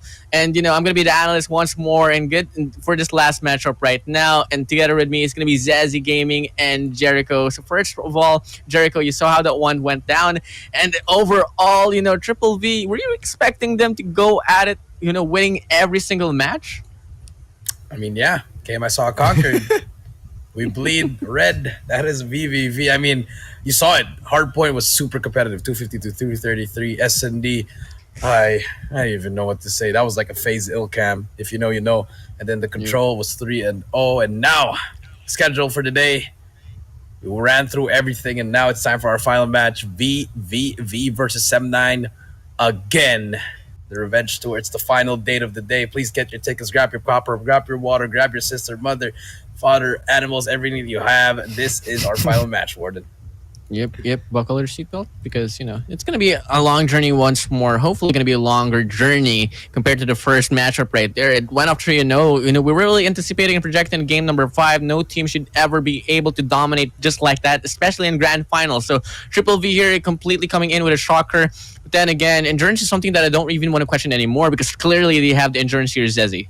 Yeah, they have the endurance, and that is one of the questions that Sem9 was posing to us. I mean, are they tiring the Triple V on purpose? But it seems like the score where Sem9 really wants to catch up with the points of Triple V. So that doesn't seem like a real thing, like the tiring thing. Is that so? I think that Sem9 is really legitimately losing that grand finals number 1. What? So that could affect them in a bit. And Triple V, they're on the roll. They only need to do is to pump that adrenaline, that last bits of adrenaline in their blood, and get it all over. I mean, the legitimacy here of Sem9 going down is literally Triple V just being who they completely are, and this is the best matchup that they've had ever since the start of the event. I mean, yeah, for sure, C8 AEIPATHY did show off at one point, taking them down 3-0, but the revenge sweep there coming in, the gentleman sweep from the Triple V came in, but neglecting that, the topic here is going to be the maps and modes here. Sem9 winning the toss coin here. Triple V will have the map of choice one point. And you know what? Sem9 has been so fortunate in terms of winning the luck on towards their side. So first matchup we have today, gonna be another takeaway here. Summit Hardpoint once again. Sem9 is smiling on towards their brains. Approach onto second game here. It's gonna be Firing Range and Search and Destroy. Map number 3, gonna be another play off here on towards Standoff Control. It's just all over the same map pool here, Jericho. Same map pool. Nothing has changed. Will it be the same? That is the question. But again, no, after that last sweep, 3-0. Remember, guys, 3-0 is a sweep, 3-1 is a gentleman's sweep, guys. Remember that, 2-3 is a reverse sweep. That being said, I'm just ready to get in it. I don't even want to talk about the maps. I just want to jump in the game immediately. Oh, my God. Yeah, overall, I can't wait. I mean, the map, the banter as well is quite similar. Purifier and Annihilator, not quite similar, literally similar here. Yeah. So overall, it's just going to be bringing us back to the memory lane. It's all just going to be a deja vu, but could the outcome be different? I don't know, man. It's the same cards here. It's the same deck, and you don't necessarily expect the same thing here all over again. Aside from the fact that, Sem9 did lose that one. You lose, you do learn something. And it's going to be overall them trying to improvise their mistakes. And surely for sure, Triple V, they need to at least improvise at some point as well, because they can't play the same cards. Sem9, if we're gonna be talking about Triple V being such a good team in terms of finding the grasp on what the next play that they should have to do, Sem9 could exactly do the same thing here. So this could really go both ways here. Jericho, I know what your side is gonna be. Sazzy, I know what your side is gonna be as well. It's all just gonna come down to this now. So I'm really expecting Raid Hardpointer to come to kick in. But if I'm gonna be projecting how this one's gonna play out, Sem9 is gonna take game number 1. Game number 2 under the hands of Triple V. Control this time around, although this is going to be quite finicky, they might be able to win this one out, but it's going to get cut short here on towards game number 4. I don't think we're going to be seeing game number 5 here, just judging by the pacing of Triple V. It's all going to come down here onto Sem9 proving me wrong on this one. I'm going to be siding for Triple V on this one. So I know, Draco, you're going to be smiling for this one. Zezzy, you're not going to be smiling for this one. I'm just quite stoked up. I'm quite excited, and this one's going to go out. So Zezzy, any elaborations that you can put up against me, man? Okay, so this is the final run. And man, Sem9, if they have yet hidden their cards, they need to get it all out because it's now or never. It's final, and there's no more life here for Sem9, an extra life. So Triple V Esports, they might be caught by surprise, and with that fatigue, maybe things will change here. Yep. With that fatigue, could something really change? But then again, I would really want to take that out away from the equation because really, Yes. Triple V, Yep, they come, they yep. see, they conquer, and they can for sure conquer the endurance that they totally need to claim this one out. NYS, the MYSG representatives here, they have to watch out. They lost the first matchup here on this grand finals 3-0. They gotta put up a statement, at least make us, got to be convincing. They have to claim game number 1. Till then, I might be able to side for them. So soon enough, we're about to start, guys. It's going to be the second Here we match go. here. It's going to be a serious series here for the grand final. Sem9 Triple V. Going to be going at it now on towards Hardpoint Summit. Casher, take it away. Here we go, grand finals number 2. The reset is hit, and here we go. Starting us off with Sem9 versus VVV and Hardpoint. Concept and as well as Bingo trying to make things work for them, but VVV, look at this aggression is still there. They are not tired. They want to end it 3-0, and Sem9 struggling at the start here, but so far they finally broken the hill. But there is Aski and the gang from VVV. They managed to flip the spawn. That is what they needed, says he. But if you are Sem9, you gotta get that pump. You gotta get that blood flow. You gotta get those kills. You gotta work together as a team. And you need to wake up from this predicament. Sem9 here needs to break this through. Now they got the kills. They actually is inserting the kills, but they need the translation that Triple V is actually consistent on. The points are gotten by Triple V, and this is one problem for Sem9. Now Smokey will try to get the kills, but Yaku with the baseball bat though will be hitting the head of Smokey and will be letting him sleep. Now for how long will Sem9 sleep here? Because this is a wake-up call for Sem9 by Triple V. Yep, that is true. 27-8 so far. Second hill is about to pop up, and so far VVV has control of P3 spawns as well as P2, and now hill is going to be contested. There's going to be 3 players from Sem9 from the bottom. Owen's going to take one down. 3 more players to beat.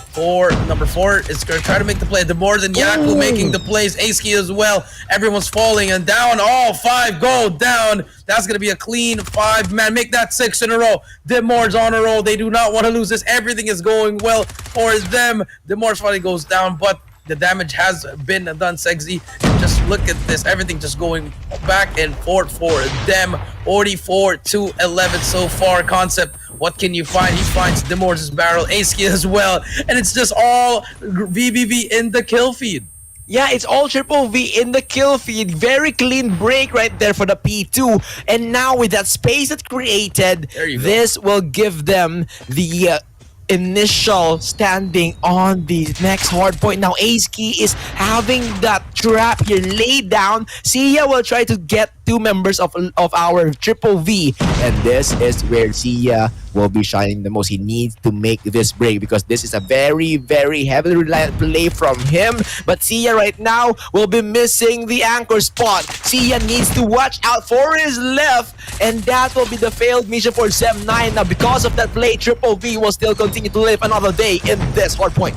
ASK brings out the Sparrow, gets 2 kills with it, 3 kills I mean, and now they even get the time as well, and Sem9 not even close from contesting the hill. ASK, he's going for the flank, he doesn't care, he takes 1. Oh, never mind, Bingo takes him down, but now here comes the flank. Sia, what can he find? Trying to find the player. Owen takes him down as well. The Morse and the gang just going at it. Trades after trades after trades. That forces Sem9 to rotate. But Aski already on the back. On the anchor spot, has the best position to work with. Takes 1 down. There's going to be more players. Takes Smokey as well. You can't take him out. This man is on a mission. And BBB, they want to bring this home. They want to whoop that trick. 111-24. Senzi, if you are Sem9, what do you need to do? Man, Sem9 here really needs to compose themselves. They need to calm down and they need to play their game at their own my rhythm, God. because so far Triple V is decimating them. This fast pace, this fast tempo is the home ground of Triple V, and if Sem9 wants to match the aggressiveness of Triple V, that will never happen, because look at this. Owen with the Sparrow, 2 pieces, preventing the push of Sem9. Now that is why Triple V, you don't want to play them in their home court here, Coach Jay. Yes, this is very hard, and this is the map of Sem9, and they're not even close from getting 50 points, and VVV just getting all the points, getting all the kills that they need. More kills. Owen gets one, but finally gets taken down, but the trades are there. Yako, it's his turn to get it, but the gravity works finally sucks him in, but no one's gonna be hopping on the hill. Concept, what can he find? Finally gets that scrap time once again, but it won't really matter because VVV, they're spotting it right above him, and he gets taken down. 150 point mark has been reached. Says he, this is just the second rotation of the hills. We're back to P1, but finally Sem9, they set up perfectly here. It's a great time for them to get some time, but they need to be perfect. Finally, they bring out their operating skills. Let's see if they can make the comeback. They need to get most kills here just to get back, 60 points here. They can try to close it up a bit more, but they need to be crystal clear, perfect here, says he. Let's see if they can do it.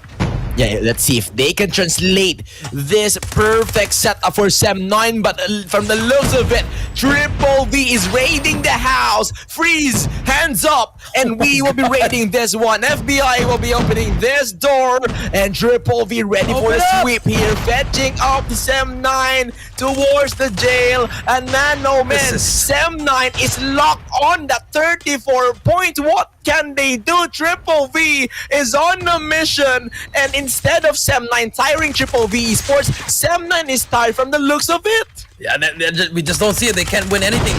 No gunfights being won here. They're just losing everything. Bingo, yes, he gets one, but they keep on getting contested. There's always an extra man from BBB just turning it up. Concept finally gets a kill as well. Gets a 2-piece with the help of Zengyu, but you only get at least 7 seconds from that hill, and it's still contested. You don't even get the full scrap time. They're stuck at 40 here. The rotation is in. They still have streaks low the side of BBB. They are just working their butts off here. And ladies and gentlemen, this is the grand finals. You have to play for your life, and so far BBB, they are dominating this, and Sem9 can't even find, they can't catch a break, they can't stop the bleeding. 190 to 40, they're about to reach the 200 point mark. Are we gonna have a new member to the 50 point club, says he? Oh, that is really a good point here. Will Sem9 fall in that 40-point club? And this is the grand final, so they are the VIPs of the club if ever. But now they will be breaking through the 50-point mark, and Triple V still, they have 150-point gap here. This is so huge considering that this is the grand finals, and from the looks of it, Sem9 has a long way to go if they want to crawl it towards the point. Now look at this positioning from Triple V. They're ready to take this one, but Owen will be caught up, and Sem9, this is how they play when they face with adversity. They tend to stick together, but Triple V, they're breaking the defenses of power. Sem9, they don't want them to stick together. The Sparrow that will be breaking them together will be a crucial point for Triple V. No entry will be the statement of Triple V Esports. But finally, they probably use their operator skills now. And Owen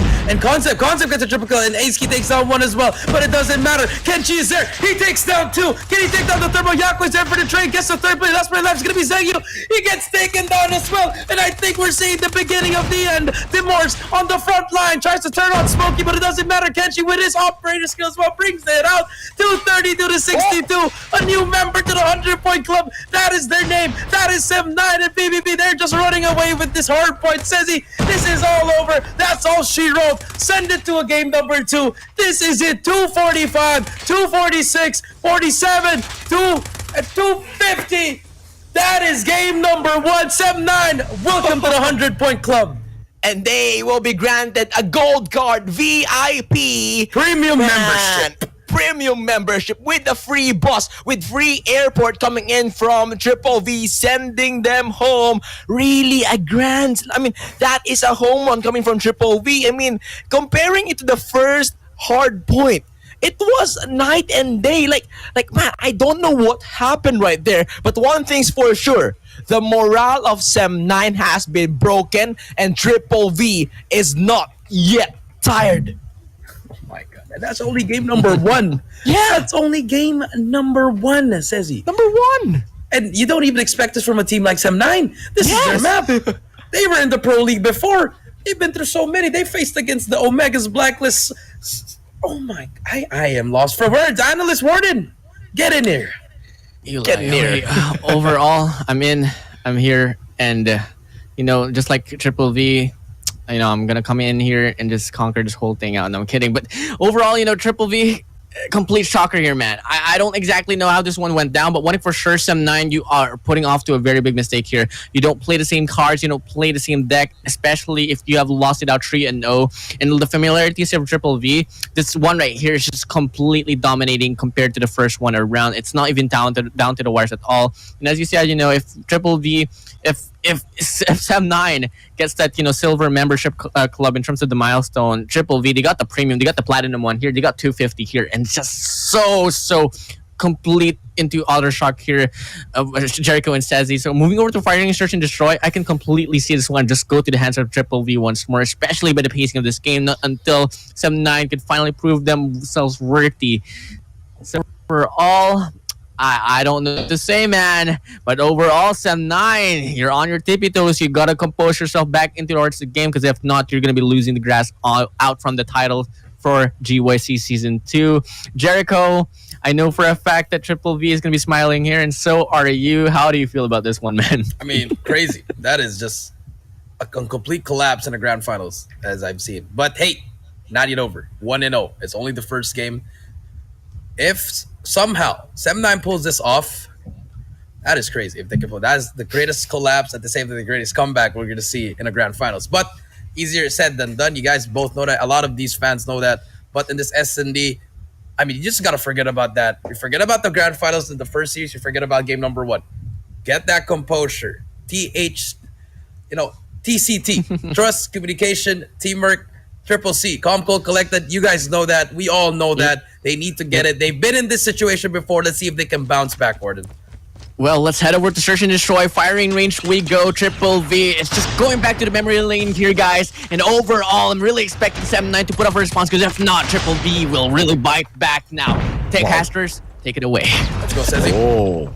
This Zhang Yu here was quite decisive, but in the end, he falls to the hands of our Triple V. Starting it off with the 4-man stack. This is very deadly if you are Sem9. Now, Concept will be pulling the DLQ in this game, and he takes down the head of the Moors, trimming the numbers down, and it will be a 3v3. Now, what Sem9 needs to do is the multiple angle entry and 1v1s. The 1v1s, that is right. 3 versus 3 now. Bomb. They're still gonna force this bomb plant over at the side of me. I don't think you can wall. He does see the gun, but you can't wall back that. That's information though. That is information. Yaku takes down Smokey. 2 versus 3 now. Bomb is down. 35 seconds. Concept as well as Jasmine. They're both snipers here. They're trying to look for some guns here. But here comes the name from Concept. Will not find anyone. All the players from VVV just holding it down, not even challenging anymore. 25 seconds left. Here we go. They still do have a smoke. Jasmine, no utilities, but here comes the players. They're trying to make the play. Jasmine misses the first one. Concept, he's gonna get taken down but he also brings Owen down, but it doesn't matter. First round goes to the side of VVV. Yeah, very excellent defense coming from Triple V. That is the multiple angle defense coming in from them. And because of that, the entry of Sem9 will be an encirclement. So they will be basically trapped inside the bomb site P, which is perfect for the terrain. Now they need to bounce back. They need to be wary of these power pushes, because Sem9 here could be easily devoured by the numbers of Triple V. The aggressiveness is showing, and Zhang Yu will be retreating. Yaku, man, oh man, 1-for-1 trade. What can they offer to the table more? Let's see what happens here. Bingo. Number 3 is what they're pushing through. Owen's going to be that tower. Demors gets 2 in a row. Huge kills coming in from Demors. That is what you want. The bomb is down as well. And there you have it. Number 5 jabs. What can you find? He finds Kenshi though. 1 versus 3. But Owen over at that tower will be able to try to spot him out. The nade will try to tag him up. Will not, but call out has been given. Jasmine. Only 30 seconds left, and he's just trying to make some noises there. That is what you want to see. That is some decoy stuff. You don't really see that often, and Owen finally pops out. Jasmine has to look from both sides, and you see over there sharing a laugh over there. We see what you're doing there, buddy. 2-0. Man, Sem9, no middle control. They let Owen climb up the tower, and that tower move from Owen distracted the opponent, takes him out, and Sem9 slowly crumbling from that move. And now they will be switching strategies. They will be catching off guard the side of our Sem9, and Ace-Key will be leading the charge. Breakthrough is successful. Sem9 needs to regroup and try to go for the retake. Yep, the more gonna attack up Bingo. Bingo's one shot. Does he get away with his life? Yes, he does. But he might just be able to take down Yaku. But remember, Owen has that RPD. So if they spot him, but he's getting spotted. And finally, there you go, Ace-Key with the wall bang. Great shots coming through from him. That is what happens if you know the game. Yaku as well tags some players up in barrels. Zengyu takes down Ace-Key. So still a 4 versus 3, still a winnable side. Kenshi with a sniper gets a hit marker on that first player and finally gets taken by Zengyu. So very good. 3 versus 3 now. And this is still winnable if you are on the side of Sen9, but time is not on your side. And there you go. Owen, Demore, they take down all 3. Just like that. VVV 3-0.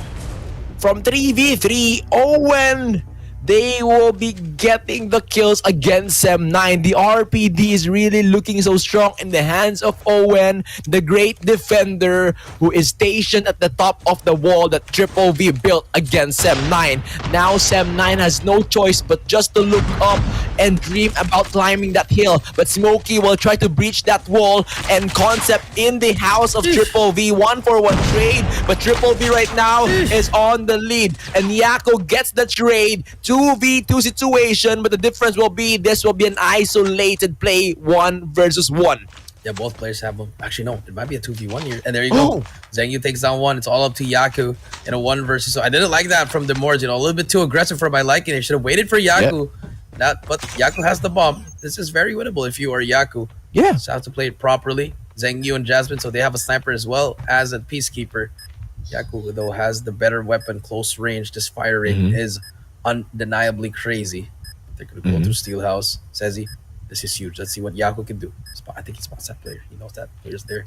But the double peek might just be able there. He spots 1. Can he spot the second player as well? But he knows he's there. He's going to challenge him. And Zengyu gets taken down. And Yaku with the 1 versus. Still look at that, man. Just straight up business. Yeah. Yaku, he knows his strengths. He knows that Mac 10 shines in Bombsite A when you place it in the trailer. Right time, right moment, and that will be a highlight of this night. Kenshi in this game really shined it. And now Triple V, they're on their way to get this into a 7-0 with Ace-Key leading the charge. Sem9 really crumbling this time. Concept tries another concept, but the Yaku still denies that one. What can they do? Now Jasmine will try another thing, but in the face of Triple V, it's quite working, but Ace-Key will drop the bomb, and let's see how will Sem9 get the retake. See how they can do the retake. Trailer control is there. 35 seconds left, 3 versus 3. They spotted Ace-Key.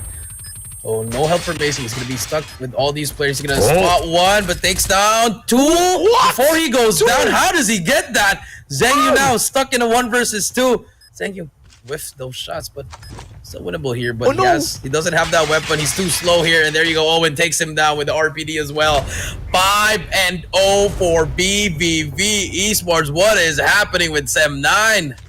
Yeah, what is happening with Sem9? This is literally the same maps, the same modes, the same bands, the same everything. And Warren mentioned earlier that we might get a deja vu, but this is so far from this. This is a nightmare for Sem9. And looking at this, they're quite confused. They're now in the middle, trying some new things here.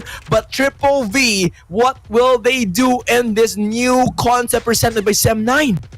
Jasmine takes down Ace-Key. Smokey as well, trying to spray it down with the RPD. So far, nothing's happening yet. The bomb is down, though. Ace-Key not in the best place to do that. Jasmine takes down the boards, and there you go. Sem9, finally, the hold is happening for them in VVV. That's one mistake that they made where Ace-Key pushed up too much, and he had the bomb.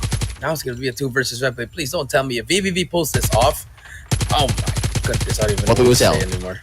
What will you give? Oh, I'll give you. You give it to the Malaysians? Okay, I'll take it. I'll get a plane ticket from VVV Airlines. But now, Kenshi Will he try to fly that plane? He is using the DLQ, will be spotting one, but no follow-ups for Sem9. And even the Yaku here just silently hiding in the wall. I think he's baiting the opponents to get Kenshi. But now the information has been given. The onslaught will be continuing, and this is a 5v2 massacre. But Yaku still hides in the corner, and now he goes out. Yaku takes down one, but 4 more to go. Can he do this one? Smokey with the RPD. Head glitch is on, and that will be the first win for Sem9 in this firing range search and destroy. Yeah, they finally got their first round, but after 5 rounds straight, they got their first round. But Kenshi, that sniper will not get anyone, but look at this rush from Sem9. They're gonna go for this one. This may be a risk here, but look at this. There's only one player to be, which is gonna be Yaku. That single man alive on B. Let's see if he can get some kills there before his teammates recognize the play. But a little bit late there. Call-outs are happening, and here comes the push. Yaku doesn't get anyone. Great entry coming in from Smokey. That's gonna be the opening they need. 4 versus 5. This is it. 4v5, and Sem9 is on the perfect spot to plant that bomb. But number 2, Demors is looking to go for the backstab. Zhengyu doesn't know this, doesn't go for the peek, but the Call of Duty timing, they both don't know, and Zhengyu will instead backstab Demors. Wasted opportunity for Triple V, and because of those missed opportunities, they will be crumbling one by one. One by one, they fall. Kenshi trying to find someone. Someone will spot him. He's X3 Jasmine at the back. We'll get that information. Smokey spots him as well. Gets that beautiful shot coming from Kenshi. 1 versus 3 now. Let's see if he can get this clutch. Spots Bingo on the right. Does he spot him?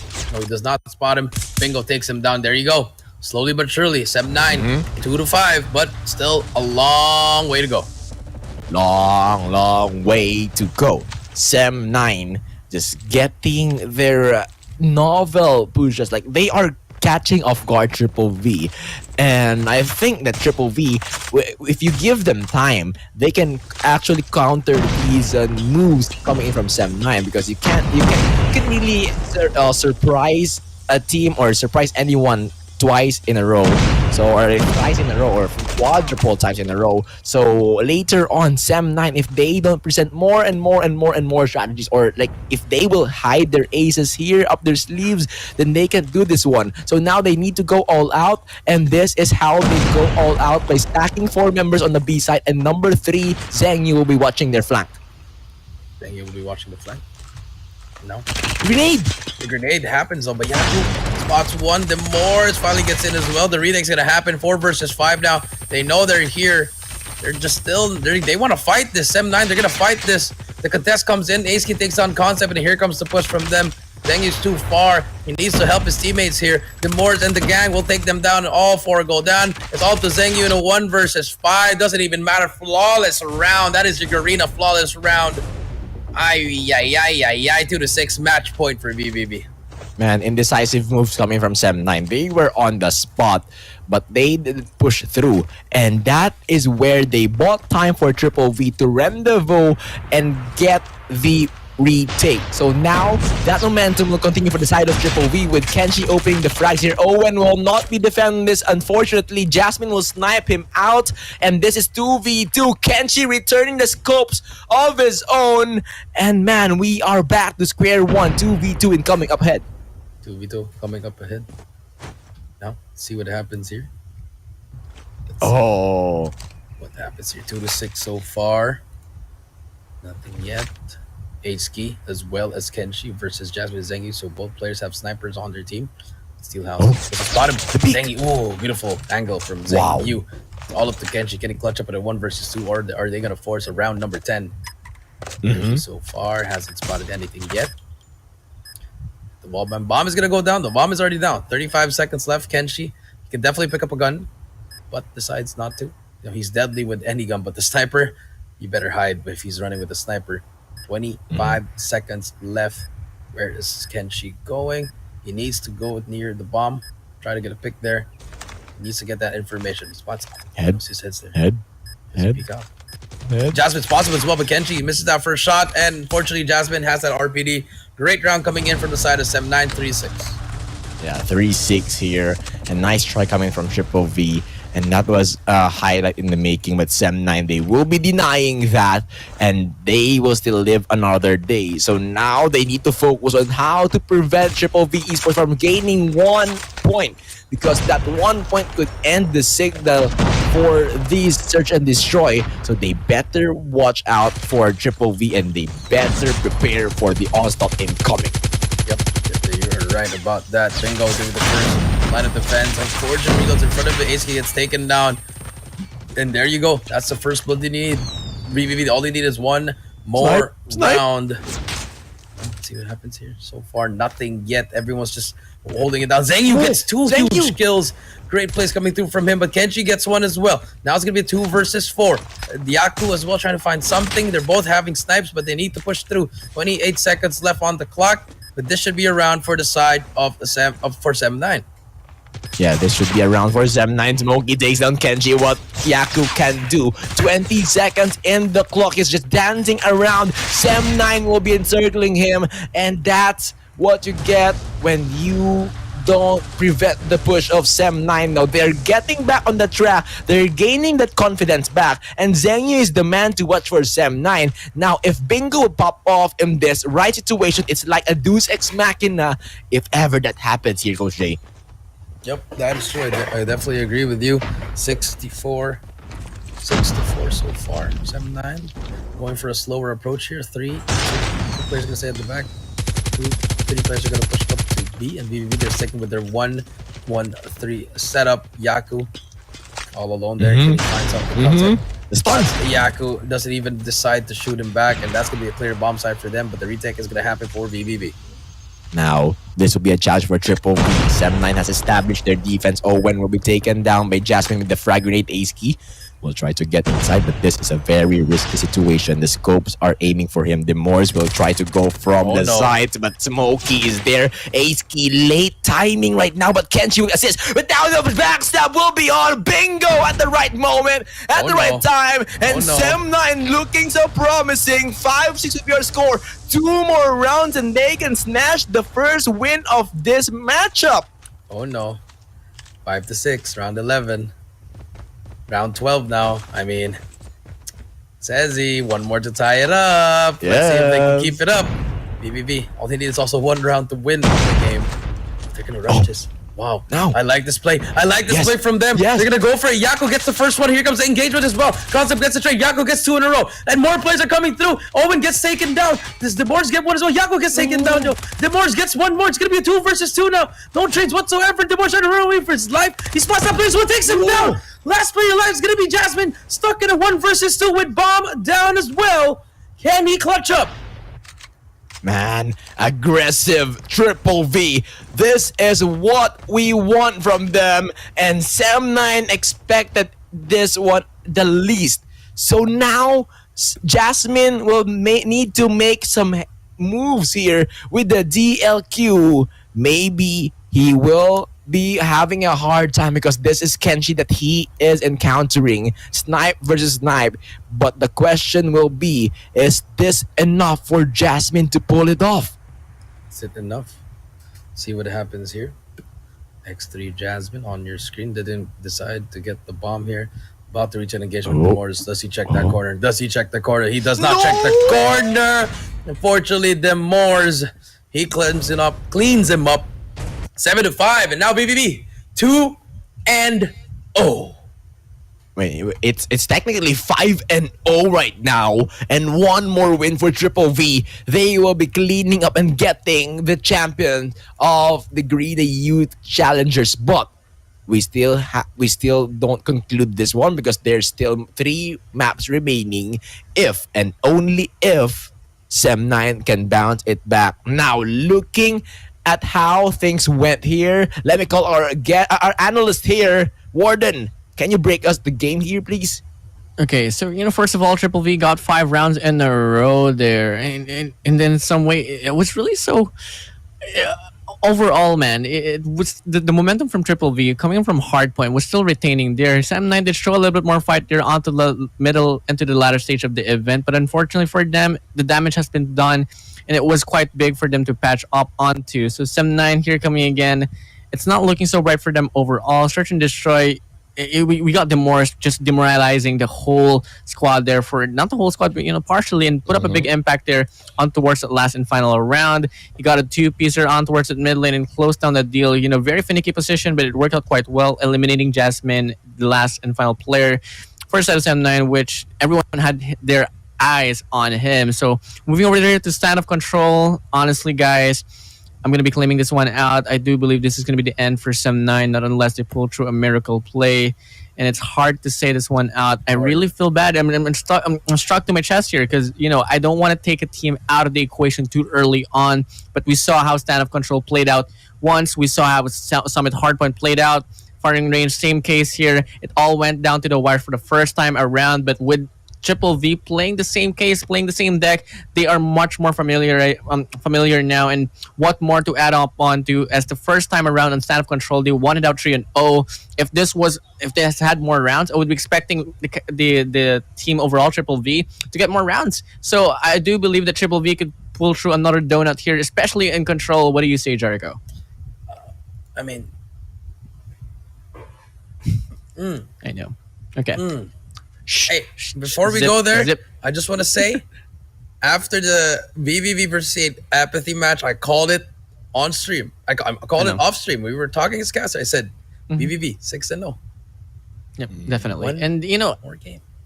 I did talk about it.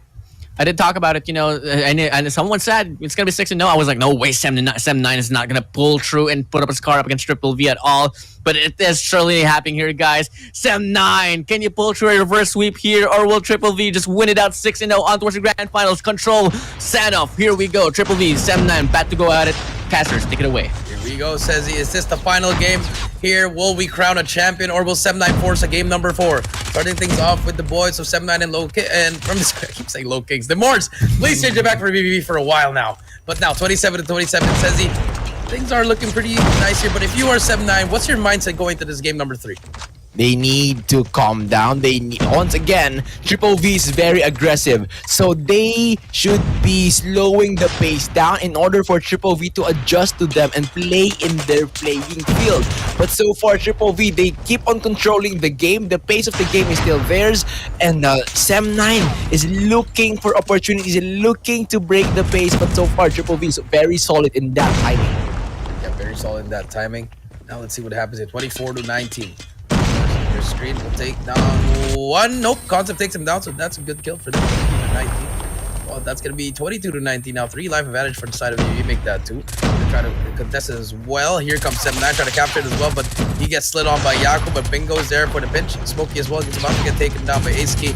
And just like that, the first round's about to end here. 20 seconds left. Is anyone near to contest? But it doesn't matter. Oh, it's spraying down with the RPD. And if you are Sem9, you just have to flood it. You have to run through this now. But 10 seconds left. I don't think anyone from Sem9 can contest. This is just Yaku spraying it down with the Mac 10. And no one else is going to contest here. 2 more seconds left. 1 more second left. And that is it for the first round. 2 more rounds for VVV before they are crowned the Garena Youth Challengers Season 2 champions. Excellent hold coming in from Triple V ESPORTS. They didn't let Sem9 go past through that van right there on the bomb site B. And it's Owen that is having the RPD as well as the scopes from Kenshi. So long range advantage for Triple V, not letting them pose any threat on the close range. Now Triple V, it's their time to go on the close range and get those kills, get those points. But Sem9 is returning the favor and looking at the kills though. The kill board is painted in yellow. So very good sign from Sem9 so far. Yeah, very good sign here. 24-28, 4 life advantage for the side of Sem9. And for this standoff, it's always been a defensive sided map, even in S&D, even in especially in Control here. So now let's see what happens here. Yaku on your screen, they're about to hop on it. First stick is about to be complete. Kenshi just delaying the enemy, making them one shot or getting the kills as well. So no more quick fest for those enemies. now. They're just gonna hop on it. Second tick about to be complete. Last player to contest is gonna be number 4, Concept. He takes 2 down though, and Smokey with the God Nade, and they prevent that second tick. And Kenshi returns with his own God Nade against Jasmine. And now Triple V Esports, they're looking to get the third segment here. He comes down, but he gets on the floor. Bingo will be checked out. Now Sem9 extra Jasmine takes the Sparrow, tries to go for the denial, but still Triple V is standing strong. 1 minute will be added to the timer. And Sem9, this could be their opportunity. 4 lives advantage. They just need to hold down their position and make the right decisions here. Yeah, make the right decisions. 4 life advantage, 129. But look at Owen. He's gonna shut down one more player. More players getting shut down by VVV. They're slowly losing the lives here. But Aski, he does take down the Sparrow and Demores now. Look at that. Look at this. He's just being a green arrow there. 7 to 9 now. And look at this. Yaku just spraying down his Sparrow. About to get that first tick. Finally got it. But the Gravity Vortex is in though. And Concept, he can't go in there. But slowly capturing as well. Concept, he takes down Yaku. Yaku still alive. Does not want to get sucked in by the Gravity Vortex, but he's going to try to spray it down. Second tick is complete as well. They can actually cap it here. And look at this VVV. Just a little bit more time. They don't need to go for it. Jasmine, they have to contest now. 1 more second. Is anyone near to contest? No one's going to contest it as well. Smokey is in. Jasmine gets 1. Yaku gets 1. Gets 2 as well. And VVV gets the second tick as well. And they finally get round number 2. 1 final round. Sezzy, is this the crowning moment? Man, it could be the crowning moment based on the momentum from Triple V, and they seem unstoppable. Now we get to return to the defending side where Sem9 cannot do anything, and this time Owen will be having a Sparrow in the early stages, denying the entry of Sem9. They cannot go past through this point. And now Owen even overextends here. The level of confidence that Triple V has is reaching onto the base of Sem9. Now they punish them for a bit, but Yaku has the cluster strike, and they have the XS1 Goliath. This is very hard if you are Sem9. Here goes Shay. Yes, it is very, very hard to deal with it. Yaku fully streaked out as well. So 24 to 20. Last 19 lives for Sem9, and this is very scary. And they have been struggling in Control, and you can see it the way that they're playing. And this is not how you play Control, where you just rush in from the middle. You gotta push systematically. You gotta go for the kills first before you start pushing in all the sides here. 22 to 15, 7 life advantage goes to the side of VVV. Make that 5 now. Here we go. Here comes Sem9, and look at this. No strategy whatsoever. They're just trying to get some kills. This is looking like a GG already. 8 more lives to go. 7 life advantage for the side of VVV. It says the cluster strike is in as well. The streaks are out. The operator skills are in. 8 more. 10 more lives. 19 seconds left. Says I think this might be it, but wait. There you have it. They stole the Goliath. They're inside, but Kenshi with the Sparrow can make the play. Sprays 1 down. He destroys 1 player, but 4 lives remaining. I don't think, even though if they capture this, the life count is not there anymore for them. Jasmine gets taken down. Last 3 to go. 2 players to go. 1 player to go. And that's going to be a congratulations to VVV Esports for becoming our Season 2 champions for the Garena Youth Challengers. There you have it. They finally pushed through. Last time they were 2nd place against Tyrant, but now they placed first in convincing fashion. The Revenge Tour season is complete. Tickets are sold out. We'll see you in the Garena Masters Season 3. Congratulations to VVV. 6-0 in the Grand Finals, but the second series was just an absolute... I don't even know what to say anymore. Yeah, just absolute. And then let the viewers, let everyone just add a word right there, because this is 3-0 all over again. So it total of 6-0. That's how dominant Triple V is, and the level of happiness that Triple V is actually experiencing right now has actually affected other team here, which is the Mambalo Kings in the background. So 2 teams are actually celebrating this win. And congratulations, Triple V, once again for winning the Garena Youth Challenger Season 2. And man, oh man, this is the word for Triple V. Very dominant. And I bet that our analysts here would agree on that. Well, I can completely agree on towards this one, but I want to give this time to commend Jericho for pulling off one of the most insane predictions out there I've ever met in my life. I've never I never even thought that in some way that a prediction like this would come into the play. So, Jericho, hats off to you for that one, for pulling off and pulling through. Congratulations for Triple V for clutching this one out. And not just a clutch out, it was a clean slate from then on forward. It was a 6-0. So, it's just going to come down to the factor on, Sem9, they got to work on the specific game mode control, need to work on their closeouts. And till then, maybe they could swoop the title out away from their predecessor. But for tonight, it's going to be Triple V going at it. Jericho, anything that you have to say? Yeah, Warden, you are a robot now. Our Warden is a robot now, guys. Please, We're give all him robots, some man. oil, some gas. He needs it. But there you have it, guys. 3-0. I mean, there's nothing else you can say. Pretty much, it was just the momentum shifted. Once they lost that first series, 7-9, they couldn't do anything. The momentum was on their side. They pretty much ran away with it. They came, they saw, they conquered. That is what VVV stands for. And that is why they are your champions. The Hardpoint 250-62, S&D 5-7, Control 3-0. I mean, I don't know.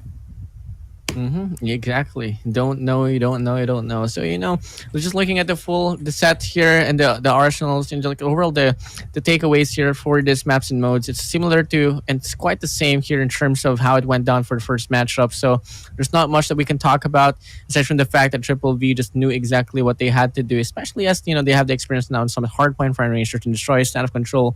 And I honestly want to bite my tongue for this one here because I was really predicting for a game number 4, game number 5. So, Triple V, astonishing lead. They managed to pull through and claim this one out surely and really assuring us that they are the most dominant team here. You all are the kings of GYC Season 2. And finally, though, they do get the title because they were really passionate in terms of like playing down in for the first run for GYC. They got taken down by Tyrant, finishing off second. For them to appear once again and getting the trophy, it's such a big deal here, Sezi. Yeah. I totally agree with whatever I agree, Warden. This is a crazy, crazy series, and I mean, it's just pretty much that's what happens. And take a look at the highlights here. I mean, the hard point, it was just a wire-to-wire victory. 7-9 never got the lead. VVV took it from the get-go, and it was just that's all she wrote. That's pretty much all she wrote there. It was just back and forth. We go. Every single player from VVV made a huge impact, and 7-9 they just couldn't find anything anymore in this hard point. Yep. Okay.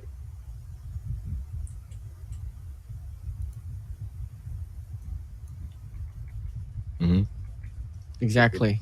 Couldn't do it anymore. So for a set of Triple V here, from Search and Destroy right there, it was a complete takeaway there from then on forward as well. Search and Destroy.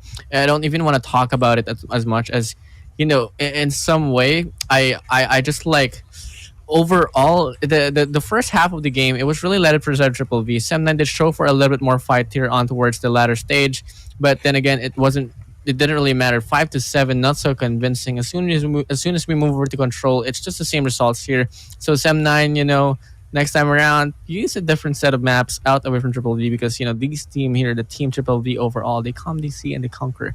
And they know how to literally play a map that they've been having experience on. They know how to improvise and just double down how to end off the game here. And this play right here for Kenshi, putting out a lot of influence on towards the Goliath was something that I was really eyeing for the most. But then again, not going to be the topic now, not going to be the spotlight. MVP for the game, MVP for the series overall, it's going to be Yaku for this one, averaging 16 kills, 12 deaths, 8 assists, an average score of 2,685 and a KDA of 1.39. Yaku and overall Triple V, salutes to you all. Jericho, any last words for Triple V? Hey, great job. But I mean, if I was still the coach of VVV, I'm like, hey, great job on winning GYC. We finally got what we didn't get last season.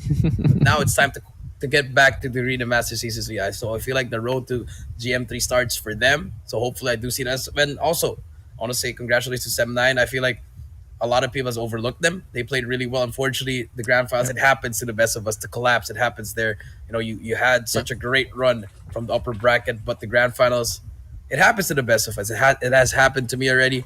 It's all right. Keep your head up. I feel like this new lineup could definitely do something, especially with Sia being here. This is great experience for them. I know they want to win this one, but hey, the Green Masters Season 3 is just right around the corner, guys. We've heard a lot, but yep. I mean, that's you're just gonna be excited for all these teams, guys. This is like a Cinderella run. You know, the VVV expected them to face M9 earlier in the upper bracket, but it didn't happen. the They got top, sent make down it by drop. C8 Apathy, and then once they put the tickets on sale, the revenge season commenced, and then it just ended there with a perfect 6-0 Warden. Exactly, with a perfect 6-0. And you know, Triple V, they went from the top, they went down and dropped, but they managed to pull off and come back on top. Overall, the journey for the side of Triple V was the most hectic one. Yeah, for sure, 7-9, they were memorable in terms of like finishing off at the top upper bracket finals. They claimed this one out, and they got the, you know, the double life elimination, as we would love to call it. But you know, if we're gonna be talking about the hardships and the endurance, it's all about Triple V here. They play the most games and throughout the whole event. So that's one props to you all. What about you, Cezzy? What's your takeaway or like last words for the teams overall that competed in this competition? We are seeing the bright future of the youth. And this could be a great ground, especially for those individuals that shine in the team. Because you know, in the losing teams, there's always those individuals that shine. So these pro teams in preparation for the Masters, or maybe in the open qualifiers, if there's something like that, then they can poach them up, or they can recruit them and bolster up their force. So this gives opportunities to young bloods, because you know, young bloods here has a lot of potential in terms of age, and they can last more in the game, man. I mean, they are very valuable assets if you develop them in the right path. Yep, just develop it on the right path here. So, guys, overall, what is done has been done. It is I, Warden, here, your analyst. Alongside with me is Zazzy and Jericho. And from the back ends, we got Callie and AJ. We're going to be signing out from Garena Youth Challengers Season 2. Peace out, guys. Till next time.